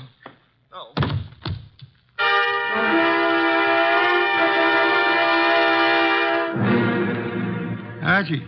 Yes, Mr. Wolfe. How much longer? Oh, an hour, maybe. Why? I'm a fool. Yeah, well, payday's tomorrow. I refuse to agree with you. Besides, the trip's been fine so far, huh? So there's snow on the road, but, Phooey. Well, it's nice snow. Pretty soon it'll be spring, and in the spring... If you mention old Tidmarsh once more, I shall strangle you. No, it's against the law. But you know, if that snow melts much faster, the trees won't look so pretty. Trees, are they really necessary? Uh-huh. People cut them down and make paper out of them. And they take the paper and make dollar bills. Mr. Wolfe, we're surrounded by future fees. I prefer the finished product. What on earth is that? Sounds like a river. Indeed. Except there aren't any rivers around here. Hey! Yeah? Up ahead. What? Huh? It's a river. Only it isn't a river. It's wet. It's wet and it's got waves on it. Had to start raining, too. Nature. Phooey. The road behind us is covered with water. We just have to keep going onward and upward. Would you like to recite Excelsior to me? Why, sure. Shades of night were falling fast when through an alpine village passed... An idiot of your caliber, no doubt. Oh. That infernal engine has died. No, the road dips up ahead. And where it dips, there's a junior Mississippi growing up. Splendid. Not so splendid. We can't go back and we can't go forward. Why not? They didn't build this model to swim. No foresight. What do we do now? Well, we could abandon the car and, Walk, are you mad? Are you seriously suggesting I indulge in a foot race with the flood? Yeah, well, not seriously, but, Oh, you've decided to give the car a swimming lesson? No. There's what looks like a cow path leading off the highway. To your right. Maybe it's a road. We progress. We now follow the footstep of the cow. Ah, it is a road. An old dirt road. Not only that, it goes up. Is that good? Theoretically. We might get above the water that way. And if the theory fails? Mr. Wolfe, how are you on the Australian crawl? Hey, there's been another car on this road before us. You can see the tire tracks in the mud. Interesting. An indication that there are other maniacs about. I myself would not have chosen this particular spot to picnic in. Well, it's not that. There's somebody lying on the road. People have peculiar habits. Ignore him and drive on. Hold on a moment.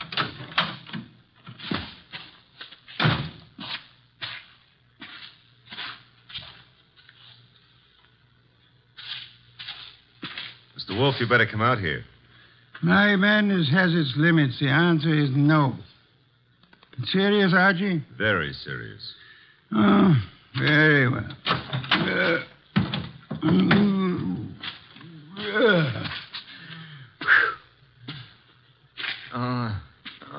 Good heavens. Yeah, still alive, but... The man's been shot. He's mumbling. Joe. He's yelling for Joe. Be still. Don't forgive stealing. Don't. So much for that. Pick him up, Archie. Put him in the car. Might be bad for him to be moved. No. There is nothing that can be bad for him. He's dead.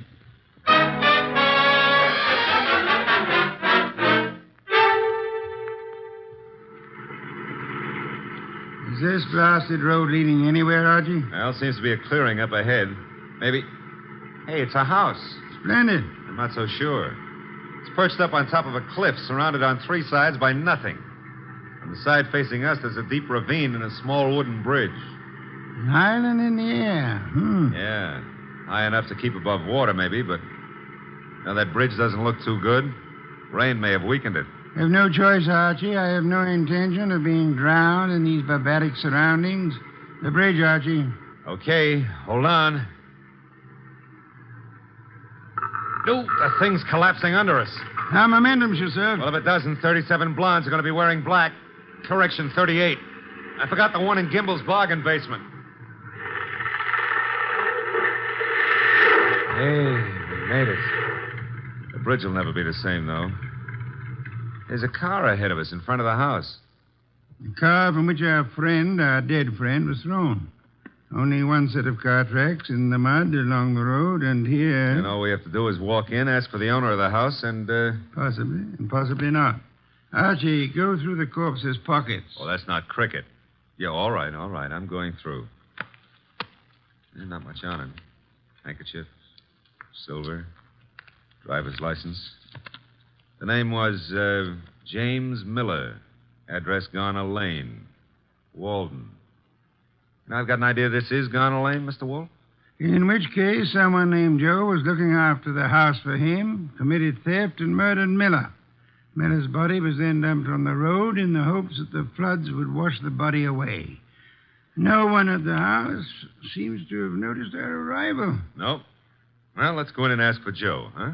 Very well.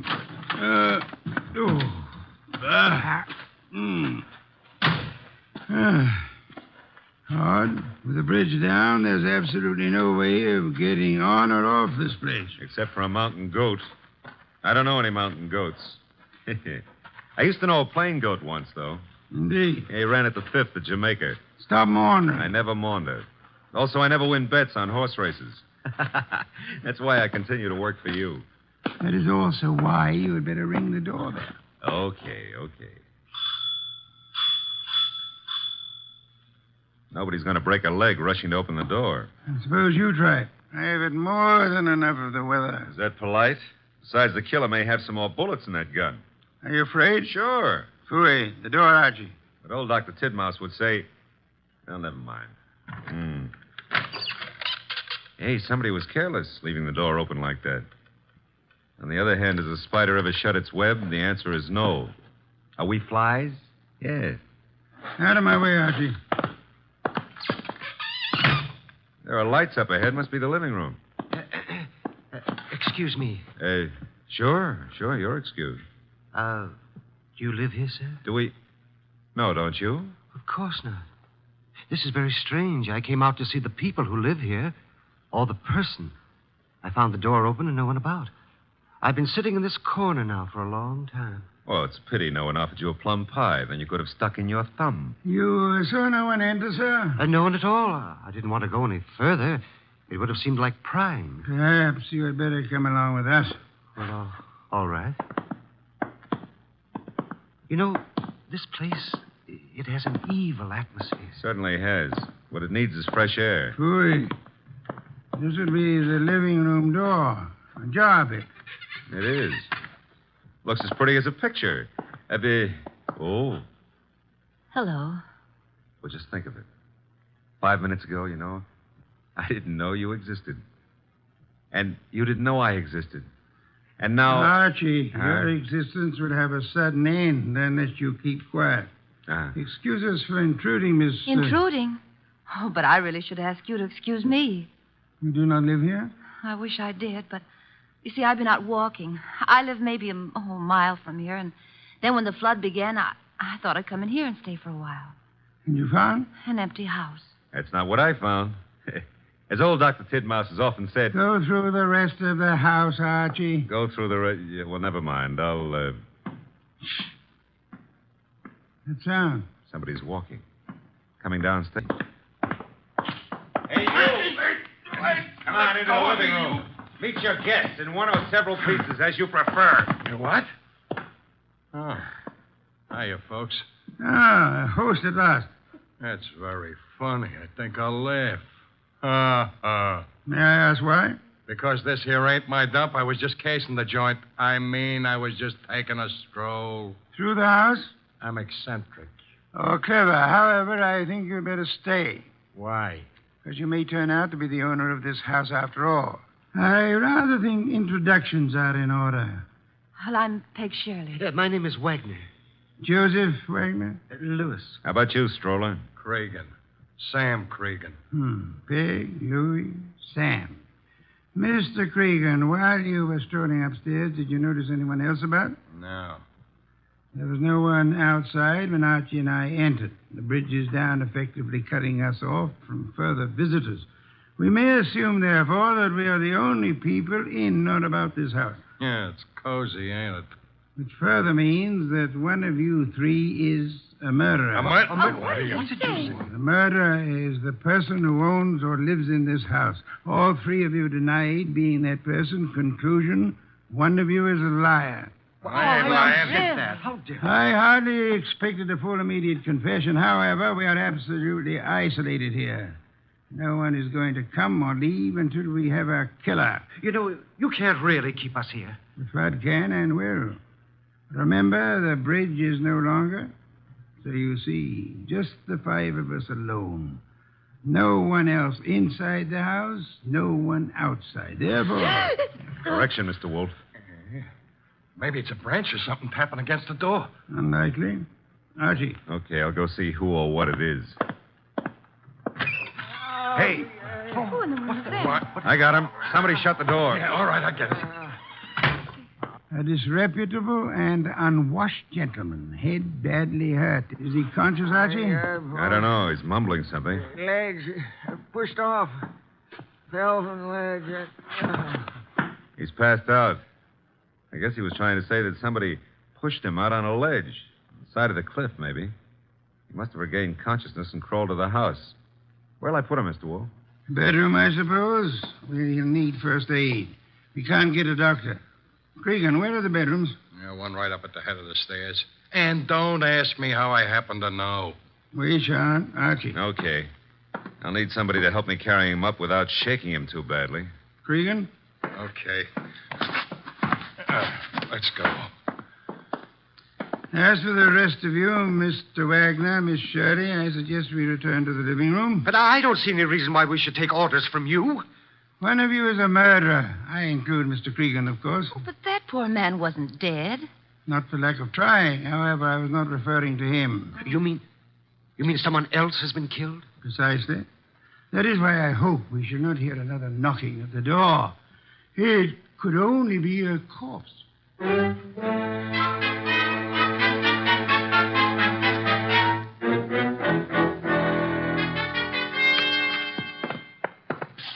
Archie. And Cregan. Yeah. The injured man? Still out. Probably got a concussion. Did he say anything further? Well, he babbled a bit. I don't know if... We shall assume we're among friends, Archie. Exactly what did he say? Well, he was pushed over the edge of the cliff because he saw Miller killed. Did he also see who? No. Passed out before he had a chance. He's an old tramp, Mr. Wolfe. He was bumming his way through the country when he saw the murder. He must have decided on a touch of blackmail and receiving a concussion instead, which may last for hours or for days. Somebody's playing with the lights. Some fool. The switch was over this way. Lights are on again. Whose idea was that? I had nothing to do with this. Me neither.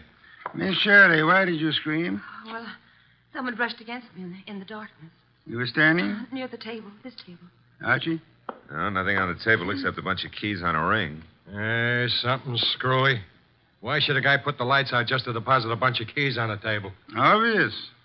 Without doubt, those are the keys of this house. Possession of them would have disclosed which of you lives here and which of you therefore killed Miller. It's late. I shall sleep down here, lacking an elevator to transport me upstairs. The elevator's lacking. Yes, the rest of you should be able to find bedrooms upstairs. Good night. Archie. Yeah? Follow them upstairs. Spend the night awake. Okay. Good heavens, Archie. On my way. What's cooking up here? Somebody's playing with the lights up Strike there, a match. You don't have to. I got a flashlight. Oh, Yeah. here it is. Light switch. You know, this putting out of lights is getting to be somebody's bad habit. Well, all three of you seem to be okay. Stay here. Where are you going? Tramp's room right here at the head of the stairs. Think of all your good deeds while I'm gone. All right, downstairs again. What, again? Oh, dear. What happened? Well, it was more than a bunch of keys this time. Oh, that knife. There's blood on it. There should be. I just pulled it out of a man's heart. Well, Mr. Wolfe, one of these three babies doused the lights, popped into the tramp's room, deposited the knife in his chest, and popped right out again. The knife you're holding? Yeah. Intelligent of you to wrap a handkerchief around the handle. Well, whoever killed the tramp didn't have time to fool around with gloves, so... There should be prints on the knife handle. Satisfactory, Archie. That's mild enthusiasm. Archie, on that desk, an ink pad. Yeah. Miss Shirley, you carry face powder, of course? Yes, I do. Archie will need it to bring out the prints on the knife. He will then fingerprint each of you.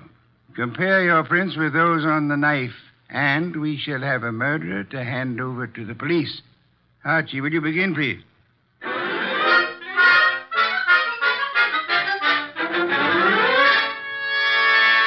Here they are, Mr. Wolfe. 3 cards labeled with Miss Shirley's name, Cregan's, and Wagner's. Their respective prints are on each card. Good. I have the knife here. Several quite distinct prints on it. It should be child's play to, Archie. Yeah? Take your own prints and mine. What? Do as I say quickly. Yes, sir.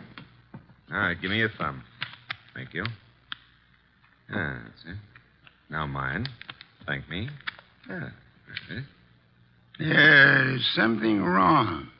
Something wrong and deadly loose in this house tonight. Well, there's a card with your prints and mine. Thank you. Now you got 5 cards altogether. So I have. Archie. What now? Take the ink pad and a fresh card with you. Where am I going with them? Upstairs? But, Mr. Wolfe, there's nobody upstairs except the corpse. Precisely. It is his prints I want.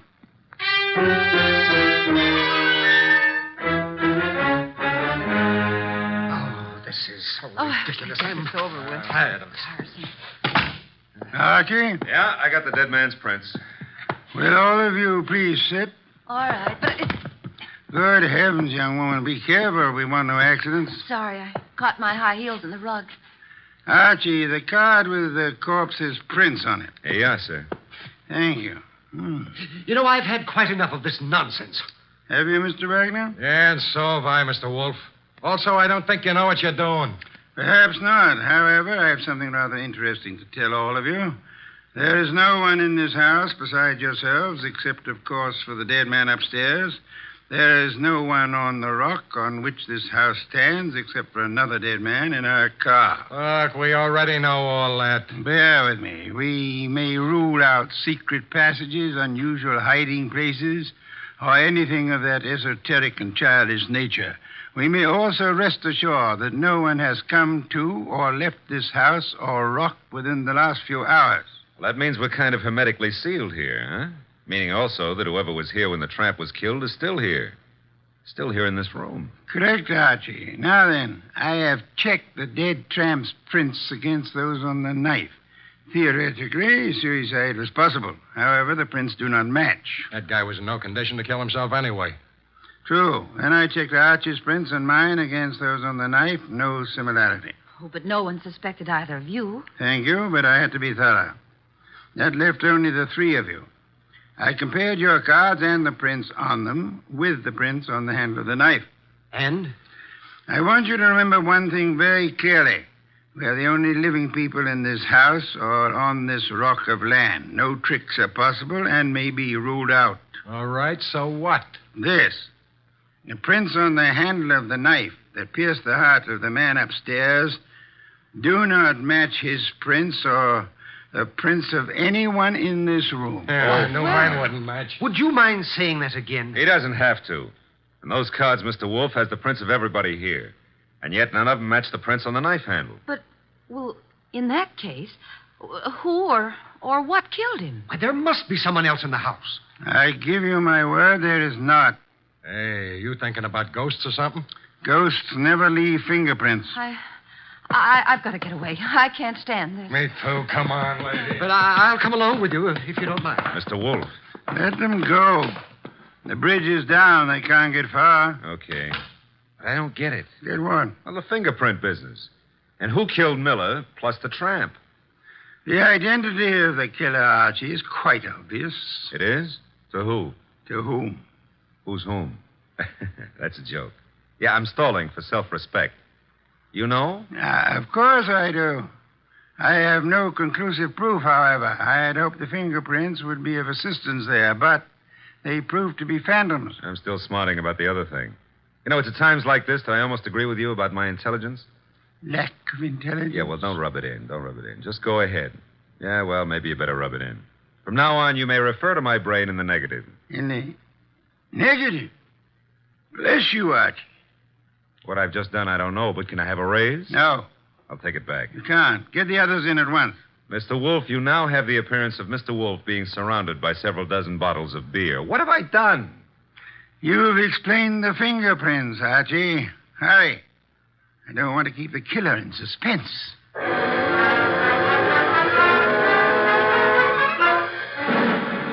don't care. No, I'm very nervous. I don't like this. Archie. They're all here. Yes, but they're all making a noise. Stop them. Miss Shirley, Mr. Cregan, Mr. Wagner, will you please shut... Mr. Wolfe, they have. Thank you, Archie.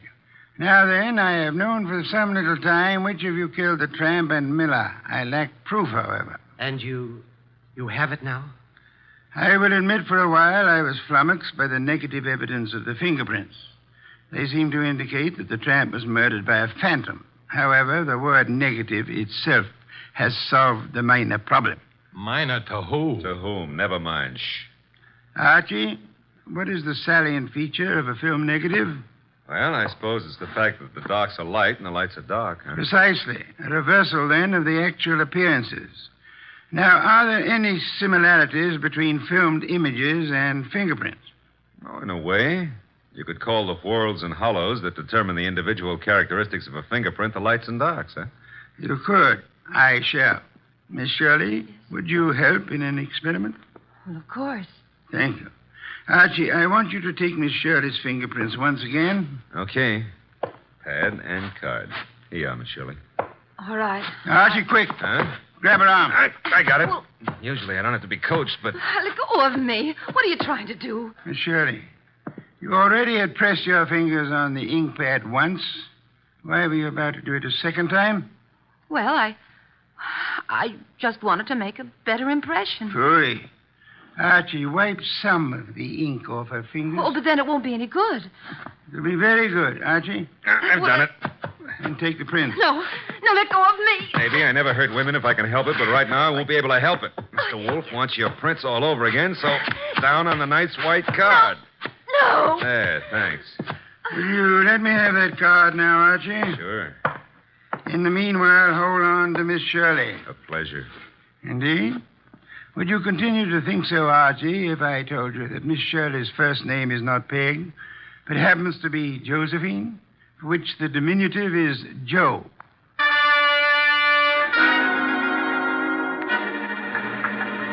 Glad they're fixing the bridge. I was beginning to think we'd be here forever. Phooey, we have been. You know, if those black orchids have been holding their breath waiting for you, they're going to be red in the face. Hey, new breed, red orchids, huh? Archie, must you talk? Well, it's fun. Also, you've been holding out on me about the case. I surrender. Okay. You know, when we compared the new prints of Josephine with those on the knife, you could have knocked me over with a sash weight. They were identical. Naturally. She stabbed the tramp. Yeah, but what was the fingerprint gag? She merely loaded her fingers so heavily with ink that she falsified the markings. She filled up the hollows and walls with ink. The result was that ridges became hollows and vice versa, in the same fashion that a photographic negative falsifies lights and darks. You got that when I mentioned the word negative. It works, huh? Try it sometime. Yeah, the very next bank I robbed. But you said you knew who killed Miller and the tramp even before you exposed the fingerprint gimmick. How? We knew Miller's murderer lived in this house, had been stealing from him, and so on. Uh-huh. Stealing what? Cash, of course. He, as the girl admitted, was an eccentric, kept his money on the property. Cregan had probably heard of it, hence his casing of the house. Yeah? Our problem, therefore, was to discover who lived in this house. All three suspects denied it. Josephine Shirley told us, as you may remember, that she'd gone for a walk and then been driven by the flood to this house where we found her. Well, that's what she said. It could have been. No, because as you may also remember, she tripped at one point over the living room rug and mentioned why. Sure. She said she was wearing high heels. Uh-oh, because out in the country there are no pavements, so girls don't go for a walk in high-heel shoes. Therefore, she hadn't gone for a walk. Therefore, she was lying. Therefore, she killed Miller, and... I should have noticed those heels myself. You should have, Archie. Your trouble, I suspect, was that you didn't notice the feet for the legs.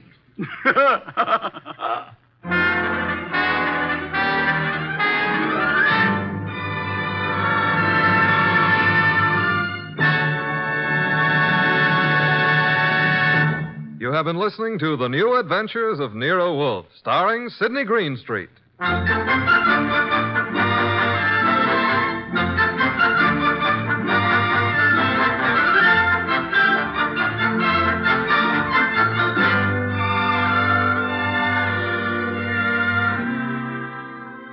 transcribed story was based on the characters created by Rex Stout. This is an Edwin Fadiman program produced and directed by J. Donald Wilson. In the cast were Gerald Moore as Archie Goodwin and Gigi Pearson, Howard McNear, Tim Graham, and Eddie Fields. Next week at this same time, Nero Wolfe and Archie will bring you The Case of the Vanishing Shells. Don Stanley speaking. 3 chimes mean good times on NBC.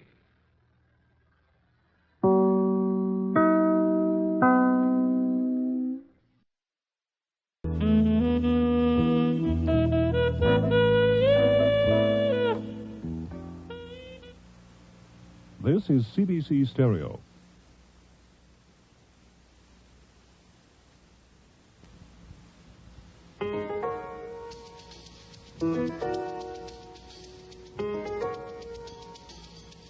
Rex Stout's Nero Wolfe.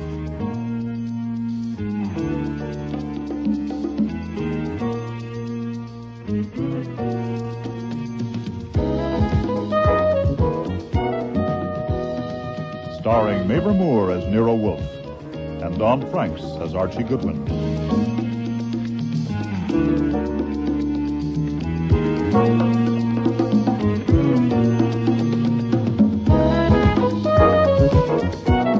Today's episode, Death of a Demon, with special guest stars Mary Peary, Bud Knapp, Patricia Hamilton, Mina E. Mina, and Helen Hughes.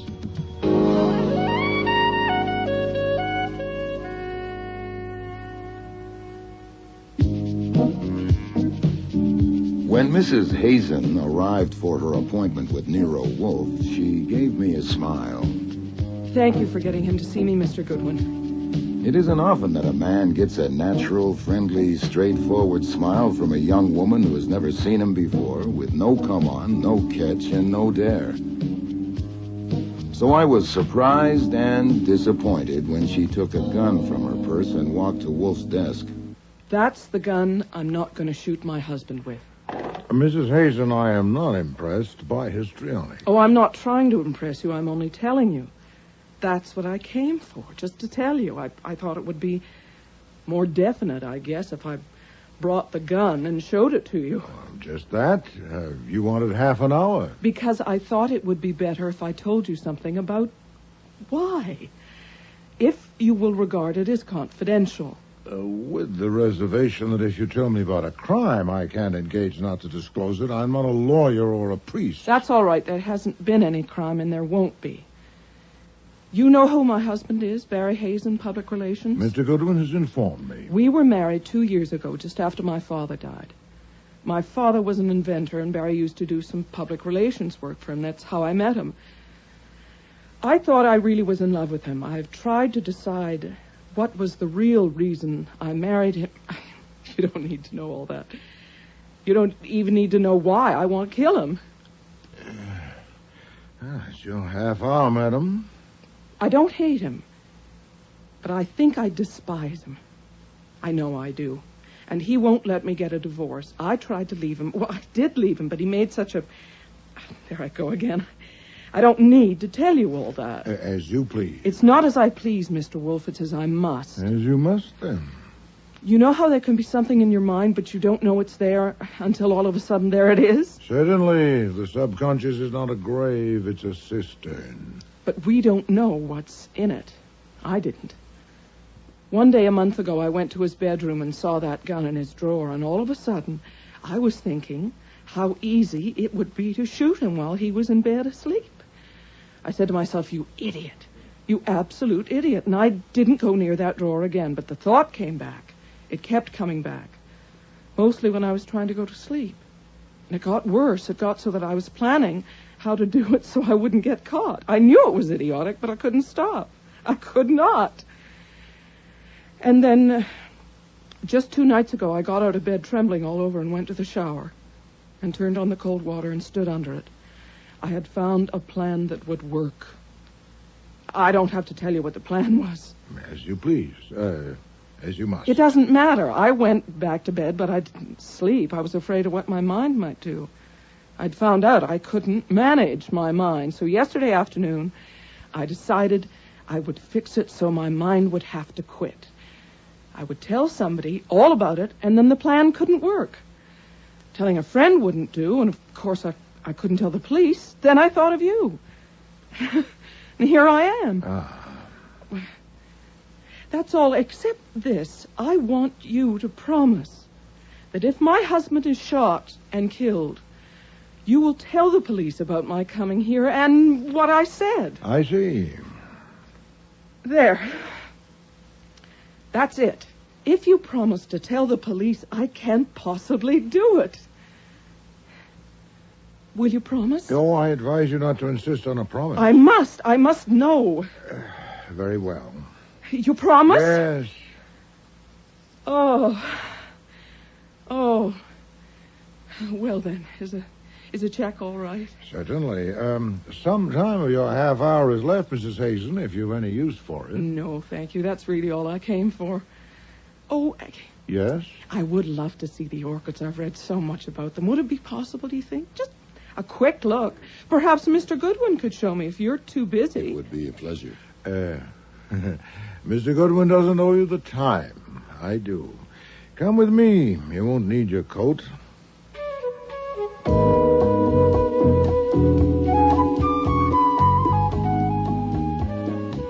I had no kick coming. The 10,000 orchids in the 3 rooms up on the roof were his, not mine. He did like to show them off, but that wasn't why he had intervened. He had some letters to dictate, and he thought that if I took her up there'd be no telling when we'd come back down. Years ago, he decided on insufficient evidence that I forgot about time when I'm with an attractive young woman. So I got on with my work, and at noon I did what I often do, which was to switch on the radio for the news. But the contractor insists that he has received no favors from the senator. The body of a man named Barry Hazen was found this morning in an alley between 2 buildings on Norton Street in Lower Manhattan. He had been shot in the back and had been dead for some hours. No further details are available at present. Mr. Hazen was a well-known public relations counselor. The Democratic leaders in Congress have apparently decided to hold their fire. When you would like to know if a gun has been fired recently, you smell it automatically, but it doesn't mean a thing, really, unless it's just been fired, and there's been no opportunity to clean it. The cylinder was full of cartridges. Beautiful. Absolutely stunning. What was the name again? Phalaenopsis. Oh, they're lovely. Thanks again, Mr. Goodwin. I'll take the gun. No, ma'am, there's been a development. I turned on the radio for the news, and I got some, all right. The body of a man named Barry Hazen was found this morning in an alley between 2 buildings on Norton Street in Lower Manhattan. Been shot in the back, and he'd been dead for some hours. No further details are available at present. You're making it up. No, that's what was said verbatim. Archie, get her something. Brandy. Yes, sir. No. I'm all right. He said that. That's what was said. He's dead. Yes. He's dead. I'll be in the kitchen. No, hold it, sir. She'll be all right in a minute. Take a deep breath, Mrs. Hazen, please. I want to phone somebody. I have to know. Who can I phone? A shot of brandy, maybe it wouldn't hurt you after all. I don't want anything. Who can I phone? Nobody, not just now. Why not? Because we must first consider whether I should phone the police as I promised. Archie, has that gun been fired recently? If so, it's been cleaned. It's fully loaded. The cartridges all look alike. Did she shoot him? For a quick guess, no. To make it final, I would need facts. So would I. Did you shoot your husband, Mrs. Hazen? No. Since my promise was to you, you may, of course, release me from it. Do you wish me to phone the police? Not now. You don't have to now. You won't ever have to. He's dead, and I didn't kill him. That's all over now. Oh, sit down. It's not so simple. When the police ask you where you were this morning from 11 o'clock on, what do you say? What? Confound it. Quit propping yourself on my desk and sit down. That's better. What'll you say? Why, will they ask me that? Certainly. You'll have to account for every minute since you last saw your husband. Did you come here in a cab? Yes. Then you'll say so. You'll have to. When they ask why you came to see me, what'll you say? Oh, you'll have to tell me what to say. Oh, I expected that. Confound it. you are not my client. You have paid me for half an hour of my time, now stretched to more than that, and released me from my promise, so I can... What are you doing? I'm going to write a check, then I will be your client. How much? Mrs. Hazen, I am not a blackmailer. I take pay for services, and you may not need my services. Now, will you answer some questions? Of course, but I've taken more than my half hour. And No, if you didn't shoot your husband, we've both been snared by circumstance. First, instead of a question, a statement. You cannot take the gun. The gun stays here. But I have to put it back where I got it. No, I cannot let you take the gun. Now, when and where did you last see your husband? Last night at home, we had people for dinner. All right, details. How many people? Their names. They were clients of Barry's, important clients, all but one. Mrs. Victor Oliver, Ann Talbot, who's the wife of the banker, Jules Curry, an inventor. He used to work with my father. Ambrose Purtis, who's a shipping man. Theodore Weed, he's not a client. He works for Barry. 7, counting Barry and me. And when did these guests leave? I don't know exactly. Barry had told me he was going to discuss something with them, and I wouldn't be needed. And after the coffee I left, I went upstairs to my bedroom. Did you hear him when he went up to bed? No. What about this morning? He wasn't there. He rises early. The maid who... Oh. What? Nothing. Nothing that matters to you. I'm not liking myself, Mr. Wolfe. I said he rises early. But now I can say he rose early, and I wanted to sing it. I did. Oh, if you please, you'll have plenty of time for that. Now, about the maid. I'm sorry. The maid said he hadn't come for breakfast, and when she went up, his bed hadn't been slept in. He'd done that before, not very often, once or twice a month. What, without telling you where he was going? Yes. Do you know where he went last night? No, I have no idea. Were you continually in the house from the time you went to your bedroom last night until you left this morning? Yes. Would the maid have heard you if you'd gone out during the night? I don't think so. Her room is in the basement. And you are vulnerable. What time did you leave this morning? 5 minutes past 11. I wanted to be sure to get here on time. When did you take the gun from the drawer in your husband's room? Just before I left. I didn't decide to bring it until the last minute. How many people know that you despised your husband? Despise is your word, Mrs. Hazen. I don't think anyone does. I have never told anyone, not even my best friend. Hooey, your maid knows, for one. Is she not a dolt? She's, of course, being questioned at this very moment. Was your husband wealthy? I don't know. You don't know? Well, he had a large income. He must have. He was free with money. He owned the house. Any children? No. You will inherit? Mr. Wolfe, this is ridiculous. I don't want anything from him. I am merely examining your position. You will inherit?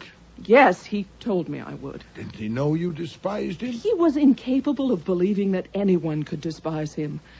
I suppose he was a psychopath. I looked up psychopathy in the dictionary. No doubt that was a help. I presume you will now go home. Since you must tell the police that you were here, you might as well say that you learned of your husband's death from my radio. It'll save you the bother of feigning surprise and shock. I said you would be in a pickle, madam, and you are. What are you doing? I am writing you a check. No, you may not be in jeopardy. They may get the murderer today or tomorrow. If they don't, we'll see. Archie. Yes, sir. Mrs. Hazen is leaving.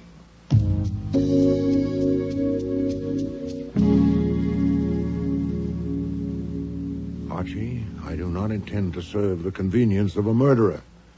What ground do you have for your guess? You heard her stutter that I was making it up. Also, she went white, all white in 3 seconds. No one can do that. Very well.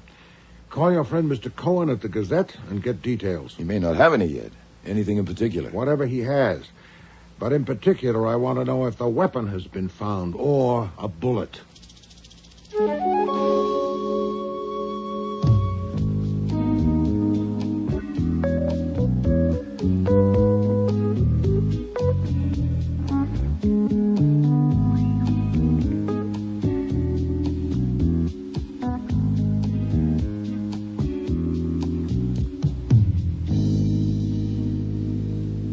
Body was found by a truck driver at 10:18 a.m. It was stiff, so he must have been dead at least 5 hours, probably more. He was fully dressed, including an overcoat. His hat was there on the ground. Usual items in his pocket, except that there were no keys, no wallet, no watch. His name was on some letters in his pocket, so the wallet wasn't taken to delay identification. He was shot once in the back. A rib stopped the bullet at 32. They have the bullet? Right, but no weapon. Will she report what she told me? No. That's why I put up with you. You could have answered with 50 words, and you did it with one. I've often wondered. Now tell me why I put up with you. Oh, that's beyond conjecture. Huh. I want a bullet that's been fired from that gun on your desk, and we shouldn't wait until after lunch. You have 20 minutes. If your guess about Mrs. Hazen is correct, that gun is not evidence. If it is, you'll be tampering with it. Shall I do it? No. You might shoot your toe off. When will the police come? It'll probably be Kramer. Give him 2 hours.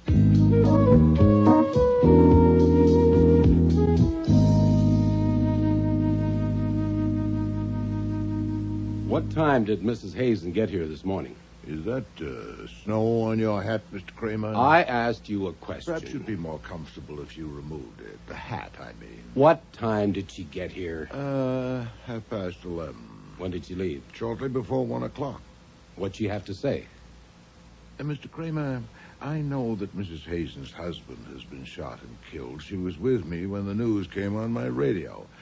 I have knowledge of no evidence that would be useful to you in your investigation. That is my considered opinion. Mrs. Hazen consulted me in confidence. What we spoke of is not pertinent to your inquiry. Someday you're going to fall off and get hurt, and this could be it. I'm asking you to tell me what Mrs. Barry Hazen said when she came to see you 9 hours after her husband was murdered. Should I have occasion to change my mind... And, by the way, I can offer you an opportunity to change it for me. Archie, where's the bullet? Give it to Mr. Kramer. Now, Mr. Kramer, this will be pointless if you found the weapon that killed him. Have you? No. It will also be pointless unless you have found the bullet that killed him. Have you?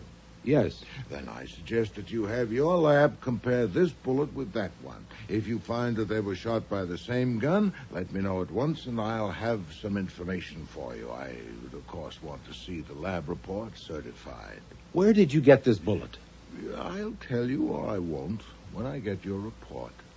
By God, this is pertinent. This is evidence. I'll take you down, both of you. Nonsense. It's evidence of what? I don't know, and neither do you. If it wasn't fired by the gun that killed Mr. Hazen, it's evidence of nothing. I'm not indulging in a prank, Mr. Kramer. There's a possibility that the bullets will match. And if so, it will indeed be evidence. Let me know.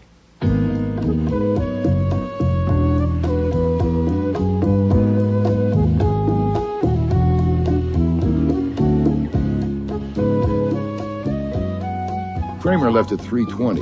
Wolfe, of course, stuck to his usual routine from 4 to 6 upstairs with the orchids. But I spent the afternoon like a hen on hot bricks.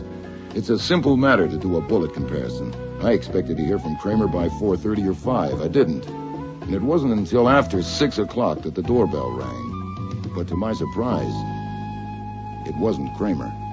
Theodore Weed to see you, one of the dinner guests. The what one do that... you want? You. No.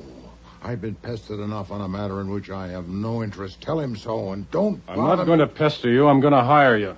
Sir, you not only intrude, you presume. Archie, show him out. All right. I started wrong. I'll try again. Mrs. Barry Hazen came to see you this morning and left a gun with you. Where is it? Intrusion, presumption, and now effrontery. I must insist... Damn it, I know she did. She told me so. She also wanted to hire you, but you wouldn't take her check, so I want to hire you. She's at the DA's office now. They're going to charge her with murder. Please, you got to let me hire you. Nero Wolfe's office. Archie Goodwin speaking. It's Lucy Hazen. May I speak to Nero Wolfe, please? It's urgent. One moment, please. The woman who brought the sausage this morning. Urgent. Oh. Yes, Mrs. Hazen? Yes, Mr. Wolfe, I'm about to be arrested. Where are you? At the DA's office. I don't know Say only what you must on the telephone. I'm in a booth with a door closed. Oh, boy, it's probably not only heard, but also recorded. All right, he said I could phone a lawyer, and I don't know any except my husband's, and I don't want him. Will you get one for me? Yes, I'll send one to you, and then you can decide whether to engage him. But I want to engage you, too. You said you would if I needed you. I said I would see. Oh. Very well. I'm engaged. One question. Have you disclosed any of your conversation with me, yes or no? No. Satisfactory. The lawyer's name is Nathaniel Parker. I'll get him there as soon as possible, but say nothing more to them until you speak to Mr. Parker. Mr. Weed, that was timely. That was Mrs. Hazen on the phone. She is now my client. And take my money. No, sir. But I want to help. I don't see why. You're not obliged to see, and I'm not obliged to explain. Why do you think Mrs. Hazen killed her husband? I don't. She didn't. If I'd taken your money, what were you going to ask me to do? I don't know exactly. I was going to consult you. I wanted to know what you did with the gun. Have the police got it? Mr. Weed, I am acting for her now, and you are the enemy, or one of them. What if you killed Mr. Hazen or know who did? My God, look, this is straight. You can cut off this arm if it will help her any. I have no use for your arm, but some information might be helpful. When did you last see Mr. Hazen? This morning at the morgue. I went there to identify him by request. Alive at his house last night. At what hour? Around 9:30. That's as close as I can come. And the circumstances? There were people there for dinner. Clients of Hazen's. After dinner, Hazen told Lucy that we were going to discuss a business matter, and she left. I left soon after that, and that was the last I saw of him alive, there with them. How did you spend the next 6 hours? I went home, to bed. You were associated with Mr. Hazen and his business? I was in his employ. In what capacity? Mostly I write stuff, handouts, plugs, the usual junk.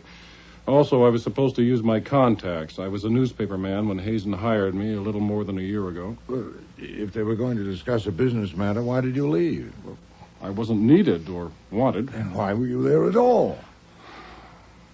Well, maybe I ought to give you a different answer than the one I gave the DA. The right answer. Even if it makes you think I killed him, which I didn't. If you did, Mr. Weed, you're doomed, no matter what answers you give. Hazen liked to have me in the same room with his wife because he knew how I felt about her. God only knows how he knew. I certainly tried not to show it, and I thought I did pretty well. And I'm sure she doesn't know, but he did. He was a remarkable man. Yeah. That's why I was invited to dinner last night. I don't think he expected to see me squirm. He didn't have to. He knew how I felt. He was a sadist, and a damned subtle one. And your feeling for her, was that returned? Certainly not. I was just a guy that worked for her husband. Rather a forlorn situation for you. Yeah, forlorn is right. Another thing you might want to know. I think there was something screwy about his business. Oh, in what way? Well, take the 4 people who were there last night. Why did Mrs. Oliver, an extremely wealthy widow, pay him $2,000 a month? She needs public relations like I need a hole in the head. And Mrs. Talbot, a banker's wife? Maybe her husband could use a PR expert, but why her? And Jules Coury. What can public relations do for an inventor? And Ambrose Piertis is the screwiest of all. He already uses one of the big PR operators, the Codry Associates, but personally, he's paid Hazen more than $40,000 this past year. I'm not supposed to know this. I got curious and looked at the records one day. Did he have any other clients? About a dozen, but his total take was over $250,000 a year. Interesting. Mr. Weed, will you be available for further questioning, say, this evening? Well, sure, but why not now? I must arrange a lawyer for my client, Archie. Get Mr. Parker.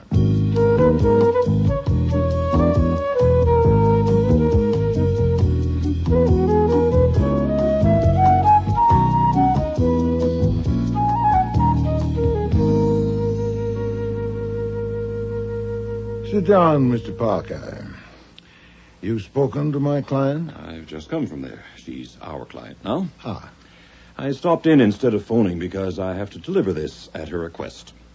The key to Mrs. Hazen's house and written authority from her to enter her house to get something. To get something? Yes, if you want to.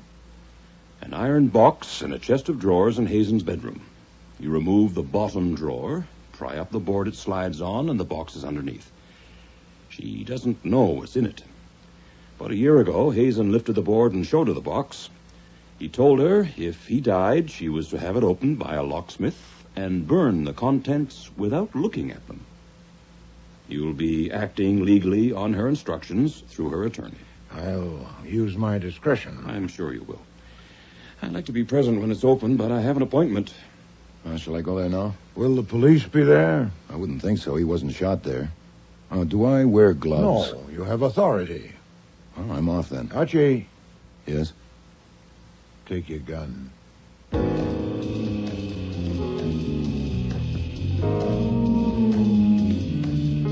I stood across the street from the Hazen house, and I was glad I brought the gun. The house was dark except for a tiny sliver of light at the bottom edge of a window on the 3rd floor. A sliver you might leave if you weren't quite thorough enough when you arranged the drape. It wouldn't be the maid. Her room was in the basement. And why only that one light at 9:30 at night? I crossed over, used the key, and entered the house with care. Very quietly, I climbed the stairs to the 3rd floor. Try under the bed. Got to be here someplace. I've done that. Let's look beyond the pictures. There may be a safe. A door at the front of the house was slightly ajar. And through it, I could see part of the bed, drapes over a window, and the back of a woman's head. She was sitting in a chair, facing away from me. There's no sense in this. There certainly isn't, Mr. Corey. I don't think it's here. It could be in Lucy's room. That would be like him. All right, let's try it. Look! In the doorway. Don't anyone move. This gun is loaded. Who are you? Billy the Kid. Now, back up, please. Stand against the wall. I see the ladies' purses are on the bed with the gentlemen. Please throw their wallets there, too. Carefully, please. I'd hate to have to use this gun. You wouldn't dare shoot. Oh, I assure you I would. Then I should warn you. I'll aim for the shoulder or the leg, but I'm not a very good shot. Are you a burglar? No, ma'am. Then what do you want? I want you to tell me who you are and what you're doing here. But you have taken our wallets. Yes, sir, so I can check your identity as you tell me, just to make sure. Now, let's start with you, shall we? My name is Jules Khoury. Is it important why we are here? Okay, the ID checks you, ma'am. This is Victor Oliver, as you can see. Are you from the police? No, are you worried? You, sir, I've seen your picture in the papers on the business pages. I'm Ambrose Purtis. What is the point in of this? In time. That leaves just you, ma'am, and it's an easy guess, Mrs. Talbot, I presume. Yes, I'm Ann Talbot. All right, now that I know all your names, it's only fair that you should know mine, Archie Goodwin. I work for a man you may have heard of, Nero Wolfe, the private detective. He's been hired by Mrs. Barry Hazen. I have the key to the house and her written authority to enter. So why are you here? No? How'd you get in? Who has the key? Oh, okay then. Okay, we do it the hard way. You will take off your clothes and pile them on the floor, including your shoes and socks or stockings, but I think not your underwear. I'll think about that one. I most certainly will not. Let's just pretend you're at the beach or a pool. Would you want me to have to peel you? Don't think I wouldn't. Let's start with the gloves. I want them too. Is this necessary? Is it so important how we got in? Yes. There were no keys in Hazen's pockets. We don't have a key. The maid let us in. She has gone out, but when she comes back, you can ask her. She'll deny it. You see, I paid her to let us in and to go away for the evening. Yeah, I think I believe you, Mr. Corey. In any case, that can be checked. Hold it a minute. I'll have to call them. Now, wait a minute. I have something to say. Yeah? Are you calling the police? No, come on, say it fast. You swear you're not a policeman? No, I told you who I am. He's Archie Goodwin. I've seen him at the Flamingo. And a private detective? Right. Then you do things for money. We will pay you $50,000 if you will leave this house and forget that you've been here. Half of it in cash tomorrow morning, and the other half later. We'll give you a satisfactory guarantee, perhaps something in writing. How much later? Well, that's hard to say. It's delicate. We would need to be sure of your forgetting until certain difficulties have ended. Mm-hmm. Yeah, it's pretty vague. All right, you can collect your wallets and bags. No funny moves. Now, look here. I'm not calling the police, Mr. Purtis. I'm calling Nero Wolfe. Yes? It's me. Could we use $50,000? In the box? No, I haven't got to that yet. I'm in Hazen's bedroom. There are 4 people with me, the 4 that came to dinner last night. They were in this room looking for something, hadn't found it. Purtis just offered me $50,000 to go away and forget I was here. I'll split it with you. He'd probably double it. Are you intact? Sure, I'm just calling to let you know to expect us all in about half an hour. We will double it. $100,000. Skip it. What would I tell my mother if I had one? All right, now you people have a choice. Either I phone Inspector Kramer and tell him everything, or you can come and talk it over with Nero Wolfe. And you may have 2 minutes to consider it starting now. Listen, Mr. Goodwin, we were looking for something that belongs to us. We're not thieves. We're respectable I'm citizens. sorry, don't waste it on me. I just run the errands. It's either Nero Wolfe or the police. If you pick Nero Wolfe, go downstairs and get 2 taxis. You will get in one of the taxis and wait till I come down and get in the other one. I'll be down in a couple of minutes. Oh, there's one complication. If any of you split, I'll phone the police immediately. I would rather not, but I'd have to. Well? Do we have any alternative? Let's go.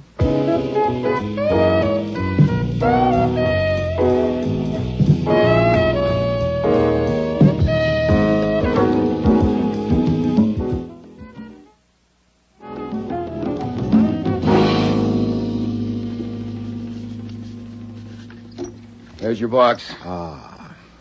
You haven't opened it? No, sir. Save that for you. The 4 people you mentioned. They're all here in the front room. I thought you'd want to do this first. Well, Shall I open it? The lock will be a cinch. This will be distasteful. Go ahead. Okay. Any trouble finding it? No, it's exactly where it was supposed to be, under the bottom drawer.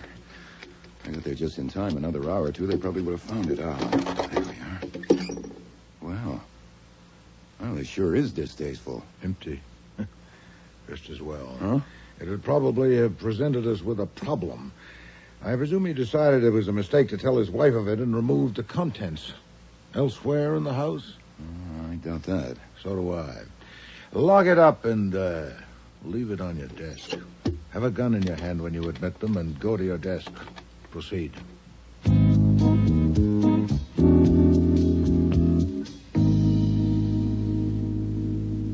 If you would all sit down, please.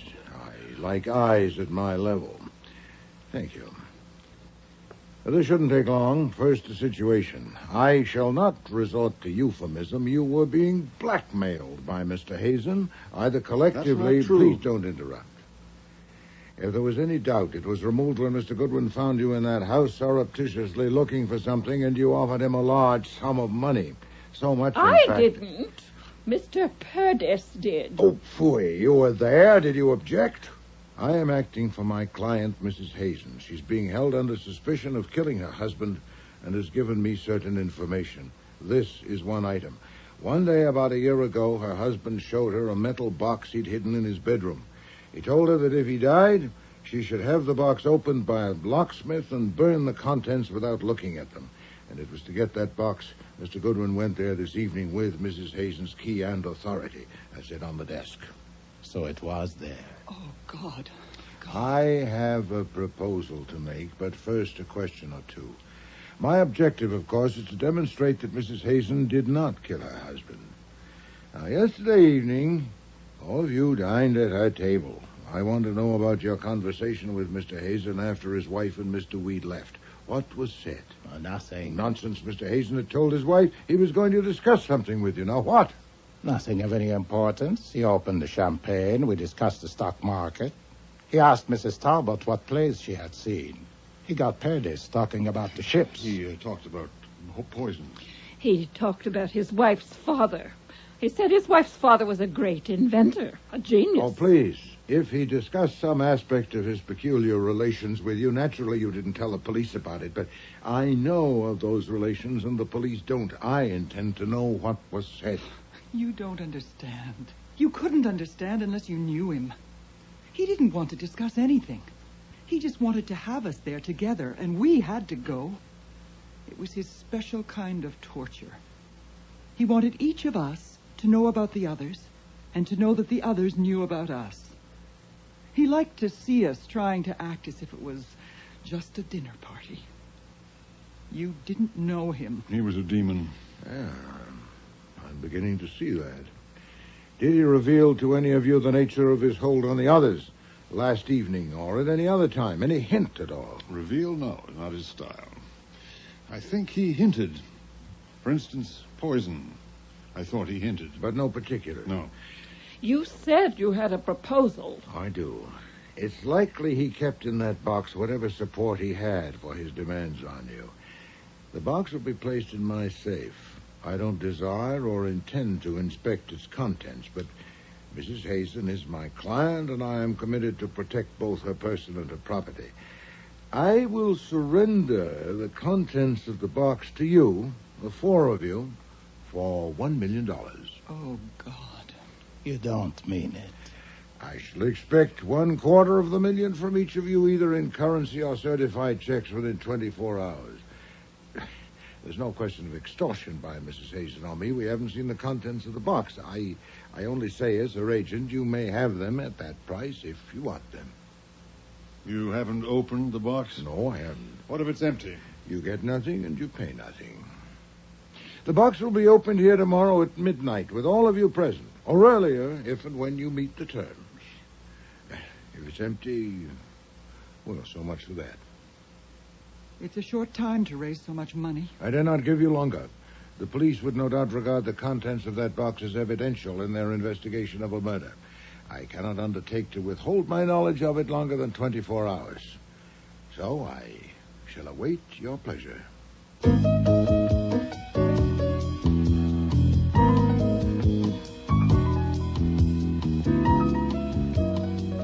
When I undressed for bed that night, I made assorted tries at deciding what Wolfe was up to and what was next on his program, and didn't like any of them. As it turned out, the next thing on the program wasn't decided by me or him. Inspector Kramer arrived at our doorstep at 3 o'clock the next day, and he was looking pleased. Too pleased. Okay, I want to hear it from you. What Mrs. Hazen came to you for yesterday? Mr. Kramer, it shouldn't be necessary for me... She's booked for murder. On what evidence? We have the gun. Oh, indeed. We found Hazen's car parked near the scene of the murder. The gun was in the dashboard compartment. And you proved it was the murder weapon? Definitely.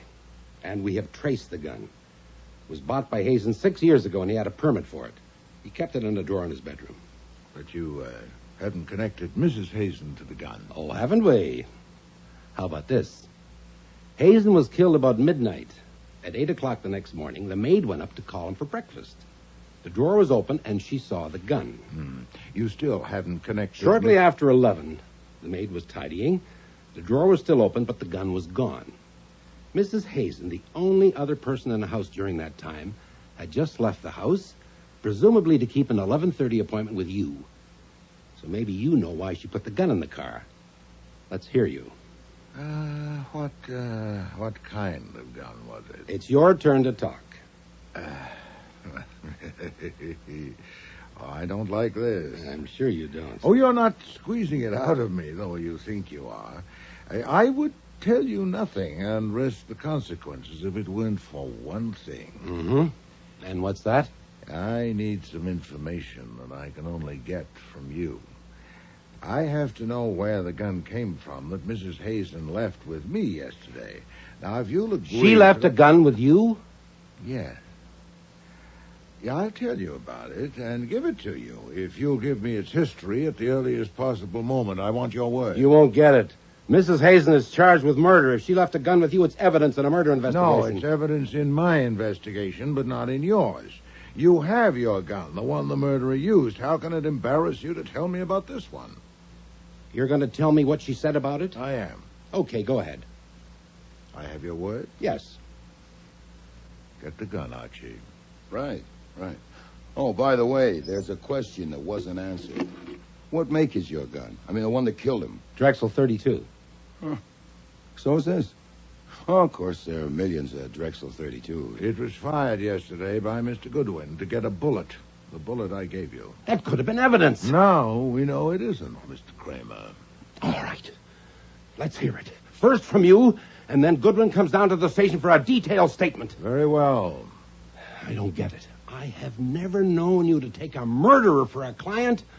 Whether it's just your goddamn luck or what, I don't know, but you haven't. Why did you take her? Oh, I asked Mr. Goodwin's opinion, and he said she was innocent. His judgment of women under 30 is infallible.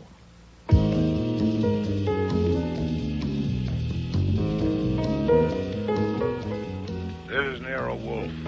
Me, in a phone booth at the DA's office, and it may be tapped, as you know. They should be finished with me in another hour or so. I thought I should tell you. They were curious about guns, and then a phone call came and they weren't. I already know. Mr. Kramer phoned me. The gun we gave him was traced without difficulty. It was purchased by Mrs. Hazen's father, Titus Postel, and he committed suicide with it 2 years ago. Wow. So presumably it was in our client's possession. Not yet established, but we should know soon. Meanwhile, I've gotten Saul and given him an errand. I need you. Come home at once. They haven't released me yet. They will now. I've made a deal with Mr. Kramer. What deal? Not now. Mrs. Oliver and Mr. Purtis are already in the front room. Mr. Corey will arrive any moment, and Mrs. Talbot hopes she'll be here by 10 o'clock. It's nearly that now. So the charade is on. Of course. And it should be very interesting. Hurry home, Archie.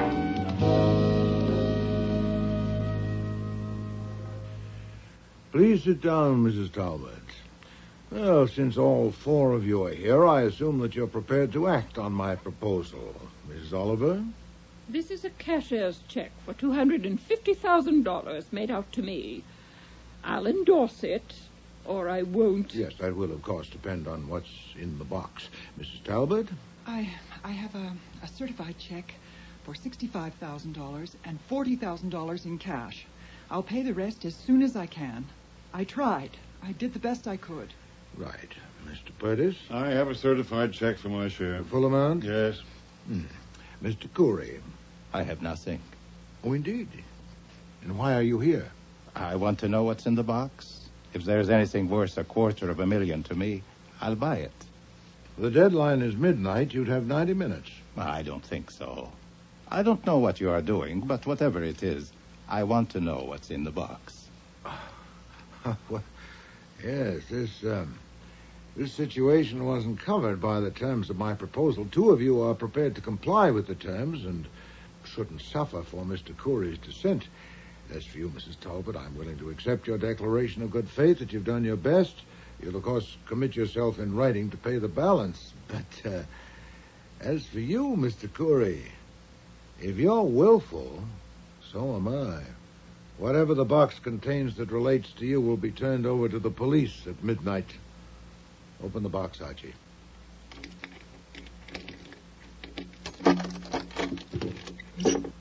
It's empty.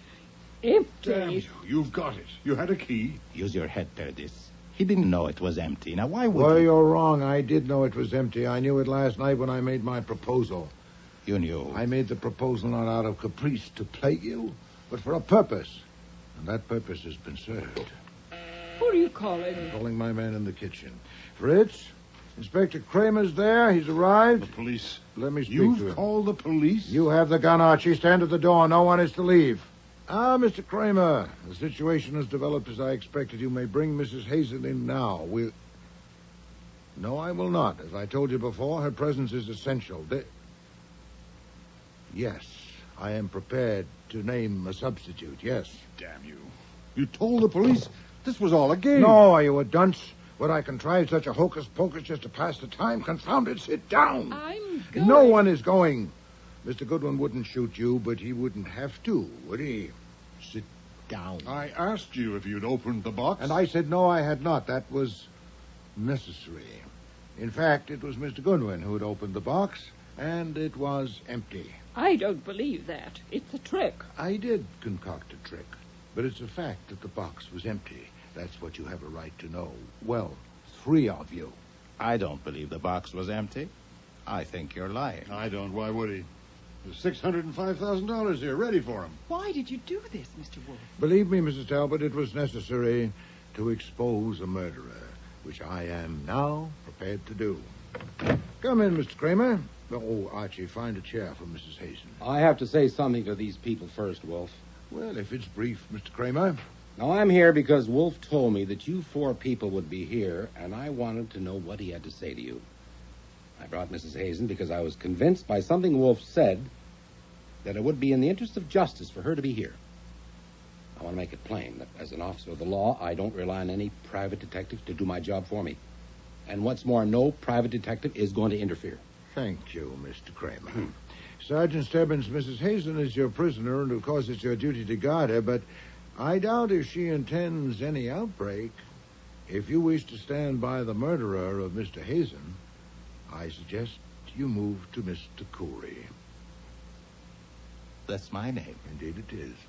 Mr. Kramer, I promised you I'd offer a substitute for Mrs. Hazen for the murder of Barry Hazen. Though I've no conclusive evidences of this moment, I have some highly suggestive facts. But you said you First, had a... Mr. Hazen was a blackmailer. He extorted large sums of money from the four people in this room using his public relations business as a cover. He had in his possession... You can't prove that. Oh, phooey, you have in your bag a check for $250,000. For what? I advise you, madam, for your own good, hold your tongue. Mr. Hazen had in his possession various objects, I don't know what, to substantiate his blackmailing demands. And last evening I told these four people that I'd secured these objects and that I'd surrender them for $1 million. I gave them 24 hours to meet my terms. They are here. Three of them... The objects are here? No, I don't know where the objects are. The people are here. Three of them came prepared to pay. Mr. Corey did not. And that's your basis for accusing this man? This will go better if you keep your questions until I'm through. I was acting on the premise, certainly worth a test, that one of Hazen's victims had killed him. And to kill him would have been futile unless he got the object that had made it possible for Hazen to bleed him. Now, this evening, three people came prepared to buy those objects from me, not Mr. Corey.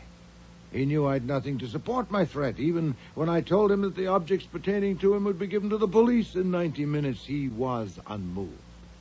Mr. Corey, do you want to comment? No. This is fascinating. I thought I had decided not to bring my share of the money because I didn't believe he had anything that threatened anybody. Get back to facts, Wolfe. Well, for a fact, I submit the conversation at the gathering Monday evening after Mrs. Hazen and Mr. Weed left. Of course, you and your staff have it in detail, but you didn't know that Hazen was a blackmailer, did you? And that he not only bled his prey, he was pleased to torment them. In that conversation, he introduced topics that obviously referred to the pinch he had them in. For instance, poison. I don't know which of those present that touched. I'm not concerned. But one of his topics pointed clearly at Mr. Corey. Mrs. Oliver, can you tell me again what he said about Mrs. Hazen's father? Well, he said her father was a great genius, an inventor. Yes, Mrs. Hazen's father, Titus Postel, had been associated with Mr. Corey. Inspector Kramer, you phoned me this evening to say that the gun I'd given you had been the property of Titus Postel, and he'd committed suicide with it 5 years ago. And soon after that, on the telephone, Mr. Corey informed me he'd be present this evening, but was declining my proposal. Yes, Mr. Corey? Nothing. Now, the guns. When Mr. Corey went to that grotesque dinner party Monday evening, he had Mr. Postel's gun with him. You can prove he had it? Certainly not. At the moment, I'm telling you what happened, not what I can prove. During the evening, he found or made an opportunity to go to Mr. Hazen's bedroom, probably on a pretext of using the washroom. He did. I remember that he Thank you, Mrs. Oliver, but later, if you please. Mr. Corey then switched the guns in Mr. Hazen's drawer with a double purpose. First, so that Hazen would find a gun there if he looked for it. Second, to implicate Mrs. Hazen. He intended to leave Hazen's gun in the car after he killed Hazen. The police would, of course, learn that it had been Hazen's, kept in that drawer, and when they found the other gun there, they'd naturally assume that she'd put it there in a witless effort to mislead them, which is what happened. Is it not, Mr. Kramer? You're telling this. Go on. Mrs. Hazen, the gun that had belonged to your father, was it in your possession? No, I don't think... When did you see it last? I don't understand. When they told me the gun I brought you was the one my father shot himself with, I thought they were lying. I don't understand. No wonder. Neither do the police. Did you ever have that gun, your father's? I had it for a while. They gave it to me after he died. I kept it with some of his things, but it disappeared. How long after his death did it disappear? I don't know. It was about a year later that I noticed it was gone. Had you any idea who took it? I don't know, but I thought perhaps Mrs. Corey had. I didn't ask her. She thought I shouldn't keep it because it only reminded me. Is it true that my husband was a blackmailer? Yes. My God. A husband who was a blackmailer. A father. Oh, I can relieve your mind about that anyway, about your father. He didn't commit suicide. He was murdered by Mr. Corey. Another one. You are piling it on. Oh, your aplomb is admirable, sir. Of course, you're counting on what I said earlier, that I have no evidence. But you're too sanguine. That evidence not only exists, it's available to me. I'm obliged to Mr. Hazen for a valuable hint. His remark that Mrs. Hazen's father was a great inventor and a genius. That suggested to me that you might have cheated him out of the proceeds of his genius. So I put a man on it. Saul Pencer. Mr. Kramer knows his capacities.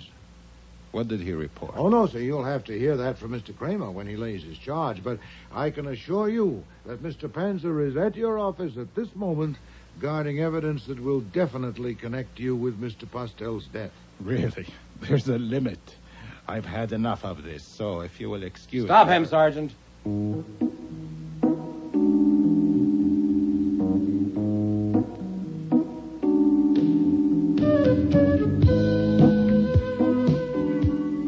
I'll have to leave it with two loose ends. First, the object or objects that Hazen had collected were never found, unless they were found by Mrs. Oliver, Mrs. Talbot, or Purtis, so we'll never know. Second, the fee that Wolfe had certainly earned. Lucy refused to take any of Hazen's leavings. She wouldn't even take the house. But there is a chance that she'll get a chunk of Corey's pile eventually on account of the evidence Saul dug up that Corey had stolen a couple of Titus Postel's inventions, but Corey, who is now locked up while his lawyers hop around from court to court, has admitted nothing, and neither has his wife. So Wolfe hasn't collected a fee yet. As for a third point you might be curious about, whether Lucy and Theodore Weed have found out how they feel about each other, you can have one guess. If you need more than one, what do you suppose makes the world go round?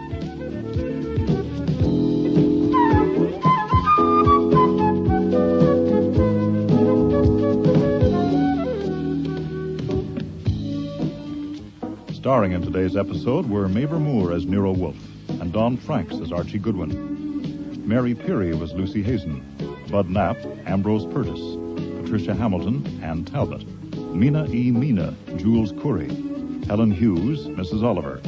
Dan McDonald, Nathaniel Parker. Richard Blackburn, Theodore Weed. And Cease Linder, Inspector Kramer. Music was composed and conducted by Don Gillis.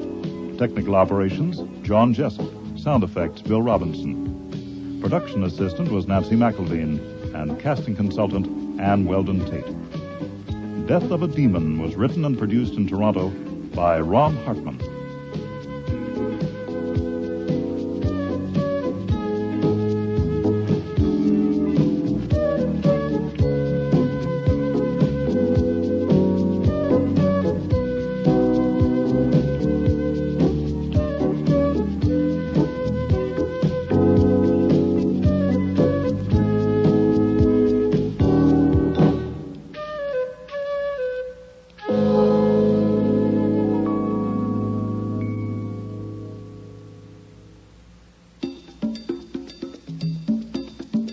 Next week, Nero and Archie become involved in the world of high fashion.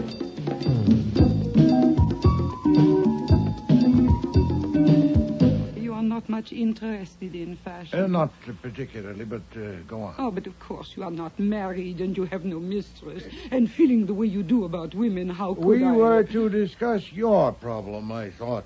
I'm sorry.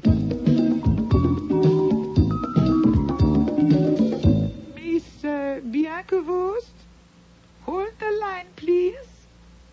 All right. Thank you. Get on the other line, Archie. Check. Hello, this is Nero Wolfe. Are you Miss Voss? Yes. What do you want? If my name is unknown to you, I should explain. I know your name. What do you want? I want to invite you to call on me at my office. I've been asked to discuss certain matters with you. Who asked you? Well, I'm not at liberty to say. What matters? If you'll let me finish.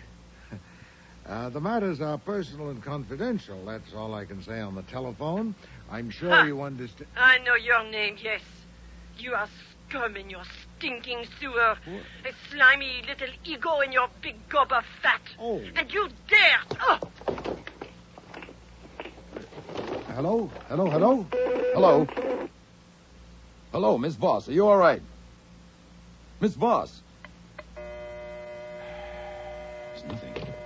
Well, that's interesting. Apparently something fell on her and then, hung up the phone. What? What? You and your gorgeous words just like your orchids. Well, I'm on my way. I don't like gags about homicide. Murder is no joke. But I want to tell you, Mr. Wolfe, Bianca Voss had you wrong. What was it she called you? Scum in a stinking sewer.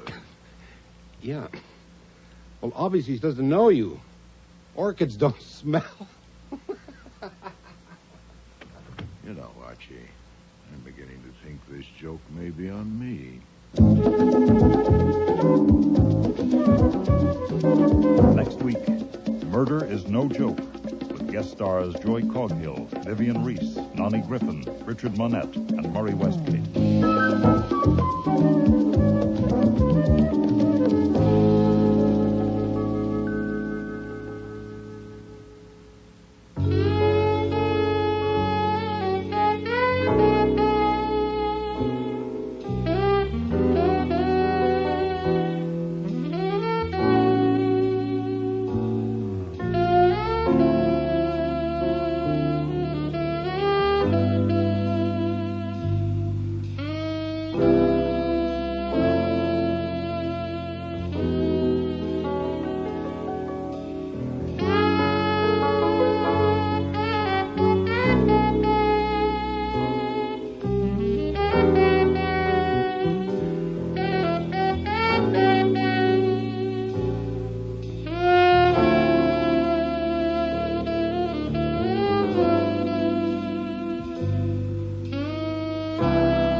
Stay tuned for Nero Wolfe.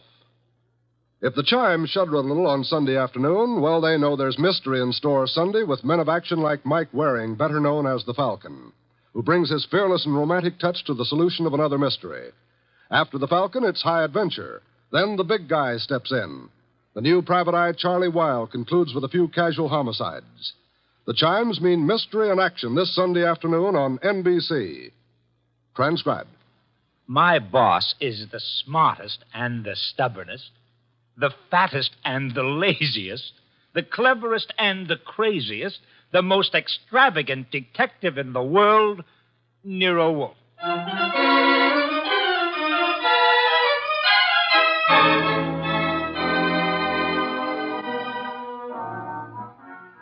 It's the adventure of Stamped for Murder, with that brilliant, eccentric private detective, orchid fancier, and gargantuan gourmet, Nero Wolfe, starring Sidney Greenstreet.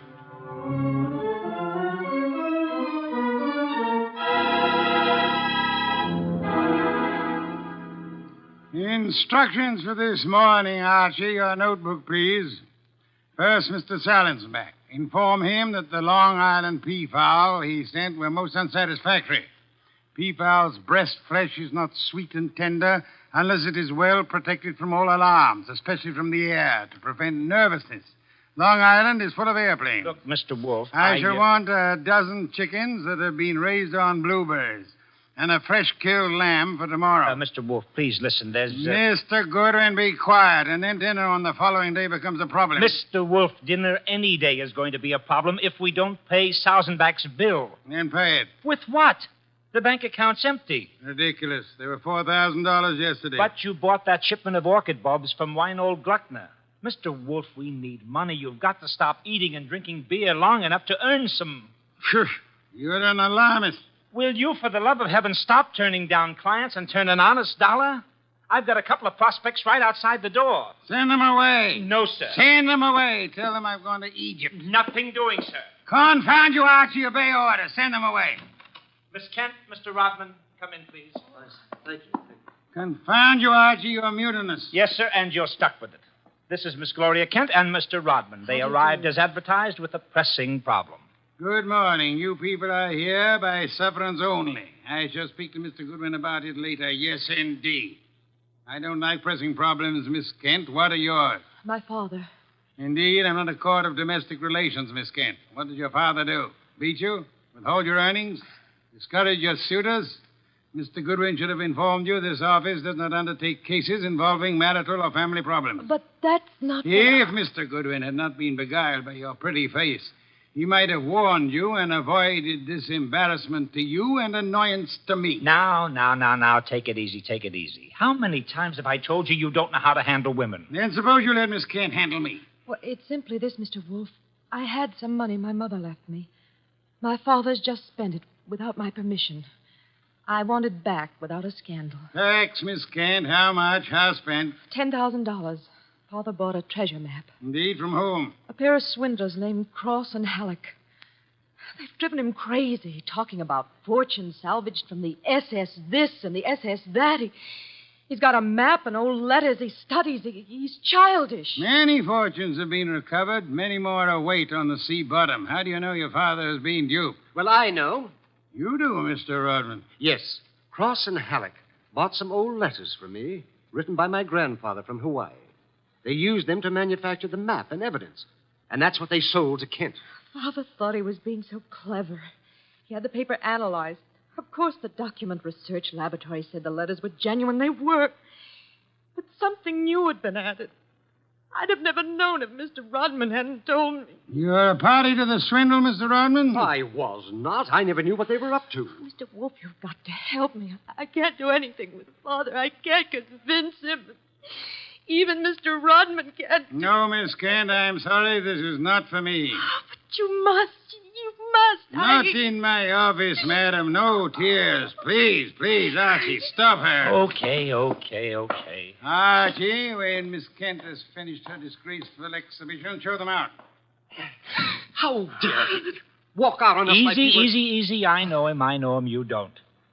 He gets into a panic when women cry, or else he's curious about what Fritz is cooking for lunch. Now, just wait a minute, please. Oh, aren't you ashamed of yourself walking out like that on that poor kid? That hysterical gamma. She's lost all of her money. She needs help. I charge high fees, Archie. So charge a small fee. Do you want her to starve? Good heavens. Starve? How monstrous. I'm not kidding. While you'll be in here smelling your dinner, she and her father will be starving. I thought you were bringing me a paying client. Well, this is different. She's, You're beautiful. Archie, you're impossible. Oh, very well. Go back into them. Get names, addresses, facts. I am not committed to Miss Kent's case, but we'll see. Be a tribute I pay for your weakness for a pretty face.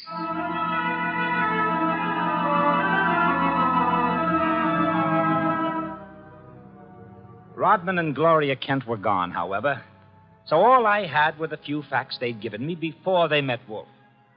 I felt guilty about that when he came back into the office and sat down in his specially built chair. He closed his eyes, and I glared at him. Well, how much of you is awake? Mr. Wolfe. Well, they disappeared. Did you tell me you were going to help this girl just to get her out of the office, or did you mean it? You're a gadfly. No, sir. You made a promise, and you're stuck with it. What did you get from Rodman? Name, address, occupation. He's a librarian, that's all. Very careless, Archie. You missed a significant point.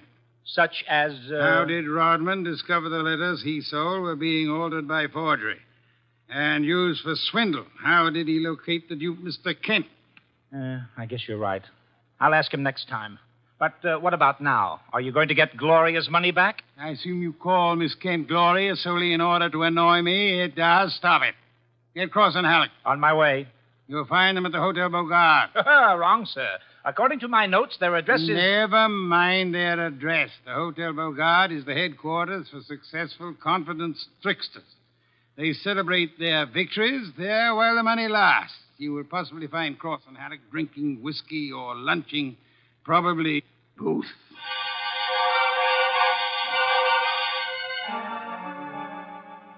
I located Cross and Halleck in the hotel bar and lured them back to our place on 35th Street.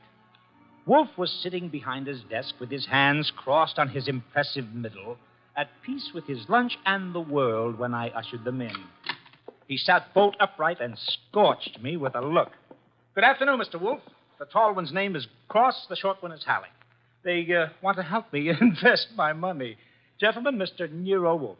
What? Who? Nero Wolfe. Hey, what is this? Confound you, Archie. How drunk are they? Not too drunk for business. Let's get out of here. Come on. Wait a minute. You want me to keep him here, Mr. Wolfe? Not by violence, Archie. Come back here, gentlemen. Unless you want 7 years in the state penitentiary. What? You got nothing on us, Wolf. Nothing. I have the Kent case. The Kent? That's a laugh. We're sitting pretty. You are not, sir. You imagine you possess legal immunity. Mr. Kent believes you are a grotesque balderdash and will not sue for fraud. Miss Kent cannot sue because she is reluctant to accuse her father of wrongfully obtaining her money. Ergo, you think you are invulnerable. Now, listen. But you forget me. I'm a detective with a fee to earn. A big fee. Quiet, Archie. I am determined to get that fee. Therefore, as Miss Kent's agent, I can and will bring action against you. I'm indifferent to her tears or her father's disgrace. I'm indifferent to anything outside of money. You will return the $10,000 to me at once, sir, or you will be in jail by morning. You mean that? I do, Mr. Cross. Alec, come here.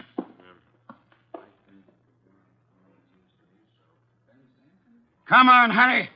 Okay. Here, Mr. Wolf. Alec and I have decided we don't want to get in any trouble with you. Here's your 10 grand. Let's have it. Give the dough to Kent, Mr. Wolf, and get the letters and map back for us. You've got a reputation for being tricky, but honest. We trust you. Come on, Alec, let's go. Well, how about that? Preposterous. No, sir. Take a look. $10,000, genuine coin of the realm. That man Cross is a fool. Does he imagine I'm to be fooled so easily? What do you mean he left the money? He surrendered too quickly, Archie. Too easily. And that money in the envelope he was carrying all ready to refund. Why? Well, maybe he's got a better sucker. I heard him mention a Ben Sanford. Nonsense. Does he need Kent's forged letters and map to cheat this Ben Sanford? Couldn't he prepare another set?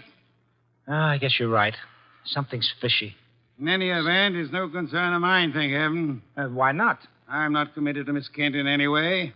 As a favor to you, I undertook to regain her money. I have done that. You may take it back to her and obtain the forged papers in return. But, Silence, Mr. Goodwin. Go to your red-haired charmer. Leave me in peace. I intend to spend this afternoon with my New World Atlas.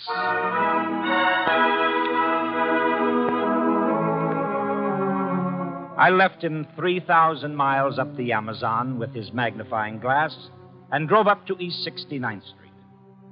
The Kent house was a broken-down little brownstone, and as I went up the stoop, the door opened and Gloria Kent burst out like a skyrocket. Hey, Miss Kent, easy. Let go of me. Let go. What's wrong? Wrong.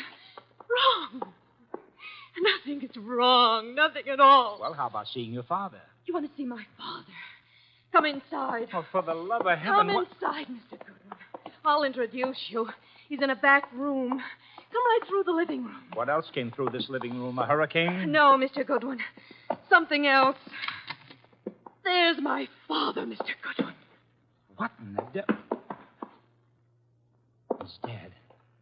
His throat's cut. Father, this is Archie Goodwin from Nero Wolfe's office. He and his boss refused to help while they could. Maybe he can help you now. Stop it. All I'm good for now is revenge. That's all. Stop Father. it. Stop it and look at me. When did it happen? I don't know. When'd you find him? Just now. Keep looking at me. Who went through this house like a hurricane? You? No. Where did you go after you left the office? To the laboratory. What lab? Document research. The place that checked the map.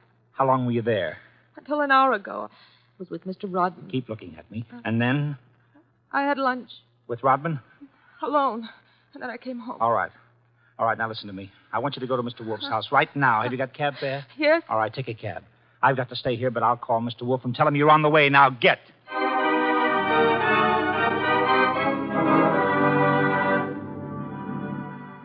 I called Wolfe, told him everything, and he instructed me to advise Inspector Kramer, who arrived with the homicide squad.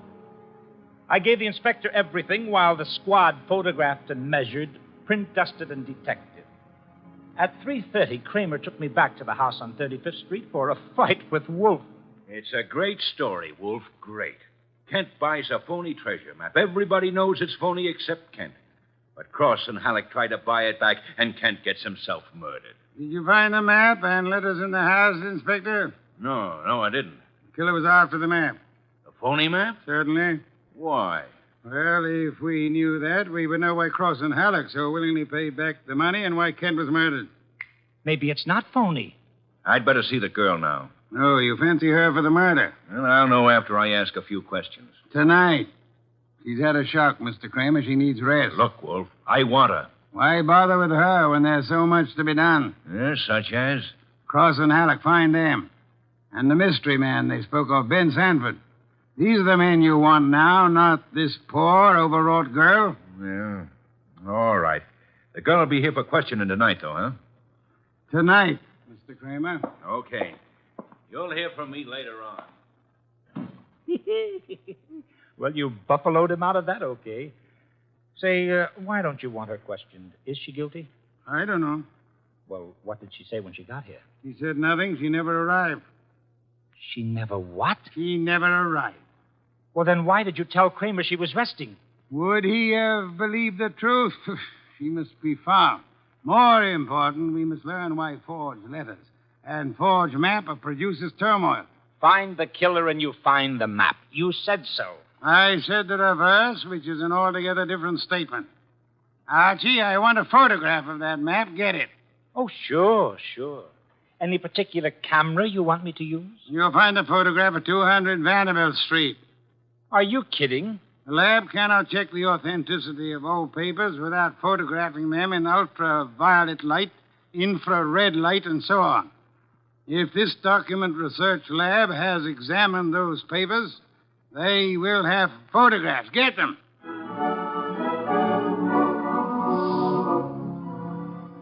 He got out of his chair and waddled back to the house elevator. It was 4:00 and time for his regular afternoon session with the orchids. I drove down to the document research laboratory on Vanderbilt and got such a shock that I grabbed the office phone and dialed Wolfe at once.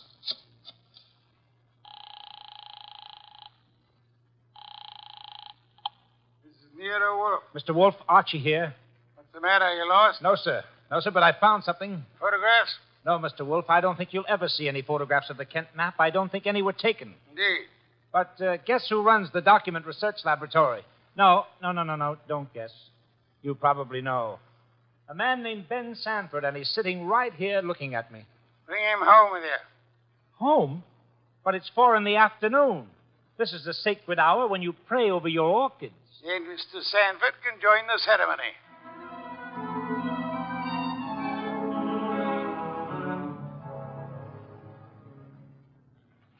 Hey, how about this place? How about it? There must be 1,000,000 flowers up here.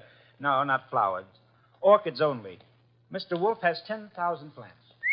Never saw anything like it. And you never will again, brother. Hey, what kind is that on the bench?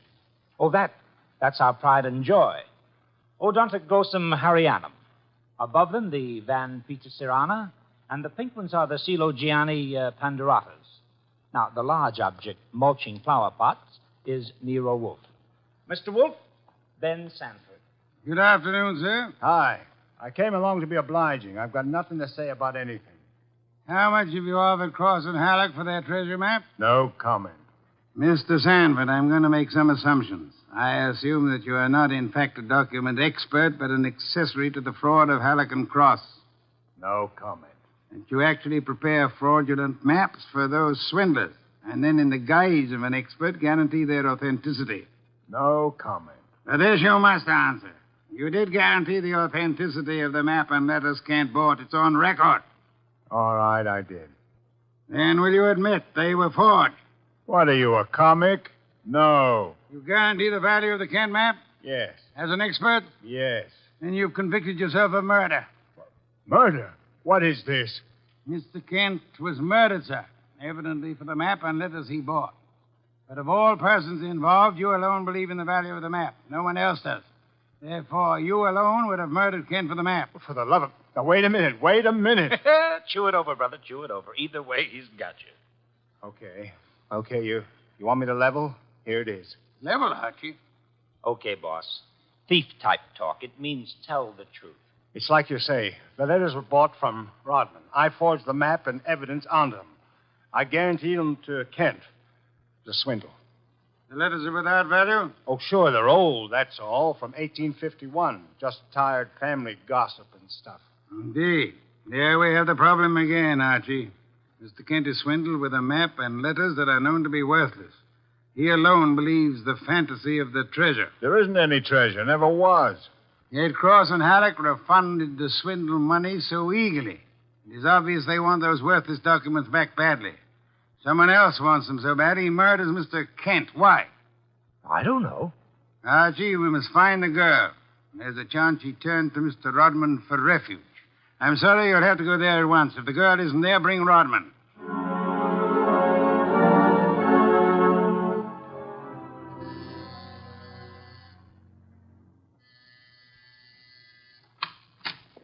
Yes? Hello, Rodman. Remember me? I'm Archie Goodwin from Nero Wolfe's office.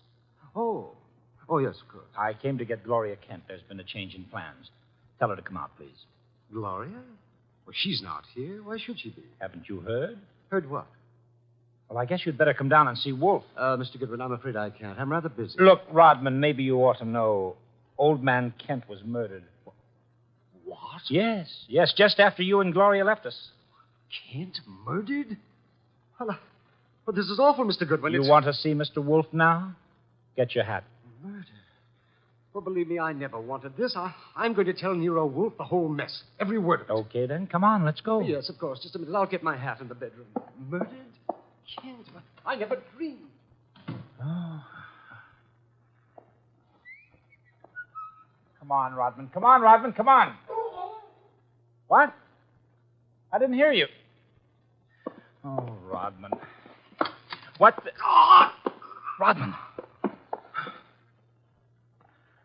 Oh, Rodman. Good. Oh, what next?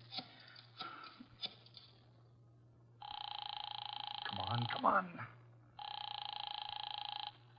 This is Nero Wolfe. Archie here. We've had a tough break. Yes? While I was waiting for Rodman at the front door, he went into the bedroom for his hat. The killer was there. How do you know? He cut Rodman's throat. Devil. The back window was open. It's a ground floor apartment. He was out and gone before I had a chance. Archie, where were your wits? Let me alone. I've had a man murdered 20 feet from me. You think I'm cheering? Mr. Kramer is here, and he has news for us, Archie.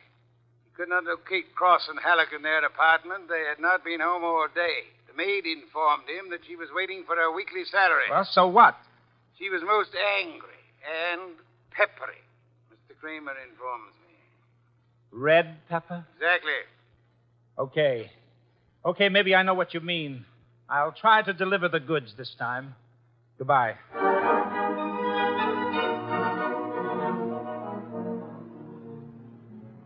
I drove down to the apartment house on Gramercy Square where Cross and Halleck lived, took the elevator up to the 10th floor, found the right door, and slipped in with a passkey.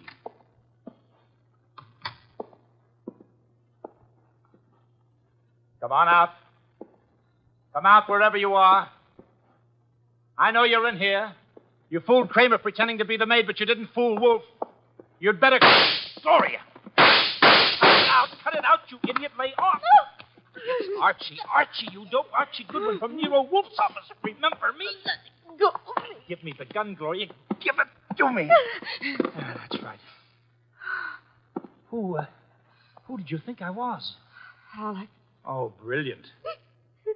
So Wolf figured you out, huh? Well, you are a brave girl. They killed your father. You came up here and waited for them. You were going to kill them right back, huh? Oh, that red-headed temper. And you bluffed Kramer into thinking you were the maid. I had to do something. It was the only thing I could think of. To come here and kill him. Well, you're coming home with Archie. And just remember one thing. When Wolf's working for you, don't try to do any thinking. It only gets in Wolf's way.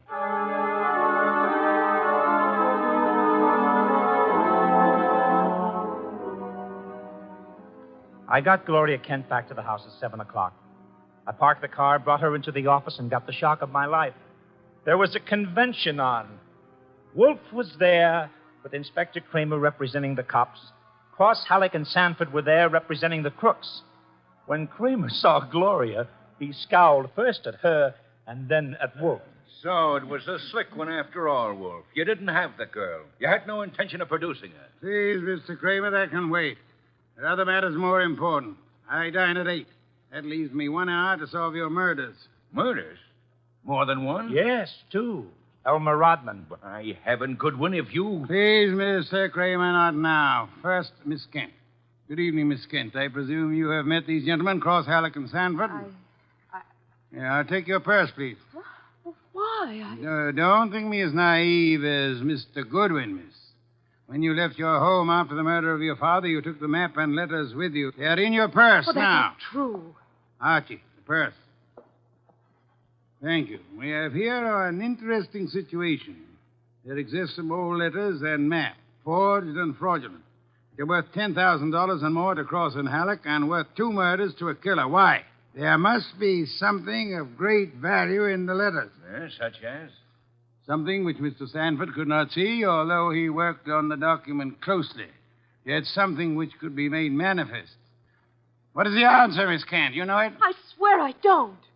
Secret writing, Archie. Bring the chafing dish from the dining room. Right. Secret writing? I saw nothing when I worked on those letters. Naturally, Mr. Sanford, the writing is invisible. The heat is an agent. It makes most forms of secret writing visible. The chafing dish, boss. Thank you, Archie. Place it before me and light it. Right.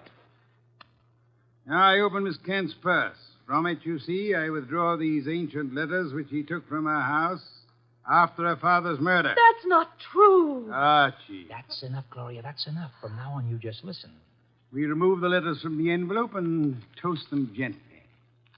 The secret ink vintage 1851 will easily succumb to the agency of heat. Careful. Those envelopes will catch fire. Hey, they're caught. Don't be upset, Mr. Cross, Mr. Halleck. The envelopes! They'll burn safely in the dish. We can concentrate on the writing. Watch closely. I don't want to be accused of trickery. You fat fool. The envelopes are everything. Put 'em out, Sanford. Don't sit there. Put 'em out. Why, Mr. Haddock? Well, the stamps, the missionaries, are worth a fortune. The missionary? Of course. You know that. Mr. Cross knows. So does Mr. Sanford, right? Yeah. Cross Sanford knows, you old fool. Let me... Mr. Sanford is not alarmed. Why not, sir? I don't know what you're talking about. $50,000 or $100,000 is burning before your eyes, Mr. Sanford. Cross and Halleck are burning their fingers, putting out the flaming envelopes. And you sit there quite indifferently. Why? Well, You know the value of the missionary stamps on the letters you bought from Rodman. But you know these aren't the real letters. Isn't that it? Not the real letters? I told you I'm tough to crack, Wolf. You didn't fool me with those dummies. Dummies, how do you know? Mr. Cross didn't know. Mr. Haddock didn't know. How did you? Well, I'll tell you, sir. Only one man could know I was framing Miss Kent as a decoy. Only one man could know I prepared these dummy letters and pretended to take them from her purse. And that is the killer. The man who murdered her father and stole the map and letters this morning. You, sir, Mr. Sanford. Well, I'll be... Mr. Kramer, there's your killer. You'll find the missing map and letters on him or concealed in his home or office. You won't need the evidence anyway. Look at his face. He's self-confessed. Self-confessed like fun. He was booby-trapped.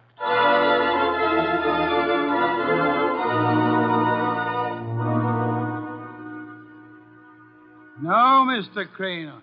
Not a complicated case, really. Very simple. Elmer Rodman sold a packet of old family letters to the swindlers for a small sum. They used the letters to perpetrate their fraud on Miss Kent's father. And the stamps on the letters were valuable? They were a special Hawaiian issue 1851, Miss Kent. Nicknamed missionaries, because missionaries used them for writing home. They are extremely rare stamps worth upward of $25,000 each.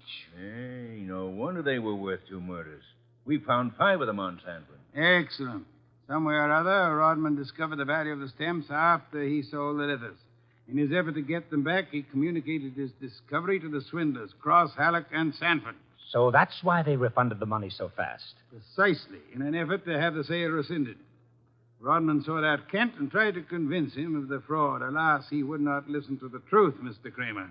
Oh, I get it. And while the others were hassling around, Sanford tried to steal a march and quietly resorted to murder. There you have it. Ha ha! Great job, boss. Great job. So Gloria not only gets her 10 grand back, but 5 times 25, which is about 125,000 worth of goodies. Now, figuring your rates by the hour, that means you've done a gratis job worth about... Miss Kent, I did not, nor will I demand a large fee for what I have done. I will not go back on my word. But I can beg for a favor. I'll only be too happy to... Wait. I ask something that will not be easy to grant. What is it? Will you use your red hair, your pretty face, your admirable figure, and your ample fortune to lure Mr. Goodwin away from this house tonight? I would like to enjoy my dinner in peace. That won't be difficult, Mr. Wolfe. Let's have an understanding right now, Gloria. Difficult for you or for me? I'll be delighted. Indeed. To spend an evening with Mr. Goodwin, there is only one word for you, Miss Kent. Intrepid.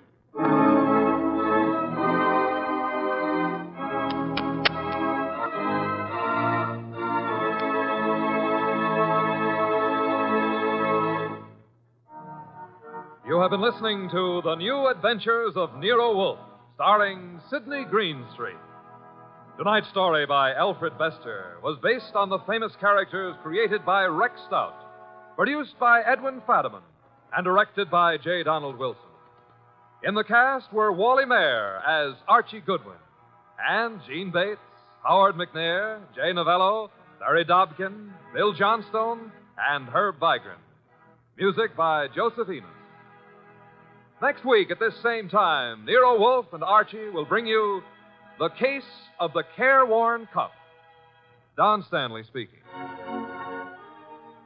The preceding was transcribed. 3 chimes mean good times on NBC. The chimes ring for Dennis Day and Judy Canova tomorrow night on NBC. Also, Judy Canova prepares to go operatic tomorrow because her special guest is Ezio Pimza.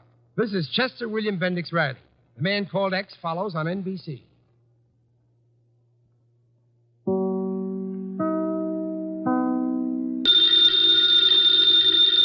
Ladies and gentlemen, the ringing of that phone bell means mystery, adventure.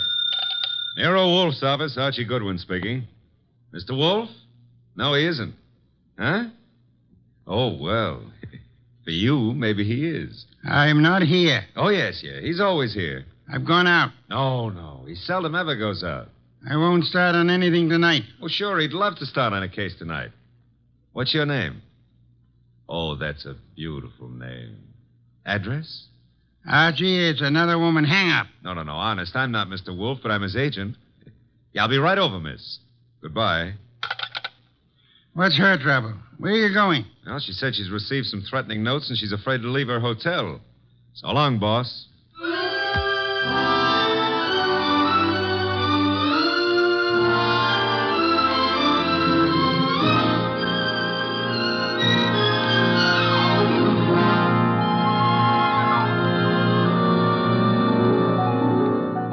Ladies and gentlemen, it's that genius who is the bulkiest, balkiest, most ponderous, and most brilliant detective in the world. Yes, none other than that chair-borne mass of unpredictable intellect, Nero Wolfe. Created by Rex Stout and brought you in a new series of adventures over this NBC network in the person of Mr. Sidney Greenstreet.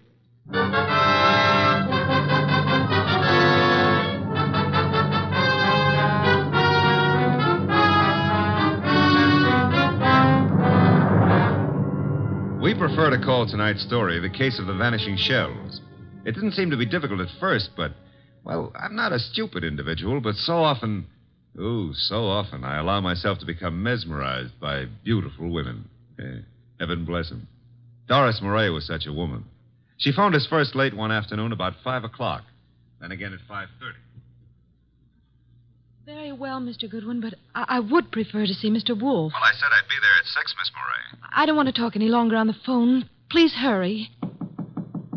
There's someone at the door. I'll see you in the cocktail lounge at your hotel. At 6 o'clock. That's half an hour. Don't fail. Who is it? Emil Stoner. Oh, come in, Emil. You got my call, darling. Here, let me take your briefcase. I'll just put it here on the piano, Doris. I'm terribly upset about those threatening notes, darling. I know it's upset you, too, but I'm determined to find out who it is. I'm not going to let them bluff me out of my first chance to play the star part in one of your shows. But look, Doris, there's that other part. Is that all I mean to you? Well, what can they divulge that'll harm us? What?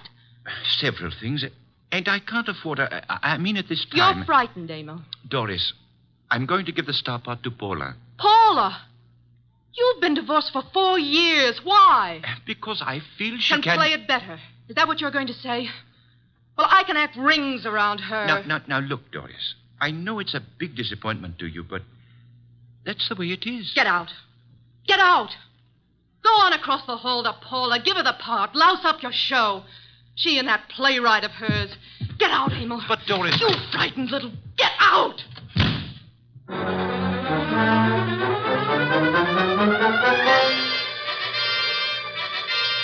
I believe, Mr. Wolfe, you're making a great mistake in not coming along. Indeed.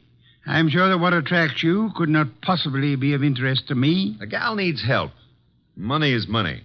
Girls, money, phooey. Yeah, well, we could have dinner out for a change. They have one of the finest chefs in town at that hotel. You're most impolite. I'm trying to read this book. Poetry. Archie. Yes, sir? Shut up. Well, we need money. That filthy green cabbage is necessary to our existence. This may be a tough case, you know. You're sufficiently intelligent. Sometimes. If I sat around like you do, I'd weigh 500 pounds, too. Archie, leave the room. Besides, it's only 300. What a way to run a business. Orchids, beer, books. Don't keep the charming client waiting. Okay, I'm going. And always remember there is a telephone.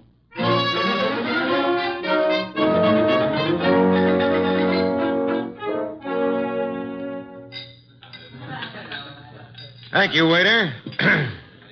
Oh, good evening, Miss Moray. I'm Archie Goodwin. Well, I didn't expect... please sit down. Well, I think I should explain the absence of Nero Wolfe. There's so much of him that it's not too convenient to transport it about. I do all the outside work. And I'm sure you do it well. Mr... Well, you know, some women call me Goodwin and some call me Mr. Goodwin, and, Yes? the unattached call me Archie. Hello, Archie. Oh, splendid. I'm glad to hear it. Now we can get right down to the nasty old business that's troubling you, Doris. First, here's the 500 retainer fee. We thank you. Now, what's the note about? Well, there are 2 notes, both printed by hand. Uh-huh. Oh, will you hand me my purse, please? Oh, sure. Thank you. Oh, I see. Doris Moray. If you fail to withdraw from the cast of Stoner's next production by start of rehearsals Monday, both you and Stoner will have a blasted reputation and perhaps other injuries from which you will be unable to recover. The other one is like it, only more vehement. Someone or a group of someones are intent on keeping you out of Stoner's shows, huh? It's too bad. His next one is said to be a sure smash hit and a star-making part for the leading woman. Yes, Emil Stoner wants me to play it. He's been planning on it ever since David Banning wrote the play. What does David Banning think of you playing the part? Well, I don't think he's too enthused about it. You see, Mr. Stoner and Paula Kenyon have been divorced for 4 years, but she has continued to be his top leading woman. Now she's engaged to David Banning, who wrote this play. Oh? Makes things a bit difficult. Well, of course, Rick Hunter, Stoner's director, is... Hunter's somewhat in favor of your playing the part. Well, Rick Hunter is very fond of my work. And very fond of you as well, huh? Yes, unfortunately. I like Rick Hunter tremendously, but Emil Stoner has been of greater interest to me. In fact, we're more or less engaged, Mr. Goodwin. Oh, well, had any words lately with the ex-Mrs. Stoner? Paula Kenyon, is that her name? Paul and I were great friends when I first joined the Stoner Productions, but I don't know, I don't think she appreciated the fact that Mr. Stoner and Rick Hunter, the director, took such an interest in me. Tell me, did you ever think you were in love with Rick Hunter? Yes, at first I was thrilled by his artistic imagination. And then as time went on, I realized that he was subject to melancholia. Mr. Stoner was more stable, and I needed someone older to advise me. Well, what's wrong with your reputation of Mr. Stoner's? Well, there's nothing I fear, but I'm afraid Mr. Stoner is somewhat disturbed by these threats. He feels there's something in his past of sufficient import to really harm him. I think it's nonsense. Well, then what we have to do is uncover this person or persons before you end up with ruined careers on Broadway. Where does the ex-Mrs. Stoner live? Well, as a matter of fact, she lives just down the hall from me. Lived here for years. Oh, well, I think it's advisable, honey, that you stay close to your room until we solve this thing. Oh, but I'm not afraid for my life, Archie. No? Well, I am. I'll see you into your room, Doris. Oh, now, please, Mr. Goodwin, if you... Oh, you don't trust the boy, huh? Oh, well, Such beautiful eyes. Oh, Lovely red hair. Yeah. You could have the lead in my new play. I never wrote one, but for you, I'll try anything. Come along. Here's your bag. Well, hello, Doris. Oh, hello, Rick. Mr. Goodwin, this is Rick Hunter. Hiya, Hunter. Nice shows you've been putting on. I've just been admiring your work, Goodwin. Oh, well, that's nice. I'm glad. Nothing like encouragement for a beginner, Mr. Hunter. You're ready for the big time from what I saw. Heard from Emil Stoner today, Doris? I talked to him once this morning. Have you been sitting in the cocktail lounge all afternoon? Yeah. That I have, honey. I want to see you play that lead, baby. And I think I just about got it all settled. Dreaming about it won't settle it. Liquor never accomplished anything in itself, Rick. Come on, Mr. Goodwin. He's a very jealous man, Doris. In fact, right now, I can feel his thoughts piercing me between the shoulder blades. Oh, excuse me. Here's a phone booth.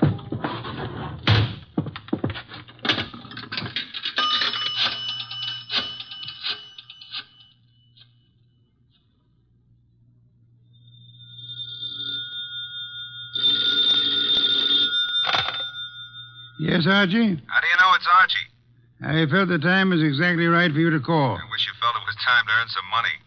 Is this a worthwhile case? Well, she's a beautiful redhead, and, That, of course, makes it very worthwhile. Yeah, well, I got 500 as a retainer. Phooey, a pittance, and probably all you'll ever get. What do you mean by that? She's probably guilty. Now, look, boss, she's the victim. Received notes threatening her reputation and her health if she plays the star part in Emil Stoner's new production. Also, they threatened Emil Stoner likewise. The playwright, Dave Banning, is engaged to Paula Kenyon. Incidentally, she lives here at the hotel, too, just down the hall from Doris. I remember her. And the playwright wants Paula Kenyon to play the part. Well, Archie, you have only the beginning. It is probably too late to prevent whatever is going to happen. Like what, for instance? Have you found a body yet? Call me after you find the body. What body? There's no body. But there will be, Archie. There's always a body where you're concerned. Either a body beautiful or a dead one. Bye.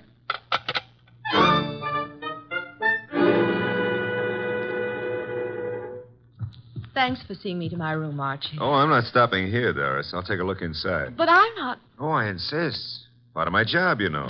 If I fail to take every precaution, Mr. Wolfe would never...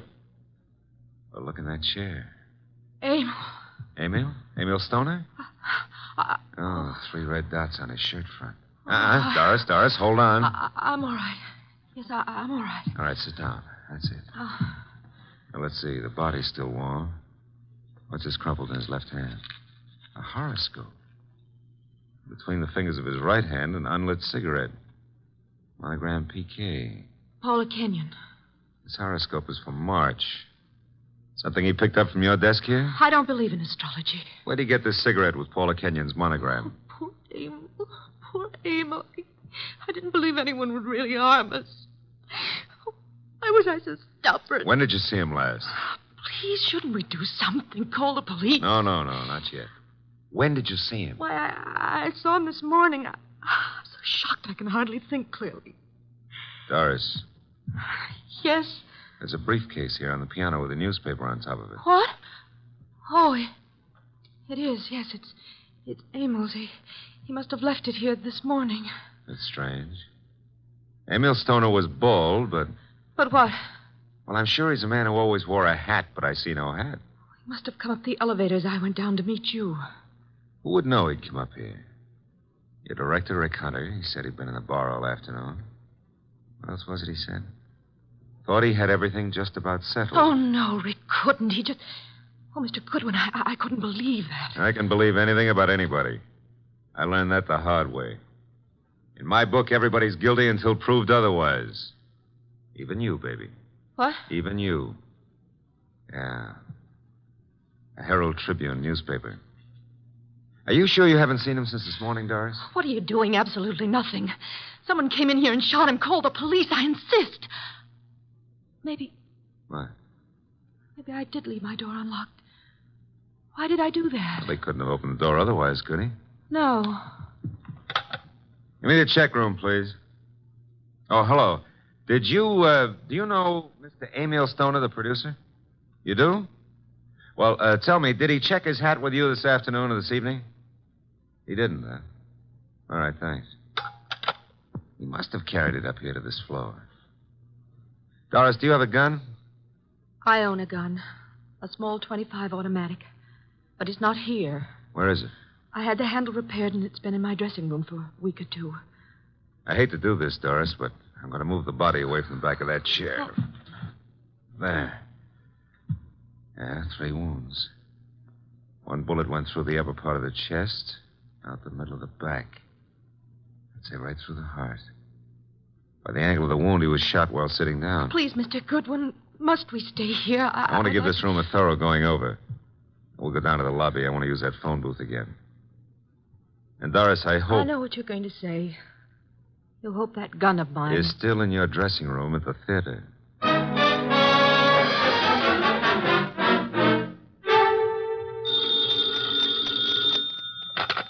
Nero Wolfe speaking. Oh, Mr. Wolfe, may I have your autograph? I'm taking a correspondence course on how to be a detective, and I think you're a wizard. It's so kind of you to say so. I would be just thrilled to have your autograph on the bottom of a paycheck. Why are you calling from a phone booth? What? Who said I was? It's obvious. There's no room tone reverberation. Well, you shouldn't have to ask. You know everything before it happens. You found the body then. Happened just before you got there. Oh, now, look, I took the girl up to her room to be sure it was safe for her to go in, and... Okay. And there, sitting in a big leather chair, was Emil Stoner. Shot 3 times with a small caliber gun, dead about an hour. One shot went through the body from the upper part of the chest to the middle of back. Therefore, he was shot while sitting down. The killer was standing, huh? I'm listening. Oh. Well, his left hand was clutching a horoscope folder, and between the index and second finger of the right hand was an unlit cigarette with a monogram on it, PK. Emil Stoner is bald, but there was no hat in the room. However, on the piano was his briefcase, and on top of it, a 4:00 afternoon edition of the Herald Tribune. Better look in the briefcase, Archie. No weapon? No weapon. But Doris Murray says she owns a .25 caliber automatic, and it's in her dressing room at the theater. Also, she claims she hadn't seen Stoner since this morning. You found no empty shells about the floor? None. What did you do with the bullet? What bullet? The one which passed through his chest and lodged in the back of the leather chair. Are you there? Boss, I'm a very stupid fella. Stop bragging. The bullet. Boss, there ain't no hole in the back of that chair. I just realized it. Maybe he was standing up. Then the killer must have been on stilts. Archie, let us pretend, only pretend, that you're very observant. Now proceed to Paula Kenyon's apartment, just down the hall, you said, and see what she knows without divulging the fact that Stoner is dead, and look sharp. My gears must be slipping. Archie, do you know what great event will be celebrated tomorrow? Yeah, my birthday. What'd you get me? Cuthbert's correspondence detective course in 4 easy lessons. Bye.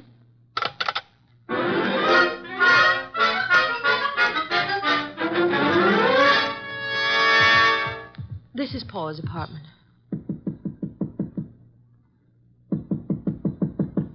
No answer. Let's see if it's open. Oh, there's no one in sight. Come on in. Now, look, if anyone walks in on us, we found the door open and we just came in to wait, huh? Which is the truth, isn't it? Yeah, that's right. Oh.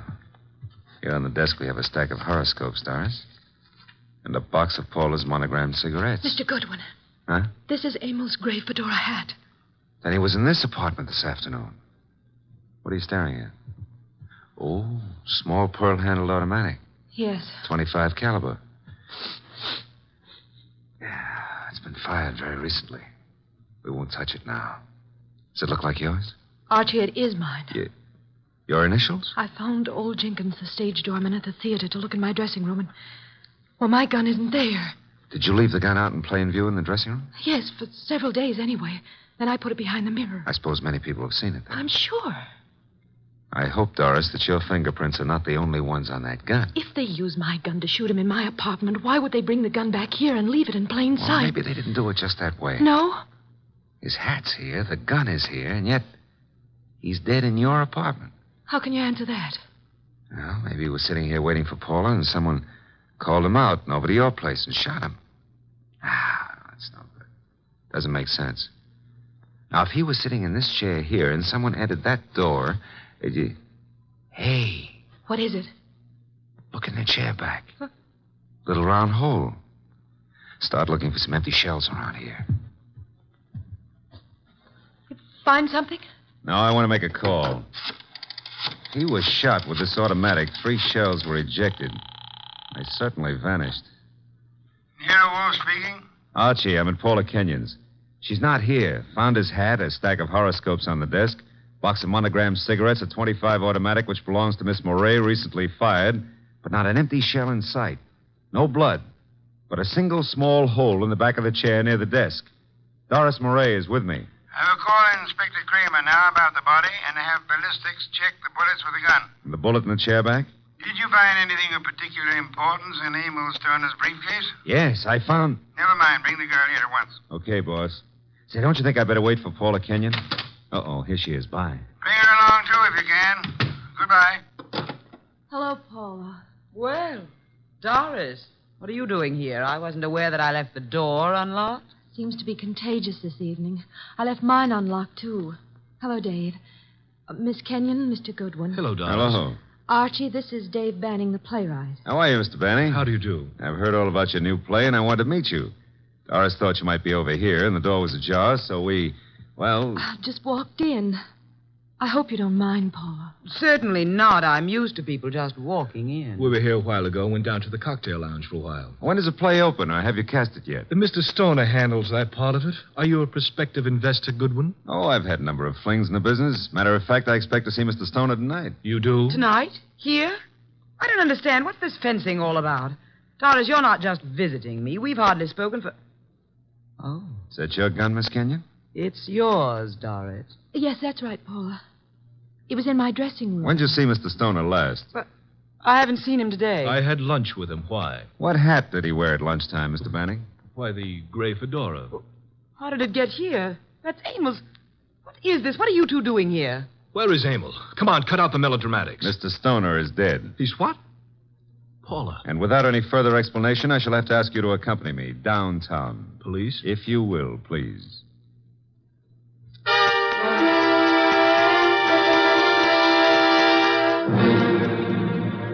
They're still in the front room, boss. I'll bring them into your office when you're ready. Yes, Archie, I'm sure they're all anxious to talk. They've been sitting there for an hour now. Maybe we ought to make some sort of explanation to them, huh? Why? This sort of technique should work very well in this particular instance. Yeah, but I don't know about that director, Rick Hunter. He may be difficult.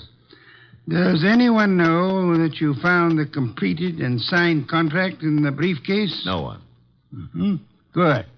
Now we have the threat notes, the contract, the afternoon newspaper, the briefcase, the fedora hat, the gun, no ejected shells, the horoscope, the cigarette, and the 2 chairs. One with a small hole in it. Come in. Ah, Inspector Kramer at last. What have you? Well, we covered every inch of that place and didn't find a single empty shell. There were 2 bullets in the body and the one that passed through him into the chair back in Paula Kenyon's place. They were all 3 fired from Doris Moray's little automatic. Any fingerprints on the gun? None but Doris Moray's. Not unexpected, to say the least. The bullet that was lodged in the chair in Paula's place went through his heart.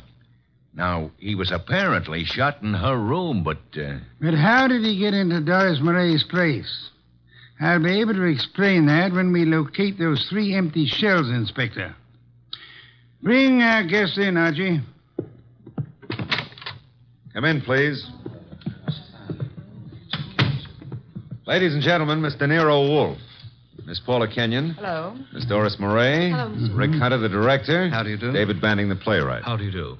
Won't you be seated, please? May I present Inspector Kramer of Homicide? How do you do, Inspector? Mr. Wolfe has asked you here to give such details as you recall, which might be of assistance to him in the solution of the murder of Emil Stoner. Mr. Hunter, as the director, whom did you favor as the star of your next production? Why, Doris Murray. You have been deeply interested in Miss Murray, Hasn't done me much good. but you do love her. I do. And you are deeply interested in the progress of her career. I am, most assuredly. Did you know that Mr. Stoner had made out and signed a contract for a certain woman to play the lead in the new show? No. You knew that Doris Murray had a gun in her dressing room. Yes? You were in the hotel cocktail lounge all afternoon until you met Doris and Mr. Goodwin. Yes, And you could have seen Emil Stoner enter the lobby and go to the elevator. I could. Could you prove that you never left the cocktail lounge until you met Doris and Archie? Maybe not. Did you see Mr. Stoner go into the elevator? I did. Mr. Banning, you wrote the new play. Were you in favor of Miss Murray playing the part? Why, no, I felt Paula Kenyon was better suited for it. You and Miss Kenyon are engaged to be married. Yes. If anything happened to Mr. Stoner, you, as next in line, could assign the role as you saw fit. That's correct. Did you know that Mr. Stoner had made a final decision on the part? I did not. He didn't tell you anything about it at lunch today? No, I made a strong plea for Paula. You know about the gun in Miss Murray's dressing room? Everyone did, apparently. Very well. Miss Kenyon, did Emil Stoner visit your apartment often? Not often. We were not on too friendly terms. Did you phone him to visit you this afternoon? No, who said I did? No one? I merely asked. Were you, by any chance, still in love with Emil Stoner? Now, see here, I don't appreciate that kind of Just talk. relax, Mr. Banning. I was not in love with Mr. Stoner. That was over. You and Doris Murray were at one time very friendly. Yes. Well, I found out how two-faced she was.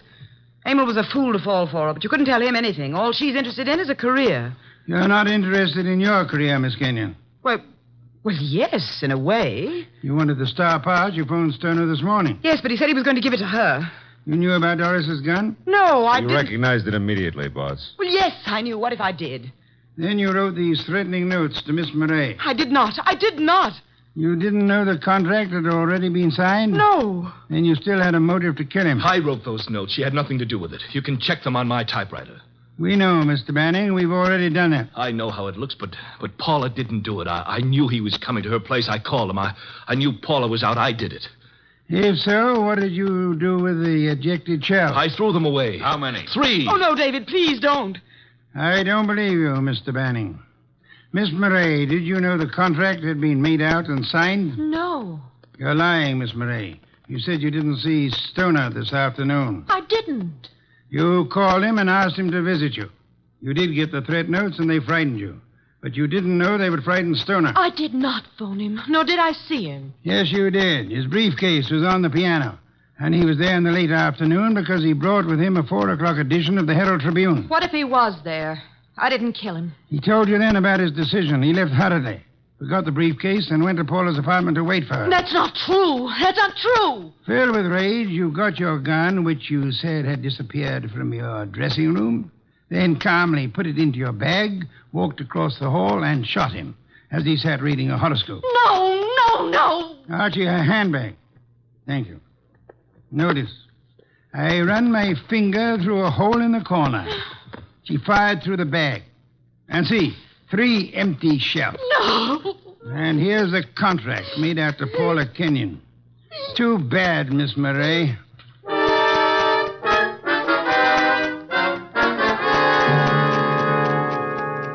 Well, that's a good day's work, boss. Some beer, Archie. Right. Say, tell me, how did Stoner, if he was shot in Paula's room, get back to Doris's room? She couldn't carry him. Oh, now, Archie, that's not too difficult. He walked. Shot through the heart? Impossible. That's a fallacy, Archie. Official medical records show that people have walked a block in such instances. No wonder Doris was so shocked when she saw him back in her room. The shooting took place after she called us, and it seemed unbelievable that anyone would leave the gun and not the ejected shells. Ergo, the gun must have been concealed when fired. Yeah. Paula would have no reason to do that, because she was in her own apartment. And these men are not the type who would have fired through their coats. And Doris, before she started down the hall, would naturally conceal the gun, huh? In her handbag. Where else? Boss, midnight. It's another day. I'm a year older. Yes. Cuthbert's correspondence detective course in 4 easy lessons. Happy birthday, Archie.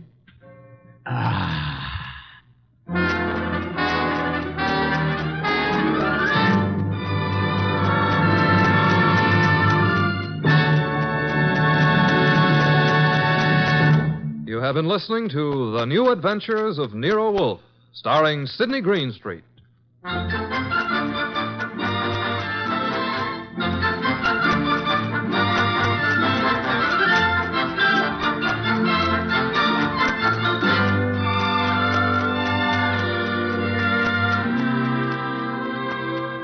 Tonight's transcribed story was based on the characters created by Rex Stout. This is an Edwin Fadiman program, produced and directed by J. Donald Wilson. In the cast were Gerald Moore as Archie Goodwin, and Gene Bates, Betty Lou Gerson, Bill Johnstone, Peter Leeds, and Vic Perrin. Next week at this same time, Nero Wolfe and Archie will bring you The Case of the Party for Death. Don Stanley speaking.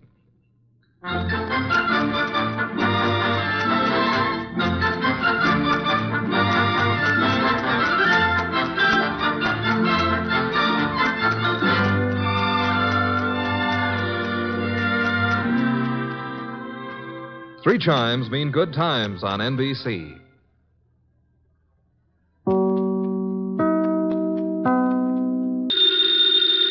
Ladies and gentlemen, the ringing of that phone bell brings you mystery, adventure.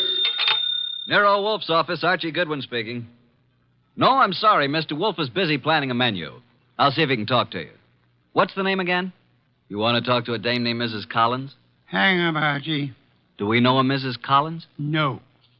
I don't suppose you care, but I think her voice is very charming. Doubtless. Every female has a charming voice to you. Hang up. Okay. I'm sorry, Mrs. Collins, but at the moment, Mr. Wolfe is too involved with his digestive system to be interrupted. However, if I may introduce myself, Archie Goodwin, Mr. Wolfe's assistant, if I can be of any help. Archie. Yes, Mrs. Collins, I'll ask you. Cocktail party. Hang up, Archie. Mrs. Collins, I'm afraid it would be better if you didn't expect Mr. Wolfe. Goodbye. Cocktails. Phooey.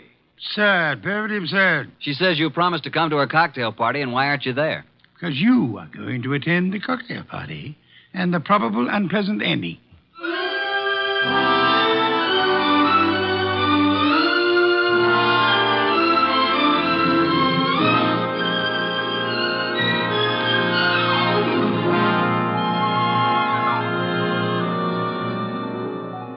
Ladies and gentlemen, it's that genius who is the bulkiest, balkiest, the most ponderous, and most brilliant detective in the world. Yes, none other than that chair-borne mass of unpredictable intellect, Nero Wolfe, created by Rex Stout and brought to you in a new series of adventures over this NBC network in the person of Mr. Sidney Greenstreet.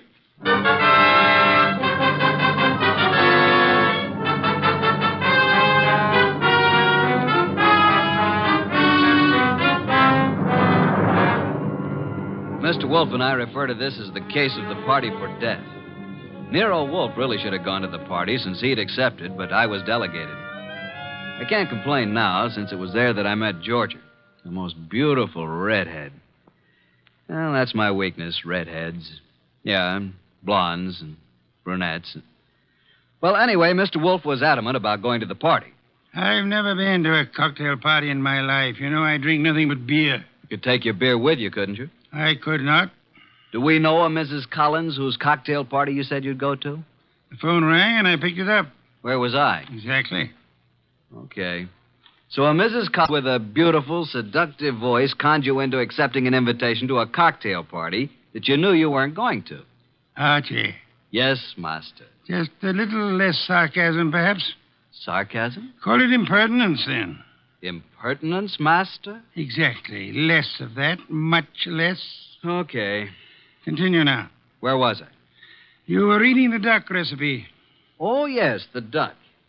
Oh, here we are. Dodine de Canard. The dodine is one of the oldest dishes in the repertory of French cooking, being mentioned in books of the 14th century. Le Grand Cuisinier de Toute Cuisine. Hooey, what time is it, Archie? Almost 6:30. Oh, in that case... You going to get up? Here on this card are your instructions, Archie. If you are still alive tomorrow, you may make your report. I helped the huge bulk that was Nero Wolfe out of his specially built desk chair and walked with him to the elevator that would take him upstairs to his orchids. I stepped back to the desk and found the card which bore my instructions. In his small, perfect handwriting, I read, Mrs. Albert Collins, Empire Towers. Arrive at 7, say I sent you. After the murder, telephone me before the police arrive. At exactly 7, I rang Mrs. Collins' doorbell.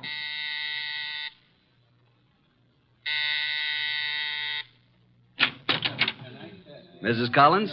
I'm Mrs. Collins. I'm Archie Goodwin. We talked on the phone a little while ago. Oh, yes. Well, come in, Mr. Goodwin.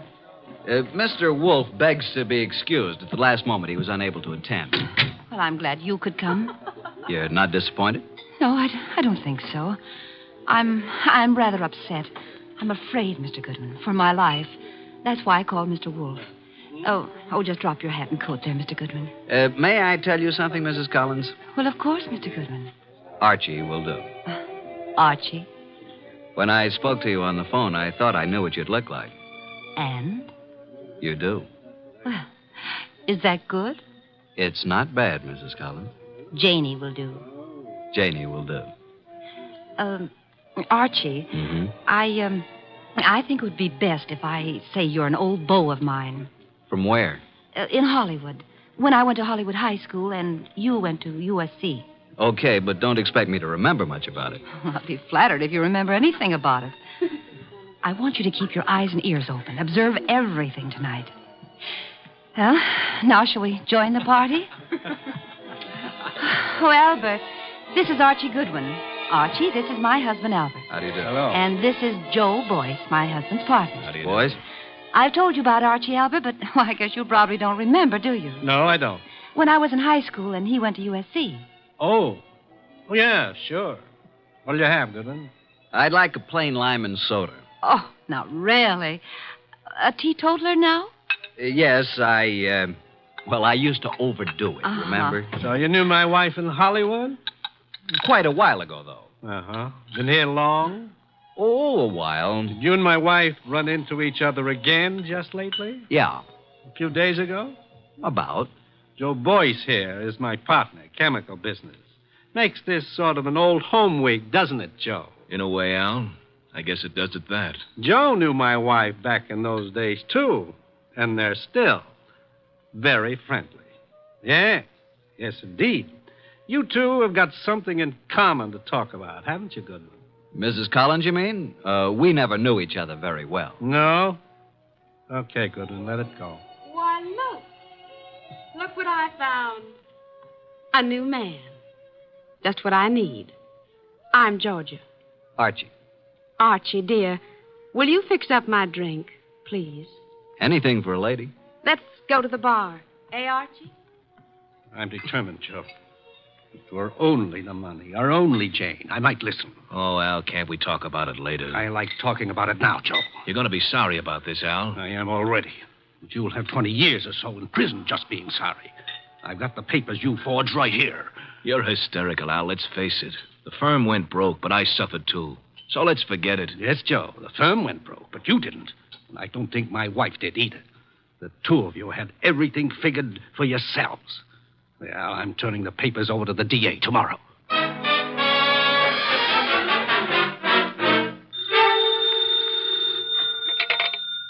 Nero Wolfe speaking. Archie, what do you know about this expected murder, if anything? Has it happened yet? No, but who's supposed to get killed? I haven't the faintest idea, Archie. Then why don't you stop it? That is impossible. I don't even know who's there. You want me to tell you? Not in the least. How am I supposed to prevent it if I don't know what I'm looking for? You're not supposed to prevent it, Archie. I don't think you could. I don't think anybody could. You want to hear what I found out already? No? I'll tell you anyway. Collins thinks his wife and his partner Boyce have been stealing his dough, and he's threatening to send Boyce to the clink. Archie. Yeah? You're wasting our time. Go back to the party. There is nothing you can do to prevent the murder. But I want you to be there when it happens.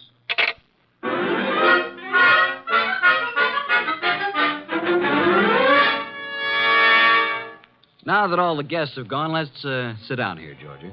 When Janie was in Hollywood, she must have had more good-looking boyfriends. Let's get personal about this, Georgia. Yeah, let's. When you say good looking, do you mean me? I don't mean anybody else, Archie. You know, I think you're pretty, too. You'd better not let Jane hear you say that. You think she'd care? I thought you knew Jane. Only slightly. You don't like Jane too well, do you? Why? Why? Why what? Why don't you tell the truth about it? No man as attractive as you ever knew Jane slightly. Either they knew her or they didn't know her. Maybe you think I'm getting a little tipsy. The idea never occurred to me. No? Well, it has to me. Refill your glass? I'll come with you to the bar.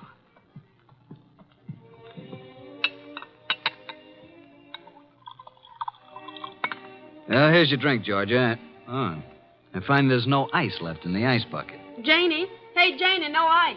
Oh, well, I'll get some. Here, give me the bucket. Mrs. Collins, Janie, I mean. Yes, Archie. May I use the phone in the bedroom again? Oh, of course. Will you excuse me for a minute, Georgia? I'm coming with you. Why don't you just stay here until Jane brings the ice? Well, why don't you go talk to Joe Boyce? I don't want to talk to Joe Boyce. I don't want to talk to Joe Boyce ever. Now, look, Georgia. I'm coming with you, Archie. Is that clear? Okay, come on. Here's where the phone is. I could have found it myself. You don't want me with you, do you? Just sit down here on the edge of the bed and listen, if that's what you want to do. Nero Wolfe speaking. Archie, boss. Well, Archie, what? Just a bit of a report. Go on. At this moment, I am sitting on the edge of one of two twin beds in the apartment of Mr. and Mrs. Albert Collins. Sitting next to me is a gorgeous redhead named Georgia. Georgia what, dear? Boyce. You mean you're the wife of Joe Boyce? Of course. Didn't you know? I am sitting next to the gorgeous redheaded wife of Albert Collins' partner, Joe Boyce. Archie, you annoy me. From what I just learned, I can see there's another friction going on. You mean Georgia and Jane? Yep, fireworks between them. This one no like other one. Have you anything more to say? When I called, I was going to ask if there's any reason why I shouldn't come home now. I wrote your instructions for you, Archie. After the murder, call you. Yeah, that's perfectly clear, isn't it? But what if there isn't any? Don't call me. Simple, isn't it? Hello. He hung up. Archie. What? That was a strange conversation. Do you want me to explain it to you, honey? What was that business about murder? Shall we join the party? Murder. Archie, wouldn't you be surprised if there was one? Yeah? Who's going to do what and to whom? I don't know. Maybe I will. Elucidate, honey. Do you intend to figure as the killer or the corpse? I don't intend to figure as anything. But you never know. Archie, do you think Jane Collins is better looking than me? Nope. Honestly? Honestly. Then what's the matter with me? Nothing. Nothing at all. Oh, yes, there is. Look, do you want to kiss me? Well, I'll tell you. When I graduated from Sunday school, I took a vow. That's what I mean. But if I were Jane, you'd want to kiss me, wouldn't you? No, frankly, no. Why not? Well, when I graduated from Sunday school, Okay, Archie. Let's go back. You boys have such happy faces. Where's Jane? In the kitchen getting some ice. Where have you been? With Archie. Is he an old school chum of yours, too? Do you care, Joe? No. Mr. Boyce. What? How much do you weigh? 187. Why? Then I'll be giving you 5 pounds. Shall we step outside? This I have got to see. Shut up. Mr. Goodwin, you seem angry. Just terribly, terribly hurt. Would it do any good if I apologized? Today I'm a little upset. If I said anything to offend you, I do apologize. Now, if you still want me to give you a boxing lesson, I'm at your service. Let's forget it. I'm sorry, too. Jane Collins came in from the kitchen with a bucket of ice cubes, a tray of fresh glasses, and the strapless gown she'd been wearing. There. I never thought I'd make it. Now I'm going to mix my own drink, and you can take care of yourselves. ice first. Huh? Whiskey. And soda. It's a simple recipe, isn't it, Archie? All it needs is the ingredients. I drink to the ingredients. Nice. Janie, darling. What, dear? Would you mind very much if I took Archie away from you? Haven't you done that already, dear? To listen to those girls, you'd think, wouldn't you, Goodwin? Me, I never think. What do you do, Archie? I concentrate. On what? On not thinking. I did some serious concentrating on not thinking about Nero Wolfe or about the conflict of the partners, Albert Collins and Joe Boyce, about the jealousies of Jane and Georgia. The next 5 minutes hardly seemed an hour. Jane and Boyce murmured to each other. Collins drank gently but firmly. Why can't you be honest, Archie? What's the matter with me? What, Georgia? You weren't listening, were you? To every gorgeous word you said. What did I say? I want to hear it again, just the way you said it before. I said, why shouldn't there be a murder? Why not? It's in order. It's just not considered the thing to do. Thing to do. Can you think of anything better? No, frankly. I can. My glass is empty. My glass is empty, too. Jane. Jane! Oh, I'm sorry. I'm not much of a hostess, am I? Oh, don't answer that. Oh, you're all empty. But I've only drunk half of mine. You don't usually drink so slowly, Jane. Oh, I'm just not in the mood tonight. I usually drink faster to keep you from drinking mine. See, Albert always gulps his and then reaches for mine. What's the difference? And I'll fix you some fresh drinks, but put my drink over there by you, Georgia. And lay off, Albert. I only had about 3 swallows of it. Besides, you don't need any more. I suppose we know what dear Jane is going to do, don't we? Lay off, will you? Lay off. It's my husband who said that, Archie. Archie, meet my husband, Mr. Boyce. I will now explain why dear Jane took our glasses away to the kitchen when she could have poured a drink right here. Listen, Georgia, will you... Mr. Boyce is speaking, Archie. What, Mr. Boyce? Nuts. Mr. Boyce says nuts, Mr. Goodwin. What do you say, Mr. Collins? I think Joe has covered the field. We were talking, weren't we, Archie? Possibly. We were talking about dear Jane. She's got to be always the prettiest, always devastating. Right now, she's putting on a completely new face. And in about 20 minutes, when our tongues are hanging out, she'll come back, all horsed up and bright and smiling, with another tray of drinks. Yeah, she'll take all night to fix them. Well, I'm going to get some air on the balcony. Don't jump off. Al, you're drinking too much lately. I shouldn't worry you, Joe. Especially now. When you start drinking, not only your drinks, but everybody else's too, well... Jane's right. Is that what worries you? Slide Jane's glass down. The ice is all melted. You see what I mean? Okay, Joe, let's not be nasty until tomorrow. Well, that gives me an idea. Think I'll propose a toast. Until tomorrow. And you know, it may be rather fitting that I should drink a toast from the glass that Janie left. Until tomorrow.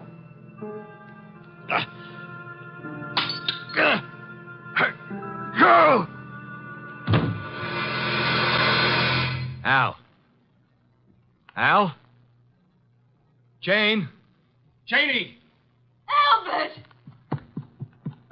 Oh, Albert.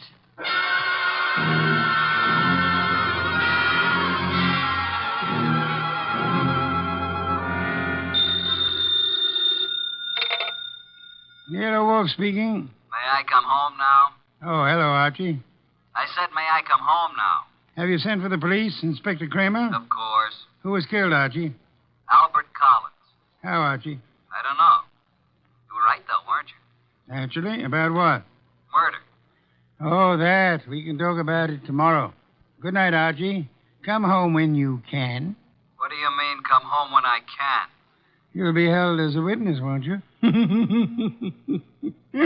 Try not to wake me with the elevator when you come in. Well, Inspector Kramer, you've had me here at headquarters for a long while. For quite a long while. Haven't you asked me enough questions? Goodwin, you say you never saw these people before, Collins or Boyce or their wives. Yet when all the other guests had gone, you were still there.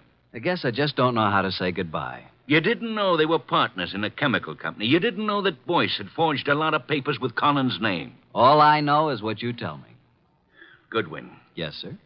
I'm trying to be nice. Yes, sir. Now, I know, of course, that you went to that party because Nero Wolfe told you to. Do you? My question is, how did Wolfe know it was going to happen? Why don't you ask him? I already have. He told you? He says he never heard of Collins or Boyce. Did he say he'd ever heard of me? He says he isn't responsible for you or your shady friends. Maybe he knows I found a poison pellet in George's bag. Inspector, may I make an important call? Go ahead.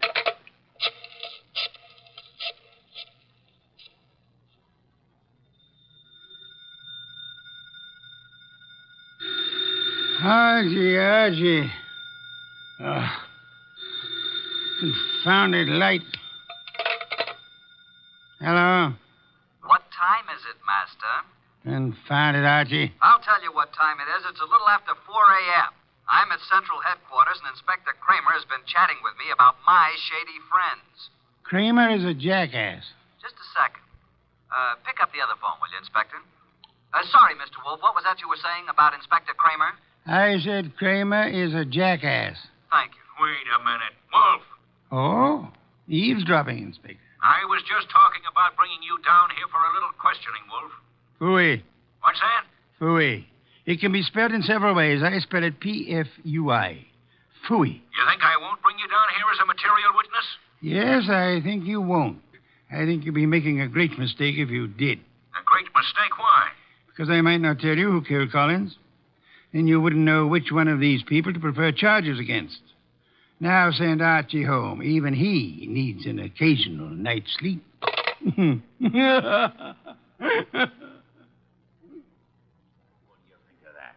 He hung up. So it seems.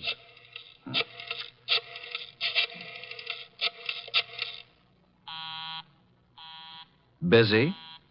He's probably left the phone off the hook, Inspector. By now, he's probably asleep again. You know I can go out there, don't you? Sure you can. More important men than you have tried it. And where are they now? Goodwin? Yes, sir. I'm going to let you go. I'm sure Mr. Wolfe and I are very grateful, Inspector. You want to know why I'm letting you go? I know why. Why? Because if you're nice and cooperative and don't make too much trouble, Mr. Wolfe will solve this case for you and tell you whom to prefer charges against. Goodwin. Sir? Get out. Thank you, Inspector.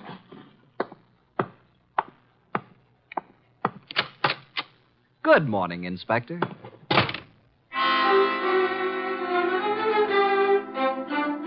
At 3 o'clock the next afternoon, I was rearranging the furniture in Nero Wolfe's office while the great man sat behind his desk watching me perspire. Are you finished now, Archie? Yeah, I guess so. And tell me where they sat. There were 2 couches, like this, in front of a fireplace. Collins and Boyce were sitting together on one couch. When Georgia and I came in, they were looking at some canceled checks. Where was Mrs. Collins? I told you she was getting ice and fresh glasses. Why was she getting fresh glasses, Archie? Where were the empty ones? I don't know. Maybe they were the same ones she brought back washed and polished. Archie, I trust your powers of observation absolutely. That's why I sent you to Mrs. Collins' cocktail party. Okay, how did you know there was going to be a murder? If it was a murder. It was a murder, Archie. But isn't it obvious? How is it obvious? Suppose Collins slipped a few drops of the poison into his drink himself. It's very strong, very deadly poison, with a remarkably strong odor. Like almonds, I know. I smelled it when I picked him up. Archie, was anything found on the body that might have contained the poison? A fountain pen, whatever? Not even that. Inspector Kramer found a poison pellet in Georgia's handbag. He thinks she poisoned Collins' drink. Say, could be. But it wasn't his drink, it was his wife's. Then Georgia was trying to kill Jane, and Collins got it by mistake. We shall soon see, Archie. I was expecting a murder because you told me to expect it. I watched every move that everybody made. There's no possibility that Jane's glass, the glass with the poison in it, was tampered with by anybody. Yes, I believe. Okay. Archie, you're sore, aren't you? Have you ever spent the night with Inspector Kramer? He's really a good man, too. Why did you say he was a jackass? Because he didn't know who killed Collins? Do you? Of course. Was there ever any question about it? Just a moment, please. The only trouble is it may be difficult to prove. That's why we are giving this little cocktail party this afternoon with the help of Inspector Kramer. By the way... Yes? Call Mrs. Collins and tell her to bring a bucket of ice from her refrigerator. Why? Because our refrigerator's broken down. No, it hasn't. I was just out in the kitchen a minute ago. Our refrigerator has broken down. And it would be very helpful if Mrs. Collins would bring a bucket of ice cubes. What makes you think she'll do it? She will. Call her. 6:45. There we were in Wolfe's office doing a repeat performance of last night's smash hit. 2 couches faced each other, a cocktail table between them. On one couch, red-headed Georgia and me. On the other couch, it was a big one, Joe Boyce, Jane Collins, widow of the lately defunct Albert, and Nero Wolfe. Jane had been drinking a little slower than the rest of us. Our glasses were empty. Hers was still half full. Wolfe said... Archie. Yeah? At this point in last night's party, Mrs. Collins got up and left to get some fresh drinks. Repeat what she said. Approximately? Approximately will do. I think she said something like this. She said, put my drink over by you, Georgia. Lay off, Albert. I've had about 3 swallows of it. Besides, you don't need any more, Albert. Am I right, Jane? Close enough, Archie. But what of it? Now, what is this nonsense all about, Wolfe? Mr. Wolfe is trying to make something out of nothing. I think Mr. Wolfe is going to turn up something mighty interesting. Don't look so perturbed, Joe. Since I'm playing the part of the late Mr. Collins, pass me Jane's glass. I'll keep my glass, Mr. Wolfe. I haven't finished my drink. You're a very clever woman, Mrs. Collins. Would it be too much if I ask what this is all about? What worries you, Archie? You make it sound as if that drink she's holding is poison. But it can't be, because as yesterday, she's already drunk half of it herself. When our freezer broke down, she was more than willing to bring a bucket of ice cubes, wasn't she? So? What would happen, Archie, if you froze a gelatine-coated pellet of poison in the center of one particular ice cube? Mrs. Collins hasn't finished her drink. Notice the ice is all melted now. She hasn't taken one sip since the ice melted completely. She came prepared in case she was exposed. Smell it, Archie. No, Archie, stand back. I can easily swallow this before you can reach me. Mr. Wolfe, in a few seconds, I'll drink it. But tell me something first. Tell me how you knew. Jane, listen to me. I knew there was going to be a murder last night because you said so. I knew that it was you who would commit the murder because it was you who invited me. You hoped an expert witness would prove that you couldn't have killed your husband. So I sent Archie Goodwin, whose observations are always exact, even when he doesn't know the import of what he's observing. She brought back clean glasses. She poured the drinks out of bottles already open. And if anybody had put anything in or touched one of those glasses, I would have seen it. Exactly.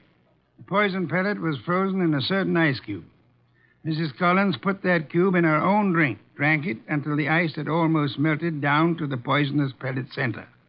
And then she took all the other glasses away, leaving only hers half full. And as usual, her husband drank it. No, Jane, don't. Too late, Joe. Too late.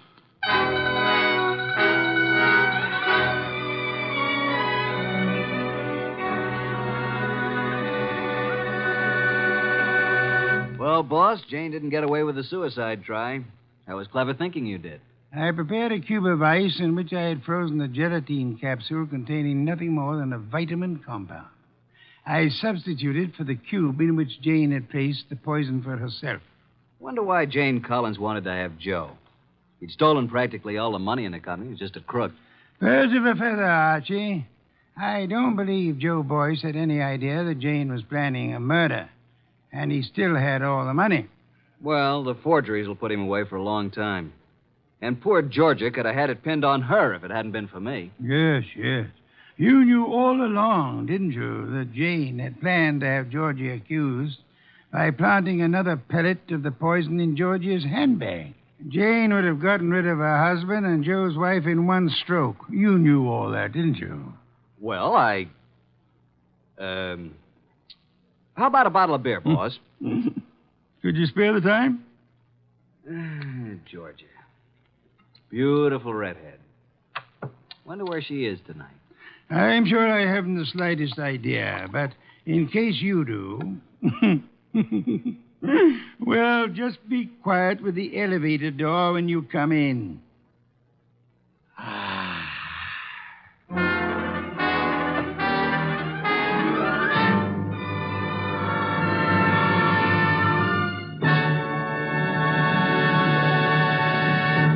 have been listening to The New Adventures of Nero Wolfe, starring Sidney Greenstreet.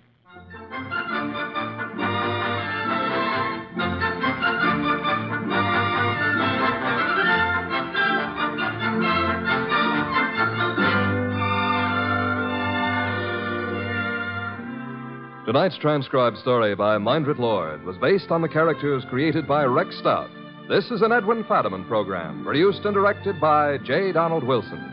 In the cast were Harry Bartell as Archie Goodwin, and G.G. Pearson, Herb Butterfield, Peter Leeds, Evelyn Eaton, and Bill Johnstone. Next week at this same time, Nero Wolfe and Archie will bring you The Case of the Malevolent Medic. Don Stanley speaking. 3 chimes mean good times on NBC.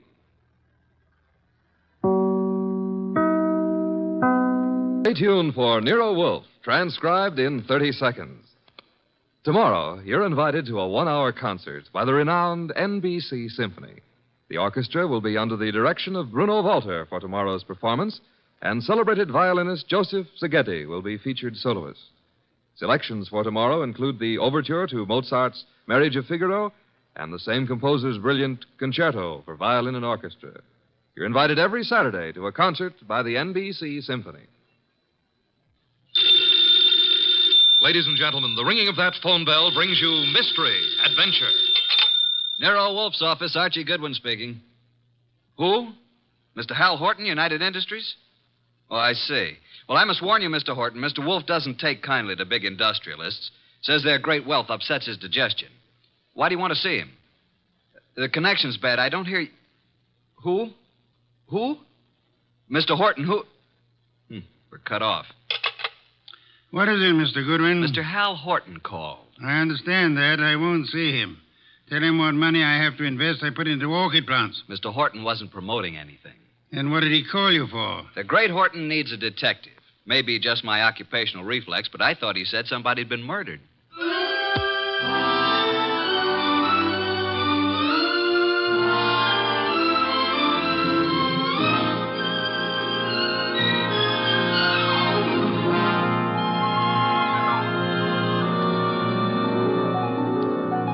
Ladies and gentlemen, it's that genius who is the bulkiest, balkiest, most ponderous, and most brilliant detective in the world. Yes, none other than that chairborne mass of unpredictable intellect, Nero Wolfe, created by Rex Stout and brought to you in a new series of adventures over this NBC network in the person of Mr. Sidney Greenstreet.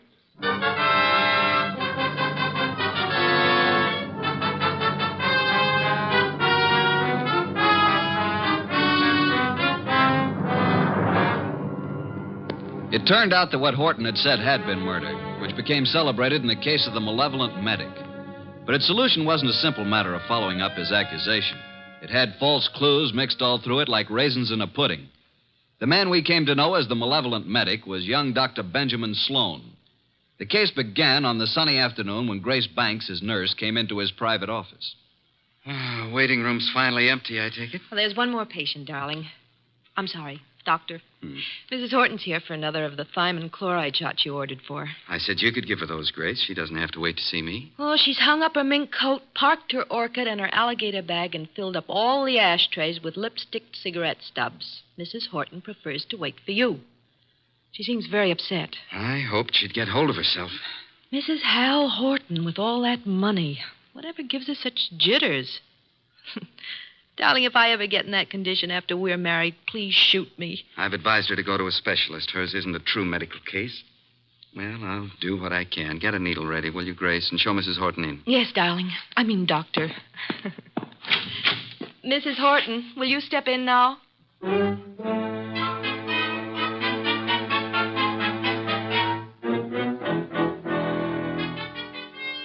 Been in that waiting room for hours.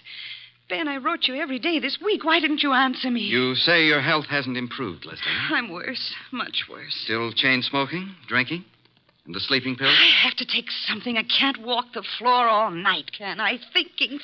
Why are you so unhappy, Leslie? You have what you always said you wanted: money, clothes, excitement. You have the right to say that. But don't. Please don't. I'm only pointing out facts you should face. I told you from the beginning you need a nerve specialist. I need you. Nobody else can help me at all. Leslie, you went over this the last time you were here, and in all those letters you've been sending. Now, let's cross it off for good, shall we? Don't talk like that. You don't mean I'm no longer a lovesick dope, and you're the wife of one of the biggest industrialists in the country. Yes, Hal Horton. I despise him. He thinks his money makes him God. He thinks he can buy anything that he bought me. He made me think I was getting the world with a fence around it. Everything I want is on the other side of that fence. You don't know what you do want. I want us the way we used to be, happy in love together. Leslie, please be quiet. Why? Miss Banks is in the laboratory. She can hear you. What of it? I'm not ashamed. I'll tell her. I'll tell everybody. Imagine Hal's face when he finds out I'm leaving him, but I'm coming back to you. He already knows about you. I told him you were in love with me, that you're jealous. He doesn't like it. Leslie, you're raving. Now stop it. You always said I was the most attractive woman in the world. You made your choice. Now get this into your head. I'm really in love now. In a few weeks, I'm going to be married. Now I'll get your medicine. So it's really true. You are going to be married. Yes. I'd heard it, but I didn't believe it. Going to marry a nurse. All my friends have known and been laughing at me. Please, now that's enough. I made a plan, a wonderful, beautiful plan about us. Ben, you love me. Ben, say you love me. Mrs. Horton, that is all over. Don't love me. No longer. You're here as my patient, and that's all. After this treatment, I must ask you to get another doctor. A wonderful, beautiful plan for us. And now she threatens to step in and spoil it. Well, maybe I'll spoil a few plans. How would you like that? Threats will accomplish nothing. I can ruin things for you, Ben. All those fancy ideas of yours about having a fine practice, being a great doctor. Do you want to give those up? I can arrange it so that maybe there won't be any wonderful future for you. Are you prepared to face that possibility? Because I'm prepared to make it a reality. And I mean it. You'll regret this day as long as you live. I'll get your medicine, Mrs. Horton. Hand me my bag. Thank you.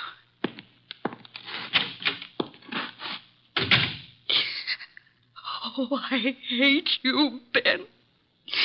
I hate you both.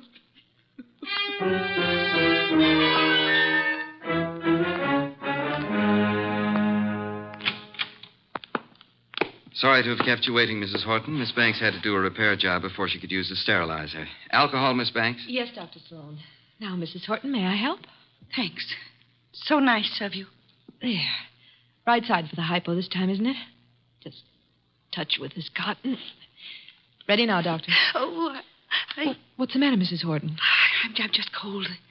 The alcohol. After this, I advise you to go home and rest. These massive doses are a little painful, but they give results. There. That's all. Just relax here, and you can leave in 10 minutes. Come, Miss Banks. I want to talk to you.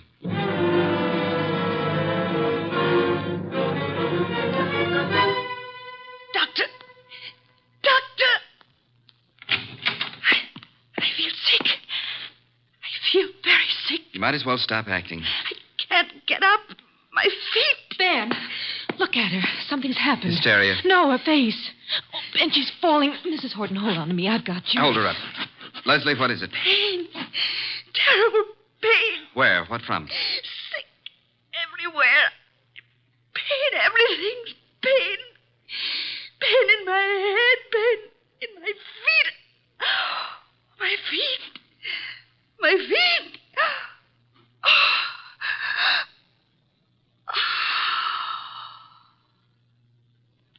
Doctor,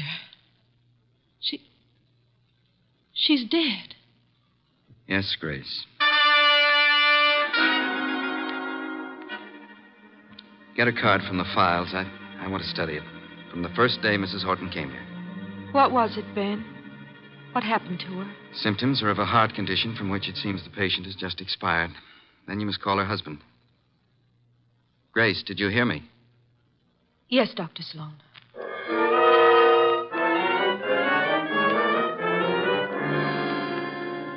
While I discourage your visit here, Mr. Horton, I do have a sort of curiosity about the operation of so-called big business. Maybe offer you a glass of beer and hear an explanation of the rise and fall of this morning's stock market. You don't think I've come here socially? I wish to engage your services for... Not available. You're a detective, aren't you? Specializing in cases that interest me. Sherry, Mr. Horton? I don't need it, thank you. But Mr. Wolfe says he specializes in cases that I've just got here. I haven't told my story. I don't believe you even know who I am. Oh, yes, we do. We do indeed. A millionaire. Did I offend you by speaking of a fee? No, on the contrary. It is that portion of your conversation which interested me most. Frankly, I planned to spend the evening examining the first edition of Henry James I'd like to purchase, and the word fee suggested a possible way. Now, what have you done, sir? What have I done? One doesn't have to be a detective to recognize you're in trouble, Mr. Horton. Look, Mr. Wolfe, I have done nothing. But I've got a question I've got to have answered. I need facts. They tell me you're the man who can give them to me. If Nero Wolfe can't get them for you, they're not facts, they're fancies, Mr. Horton. Well, my story's involved. But the gist of it is your beautiful wife, a former model, died last week. The death certificate indicated a heart attack. You suggest she was murdered. How did you know? Never mind how I came to my conclusions. How did you come to yours? Leslie had been going to a Dr. Benjamin Sloan. She said he was a specialist. Some friend had recommended. She'd been upset. He was giving her vitamin B shot, she told me. You doubt that was true? Dr. Sloan informed me, after she died in his office, there'd been a heart condition from the beginning. Well, I don't believe it. Leslie was a very emotional girl. She'd have been quite frightened of a heart ailment. She'd have told me about it. Maybe she didn't comprehend its seriousness. Dr. Sloan did. Why didn't he get in touch with me at once about it? Then, when I went to clear up Leslie's room, I discovered something. Leslie didn't go to Sloan through a friend. She'd known him when she was a model and he was a hospital intern. She'd kept letters he'd written to her then. Love letters. Indeed. Well, doesn't that give you an idea, Mr. Wolfe? Sloan lost Leslie to me. No man who'd been in love with Leslie would ever get over it. Would a man be jealous enough, kill a woman he loved, rather than have her belong to another man? An interesting theory, Mr. Horton, one frequently advanced in fiction. Shall we investigate and see how it works out in fact? Yeah, you'll take the case, then. The intricacies of the feminine nature are challenging if you do not have to come in contact with the creatures. The practical research in such matters I leave to Mr. Goodwin here. It is the field in which he specializes. But it's you I want. Our method of operation is not under your control, Mr. Horton. If you'll be so kind, Archie, get a first-hand report of Dr. Benjamin Sloan and the women in his life.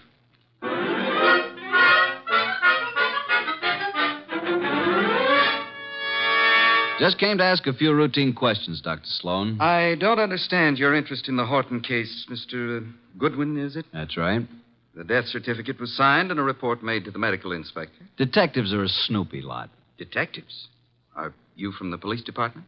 No, I'm employed to note some details before we close up the Leslie Horton estate. Sudden deaths have to be double-checked. I'm afraid I can't add a thing to what I've already reported. Well, thanks for seeing me anyhow. Been a pleasant visit. Ever have a patient die in your office before, Dr. Sloan? No, but I've seen similar cases in the hospital, of course. Was Mrs. Horton warned about her heart condition, Dr. Sloan? I discussed her case with her fully and frankly. And her husband, wasn't Mr. Horton alarmed? He didn't know. Mrs. Horton's ailment was, well, not to bore a layman with medical details, was not a fatal one necessarily. She might have gone on for years. Just played in bad luck, huh? The worst. Mm-hmm. When'd you first meet her? Several weeks ago. And you saw her how many times? It's all on the record. She was nervous. I prescribed thiamine chloride. Her medical report card shows that. You read it for yourself. Well, I guess that's all, Dr. Sloan. Won't bother you further. Miss Banks will show you out. Yes, Dr. Sloan? Sort of a modern Aladdin arrangement, isn't it? Wish I could press a buzzer and have a beautiful girl like you appear. Mr. Goodwin is leaving. Oh, this way, Mr. Goodwin. You can use the side door. The waiting room's full of patients. So long, Doctor. This way through the lab. There's a door from it into the corridor. Cozy place, all those bottles. I suppose there's enough stuff in here to kill an army. To cure one. Miss Banks, may I say that you're the kind of a nurse that patients dream about? Make it a pleasure to go to a hospital. Blonde hair, blue eyes, winkers an inch long. Are they real? If you'll excuse me. What do I have to come down with to persuade you to take care of me? Huh? I don't take cases. I'm a technician. Good day, Mr. So you work just for Dr. Sloan? It's too bad the way he's involved in this Horton case. It looks serious. Mrs. Horton simply died of a heart attack in Dr. Sloane's office. If you wanted to help your boss, Miss Banks, you'd stop rushing around and answer a few questions. I'm sure Dr. Sloane gave you the necessary information. Guess he doesn't realize the trouble he's in. If you can supply any details that'll change the picture, you'll be doing him a great favor. He's a nice guy. I want to help. What is there to say? The report... Let's get it in your own words. Just what really happened here that day. Well, Dr. Sloane gave Mrs. Horton the vitamin B shot. That was routine. Mm-hmm. But she didn't get up afterward. She said she was sick. And then she fell and I caught her. And Dr. Sloane administered emergency treatment. What did that consist of, Miss Banks? All that is in the office record. What would bring on such an attack? It could have been several things. Could it have been something she ate? Acute indigestion affects the heart. Maybe Mrs. Horton would be here now if the doctor thought to use a stomach pump. He did use one. He did everything there was time to do. She certainly went in a hurry. Suffer a lot? She said she was in pain. Where? Her stomach? No, not her stomach. Where then? She seemed to be in pain all over. Reflex, maybe? When it was over, what did you do, Miss Banks? Called Mr. Horton. Must have been a blow to the great man. I understand she was younger than he is and quite a sultry gal. I've talked to you professionally because you said it was necessary to help Dr. Sloane. Is that all, Mr. Goodwin? I guess it is for now.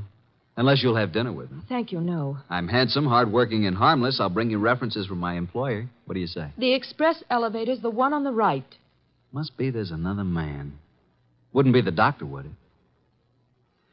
Well, you'll fit better in a Pullman kitchen than here among the test tubes at that. My reluctant congratulations.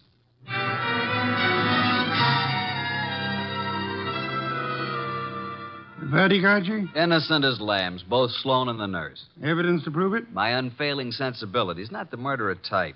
Nice couple, doctor and the nurse. I suspect they're engaged. She's so much in love with him, I could have been you, and she wouldn't have known the difference. Very flattering. Records? The usual medical record, Mrs. Horton's first visits, symptoms, subsequent visits. Here are the notes on it. Vitamin B shots. No chance they brought this on, huh? Dr. Sloane says absolutely not. I checked that with other doctors. But Mrs. Horton did go into this right after the hypo.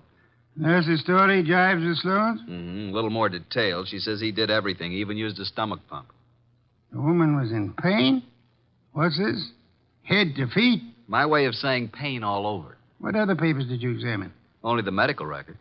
Get back to Sloane's office late tonight and examine all the papers in his desk. Can't you trust me? I tell you, there's no reason even to suspect these two. When you have one of your adolescent infatuations on, blood dripping from a dagger in a girl's hand would look to you like crushed rose petals. With this Grace Banks out of the way, maybe you can recognize evidence. Sounds like a long, bleak evening. Hand me that medical book, and then be on your way. I want to think.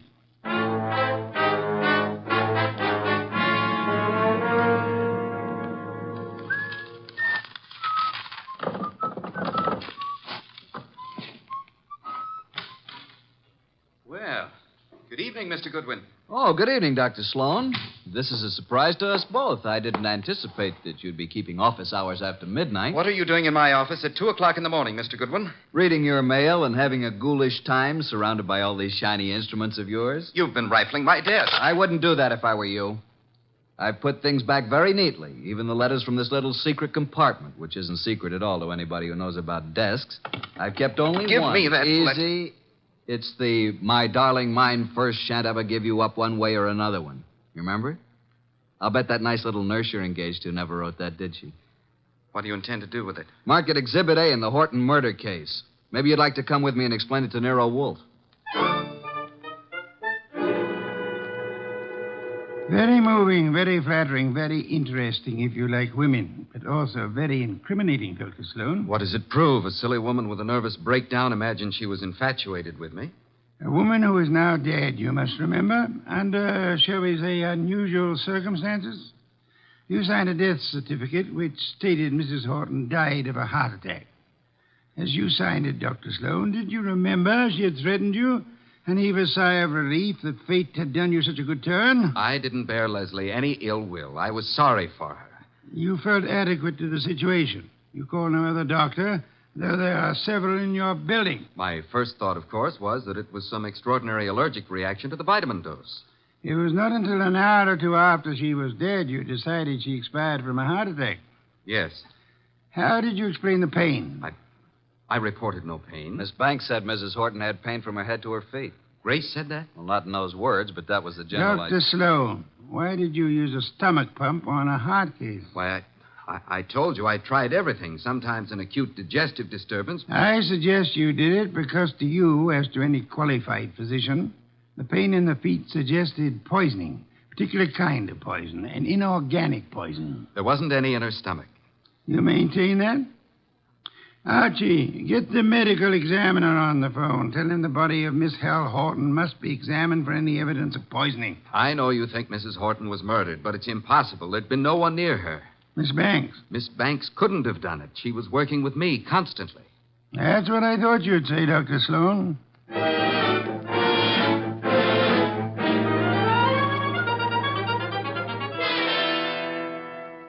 Mr. Wolfe, I had to see you. This is the most dreadful thing I've ever heard of. Trying to accuse Dr. Sloan of murdering a patient. It appears he had a reason to want Mrs. Horton dead, Miss Banks. She was that thing the poets write about, a woman scorned. She had sent him this hysterical letter threatening scandal if he rejected her. He couldn't control her. She kept coming back to his office making scenes. He gave her nothing but thiamine chloride. I know. I fixed the shot myself. Don't start covering for her. I'm not. I tell you, I filled the needle. And I didn't put anything but thiamine chloride in it. You haven't any reason to think anybody did, except for that letter you stole. If it wasn't for that letter, give it to me. Give it to me. Stop it, Archie, quick. Now, drop it, baby. Come away from that fireplace. Why, you little tiger kitten. I didn't think you had it in you. Come on, let go of it. Let go. Give it to Papa. Now, look what you did. You almost got Nero Wolfe out of his chair. Destroying evidence is a serious offense, young woman. She kept coming to the office, writing and pestering him. I heard her from the laboratory. You read her letters, too, didn't you? You knew if something didn't stop her, Dr. Benjamin Sloan was a ruined man. But he didn't kill her. I know he didn't. I don't believe he did.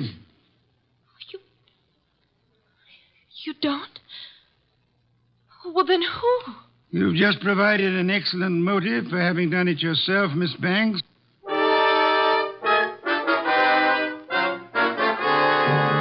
Pears and white wine. Cold, luscious, exotic.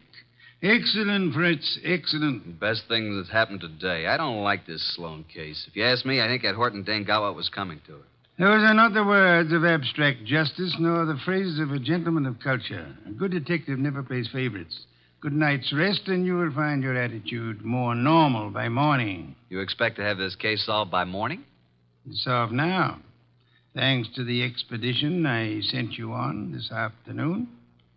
The arrests can wait. No one will escape. I feel like a murderer myself. If I hadn't wormed it out of Grace about the Horton woman complaining of pain, and if you hadn't jumped at the word feet... That, Archie, my dear fellow, is the purpose for which you exist, to discover pertinent facts. Have we quite finished? Coffee in the study, then. Here's the door. I'll go. Mr. Wolfe in? He isn't seeing anyone this evening, Mr. Horton. Well, he's seeing me. Archie, if that's Mr. Horton, I'll see him. You'd better. Sorry you found Mr. Goodwin so impossible, Mr. Horton. He came to pay you a call this afternoon.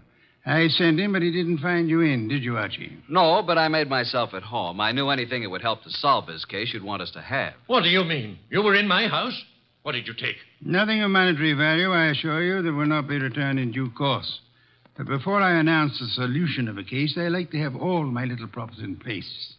I appreciate a well-rounded performance. Mr. Wolfe, I've had enough of this foolishness, this delay. I hired you to convict Sloan, not to play parlor games. You must be patient, Mr. Horton. Don't force me. I want action. Well, I had planned to wait until the morning, but if you insist... These papers here may interest you, Mr. Horton. Mr. Goodwin here collects them, your wife's letters. Leslie's? You recognize the script? These are addressed to Dr. Sloan. Do they prove anything against him? The lady's correspondence should be kept private. This other letter, however, was sent to you. To me? Leslie's? What? Give it to me. Easy, Horton, easy. Don't grab. Oh, but that letter's mine. You stole it from my desk. There is a point in a case, Mr. Horton, where letters cease to be personal property and become evidence. What evidence can that letter provide? It seems you had reason for wanting to kill your wife, Mr. Horton. A man can get annoyed by a note saying his wife never loved him, that all his money isn't enough, and that she's going to another man. You accusing me of murder? It could have been the perfect crime. Poison in one of those pills she was forever taking, or on the tip of the cigarette she chain-smoked, in a doctor's office to die in. If you hadn't been fool enough to try to pin it on Sloan, you might have gotten away with it. If I had known while she was alive what Leslie was, I might have done anything. But that letter you stole from me was one she left under my pillow. I didn't find it until after she was dead. I didn't kill her. Sloan did. You hired me to prove that, Mr. Horton. Suppose you let me go about my business. Nero Wolfe's office. Yeah? Oh, you did? Good boy. We'll expect you. I'll tell Mr. Wolfe at once. Medical examiner's officer. Just as you thought, they found poison in the body. Listen to me. Inspector Kramer's picking up Dr. Sloan and Grace. They'll be here any minute. Kramer's set to make an arrest. I told you. The police know it's Sloan. Put the letters in Mrs. Horton's bag on my desk, Archie. Leslie's alligator bag? You stole that from my house this afternoon, too. Those things are mine. Inspector Kramer will want to take them with him. What, do you think I wanted made public what Leslie did to me? Kramer can't have them. Maybe the inspector will want to take you, too, Mr. Horton. Let them in, Archie. Come in, Inspector Kramer. Dr. Sloan, Miss Banks. Wolf asked me to bring them here first before I locked anybody up. Mrs. Horton was murdered, all right. I'm sending a man for Horton, too. You won't have to. Mr. Horton's waiting here to join the party. Come into Mr. Wolfe's office. Good evening, Inspector. Good evening, Wolf. Will you all please range yourselves around the room as I indicate? Miss Banks here. Dr. Sloan, Mr. Horton. Archie, you stand between the two men, if you please. Mr. Wolfe, this is a dreadful mistake. I swear the doctor didn't... Stop thinking about the doctor. What about you? If you're accusing Miss Banks, I might as well tell Hold you it, now. Dr. Sloan. From here on, anything you say will be held against you. That's what I want. Let Grace go home and Oh, I'll... for heaven's sake, why don't you arrest the man? Isn't it obvious he's guilty? You and your trumped-up charges against me. I'll do the talking now, Mr. Horton. Mrs. Horton died from a certain inorganic poisoning. Poison administered in your office, Dr. Sloan, with a hypo syringe. Let's get it over with. I gave her the hypo. But I filled the needle. There you are. They're both guilty. Which would solve the case if they weren't lying. Miss Banks believes Dr. Sloan killed Leslie for her sake. Dr. Sloan thinks Miss Banks put poison in the hypo to save him from professional ruin. They're trying to protect each other. The fact is, the hypo they gave was perfectly harmless. It did not kill Mrs. Horton. Then what did? Mrs. Horton came to your office in desperation, Dr. Sloan. But she came prepared for the worst. You see this handbag?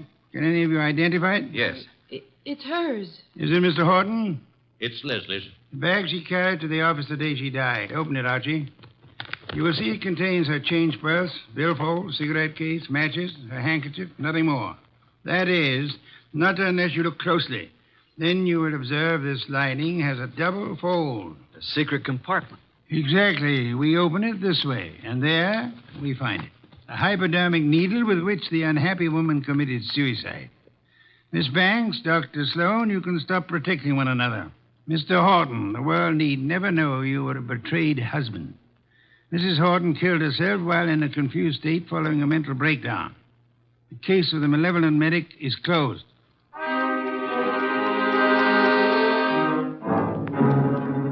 How did you ever get the hunch about the handbag, Mr. Wolfe? I know nothing about women, but on my occasional trips abroad, I have been forced to observe their handbags. Monstrosities. They hold anything and everything. Now that our guests have gone, Fritz is bringing coffee to the study. Would you like some beer? I believe I would. Somehow I feel I've earned it. Here you are. Poor fellow, I'm very sorry for you. How so? This is one case in which there is no falsely accused, unattached young lady for you to squire about. Well, here's to your better luck next time.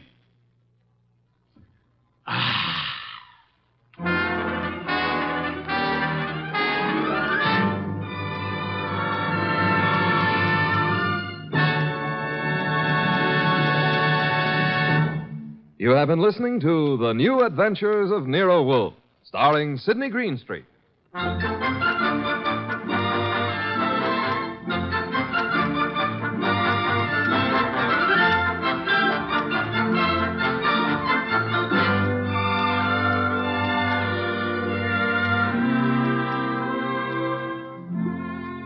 Tonight's transcribed story by Ruth Adams Knight was based on the characters created by Rex Stout. This is an Edwin Fadiman program, produced and directed by J. Donald Wilson. In the cast were Harry Bartell as Archie Goodwin, and Gene Bates, Vic Perrin, Bruce Payne, Bill Johnstone, and Mary Lansing. Next week at this same time, Nero Wolfe and Archie will bring you The Case of the Hasty Will. Don Stanley speaking.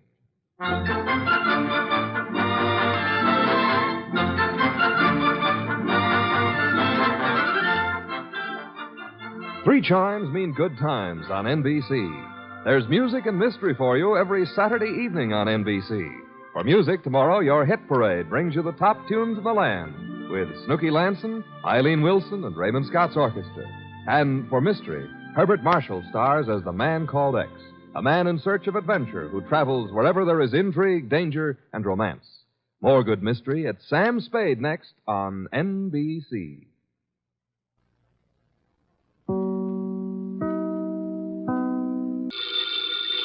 Ladies and gentlemen, the ringing of that phone bell brings you mystery, adventure.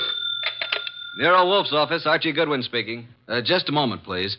Hey, boss, Mr. Tom Wilcox wants an appointment. How about 1 o'clock? Archie, no appointments today. I intend to pot some dendrobium offsets. 1 o'clock will be fine, Mr. Wilcox.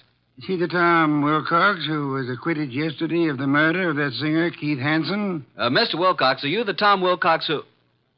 Oh, you are. I see. What does he want with me? Mr. Wilcox, why do you seek Mr. Wolfe's services? I see.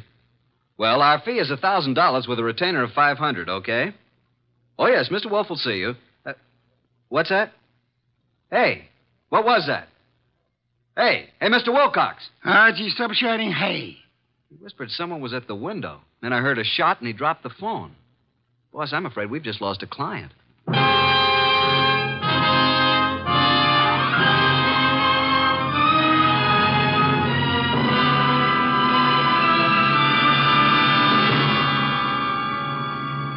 Ladies and gentlemen, it's that renowned genius who is the bulkiest, most ponderous, and most brilliant detective in the world. Yes, none other than that chairborne mass of unpredictable intellect, Nero Wolfe, created by Rex Stout, and brought to you in a new series of adventures over this NBC network in the person of Mr. Sidney Greenstreet.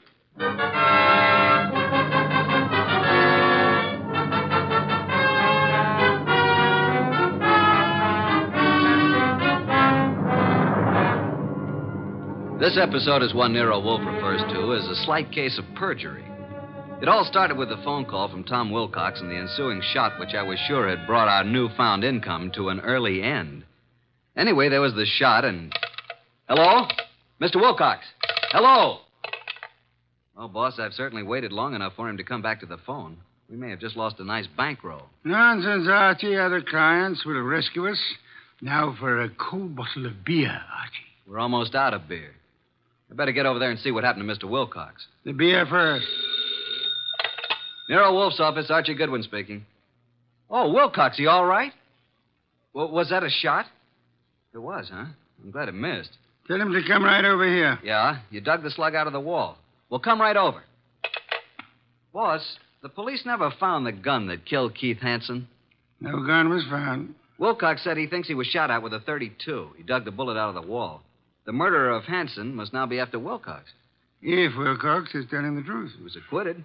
The society gal, Mrs. Patricia Park, established his alibi, said she was with Wilcox at the time the murder was supposed to have occurred. I read the papers, Archie. Where's last night's paper? Wow, boss, look at her picture. Ooh, she's a honey.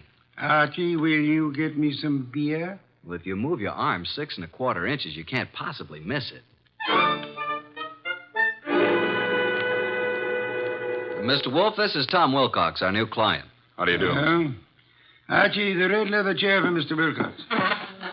Mr. Wolfe, I'd like your aid in finding the murderer of Keith Hansen. Indeed. Why do you suppose you were shot at this morning? I gave a statement to the press last night, which was printed this morning, saying that I was going to seek out the killer of Keith Hansen. The killer obviously wants me stopped. Here's the bullet, a .32, I'd say. Why did you go to Keith Hansen's apartment on the day of his death? I went there to tell him to stay away from my sister. We had a fight. The manager came and stopped us. I told Hansen I'd kill him if he didn't lay off. The manager heard this. Then I went home. What time was that? About 8:30. The police claimed I returned to Hanson's apartment and shot him. I couldn't prove I was at home all night. It was going rough for me until Patricia Park testified she was with me at the time the crime was said to have been committed. Why didn't you tell the police in the first place that this Patricia Park was with you? Well, that's the whole trouble. She wasn't. What? Her claim that she spent the hours from 9 till midnight with me was a lie. In fact, I'd never met the woman in my life. Have you contacted this Patricia since your release, Mr. Wilcox? Yes, but she refuses to see me. Archie, phone Mrs. Patricia Park and tell her that she must see you at once for her own good. Time is of the essence.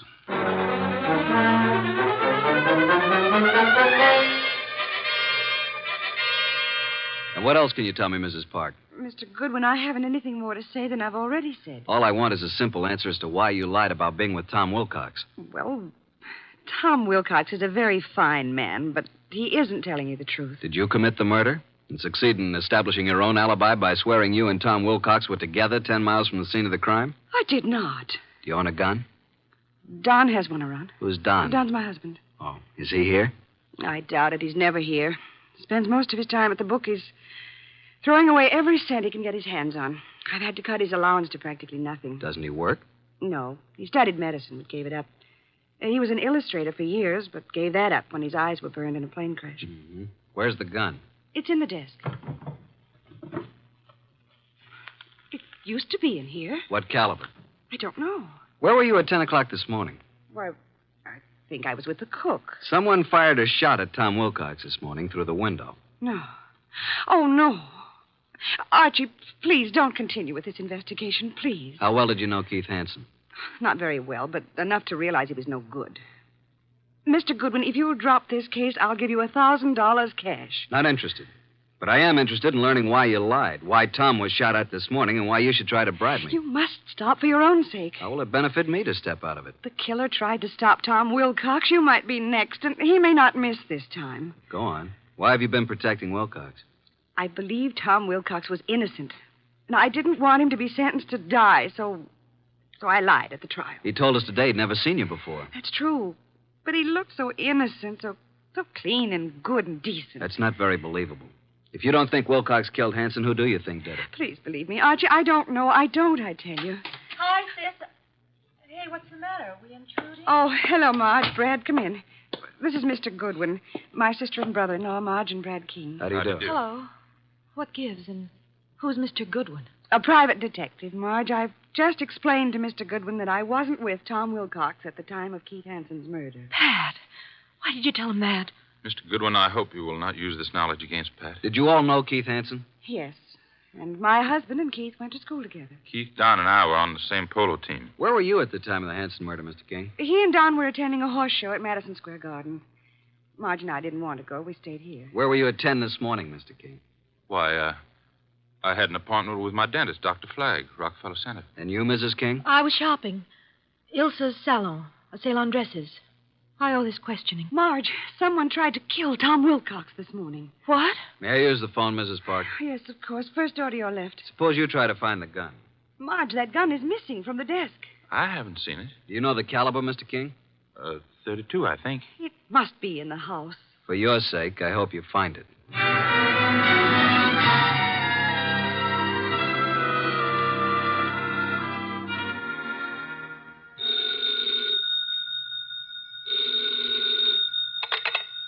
Nero Wolfe speaking. Archie, boss. You should have reported long ago. She must be very pretty. Pat Park admits she lied. She claims now she was with her sister, Marge King.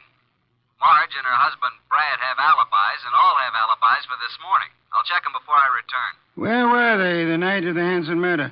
Well, Brad and Don Park, that's Pat's husband, were at the Madison Square Garden horse show. Pat and Marge were together here at the house. Impossible to verify the Madison Square alibi at this date. Check all the rest and come home for lunch. It's Oysters Rockefeller. Has Inspector Kramer arrived yet? He has, and left the police records on the Hansen murder.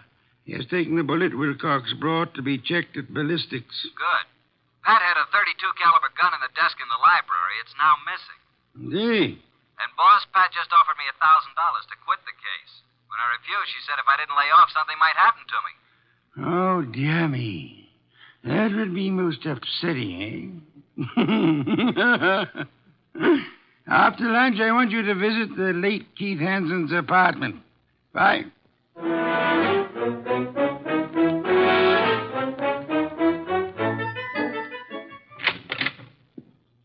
Before you join the others, Mr. Goodwin, I want to talk to you. All right. Close the door, Marge. Pat didn't mean anything when she offered you money, Archie. And she wasn't threatening you, honest. I'm convinced. Why the pressure? Well, why don't you sit down? Here, by me. Okay. What's on your mind, huh? Archie, I can add another 1,000 to what Pat offered. Wouldn't that be enough, Archie? I can give it to you right now. Brad will write a check. Does Brad want me to stop, too? He said you couldn't be persuaded. Every one of you seems to have had a reason for killing Hanson. None of you apparently liked him. Now, be a good little girl, Marge, and stop trying to act like a Delilah. If you're innocent, you have nothing to worry about. You're stuffy. I hope you do get hurt. Thanks a million. Now let's join the others. Well, Pat, did you find the gun? I can't find it anywhere.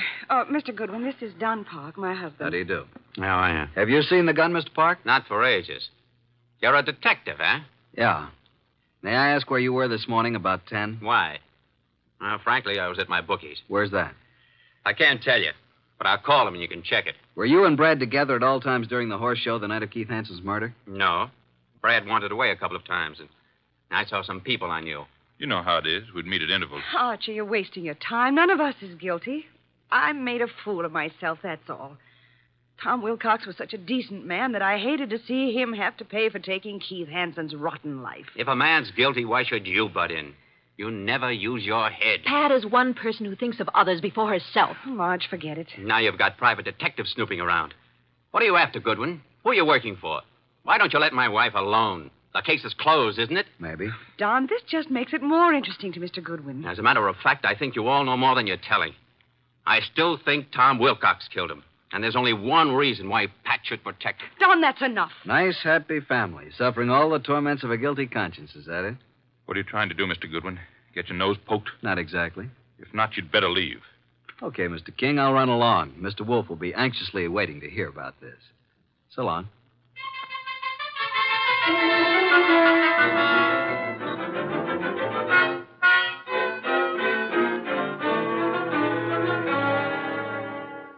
Pat Park's cook verified her alibi for 10 o'clock this morning, then. What about the other alibis? Well, Brad's dentist said that he didn't get to Brad until about 10:30. His appointments had run over. He wasn't sure if Brad was there at 10 or not. The nurse was out at that time. Marge's alibi is no good. And at mob at Ilsa's, the saleswomen wouldn't have known their own mothers. Don's alibi checks if we can take the word of the bookie. Don and Pat, then, are the only ones who have alibis that checked, huh? That's right. Are these the reports Inspector Kramer brought? Hmm? Keith Hanson's body showed obvious signs of battery. Lips were swollen and lacerated, clothes disarranged. Knuckles of the right hand were skinned, nose fractured. Major contusion over the right eye. The eyes were closed. .32 caliber bullet was embedded in the left chest wall. Wow, what a battle. I am of the opinion that Hanson was battered by two different people. I think someone arrived after Wilcox was thrown out by the manager, and this someone gave Hanson another beating. Really, boss? Come, let's have dinner. Then you must get over to Hanson's apartment.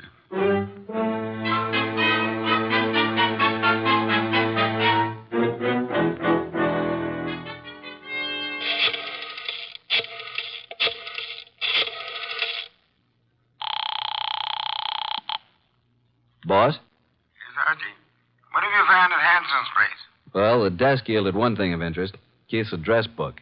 And Marge's name is in there. Apparently, he'd known her before she was married, when she was Marge Van Cott. I see. A married name King was added in a different colored ink.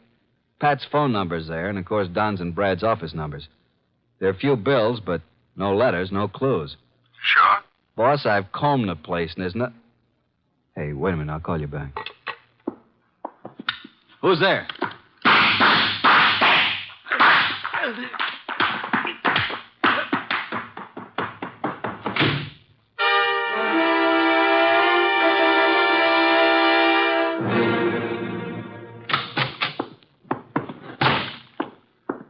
Archie, you know I dislike the banging of doors. Sign of ill breeding. Archie, what happened to you? Target for tonight, Archie Goodwin. Your forehead's bleeding. You better have Fritz fix it. Well, my head can wait. Some guy certainly surprised me at Hanson's. Creased me on the forehead. Good thing I snapped off the lights. He emptied his gun at me. We scuffled and he got away.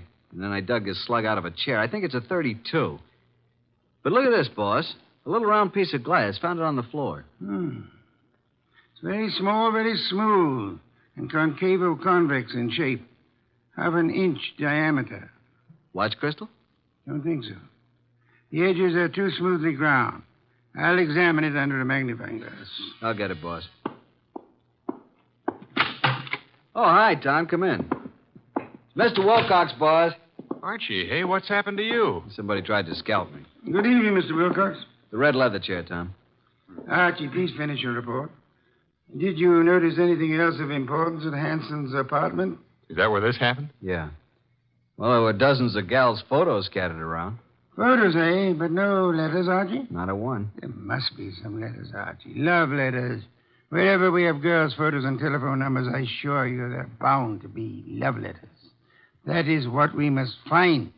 But then we'll have a motive. Yeah, but where do I look, huh? Go to Hanson's dressing room at the Club Diablo. I have just phoned the place. A female singer is substituting for Hanson, but she won't arrive until supper hour. Mr. Wilcox, accompany Mr. Goodwin, if you please. Keep your eyes open. I need the boy. Then you do love me, boss?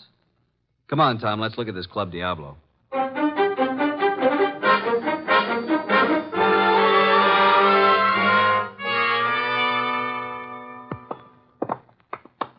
Well, I fixed it up with the stage doorman. Here, this is Hanson's dressing room. What a layout. This dressing room's fancier than most of the Met stars get. Hanson fixed it up himself. A bar, refrigerator, hot plate, television set. He could live here. Some of this stuff could be the new girl singers. I don't think so. Well, let's get to work, Tom. Take the drawers in his dressing table first. What are we looking for, Archie? Mr. Wolfe says the motive. He means letters. There's nothing here. Nothing in the desk. New singer must have cleaned it out for her things. Nothing in the books. Don't pass up that refrigerator. Nope, empty. Hey, there is something here. Back of the ice cube trays. Come here. Oh, wow. Mr. Wolfe said there had to be letters, and so there are letters. Lots of them. Hey, here's one from Marge. And another. And look here. Really confidential letters from a dozen society gals. There's something else in the back. Bank book. What do you know? A singer like Keith didn't make this much. No, that kind of money didn't come from crooning. This guy Keith was really shaking these babes down. Archie, someone's coming, listen. Quick, behind the door and grab him. Douse the lights. Run,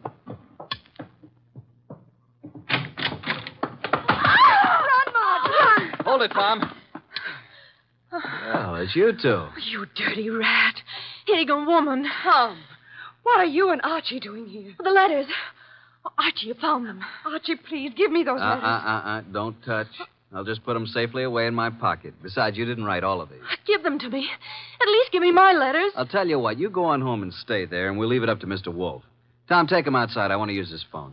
Come along, ladies. Let us oblige Mr. Goodwin. I'll meet you at the stage door, Archie. Right.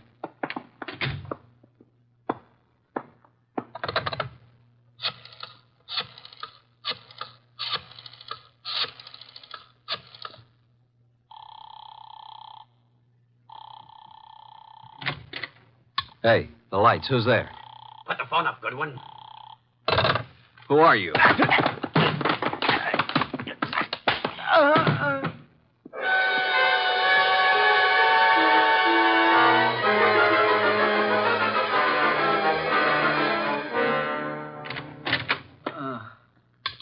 Archie, what happened? Are you hurt?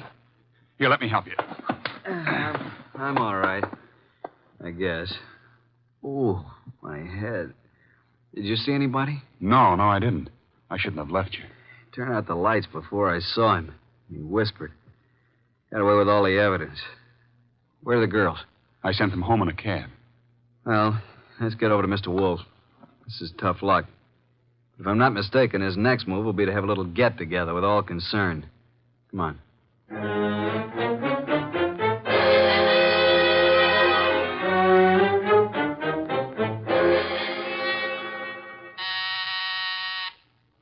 Archie, the door, our guests are arriving. Excuse me, Tom. Come in, Inspector Kramer. Goodwin. Good evening, Inspector. Well, Mr. Wolfe, got the killer? You said you'd hand him over to me this evening. In time, Inspector. You know Tom Wilcox, of course. Mr. Wolfe. Evening, Inspector. What about the ballistics report, Inspector? The bullet was shot from the same gun that killed Hanson. And that gun, I am certain, came from the home of Pat and Don Parks. Marge and Brad King also had access to it. I have one more bullet here, Inspector, one fired at Mr. Goodwin. I am sure it was also shot from the same gun. However, it isn't important now. Isn't important? It almost cost me my life. You can make it into a charm if you wish. Inspector Kramer, before our other guests arrive, I must tell you that Mrs. Park lied on the witness stand. She was not with Tom Wilcox at the time Keith Hansen was murdered. In fact, they were absolute strangers. What? Sit down, Inspector. 4 other guests are due to arrive any moment. Well, who are the other guests? Patricia and Don Park, Marge and Brad King. One or all is involved in the Hansen murder. Archie, do any of these people wear spectacles? Nope, none of them. You know why this person killed Hansen, Mr. Wolfe? First of all, Hansen was a blackmailer. The girl Marge was the current victim. The letters Hansen held were the threat. I'll explain later. Well, then Pat must have thought that Marge killed Hansen to get the letters, and she lied on the stand to save Tom's life because she believed Tom was innocent. Where's this Marge King? I'll have her picked up. Sit down, Inspector. Archie, I believe our guests are arriving now. Come in, come in. How are you? Good evening. Archie, cheers. Inspector Kramer, Patricia and Don Park, Marge and Brad King, and this is Tom Wilcox. We met at the Club Diablo this afternoon. All right, Mr. Wolfe. Which one is it? Patience, Inspector. One of these 5 people is the murderer of Keith Hansen, a killer. What is this nonsense? Please sit down. Mr. Wolfe speaking. Go ahead, boss. Any one of you had sufficient motive to have committed the Hansen murder. Not one of you has established a bona fide alibi. You who are actually innocent must tell the truth, or you shall all suffer as accessories after the fact. Mr. Wolfe, you're wasting your time. Marge, several years ago, you were secretly married to Keith Hansen. It lasted but 1 week. You gave Keith the money to get a divorce from you at Mexico. He didn't, which made you a bigamist when you married Brad. Keith was all set to blackmail you. He knew your husband, Brad, was wealthy. Marge, is this true? Yes. Oh, please, Brad, I thought he got the divorce. If I'd known that, I would have killed Hansen myself. Maybe you did kill him. One moment, Inspector. Patricia, you lied on the stand to protect Tom Wilcox here because you believed your sister Marge was guilty of Hansen's murder. Why did you believe her guilty? Were you at the scene of the crime? Marge, it's time to tell the truth and clear all this up. You won't be satisfied until you're in jail. Will you shut up? Quiet, please. Go ahead, Marge. All right. Keith Hansen was shot from the bedroom while I stood talking to him in the living room. You went there to buy back your letters? Yes, Pat drove me to his apartment. There was no place to park, so she said she'd drive around the block until I came out. That's why she's never been sure whether I killed him or not. That's right. Because I feel I might have shot him if I'd been in your place. Because of what Hansen did. What was it he did? Keith Hansen demanded $10,000 in exchange for the letters. Pat loaned me the money, so Brad wouldn't know. What? Is that true, Pat? You loaned her $10,000? I got to Keith's apartment about 9:30. He looked awful. He obviously had been in a fight. The room was mussed up and his nose was bleeding. Yes, go on. He went to the bedroom to get the letters and came back saying they were gone. I didn't believe him. Keith said he knew who had taken them and he'd have them back by morning. He grabbed the money from me and put it in his pocket. He was just about to tell me who took the letters when there was a shot from the bedroom door. Keith Hansen fell to the floor, but I didn't see anyone. I wanted to get my money from his coat pocket, Pat's money, but I couldn't touch him. His staring, wide-open eyes were horrifying. I ran. Poor baby, why didn't you tell me? I think you're lying, young lady. You took the gun from your sister's desk, and when Keith Hansen didn't produce the letters, you deliberately shot him. You didn't even offer him any money. You kept it yourself. No, I didn't. Oh, Pat, don't believe him. Inspector Kramer, she's innocent. I know who did it. Oh, no, Brad, stop. Oh, Brad, what are you saying? All right. Break it up. Yeah, so do I know, Brad. That's why you left the horse show. I've thought you were guilty all along. All right, Inspector. Now you know. I don't get this, boss. Inspector, ladies and gentlemen, please. First, which of you had some medical training? Medical training? Oh, Keith Hansen and I both went to medical school. Why? That is most enlightening, Mr. Park. Marge and I were nurses' aides during the war. Then perhaps you can interpret this medical phraseology for me. These few lines from this little medical book. Archie, hand it to Don Pop. Will you read it, please? Top of page 75. It says the form of pernicious anemia commonly found in the human is... Now, Don, hold your hand over your right eye and read on. What? Also common to the many lower... Now, cover the left eye and read with the other. What is this? Go ahead. Many lower animals and this light isn't so good. Step close to me. Yes, thank you. Mr. Park, here is the contact lens for your right eye. I'm sure you've been tremendously handicapped without it all day. Inspector Don Park is your murderer. Don't move, Park. Keep away, I warn you. Drop that gun, Park.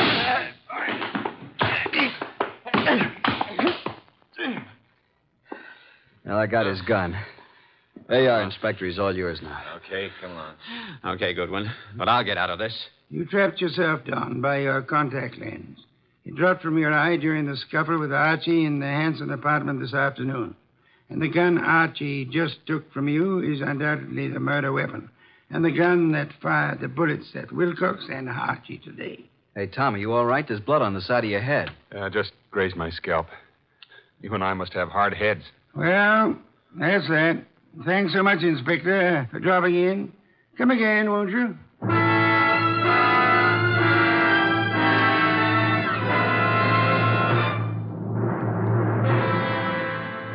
This was a rough day's work, boss. Some beer, Archie, please. Right. Hey, what was that business about the medical training? Marge said the body of Keith had staring, wide-open eyes, preventing her from touching the body. But the police found the eyelids closed. How did they get closed? Well, he must have bothered Don, too, and he closed them. His medical training. Right. A layman would never touch the eyes of the dead. Marge couldn't, not even to get back the $10,000. Here's your beer.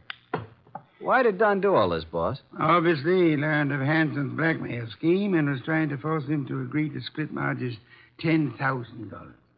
Don was quite startled a minute ago to learn that Pat, his own wife, put up the money. However, when they heard Marge arriving, Don stepped into the bedroom, found Marge's letters in there, and must have hidden in the closet.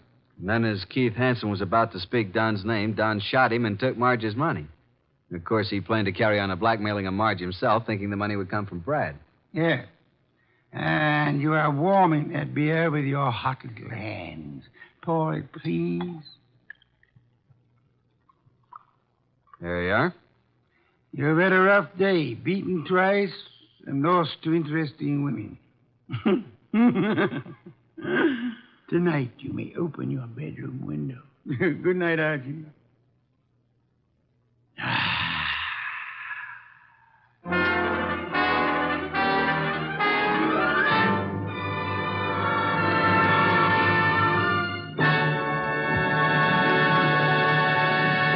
You have been listening to The New Adventures of Nero Wolfe, starring Sidney Greenstreet.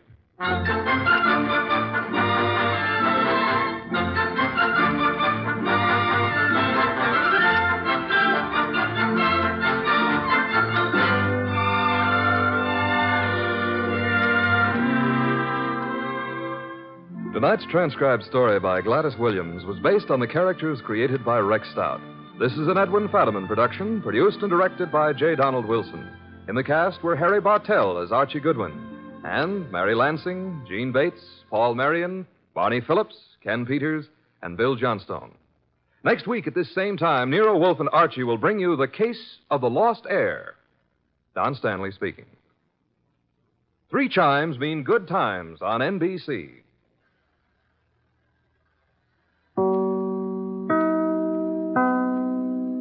Stay tuned for Nero Wolfe. Saturday night chimes on NBC mean a full hour of fun with Dennis Day and Judy Canova. Dennis always appears perplexed and bewildered. But one thing that doesn't perplex him is how to make a popular ballad come to life in his thrilling tenor voice. And there's music also on the Judy Canova Show, plus comedy in the mischievous Canova manner. That's Judy Canova and Dennis Day, tomorrow night over most NBC stations. My boss is the smartest and the stubbornest, the fattest and the laziest, the cleverest and the craziest, the most extravagant detective in the world, Nero Wolfe.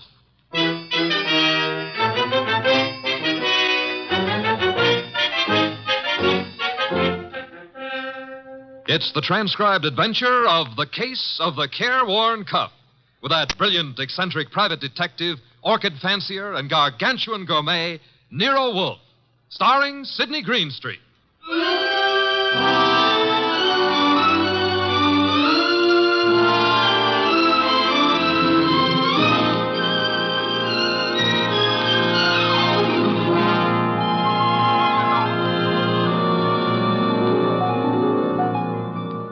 The place is Nero Wolfe's office. At the moment, the world's greatest motionless detective is sitting in the chair which was built especially to support his 300 pounds. His eyes are closed, and he's making sounds through his nose.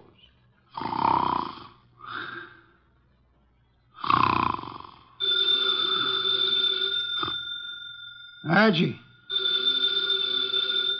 Archie. Archie! Yes, Mr. Wolfe, what is it?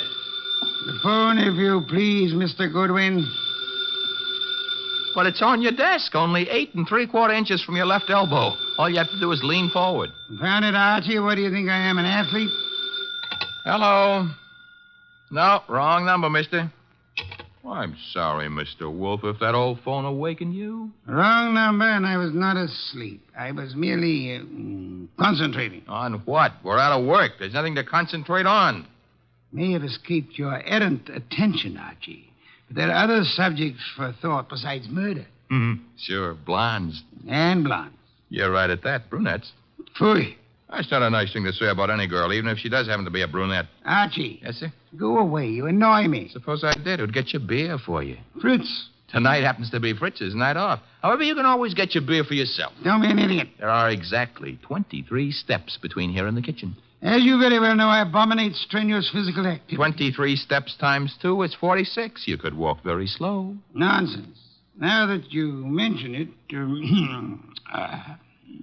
I happen to be mildly thirsty, Archie. Would you... Now that I mention it, you'd better let the beer go for tonight. Why? Our stock is running low. You being careless? I've been careful, because something else is also running low. What? Money? Fiddlesticks, there's plenty in the bank. Sure, but very little of it is yours. Mr. Wolfe, do you remember that batch of orchids you bought last week? Of course I do. Magnificent and very rare specimen. I got a magnificent bill for him this morning, too. It was large? It was large. Confound it, Archie. I shall have to do some work. You turned down half a dozen cases in the last few weeks. One of them may still require me. Most of them hired other detectives. However, there is a Mr. Wenceslas who might still be in need. His problem is what? As I remember, he's being followed by midgets. He wanted you to do something about it. Not that he minded the midgets so much. It was the elephants they were riding. The man needs a psychiatrist, not a detective. Anyone else? I can check my files, but I don't think... Ha-ha! Saved by the bell. Another cliche like that, and I shall... Answer the phone yourself? Assassinate. You see what it is. Okay. Hello? Yes, Mr. Wolfe is in. Yes, he'll be in. He always is. What? But... That was a Mr. Charles Porter. He was in a hurry. He's on his way over right now. Should be here in 10 minutes. Prospective client, I trust? $1,000 worth of prospective client. Splendid, Archie, my beer. Okay, but, look, I'm not sure you're going to accept his offer. Indeed? What does he want me to do for his paltry fee? That's the point. If I heard him right, he wants you to do nothing.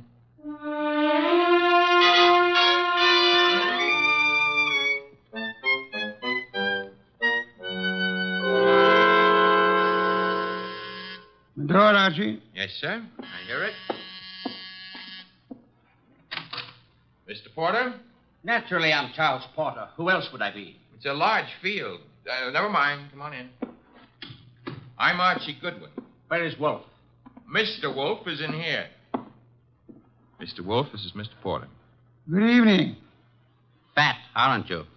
It's moderately noticeable. Archie, a chair for Mr. Porter. Don't bother. I'm too impatient to sit. When I have business to take care of, I take care of it quickly. Very well. Send him out of the room. Mr. Goodwin, nonsense. He's my assistant. He remains. I don't like it. Archie, show Mr. Porter out. Now, wait. There's no need to get temperamental. Perhaps I'm a little abrupt. Rude. I'm a worried man. And impatient. You're wasting time, Mr. Porter. I suppose I am. The reason I came to you... Young man, what are you doing with that notebook? Getting ready to make marks in it. But... Oh, never mind. Mr. Wolfe, you have a client named Dorothy Spencer. Have I? There's no need to be coy about it. I happen to know. Then you know. I want you to drop her. Drop her? Refuse to handle her case. Close the books on her.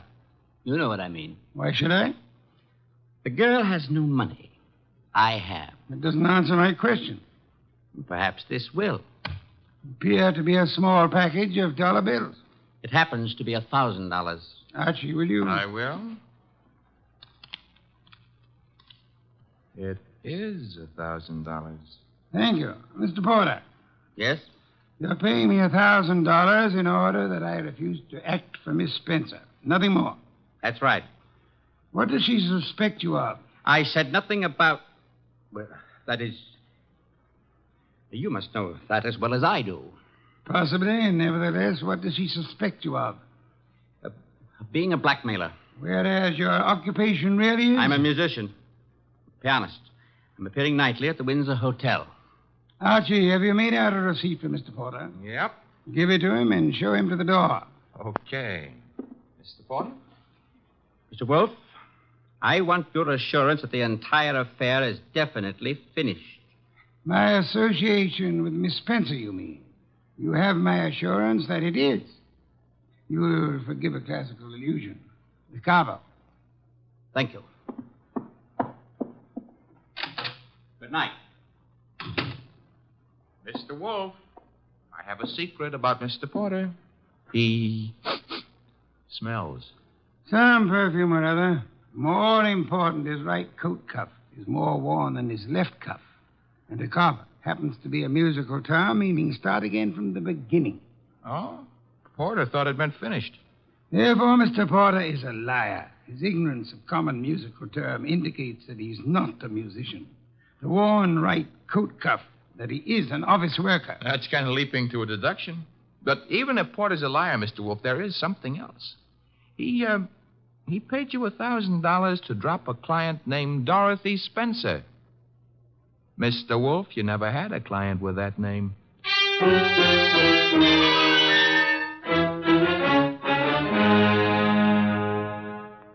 Well, that's that. Dorothy Spencer is not in. Anyway, she's not answering her phone. Mr. Wolfe, I said... I know what you said. Bah. That a comment? I'm worried.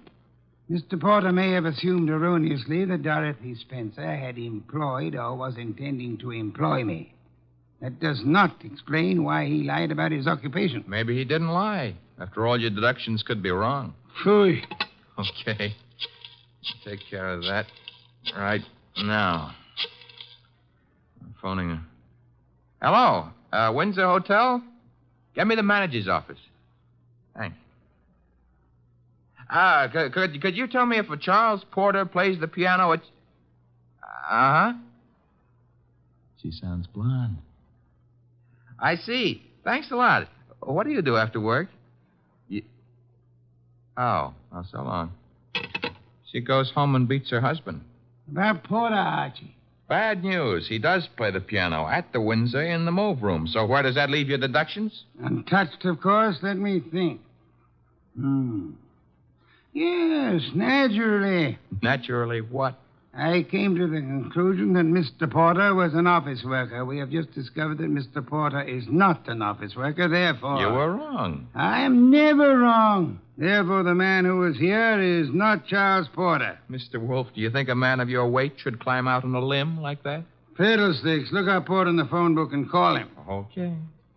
Take a second. Archie, the phone company's best friend. Yep, here he is. What do I ask him? There'll be no need to ask Mr. Porter anything. Just phone. You're the boss. Yeah. Have to say something to the guy. Hello. I'd like to speak to Charles Porter. So would you. Who's... Oh, Stebbins, huh? Yeah, that's right, Archie. Oh. No, don't bother why I called. It's a coincidence. Goodbye. You know who that was? No. That was Sergeant Stebbins, Sergeant Pearlie Stebbins. I might add, as though you didn't know, that Stebbins happens to be a sergeant in homicide. Indeed. You expected this. I still don't know what your conversation was about. It was about Charles Porter, who maybe was a liar, but who isn't going to tell any more lies on account of he was just shot to death.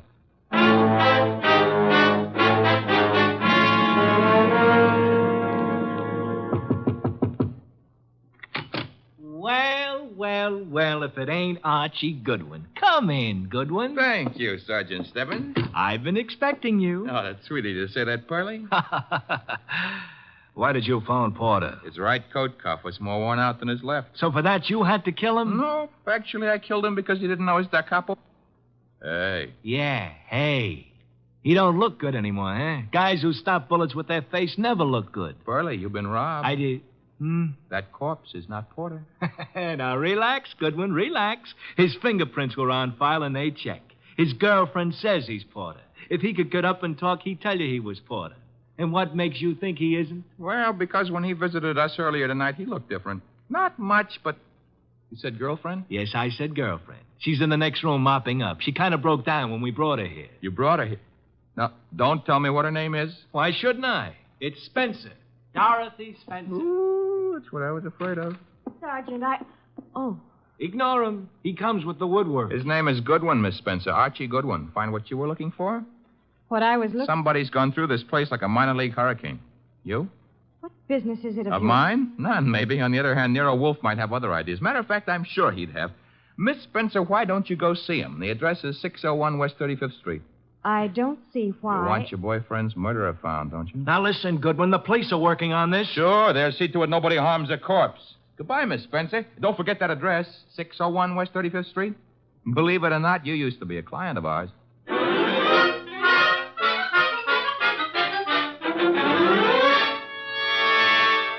Oh, Mr. Wolfe, you're getting to be so brilliant, it's boring. Phooey. That is, All right, tonight you deserve it. I'll get you another can of beer.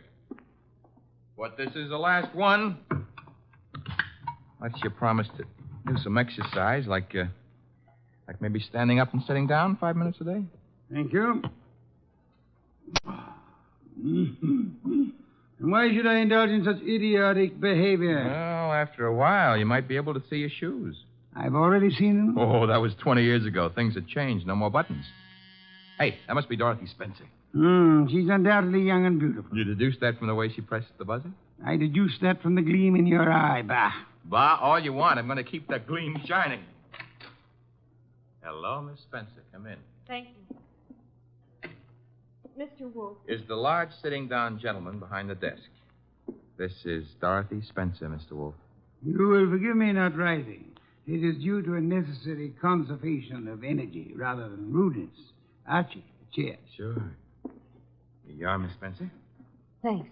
Now then, Miss Spencer, have the police found anything but dust in Mr. Porter's closet? Why, no. You were engaged to Mr. Porter? I was. That ring you're wearing he gave it you? Yes. May I see it? Well, all right. Here. Thank you. Expensive. Very expensive. You may have it back.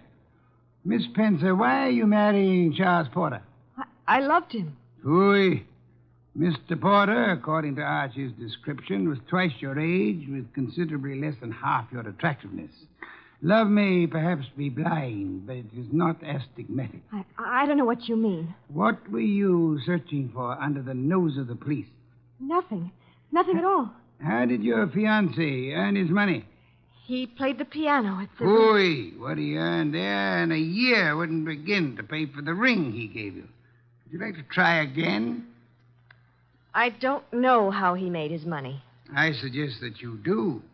I suggest that he earned money by the same method that he induced you to consider marrying him. Blackmail. Oh, but... Why was he blackmailing you?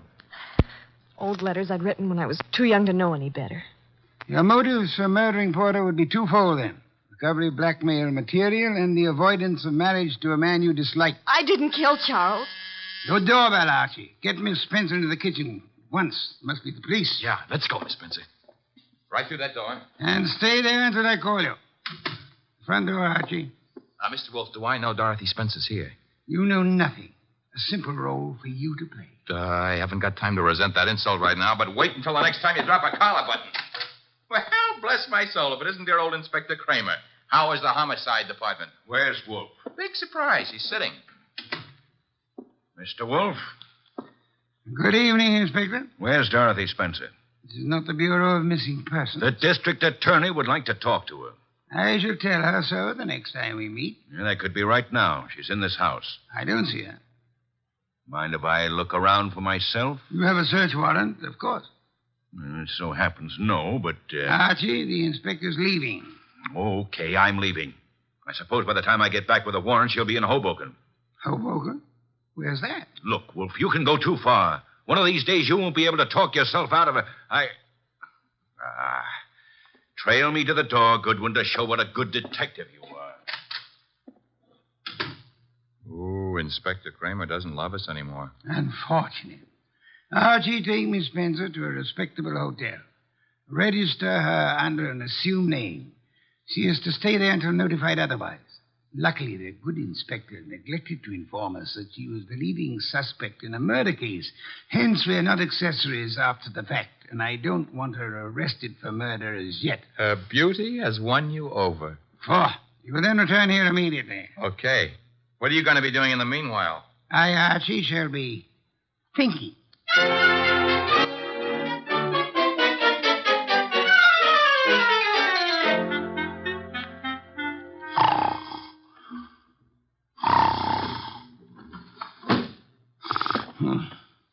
Archie? No. No, not Archie. Our impatient and non-musical friend came in through the window. How are you, Mr. Not Porter, of course. Where's the girl? Question is beginning to bore me. I don't know. I think she's here. So did the police. I might add that they were slightly closer to the truth. Incidentally, what makes you think she was Porter's accomplice? She must have been. Nonsense, she wasn't. Porter was blackmailing her, just as he was blackmailing you. In her case, it was letters. In yours, a previous criminal record, perhaps, that your employers might be interested in. I want to know where she is. Maybe this would help you remember. Good heavens, don't point a pistol at me. It annoys me. The police, I should think, opened the door for them like a good fellow. Oh, no. I'm leaving. But if I don't find that girl, I'll be back. Knock the blasted thing down if it isn't open. All right, well, I've got the search warrant. Also, no doubt, a fine tooth comb. Bah. By the way, Inspector. All right, boys, cover the house. All right, Inspector. Yeah, what did you want? As your men go through the house, will you have one of them shut the back window? I've just had a burglar, and I suspect he left it open. Unless the matter is attended to, the house might be filled with fresh air. Yeah, what's the matter with that? Fresh air, deadly poison. It clogs the lungs. And may I point out that the warrant you're clutching in your hot little hand is not a lease on the house. Finish your search quickly, if you please, and then, why not try Hoboken?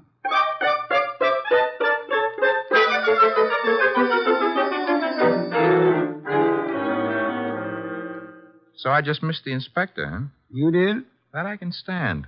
I'm sorry about the burglar, though. Perhaps we can arrange to have you meet him in the morning. He left his calling card with name and address on it? He dropped his handkerchief here on my desk. Oh. It's a handkerchief. It smells. So it does. But, all of our unknown friends' clothes carry the odor. Therefore... Yeah? You will go out immediately to the nearest drugstore, buy a specimen of every cake of soap manufactured in this country.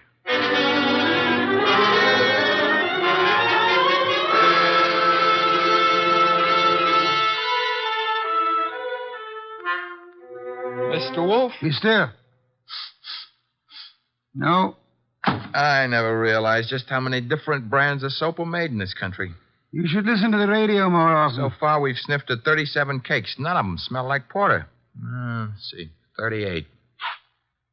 Hey. Let me have it, Archie. Yes, the soap. It's labeled Orchid Ovals. I should say basically mislabeled. Orchids have no odor. Our task for the evening is finished. Why? All we know is the guy washes with a basely mislabeled soap. No, the odor would not have been so persistent in that case. Unquestionably, our visitor works for a soap company that makes orchid ovals. Every employee of a plant in which perfume in large quantities is used inevitably carries the odor on his clothes. Oh. And you already deduced he works in an office. Uh-huh. I go see him in the morning? You do? You know, Mr. Wolfe, what with hiring rooms for girls and paying visits to a perfume factory, I'm beginning to feel like a maiden aunt. No one would ever mistake you for a maiden aunt, Archie. Thanks. Is that another deduction? Maiden aunts rarely need a shave.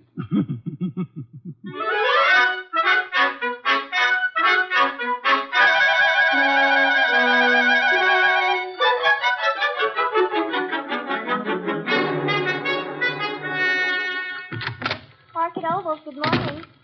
One moment, please. Oh, can I do anything for you, sir? Yeah. That is, let's postpone that question and slip in another one. I'm looking for one of your office people. In his 40s, 5'10", brown hair and eyes, speaks in a sharp, quick voice. He owes you money, too. Who owes me money? Mr. Wheeler, the man you were describing. He owes everybody money, in spite of the fact that he's office manager and makes lots and lots of money. How much does he owe you? Oh, not an awful lot. It won't break me if I don't get it. Is he in yet? Well, he was, but he went home. He was sort of sick. Sort of. He got a phone call from somebody and rushed out. Too bad. Well, I better scram. Well, you didn't answer my question yet. I'm off at 5. My name's Gwen. Goodbye.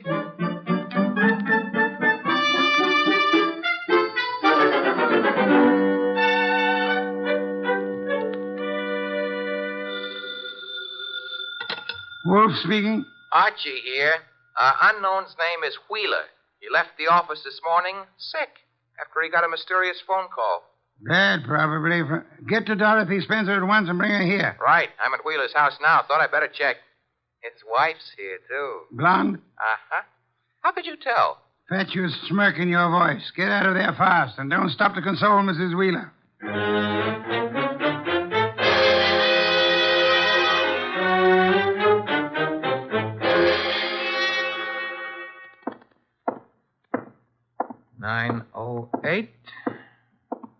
Room 909. Miss Dorothy Spencer.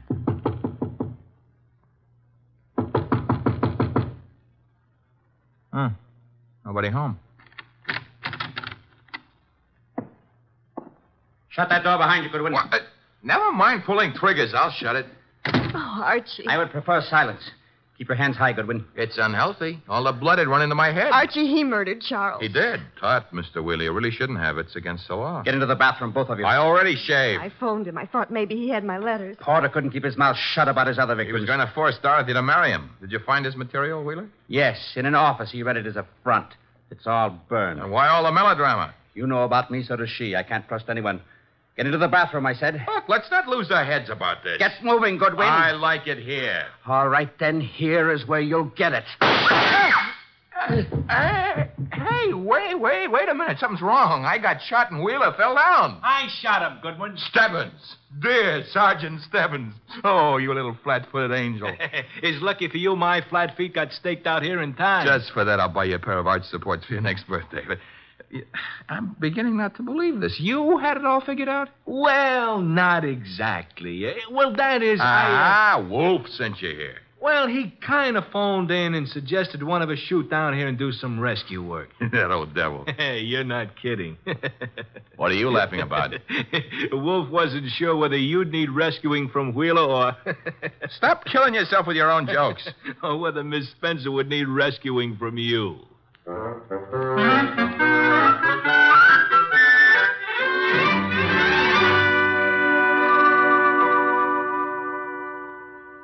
You've been a very foolish young woman, Miss Spencer. I suggest that in the future you exercise more care in your correspondence. Oh, I shall, Mr. Wolfe, but how can I ever thank you? Well, one way would be to listen wide-eyed while he explains how he solved the case. I have no intention. Oh, come on, Mr. Wolfe. Stop stalling. Please, Mr. Wolfe. Well, I'd be very happy to. As a matter of fact, I'd like to see anyone try to stop me. A man came to me, offered me $1,000 to drop a client I didn't have. Why? Because obviously he wished to direct my attention to that client. Me? You, Miss Spencer. Now then, he identified himself as Charles Porter, a musician. But I tested him and discovered that he knew nothing of music. Ha! The da capo routine. Precisely. Therefore, he was an imposter. His purpose? Yeah? To indicate by no means subtly that enmity existed between Porter and Dorothy Spencer. Huh? Thus, when Porter was found murdered, I would presumably be convinced that Dorothy Spencer, balked in her effort to enlist my aid against Porter, had resorted to most foul and bloody murder. Most foul and bloody murder is very fancy, Dorothy. Shows he likes you. I thereupon asked myself, why should an unknown seek to convince me that Dorothy Spencer was Porter's murderer? And you answered yourself? One reason only, because he himself intended to murder Porter, as he did. For which peccadillo he has, thanks to Sergeant Stebbins' accuracy with a revolver, already paid with his own life. Quodirat demonstrandum. Latin for that's what you wanted to know. I think you're wonderful, Mr. Wolfe, and I'm going to... Ah, be careful. Kiss you. Archie, Miss Spencer is a very dangerous young woman. Today I feel brave. Do you, Archie? Very brave. What are you doing tonight? Nothing. Let's do it together. Bah. Oh, is that Mr. Wolfe? I said bah. Would you very much mind conducting your romance elsewhere? I would not. And do so at once. I have a very important matter to attend to. Goodbye, Mr. Wolfe. Goodbye. Night, sir. Very important. Very important.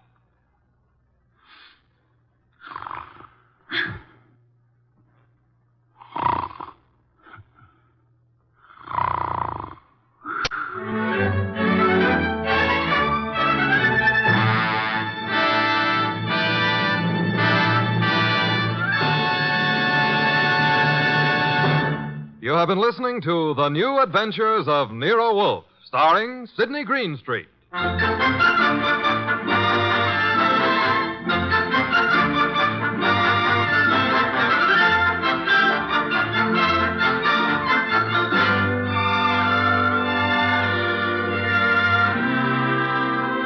Tonight's transcribed story was based on the characters created by Rex Stout, produced and directed by J. Donald Wilson. In the cast were Lamont Johnson as Archie Goodwin, and Jane Webb, Peter Leeds, Bill Johnstone, and Wilms Herbert.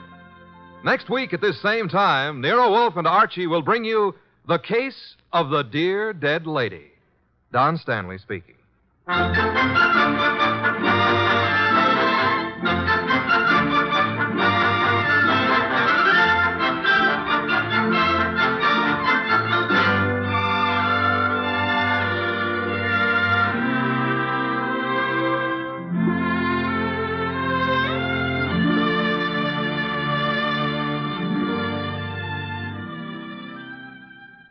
Three chimes mean good times on NBC.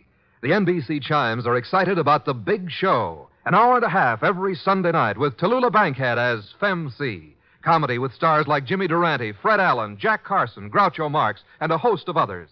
Music with Meredith Wilson, Mindy Carson, and many more. It presents drama with Mr. Jose Ferrer and many more leading stars of Broadway and Hollywood. It's The Big Show. Starts Sunday, November 5th on NBC.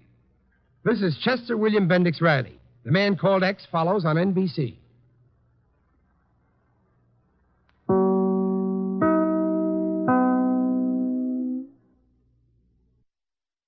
There's a full serving of laughs on the menu at Duffy's Tavern tonight with Archie the Manager, played by Ed Gardner.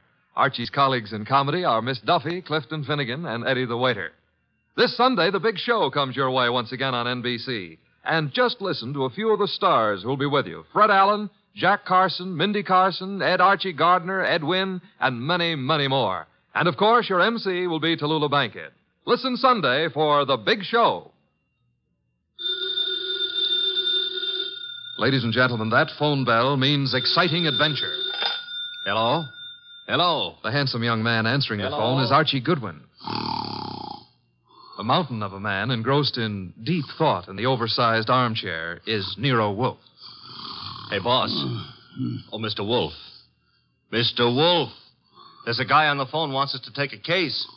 Seems that someone was mad at a guy who was mad, and now this guy on the phone is mad, wants us to find out who did the killing. What do you say, Mr. Wolfe? We need the money. Hello? Yes, Mr. Wolfe says he'll be happy to take the case. Just present yourself and a check for $2,000 at 601 West 35th Street at 11 o'clock. Mr. Wolfe can't wait till you get here. He's dying to go to work. Goodbye. Greatest detective in the world. The only trouble is, he is.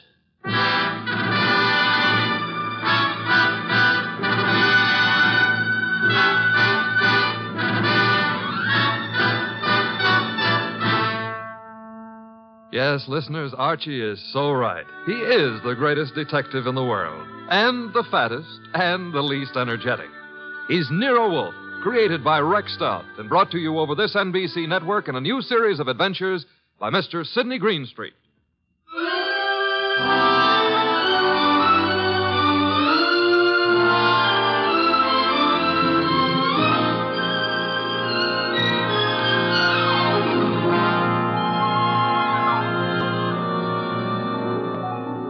Tonight, it's The Case of the Beautiful Archer.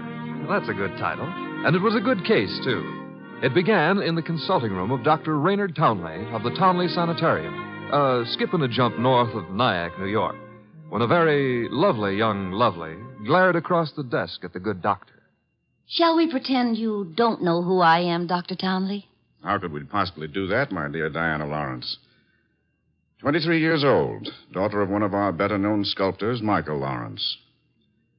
You were born in Johannesburg, educated in London and Paris, and live at present 100 yards from here in your father's cottage on Berry Hill Lane. How's that? It's intended to be staggering, isn't it? You take no cream or sugar in your coffee, were winner of the Women's National Archery Tournament for 1947, and have an exceedingly high temper. Let's stop the nonsense. You have an inpatient here named Willard Garth. Well, Willard Garth happens to be my fiancé. Yes, he has mentioned the fact during his analysis. And, well, has he by any chance mentioned his reasons for suddenly refusing to see me during the past 5 weeks? He didn't have to, Miss Lawrence. Well, what do you mean? I mean that I recommended he give you up as a bad job. What? Yeah, well, I suppose you had some purpose in saying what you did. Of course. I'm the boy's doctor. You think you're in love with Willard Garth, I know, but actually, you're infatuated with the Garth millions. You take a lot on yourself, don't you, Doctor? I consider it important to relieve Willard of all painful external pressure. You've done well for Willard, Dr. Townley, relieving him of me. I think so. Now, let's see you relieve yourself of me. You, purchased the gun for this occasion, Miss Lawrence? Yes. And what exactly do you hope to accomplish with it? A quick and complete reversal of your decision about me. I'm not as easy to handle as Willard is, you see. And if you intend to ruin my life, then I intend to end yours, here and now. The phone is ringing. Let it ring. Just as you say. It's the house phone, Miss Lawrence. It may be Willard, you know. Oh, Willard? Yes, he usually phones me from his room at about this time every day. Oh. Well, all right. Answer it, but be careful what you say. You're in command, it seems. Hello? Oh, why, hello. I thought it would be you, Willard. Look, my boy, Diana Lawrence is here. I've had a talk with her, and I've reconsidered my opinion. Yes, I'm quite serious. If you're at all sensible, you see her regularly and plan on a marriage as soon as you're discharged. Yes. Oh, you do? Very well. I'll see if she'll talk to you. Miss Lawrence. Yes? Do you want to speak with him? Give me the phone. Of course. Here you are, and I'll take this gun. There we are. Now, stand away, Miss Lawrence. But Willard's on the phone. Willard is not on the phone. No one was on the phone.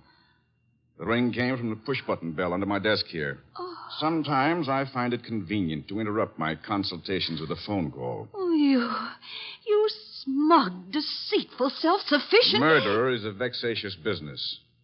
You'll be grateful to me one day. All right. Give me my gun and let me go. The gun, I'm afraid, stays with me. Here in this Majolica cabinet. I'd scarcely feel justified in trusting you with it. And now, with your permission, or without it, the interview is ended.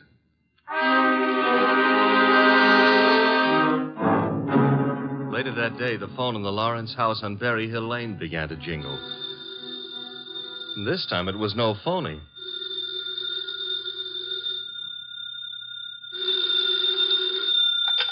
Hello? Diana? Yes? Willard, darling. Diana, darling, it's Willard. Imagine. Has the doctor let you use the telephone just as if you were a great big adult? Oh, I've got to see you, sweetheart, and I didn't call you to argue. Love, beauty, understanding, that's what matters. Isn't it? Isn't it?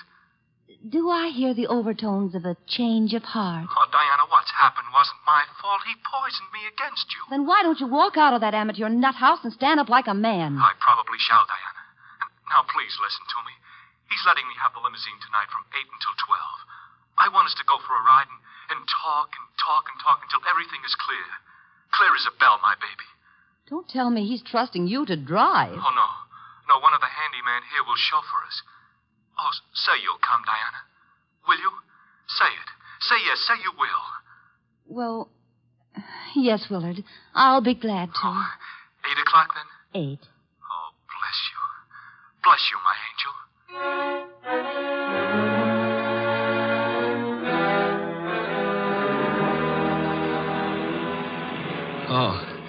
Oh, so that's it. You want my father's money. That's what you love, not me. Willard, the chauffeur will hear you. It's the way Townley says it is. He's right. He's right. Oh, why did I let you talk me into this? What a fool I was to have come at all. You're sick inside, Willard, so utterly, hopelessly sick. Oh, so now I'm hopelessly sick. Yes, you are. You're trying to confuse me. Take advantage of me. Wind me around your finger. Just because I love you too much. That's it. That's my illness. Of course, I see it now. You're the thing I must get rid of. You with your beautiful, beautiful face and your twisted values. You're at the bottom of all my agony. Willard! Wait! I'm saving myself. I'm saving myself. Once you're dead, the sickness is ended. I'll be safe. I'll be safe. I'll be safe. Willard.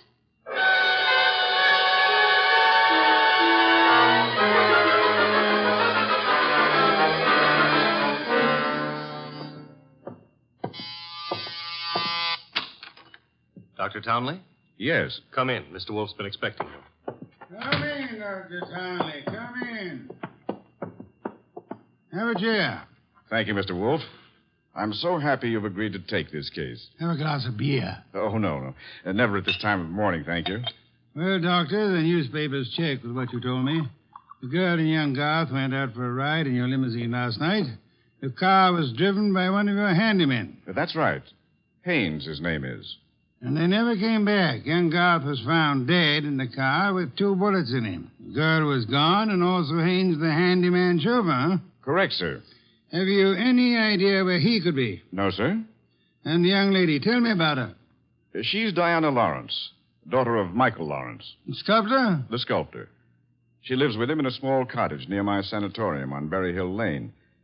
An extremely aggressive and self-centered female with more than a slight flair for violence. Your description might easily lead me to suspect her of this murder, sir. Well, I'm aware of that. And I don't think you'll be far off the mark. As I told you on the phone, she tried to murder me yesterday morning. The police have made no headway in locating her? No, the homicide division has contacted her father, but he's remained quite noncommittal. He simply says that he's sure she's incapable of killing a fly and that he hasn't laid eyes on her since 8 o'clock last night.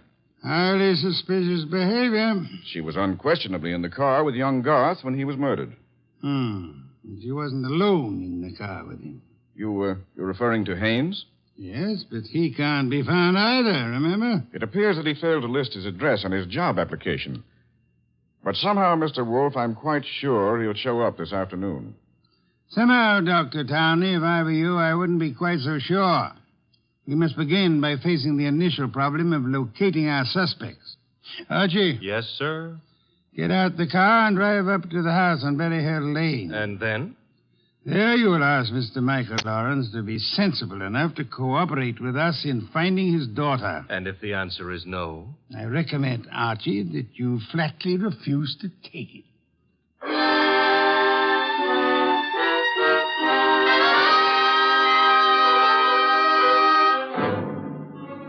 Mr. Lawrence was no simple baby to handle. He was in a studio when I walked in, chiseling on a statue of a boy and a girl, both wearing less clothes than the law allows. And before I got a chance to state my name, he commenced giving me a free lecture on the marble work of art. She's good. Really good. She's practically superb. The Ariadne. The what Ariadne? The girl in the statue. Oh. That's Ariadne, tragic nymph of Greek mythology. Don't tell me you're not familiar with Apollo and Ariadne. All right, I won't. The Apollo, on the other hand, is unfinished. The face, you see, it lacks something. The passion of yearning, Olympian desire. And yet, you know, the two figures have motion. Like your daughter? Eh? Your daughter, Diana, she's got motion also. As I hear it, she's been in motion ever since she murdered Willard Garth last night in the back end of a limousine. So you're another flatfoot? Not exactly. I'm paid in private by Nero Wolfe. Nero Wolfe? Yeah. You don't mean that a creditable man like Wolfe thinks Diana killed young Garth? Well, he'd like to talk over the possibility with her. How laughable. Look at that face. Is there anything of the murderous in a face like that? In a face like what? Oh, I'm sorry. Diana posed for the Ariadne, you see, and the likeness is exact. Do you think a girl of this type, classic, sensitive, civilized, could descend to the clumsy, brute level of murder? Well, it's a little hard to imagine. There. Even you agree with me. On the other hand... Shall we discuss the other hand over a cup of coffee? I'm quite exhausted. If you insist. I do. Sit down and inhale the atmosphere of culture at its source. There's a pot warming on the stove. Pot of what? Coffee or culture? Well, wait and see what he means. Should never ignore a phone call. Who knows? Might be something important. Yes? This is Diana, Father. Oh, yes, Diana. It's all over the papers. Yes, I know. Well, I don't think they'll find me where I am, and I'm staying here until things quiet down a little. Where are you, honey? What did you say? I said, where are you? You said honey. Daddy, you never call me honey. I know it's because I'm excited. Where are you, sweetheart? Well, you mustn't let anybody find out. Not a soul in the world. Where are you? Well, you know where Tyne Pike turns off to the left beyond Bartsville? Yes? Well, I'm... Call me later, Angel. But, Father, Oh, get that motorman's number. You will live, my friend, but not long if you don't control your curiosity. You hit me. With that mallet you hit me. What was the big idea? Do you really have to ask that question? Weren't you trying to trick my daughter into disclosing her whereabouts? The police are pretty interested in her whereabouts. Then let them find her. But you can't be surprised, my friend, if I choose to protect Diana's interests.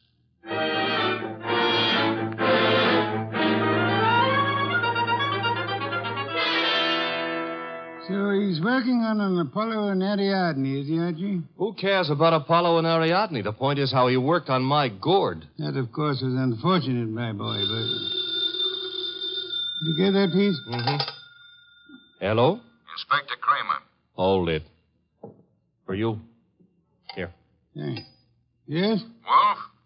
How are you, Inspector? I hear you're in on the Garth killing. Not very deeply, I am afraid. We are still trying to locate the Lawrence girl. Well, you can forget about that.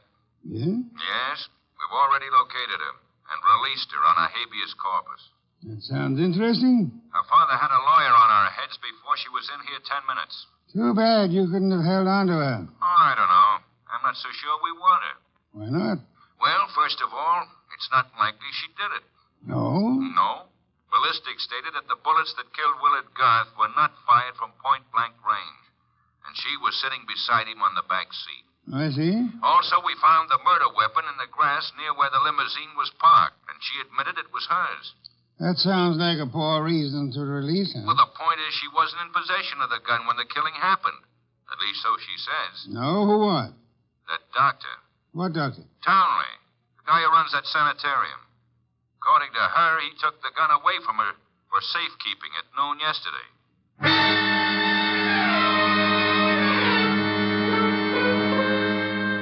There was a little more talk between them, something about fresh cigar ashes that were found in the dashboard ashtray of the limousine. After that, the boss hung up and exerted himself enough to put a call through to the Townley Sanatorium. I'm afraid the doctor is very busy just now. So am I, and my business happens to be highly important. But I'll say you called, Mr. Wolfe, and I'll ask him to contact you just as soon as he has a free moment. Do you happen to have a free moment, miss? Why, well, yes, sir. Could you spend it by telling me if that handyman, Mr. Haynes, has been located? Why, yes, as a matter of fact, he has. One of the staff just found out where he lives, Mr. Wolfe. Well? He has a little cottage at 206 Dockside Road. That's out near Sheepshead Bay. Thank you. Archie. I'm going someplace, I suppose? You are? You're going to Sheepshead Bay.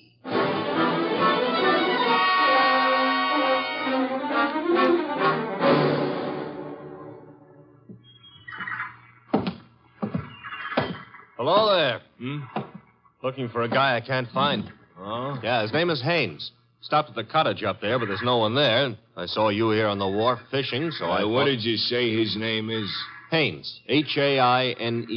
Oh, Haynes. Yeah, do you know him? Well, there's a fella named Hines used to fish out here. No, not Hines. Haynes. Couldn't be Huntingburg? No, it couldn't be. The name is Haynes. Hain... Haynes, give me a hand here, eh? Well, what do you know? Funny, huh? That guy seems to think my name is Haynes. Yeah, so do I. You do? Yes, I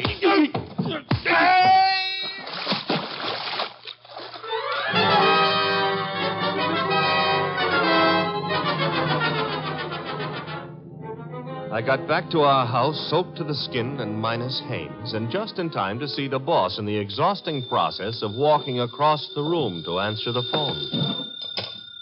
Hello? This is Dr. Townley. You called me. So I did. About the murder?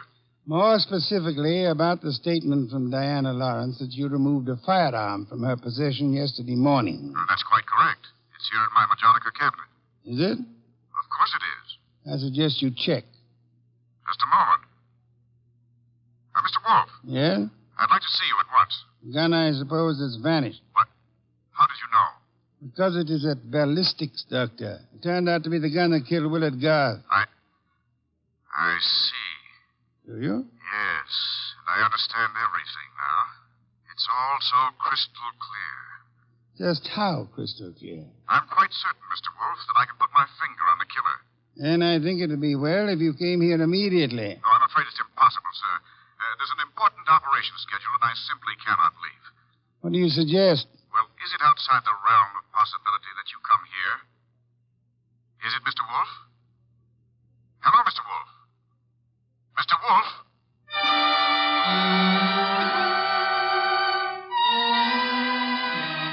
When my boss has to leave the house, it's a major tragedy. Sometimes he rages, sometimes he curses the whole detective business, lock, stock, and barrel. And sometimes he keeps very quiet and grips the side of the car desperately and tries not to inhale any fresh air. This was one of the quiet times. Just go slowly, Archie, but get there as quickly as you can. Oh, you don't want a chauffeur, Mr. Wolfe. What you need is a magician. Keep your eye on the road and don't strain yourself to make superfluous witticisms. Why don't you try relaxing a little? I hear there hasn't been a man-eating tiger sighted on the Sawmill River Parkway in the last 500 years. Your liberty is out of order. Don't try to make light of a deplorable situation.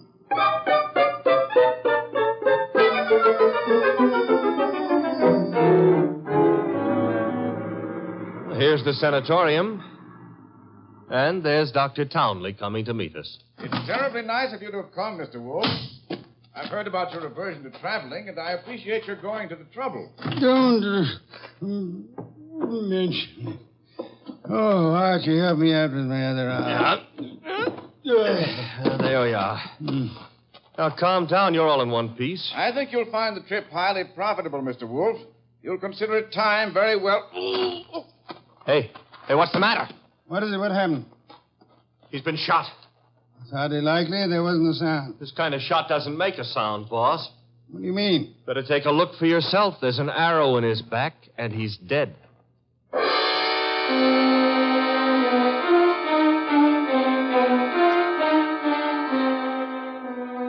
We remembered that Dr. Townley had said Diana Lawrence had won the Women's National Archery Tournament for 1947. The Lawrence house was visible through the trees 100 yards away, so we started for it and the sculptor's studio. There's no one around. So this is his latest effort, Apollo and Ariadne. Yeah. Done a little work on it since I was here. The Apollo's face is more finished and... Hey, boss. Yes? You know, somehow or other, Apollo looks a little familiar. I wouldn't be surprised, Archie. I think if you examine it closely... Mr. Wolfe. Our host. You remember me, don't you? I met you once at a dinner party at your house, the time they opened the new museum on 67th Street. Of course, Mr. Lawrence. And to what do I owe the honor? It's not much of an honor. Dr. Townley has been murdered. No. I am afraid Mr. Goodwin is being accurate. He's been murdered with a bow and arrow. And what does that mean to you, Mr. Lawrence? I'm sorry. I've been a fool. An awful fool. You can't blame yourself too much. If you'd cooperated with the police instead of looking out for your daughter's interest, the man would still be alive. But I assure you Where's the girl? She should be here now. She phoned me a while ago and said she was coming by for passage money to Rio. You were looking for me? Boss, Diana. Put the gun down, Angel. And tie a rope around my neck? Might I inquire if your plan is to kill us all, Miss Lawrence? Oh, what would yours be if the world was after you for something you didn't do? Wouldn't you be willing to risk persuading a jury of that? Thanks, no. I'll skip that chance.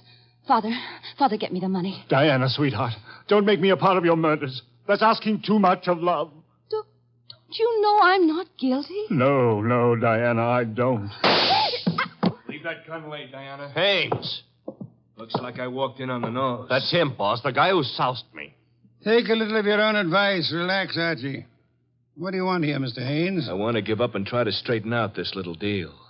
Mr. Lawrence. Yes? Here's your money back. You got a right to call me a welcher. I promised I wouldn't give evidence against the girl, and you paid my price. But enough is enough, and right here and now I'm unloading. Just what does this mean? It means I saw her do it.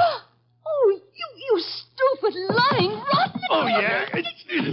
Grab her, Archie. Grab her. Get the pair of them out of here.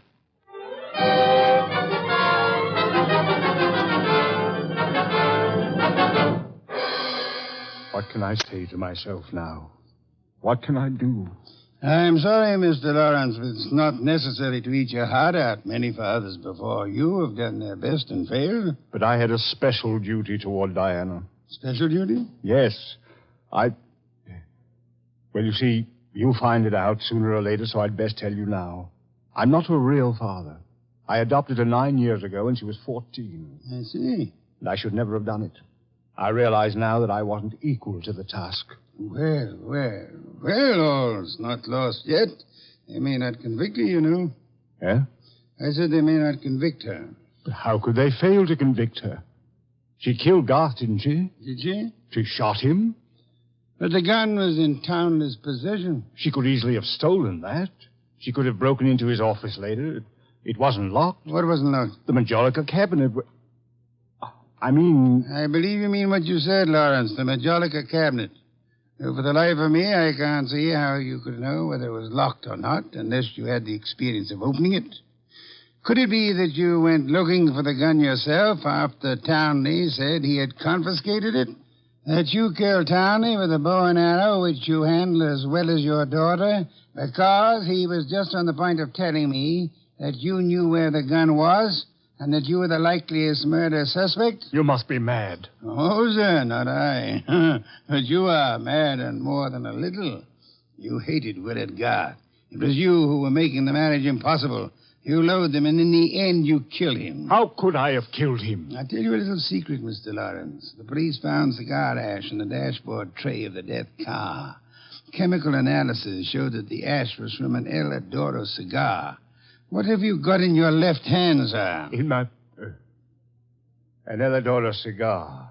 And in my right hand, a derringer. Powerful and admirable little weapon, Lawrence. I suggest you show proper respect for it by dropping all this here and now. You don't wish to hear me say the rest, that you were horribly in love with Diana, your own adopted daughter? In love and hopelessly, eternally frustrated? You begrudge me the triumph of accusing you of having bribed Haynes to let you take his place at the driver's seat of the limousine? And further bribed and threatened him into putting on his show of merry pranks and false confessions to confuse us all beyond measure? You said I loved Diana. Would I do all this to her if I did? Oh, but of course, such love as yours is really hate. You were content to see her dead rather than relinquish her. Like all miserly, small-hearted men, you would rather kill the thing you love than muster the generosity necessary to seeing it attain happiness. That's enough out of you. I should think it was much too much. It is.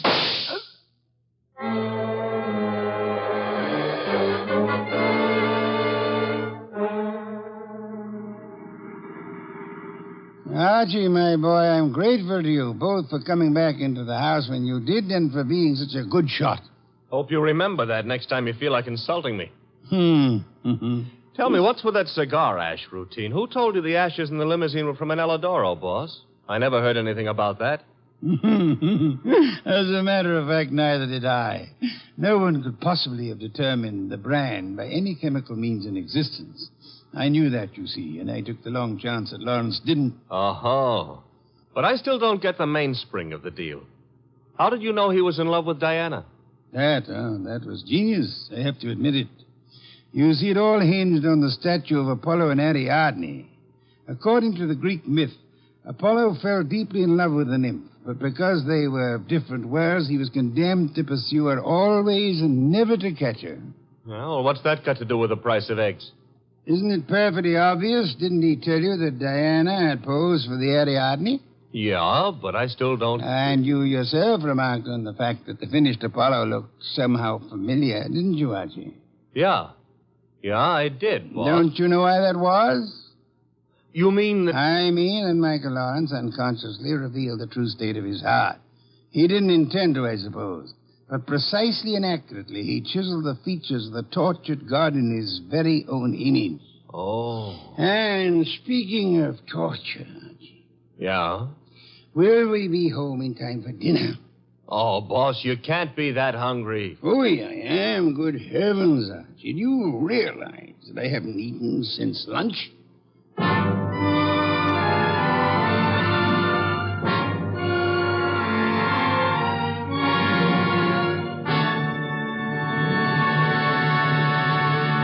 You have been listening to The New Adventures of Nero Wolfe, starring Sidney Greenstreet.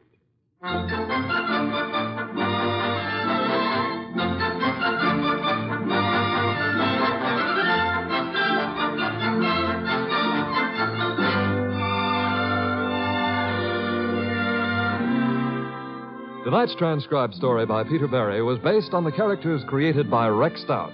This is an Edwin Fadiman program produced and directed by J. Donald Wilson. In the cast were Larry Dobkin as Archie Goodwin and Gigi Pearson, Ted Von Elst, Bill Johnstone, Peter Leeds, and Jay Novello. Next week at this same time, Nero Wolfe and Archie will bring you The Case of the Brave Rabbit. Don Stanley speaking. There's fun and laughs later tonight when Ed Archie Gardner stars as Archie the manager in Duffy's Tavern. As usual, Duffy won't be there, but Archie will be there, armed with his own whimsical version of the English language. Another Friday favorite you'll hear later is The Delightful Life of Riley, starring William Bendix as Chester A. Riley.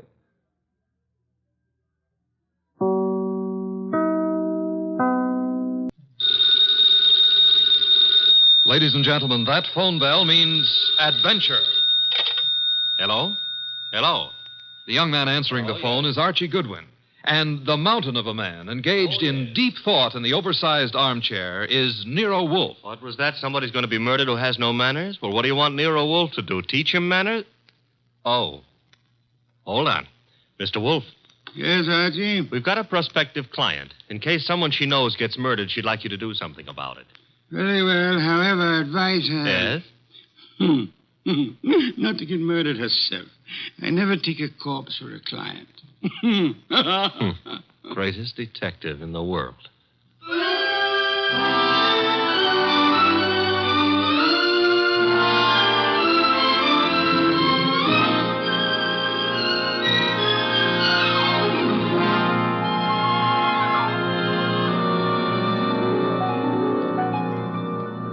Yes, Archie is so right.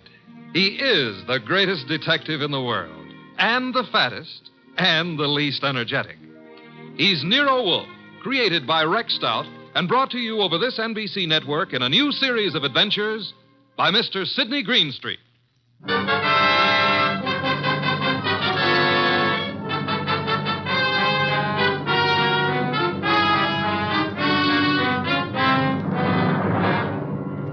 Tonight, it's the case of the impolite corpse. It began on a certain night at 8:40 when Walter Channing, an advertising executive, was dictating in his office to his charming secretary, Brenda Barkley.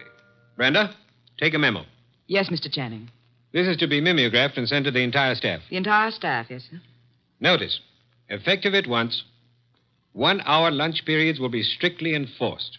Employees will post time of departure and time of return. Yes, what is it? Mr. Channing. Bennett, I'm busy. Well, I've got to see you, Mr. Channing. About this afternoon. This afternoon was unfortunate, Bennett, but it happened.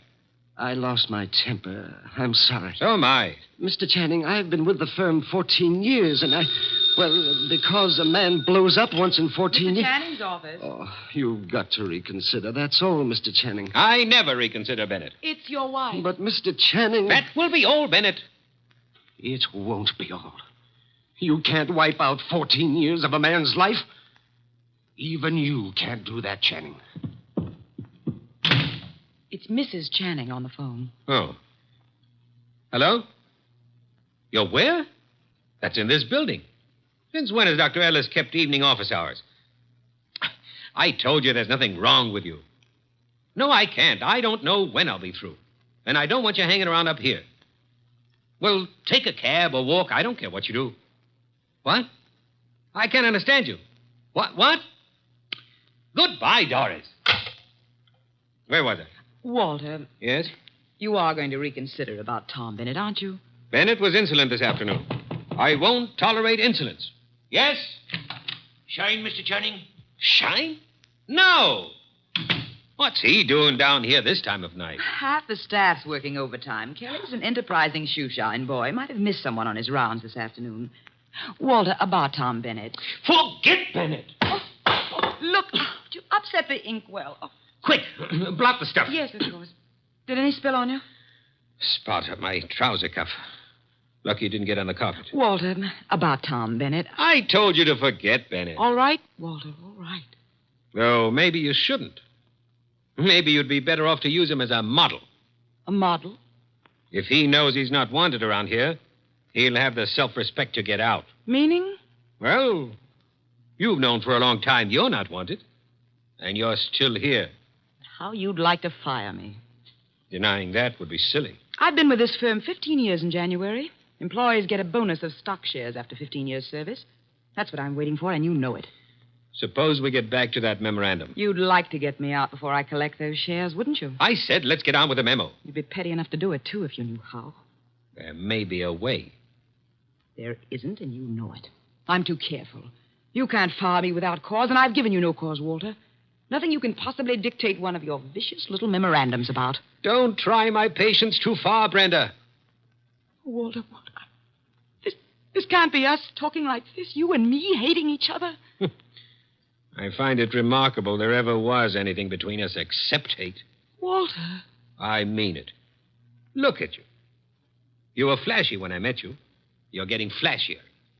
That means cheaper, Brenda. Stop it. Too much lipstick? Too much rouge? Hair too bright? Dress too tight?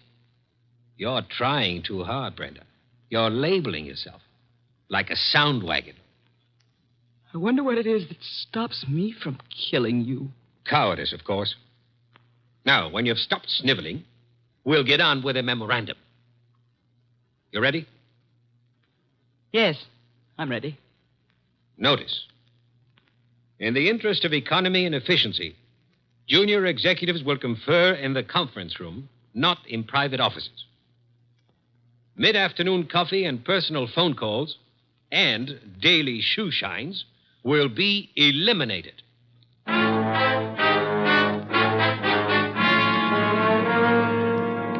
Your name is Barkley, Brenda Barkley. Very well, Miss Barkley. What can I do for you? Mr. Wolfe, I don't know how to begin. Well, maybe I can make this easier all around by briefing Mr. Wolfe on the Walter Channing case.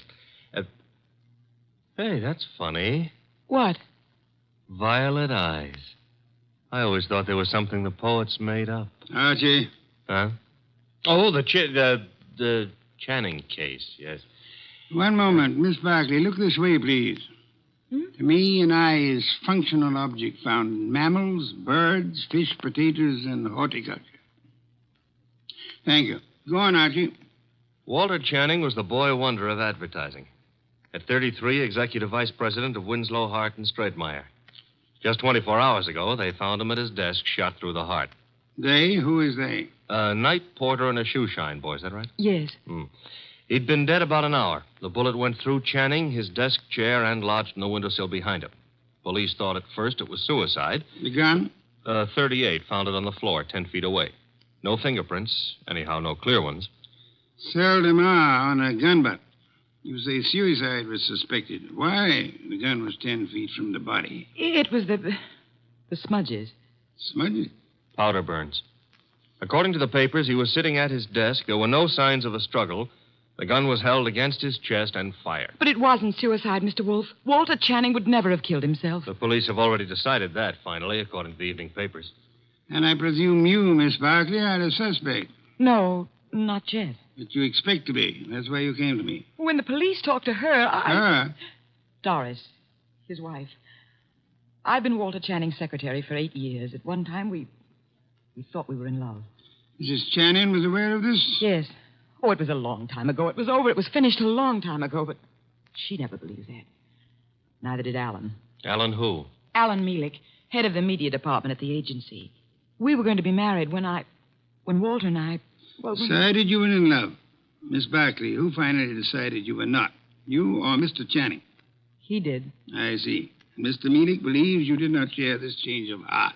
Yes. Oh, he's such a fool. I dare say you fear Mrs. Channing or Mr. Mielik or both will reveal the ill-fated romance. You know what the papers will make of it, what the police will try to make of it. Miss Barkley, did you kill Channing? No. Oh, no, I swear I didn't. Oh, Mr. Wolfe, I didn't. Please, for heaven's sake, no tears. Archie, put her in a cab. Yes, sir. Then come up to the plant room. There are some things I'll want you to execute for me. Yes, sir. Women. Bah! Yes, Mr. Goodwin, I'm Abe Jackson, the night porter. I was working late that night. Mr. Channing, his secretary, Mr. Bennett, Mr. Mielik, and his secretary. About 10:30, I met the shoe shine, Kelly, on Mr. Channing's floor. There was a light burning in Channing's plate. We went in to turn it off, Kelly and me, and there he was, sitting at his desk, a hole this big in his chest. Tell me, Mr. Bennett, did Channing have any enemies in the agency? Channing was a slave driver, Mr. Goodwin. The girls hated him, and men were afraid of him. He'd send out memos like this one around. Here, take a look at it. It's typical. No coffee, no shoe shines, no office conferences. If you want my opinion, as one employee out of 150, whoever killed Walter Channing did the rest of us a favor. You're Amy Long, secretary to Alan Mielik. Now, what can you I can tell you plenty. How she jilted Mr. Mielik, took up with Mr. Channing, got thrown over by him. I wouldn't go so far as to say Brenda Barkley would murder anyone. But if she did, Walter Channing would be 1A. Channing get his shoe shined by you? I called the agency men, sir. You know, it was Jackson and me found him. Everyone else had gone and left himself, poor soul, sitting at his desk, dead.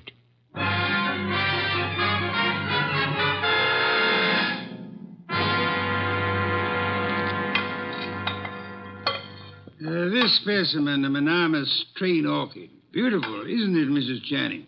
Mr. Mielik? I could never quite like orchids. They have no smell, you know. It's pretty all right, but tulips are more in my line, Mr. Wolfe. Tulips, Mr. Mealy? I had a stand of emperors this spring. Emperors, come in, Archie. Emperors, Mr. Mealy? That's the name of a tulip, Mr. Wolfe. A peasant flower. I've heard of it, of course. Archie, Mrs. Channing, Mr. Mellick, my assistant, Mr. Goodwin. Mr. Goodwin? I didn't know you had company. Mr. Wolfe asked us here to explain why Brenda Barkley is worried. And you have both agreed to respect her position. Brenda ought to know I'd never tell the police anything to get her into trouble. Phooey. Sir? He said phooey, Mr. Mealy, meaning he doubts what you say and does not admit your right to say it. Archie, Mr. Mealy, you say you would never intentionally inform on Miss Barkley. Certainly not. The tongue slips, sir. We would expect you to guard your. What? Do you think what that... I started to say. You asked us here because Brenda Barkley is your client. I despise Miss Barkley. Everyone knows that, and why. But I wouldn't stoop to implicating her in murder. You believe her innocent, then, Mrs. Channing? I believe she lacks the gumption to pull a trigger. Poison, I wouldn't put past her at all. Mr. Mealy, would you be kind enough to see me home? Of course, Mrs. Channing. Good day, Mr. Wolfe. Good day. And Mr. Goodwin.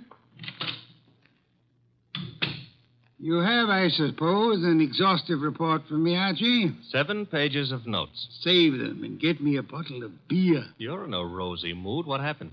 I said I would like a bottle of beer. No, you wouldn't.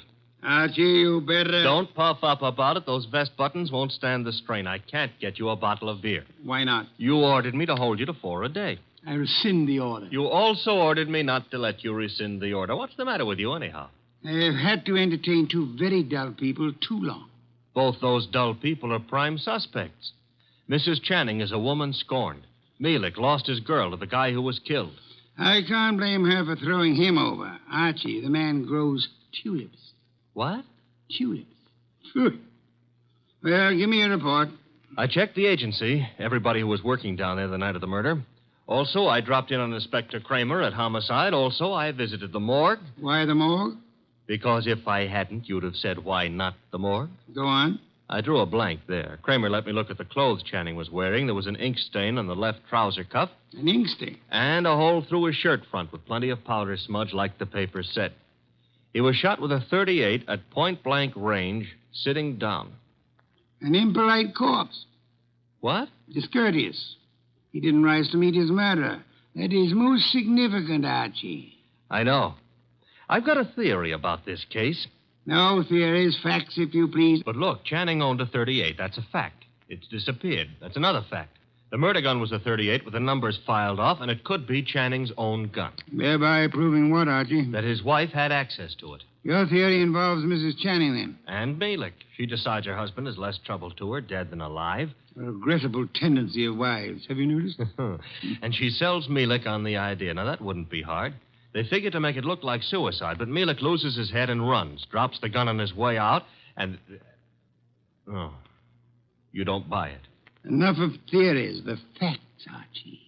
Out of your notebook. 1. 9 people were on the scene that night, working late for one reason or another. Mrs. Channing tells me she was visiting a doctor's office in the same building, by the way. 2. Every one of those people hated Channing. 3. Here's a sample of why he wasn't popular. Memorandum. Dictated the night he was killed. The staff got it the next morning. A whip cracker, Mr. Channing. Fact 4. The ink stain on his trouser cuff was partly rubbed out. With what? Cleaner of some kind. I didn't get the brand. Fact 5. There's a spot on the carpet near Channing's chair. Spot of what? Ink? Blood? Looks like ink. It looks like ink. Well, I didn't analyze it on the spur of the moment. My chemical set isn't working so good, boss. Phooey. Archie, I want 2 things. Yes, sir? Get over to headquarters. The police have Channing's trousers. Suggest to Inspector Kramer that he have the stain analyzed. Suggest also that the spot on the carpet be analyzed at the same time. Be around him when the information arrives. This is Be Kind to the Police Week? Phooey. I never have sought to beat the police on matters of fact, only on interpretation, deduction. Get going. Oh, and Archie. Yes? When you return, I should discourse upon the sanctity of deskhood. The sanctity of what hood? Deskhood. Now be off with you, and please remember you're tracking a murderer. Don't stub your toe.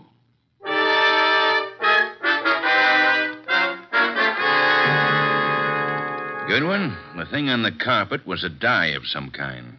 Die, huh? Mm-hmm. How long will it take the lab to give you the analysis on it, Inspector? Oh, not very long. I've got the report on what was used on the trouser cuff right now, though. And? They found traces of carbon tetrachloride. Wait a minute. This goes in the notebook. Okay, carbon tetrachloride. And something else. Goodwin, what's Wolfe after? Interpretations was what he said, Inspector. You object? No. Maybe I'll get an interpretation, too. The something else was perchlorethylene. Why, Inspector, such language.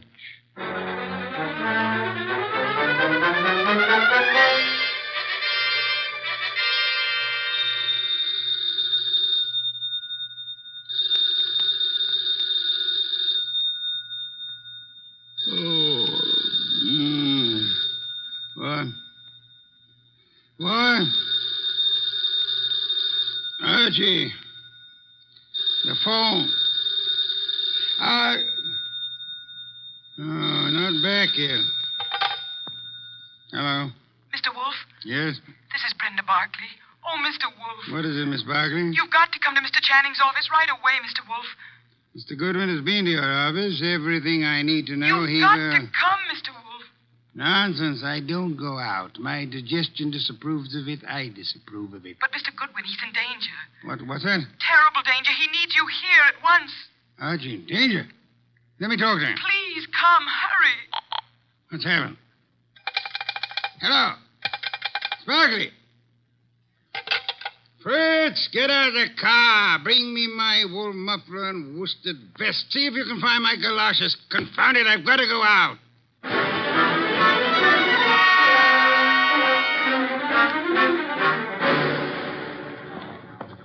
Going up. Step to the rear of the car, please. Mister, will you please step back? I'm back as far as I can go. You are? Elevators, contraptions for little men. Come, take me up, young man. Hold it. Hold that car. I'm late for a date with a blonde. 16th floor, buddy. Evening, Mr. Goodwin. Good evening. I was told you were in danger. Danger? Mr. Wolfe, what are you doing out down here? Miss Barkley's idea? About me being in danger? Obviously, she was lying. I suspected at the time. But I fell in with her suggestion. I'm anxious to end the case. My presence here is needed. Don't understand why she'd do such a thing. And why is your presence needed? 16th floor. It's a matter of perspective. Brenda's got a very nice perspective. She'll be around here someplace. The agency's got this whole floor. Her office? Down this corridor, next to Channing's. Well, Kramer came through on those reports from the lab. That smudge on the carpet wasn't ink. It was a dye. Powdered aniline. Brenda. Oh, Mr. Wolfe, thank heavens you're here. Hey, I'm here, too. The police, they questioned me again this afternoon. I'm so frightened, Mr. Wolfe. You've got to find the murderer before they... Baby, take it easy. Well, hello, Archie. Hello. What's the idea of trying to pull a fast one on Mr. Wolfe? Well, I just had to see him. Please understand. Is this Channing's office? Yes. You told him I was in danger. At last, the place to sit down. Well, I had to tell him something to get him down here. He's not happy. You comfortable there, sir? Miss Barkley, come here. Mr. Wolfe, I can explain. I thought if you were here, where it happened, I mean, if you could see for yourself, then you'd Young woman, there are many things I'd like to say to you. Oh, now, wait a minute. She was scared, boss. However, I am too short of breath to do them justice. Archie. Yes? Round up everyone concerned with this case. Right now? Including Mrs. Channing. Get them in here. Yes, sir. You help him, Miss Barkley, and close that window. Yes, Mr. Wolfe. Fresh air. I've had enough today, thanks to you, to last me a lifetime. If after all that exposure, I live a lifetime.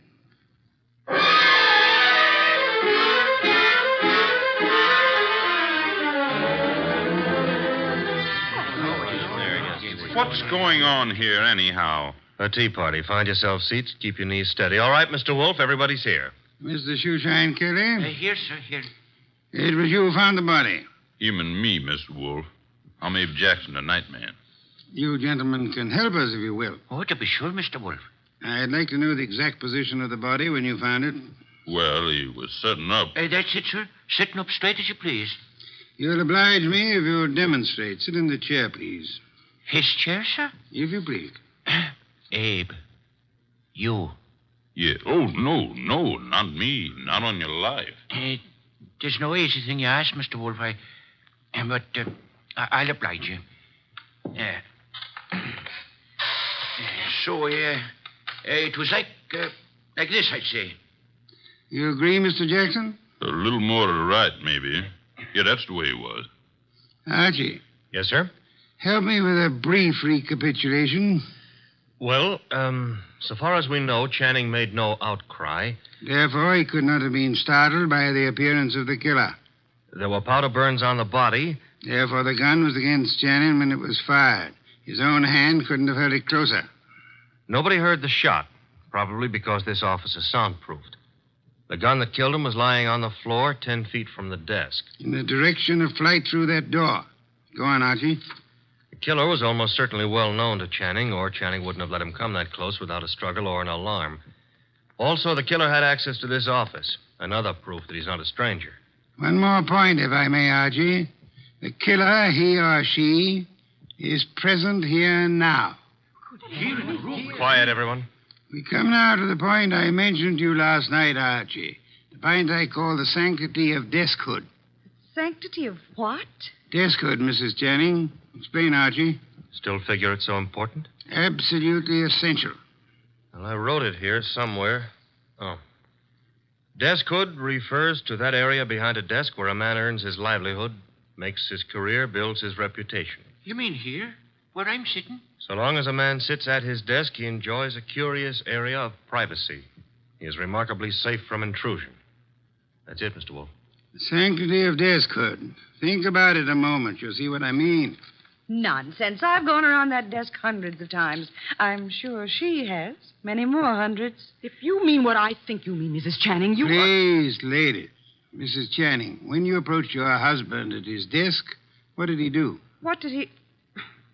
Why, he stood up and... He stood up. Sparkley, you agree? Well, yes, he'd have to stand up. At least he always did. But for his murderer, he did not. Archie, resume from your notes, please. Well, whoever killed Walter Channing went around the desk without Channing rising, held a gun to his chest, and pulled the trigger. Excuse me.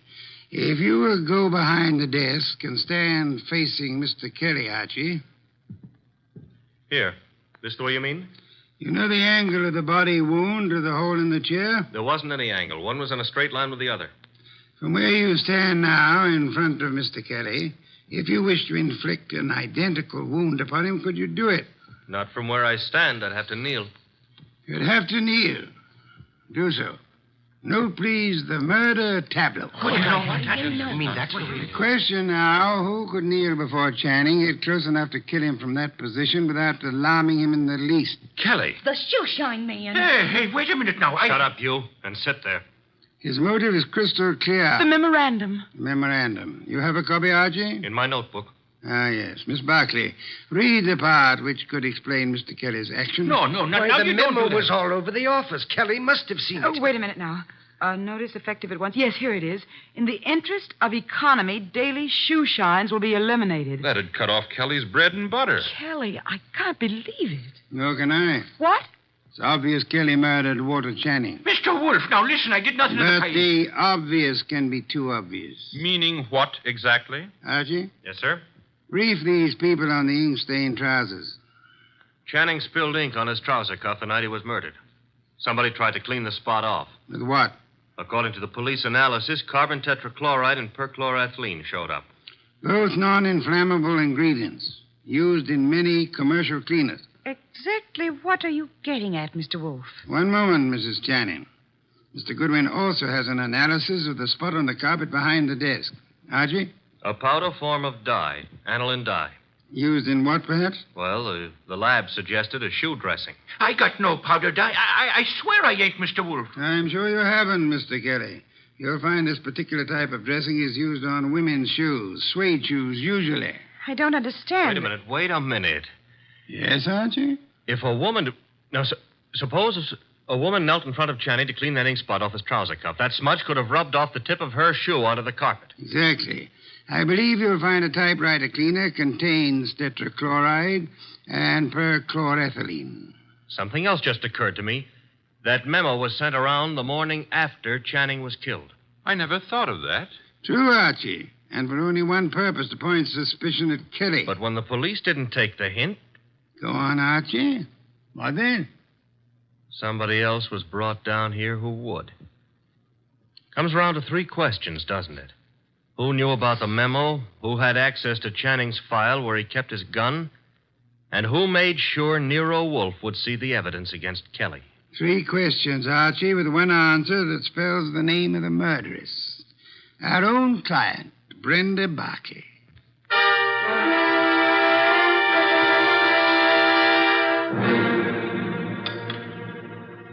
Steak, Archie, marinated. You like it? I'm not hungry. Indeed, I suggest a tonic. That reminds me. I had a call. You had? Doris Channing. She had some idea about my explaining things to her. She found my explanation insufficient? No, but she felt it lacked the personal touch. Phooey. Hand me a can of beer. However, you do have the evening off. Yes, sir. Keep out of trouble. Doris Channing is a blonde. That is, try to keep out of trouble. In the company of a blonde who wants to. Good night, sir. Good night, Archie. Good night.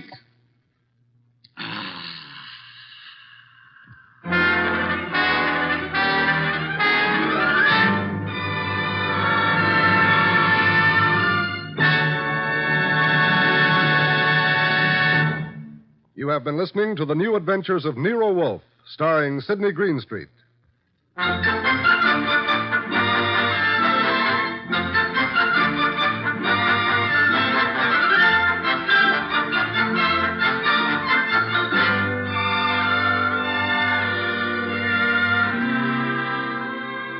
Tonight's transcribed story by William Kendall Clark was based on the characters created by Rex Stout. This is an Edwin Fadiman program produced and directed by J. Donald Wilson.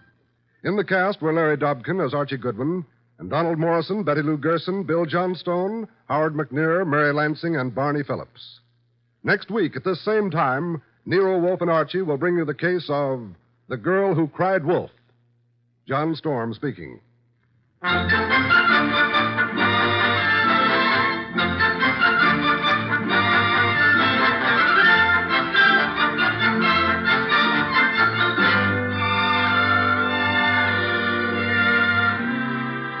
Nero Wolfe, Archie, and all of our cast hope that our listeners have taken time out from this busy Christmas season to help brighten some youngster's Christmas day. Be sure to send a thing, your choice of anything you think a child would like for Christmas, to the groups in your own town who are distributing these toy gifts to less fortunate children. 3 chimes mean good times on NBC.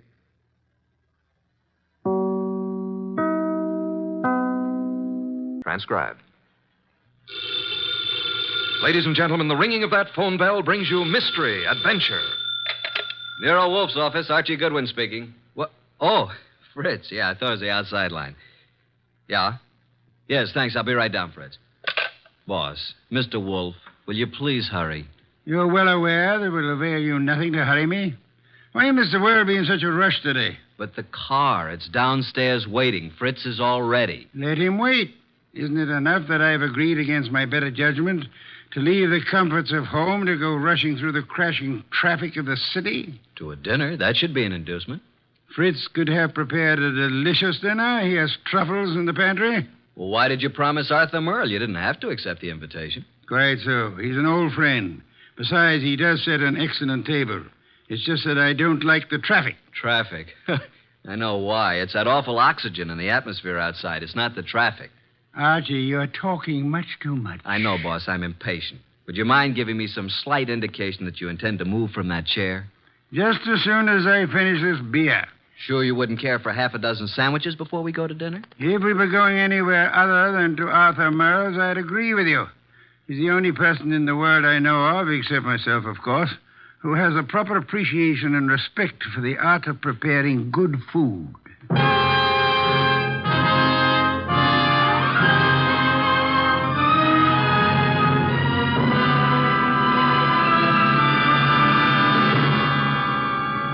Ladies and gentlemen, it's that renowned genius who is the bulkiest, balkiest, most ponderous, and most brilliant detective in the world. Yes, none other than that chairborne mass of unpredictable intellect, Nero Wolfe, created by Rex Stout and brought to you in a new series of adventures over this NBC network in the person of Mr. Sidney Greenstreet.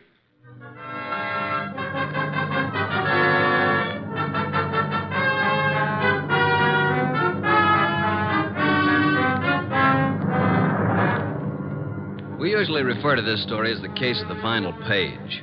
Under normal circumstances, the last page of a manuscript would be absolutely worthless unless you read all the preceding pages. But in this instance, the final page held the answer to a murder. Without that page, we couldn't arrive at the solution. Actually, we didn't even know the problem. Anyhow, I finally got Nero Wolfe to the lobby of Arthur Merle's apartment building. Going up. Up, please. Are you going up, gentlemen? Are you, honey? Certainly. It's my job. Then so are we. After you, boss. When did they install women elevator operators in this building? I've been here for 2 years. Floor, please. Arthur Merle's apartment, I believe it's 814. That's right. Are you Mr. Wolfe? No, this is Mr. Wolfe. I'm Archie Goodwin. Although the name Wolfe would be much more appropriate for him than for me. How did you know he was Mr. Wolfe? Mr. Merle came in half an hour ago. He mentioned that he was expecting you. You see, Archie, you rushed me unnecessarily. We practically preceded him here, and we'll probably have to wait interminably for dinner. I just hate to be late. Arthur Merle has never been on time in his life. He's no more punctual than any other writer. He's never been known to meet a deadline on time. This is your floor, gentlemen. Arthur Merle is just down the hall to the right, 814. Thank you. And by the way, I want to compliment you on your congenial attitude, miss. I'll speak to the management. Oh, thank you, sir. Decent of you. What's your name, huh? Women are usurping everything. Really costs to live here. Merle's really in the chips. Every book he writes sells 1 million copies. Remember the last time we had dinner with Arthur Merle? I do. Delicious.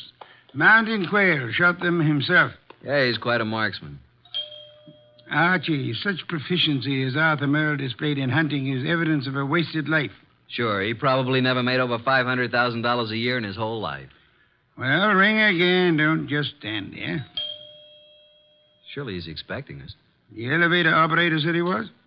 Yeah, she seemed quite well informed. If I were a judge of women, which I'm not, I'd say she has a line on every male in the building. She can get a line on me anytime she wants.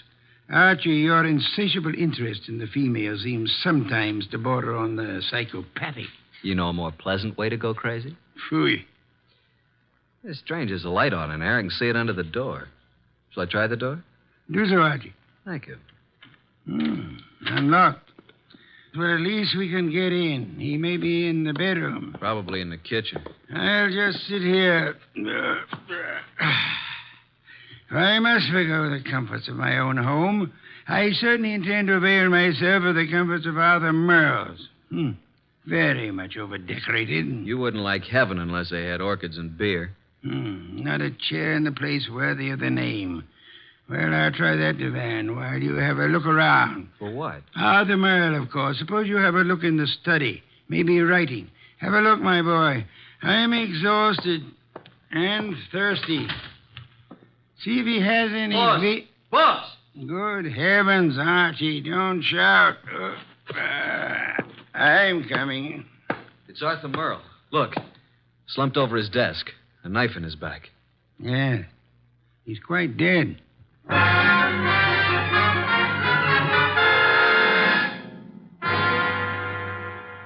You haven't touched anything? Certainly not. I've been around long enough to know that.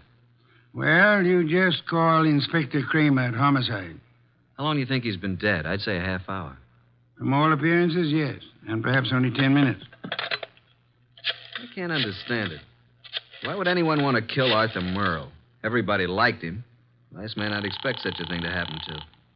The answer is probably a considerable distance from the question, Archie. Inspector Kramer, homicide. Archie Goodwin, Inspector. Just a minute. Nero Wolfe wants to speak to you. Oh, no. Don't tell me you two have stirred up something on a night like this. It's 10 below zero. I'm sorry.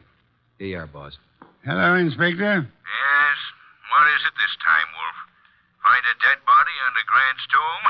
I'm sorry you'll forgive any apparent failure to find humor in your little witticism. But I'm at Arthur Merle's apartment. I suggest you come here at once. Seems that Arthur finally met a deadline.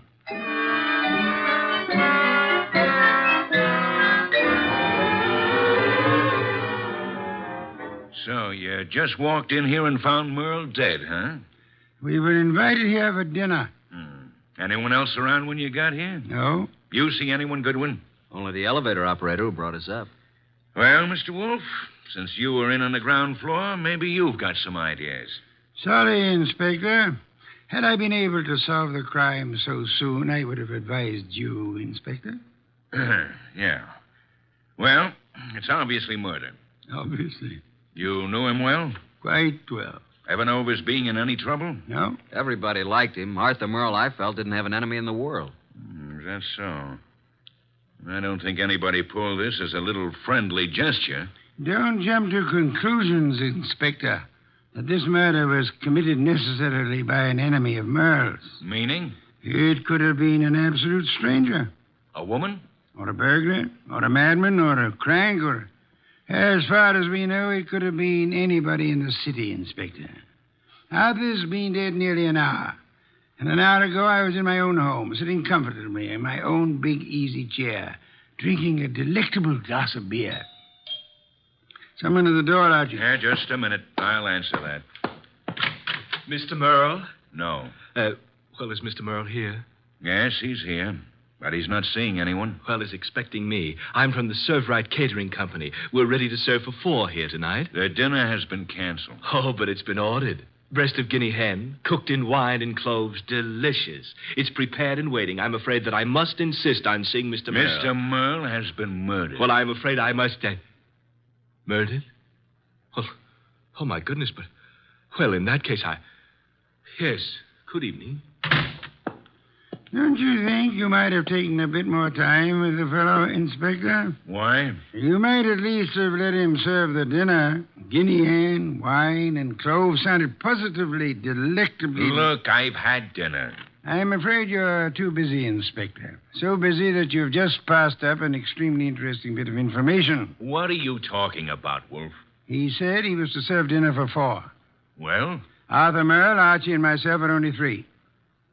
Well, who else was supposed to be here? A 4th guest who either hasn't arrived yet or who arrived earlier and left. Oh, I see what you mean, Wolfe. Good. In that case, I'll leave you to pursue your deductions from that premise. Archie, will you please stay with the inspector and be of any help that you can? As for myself, I'm going back to my own home, which I should never have left in the first place.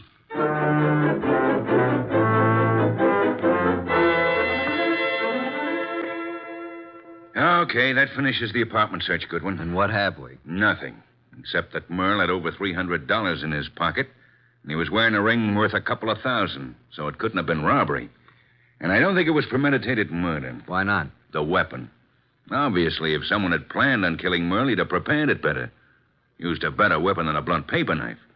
No, as I see it, someone was here before you and Wolfe arrived, and for some reason that person found it necessary to kill Merle, and he did it on the spur of the moment. I'm listening. Well, it's obvious. Merle was slumped over his typewriter. This sheet of paper was in it.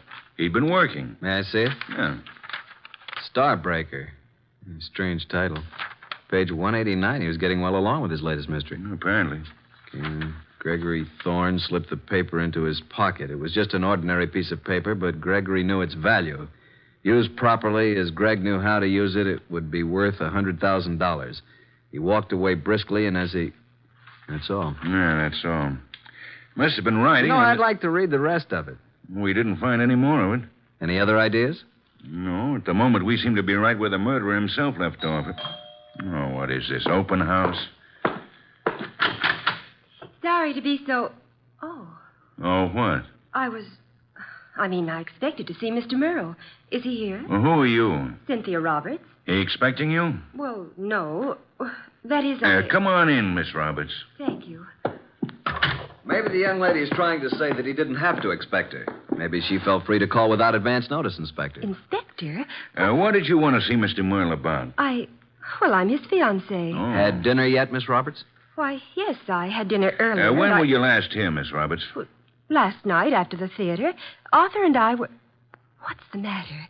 Is something wrong? I'm sorry to have to tell you this, Miss Roberts, but Arthur Merle was murdered.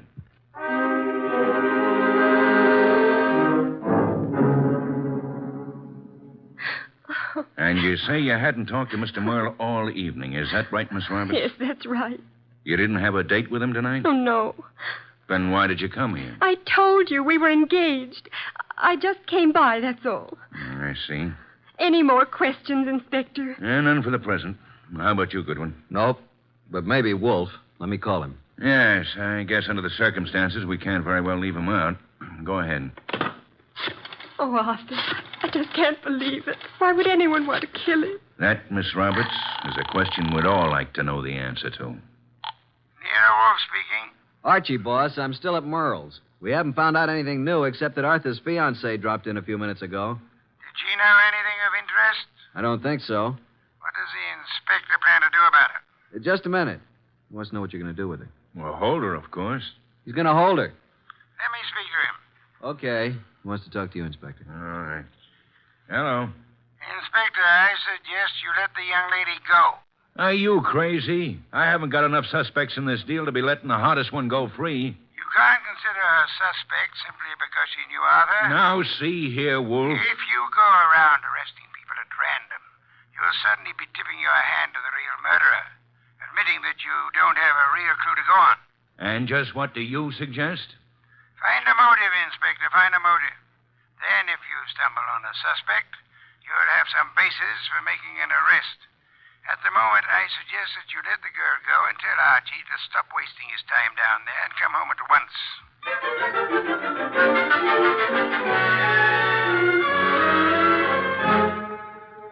So that's the story, boss. We went over that place with a fine-tooth comb. Nothing. There's not a single suspect. The last person to see Arthur alive was the elevator girl. Correction, Archie. The last person to see Arthur Merle alive was the person who ended his life. Well, I just can't imagine that pretty little elevator gal. You don't solve crimes by imagination, Archie. Then there's Cynthia Roberts, his fiancée. You suspect her? Not exactly, but just suppose she did have a motive. Maybe he threw her over. Wouldn't it have been very clever of her to come back to Arthur's apartment after the police arrived, allegedly looking for her? I thought you were the admirer of the fairer sex, Archie. So far, the best you can do is practically accuse the elevator girl and Arthur's fiancée of murder. Well, who else is there? Certainly the fellow who came with the food doesn't count. I repeat, who else is there? The entire population of the city, Archie. Thanks. Well, that's all I get. Oh, there was something else. What? This. Page 189 of what appears to be Arthur's latest novel. It was in his typewriter. As you can see, just started the page. Starbreaker. Very interesting. What's the rest of it? That's all we found. What? And there was something missing. Archie. Yes, boss? First thing tomorrow morning, get the address of Mr. Morton, who publishes Arthur's books. Then get over to see him right away.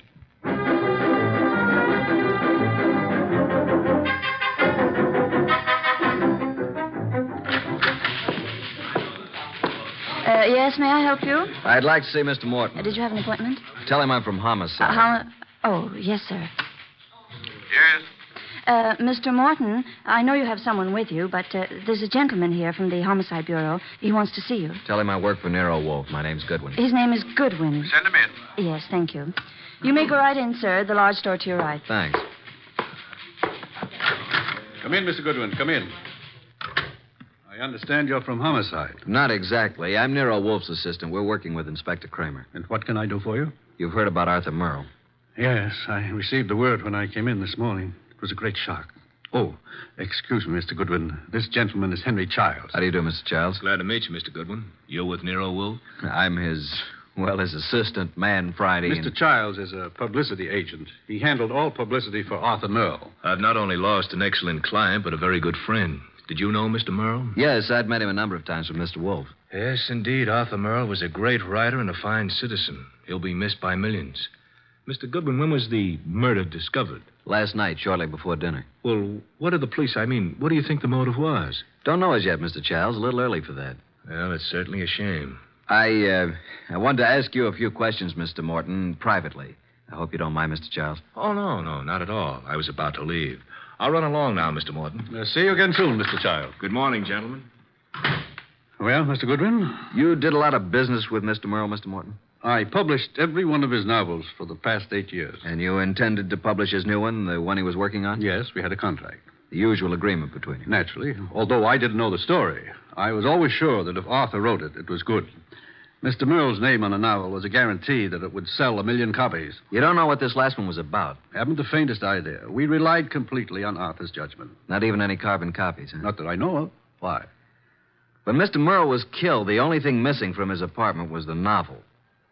The novel? The first 188 pages, all we found of it were a few lines of page 189 in his typewriter. He must have been working on it when the murderer stabbed him. The rest of it's gone. You mean, Goodwin, the novel's gone? Oh, this will cost me $1 million. Well, it cost Arthur Merle his life. Arthur Merle dead and his novel gone. I can hardly believe it. Well, thank you, Mr. Morton. Oh, I hope I've been of some help, although I'm don't sorry quite see. you haven't. But we may call on you again. Before it's over, you may be a great help.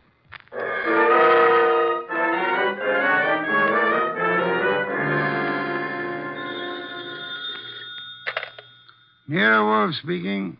Archie, boss. I just finished with Morton. He doesn't know a thing. Merle never discussed his stories with anyone, and as far as Morton knows, he never made carbons. I see. Where do I go from here, boss? See Cynthia Roberts. Oh, then you haven't dismissed the possibility that she may have had something to do with it. Being his fiancée, she probably knows more about Arthur than anyone else. She may know who the fourth guest was to have been last night. And she also may know what Merle's novel was about. Right, boss. I'm anxious to know what the novel was about, too. I personally don't give a hang what the novel was about. What I want to find is someone who does know the story. Because I have a hunch that whoever knows that is the person who killed Arthur Merle.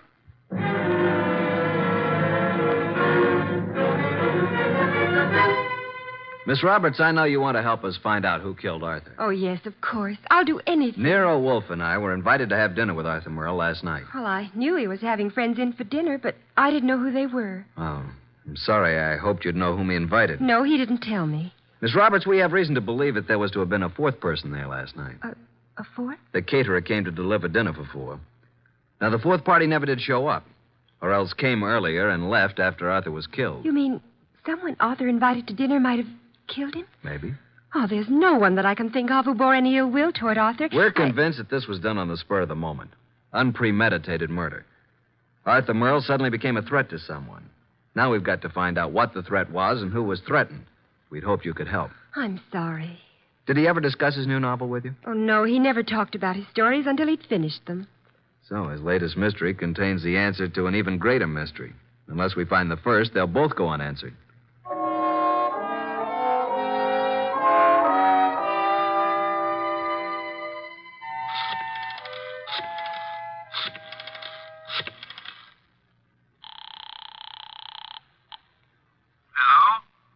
Mr. Morton? Yes? Nero Wolfe speaking. Oh, yes. Your man Goodwin was here to see me. I presume you are interested in seeing Merle's murderer brought to justice? Certainly. Arthur was a close friend of mine. And his death cost you a bestseller, I know. Now, would you be willing to help a bit? Why, yes, if I... I've prepared a statement for the papers. I want you to call the literary editors first thing in the morning. Here's what I want you to tell them. Got a pencil and paper? Yes. And take this down. Quote, Mr. Carlton Morton announced today that the last work of the late Arthur Merle will be published according to schedule. Fortunately, it was Mr. Merle's custom to furnish his publishers with carbon copies of each day's work. Consequently, with the major portion of his...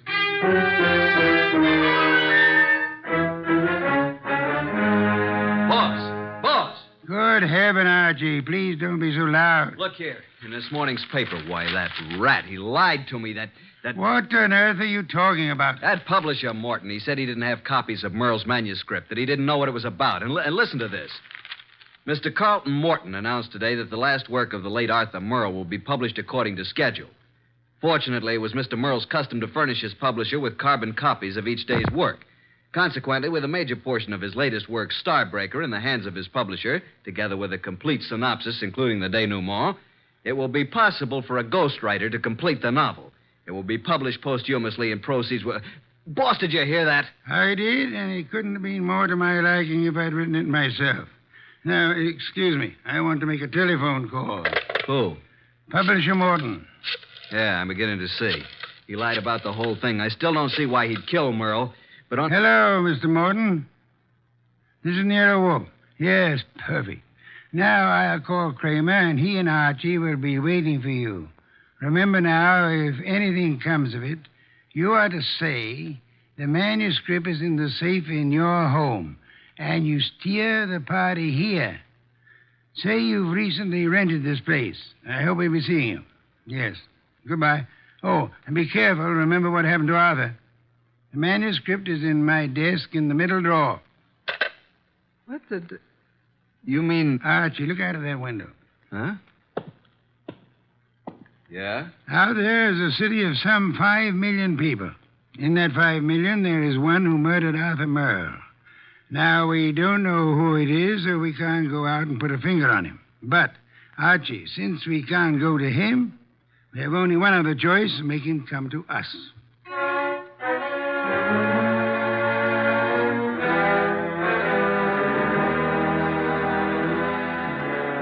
Will you tell me why we're sitting here in the dark in Wolfe's office? Yes, Inspector Kramer. Mr. Wolfe promised us a caller. Mr. Morton is to pretend that he's rented this place recently. Well, who's the caller? Can't tell you until he or she gets here. You seem certain he'll come. I'm quite certain. I'm just hopeful. You trying to tell me that Morton killed Merle? You're almost as dense as Archie was.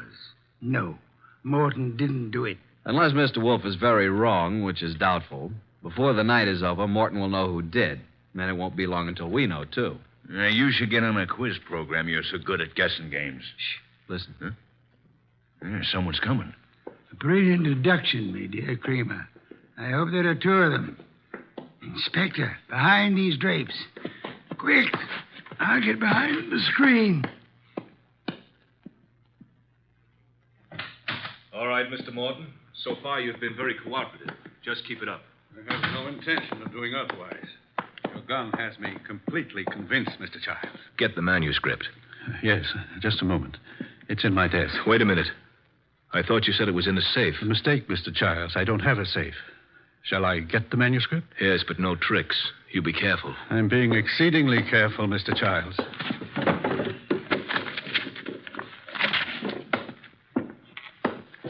There you are.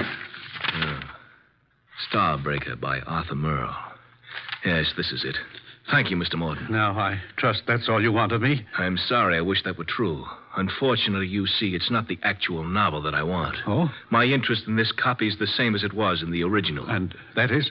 That no one should ever learn the content. I take it you know what it's about, then. Yes. You see, Mr. Merle made the mistake of telling me when I called a bit early at his apartment for dinner last evening.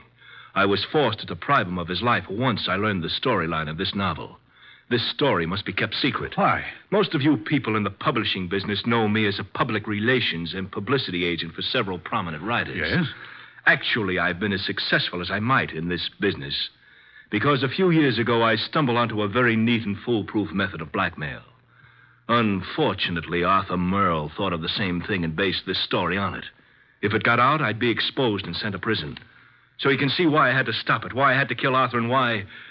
Now I'll have to kill you, too. Oh, child, for heaven's sake. The contents of these pages condemn me. You know what's in them. Further, I've confessed to murder to you. You don't think I could let you live after that, do you? Child, you're insane. I'm sorry that I must repay you for your trouble in such an ungrateful manner. I'm sorry to do this to you, Child, but I can't... Child, please, no!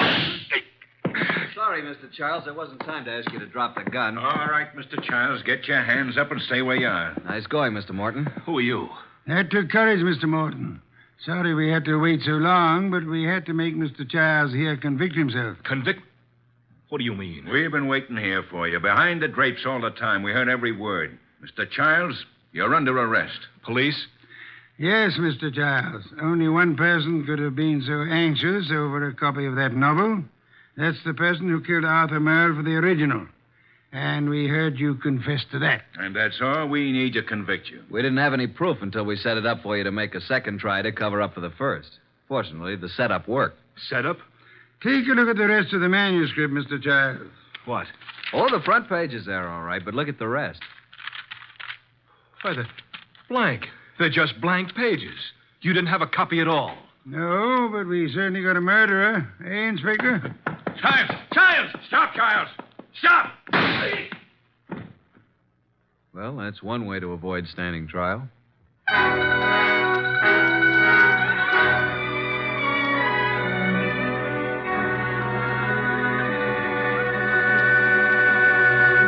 Well, Archie, I'm glad you and Kramer got Childs. Some beer, please. That was a clever scheme, boss, making him think there was a copy. Yes. In a way, though, I wish it hadn't been just a scheme. Meaning? I wish there had been a copy of Arthur Merle's novel. Why? You never read detective stories. No, but I've drummed up so much curiosity over this one, I'd like to know exactly what that blackmail gimmick really was. Good night, Archie.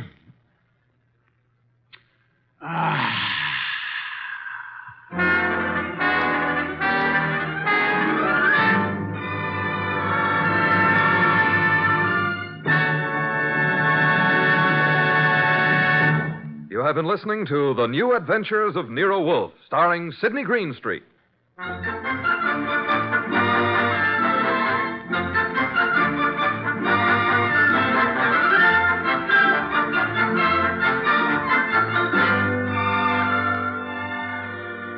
Tonight's transcribed story by Don Arthur was based on the characters created by Rex Stout. This is an Edwin Fadiman production and is directed by J. Donald Wilson. In the cast were Harry Bartell as Archie Goodwin, and Evelyn Eaton, Peter Leeds, Lucille Alex, Marna Keneally, Herb Butterfield, and Bill Johnstone. Next week at this same time, Nero Wolfe and Archie will bring you The Case of the Telltale Ribbon. Don Stanley speaking. 3 chimes mean good times on NBC.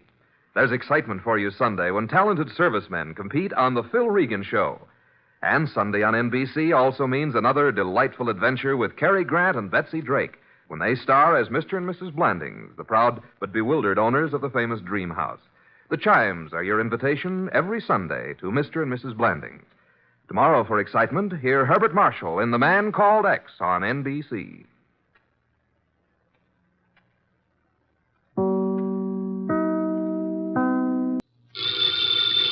Ladies and gentlemen, the ringing of that phone bell brings you mystery, adventure. Nero Wolfe's office, Archie Goodwin speaking. What? Who? Who is this? Who wants to speak to Mr. Wolfe? Nobody. Nobody? I said that. Hang up. It's late and it's too cold. And even if it weren't, I would not consider for one moment moving from this room. Please, Mr. Wolfe, I can't hear a thing this old gentleman's saying. Does it matter? You heard what I said? No. Now, what did you say? You were late because she was killed. Who was killed? I can't hear you. What is it about, Archie? He says he was due here an hour ago, but she was killed. Who was killed? What does he want? Do you want us to solve the crime? I say, do you want us to find out who killed her? Oh. He says he knows who did it, but he has an important message for you. Well, then come right over. We'll be waiting, Mr. Jenkins. Archie, why do you insist on taking every silly little case? Because, boss, we need to recover for March 15th.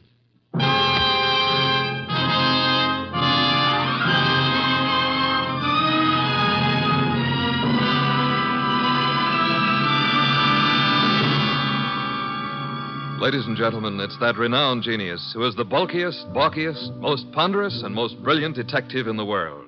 Yes, none other than that chairborne mass of unpredictable intellect, Nero Wolfe, created by Rex Stout and brought to you in a new series of adventures of this NBC network in the person of Mr. Sidney Greenstreet.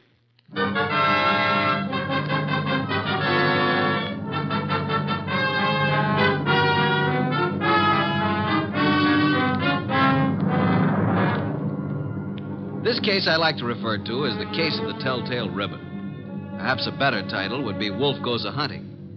For in a way, this was one of those unusual instances in which my boss, of his own free will and without any coercion, actually decided to leave the house and go to the scene of the crime. It started when the strange old gentleman who phoned us finally arrived. Well, there's our client, Mr. Wolfe. Evening. It's me. Who's me? Oh, I just phoned you. I'm Jenkins. I got a dispatch for Nero Wolfe. Oh, you're Jenkins. Well, come in. Mr. Wolfe, this is Mr. Jenkins. Says he has a dispatch for you. Yep. Yeah. Are you Wolfe? I am. Where is the dispatch from? Don't know. You don't know? How come? Oh, I know, but I'm supposed to say I don't. See? That's my job. What is? Just to say I don't know. What about the murder? Yeah, who was killed? Oh, my goodness. It was a terrible thing. We were just crossing the turnpike, and this fella come at us out of nowhere. The killer? Yeah. Must have been drunk, I guess. Well, how did it happen? Did he shoot her, stab her? Oh, no. He ran into her with his car. And she was only 9 years old. Your granddaughter? No, it was Bessie. But the police got him. I have to appear, I guess. Probably get 90 days, he will. For murder? Murder? Was somebody murdered? I must have missed something. Look, we're talking about Bessie, and what do you want us to do about it? Nothing. Bessie's my old horse. Oh, no. But say, who was it that was murdered? Nobody yet. Good night, Mr. Jenkins. I thought you said it was important. It might be. At least that's the way I was told. What might be? This here letter I was bringing to you. This dispatch. Well, gotta get along now. Goodbye. Well, get him. What a pixie. What is in the envelope? Mr. Wolfe, look. 5 $100 bills. And the note says, Mr. Wolfe, your services are desperately needed. Come up this weekend as my guest. Signed E. Malott. Edward Malott, the wealthy manufacturer. Well, looks as though you're going out this weekend. Well, Archie, pay my respects to Mr. Malott, and I hope you enjoy the weekend. Good night.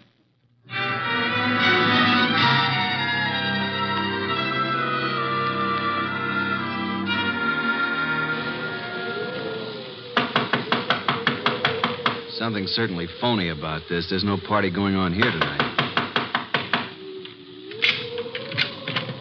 Yes? What is it? Is this the Malott place? It is. What do you want? My name's Goodwin. I'm a guest of Mr. Malott's. A guest? Yes, he invited me down for the weekend. Weekend? Oh. Well, you better step in, please, Mr. Goodwin. Quite a bolt you've got on that door. Yes, isn't it? Just sit down there, please. I'll get Mr. Malott. He's in the library. Oh, here he is. This is Mr. Goodwin, sir. Says he's come down for the weekend. Mr. Goodwin, good evening. You've come for the weekend, you say? Well, yes, wasn't that the idea, Mr. Malott? Well, I don't understand, Mr. Goodwin. Didn't you send me this note asking me to come here? Note? I did not. Oh, well, this is my personal note stationery, but I don't recall sending this. I didn't even type it. And I'm in the habit of signing my name with a pen, not with a typewriter. E. Malott. You're certainly Edward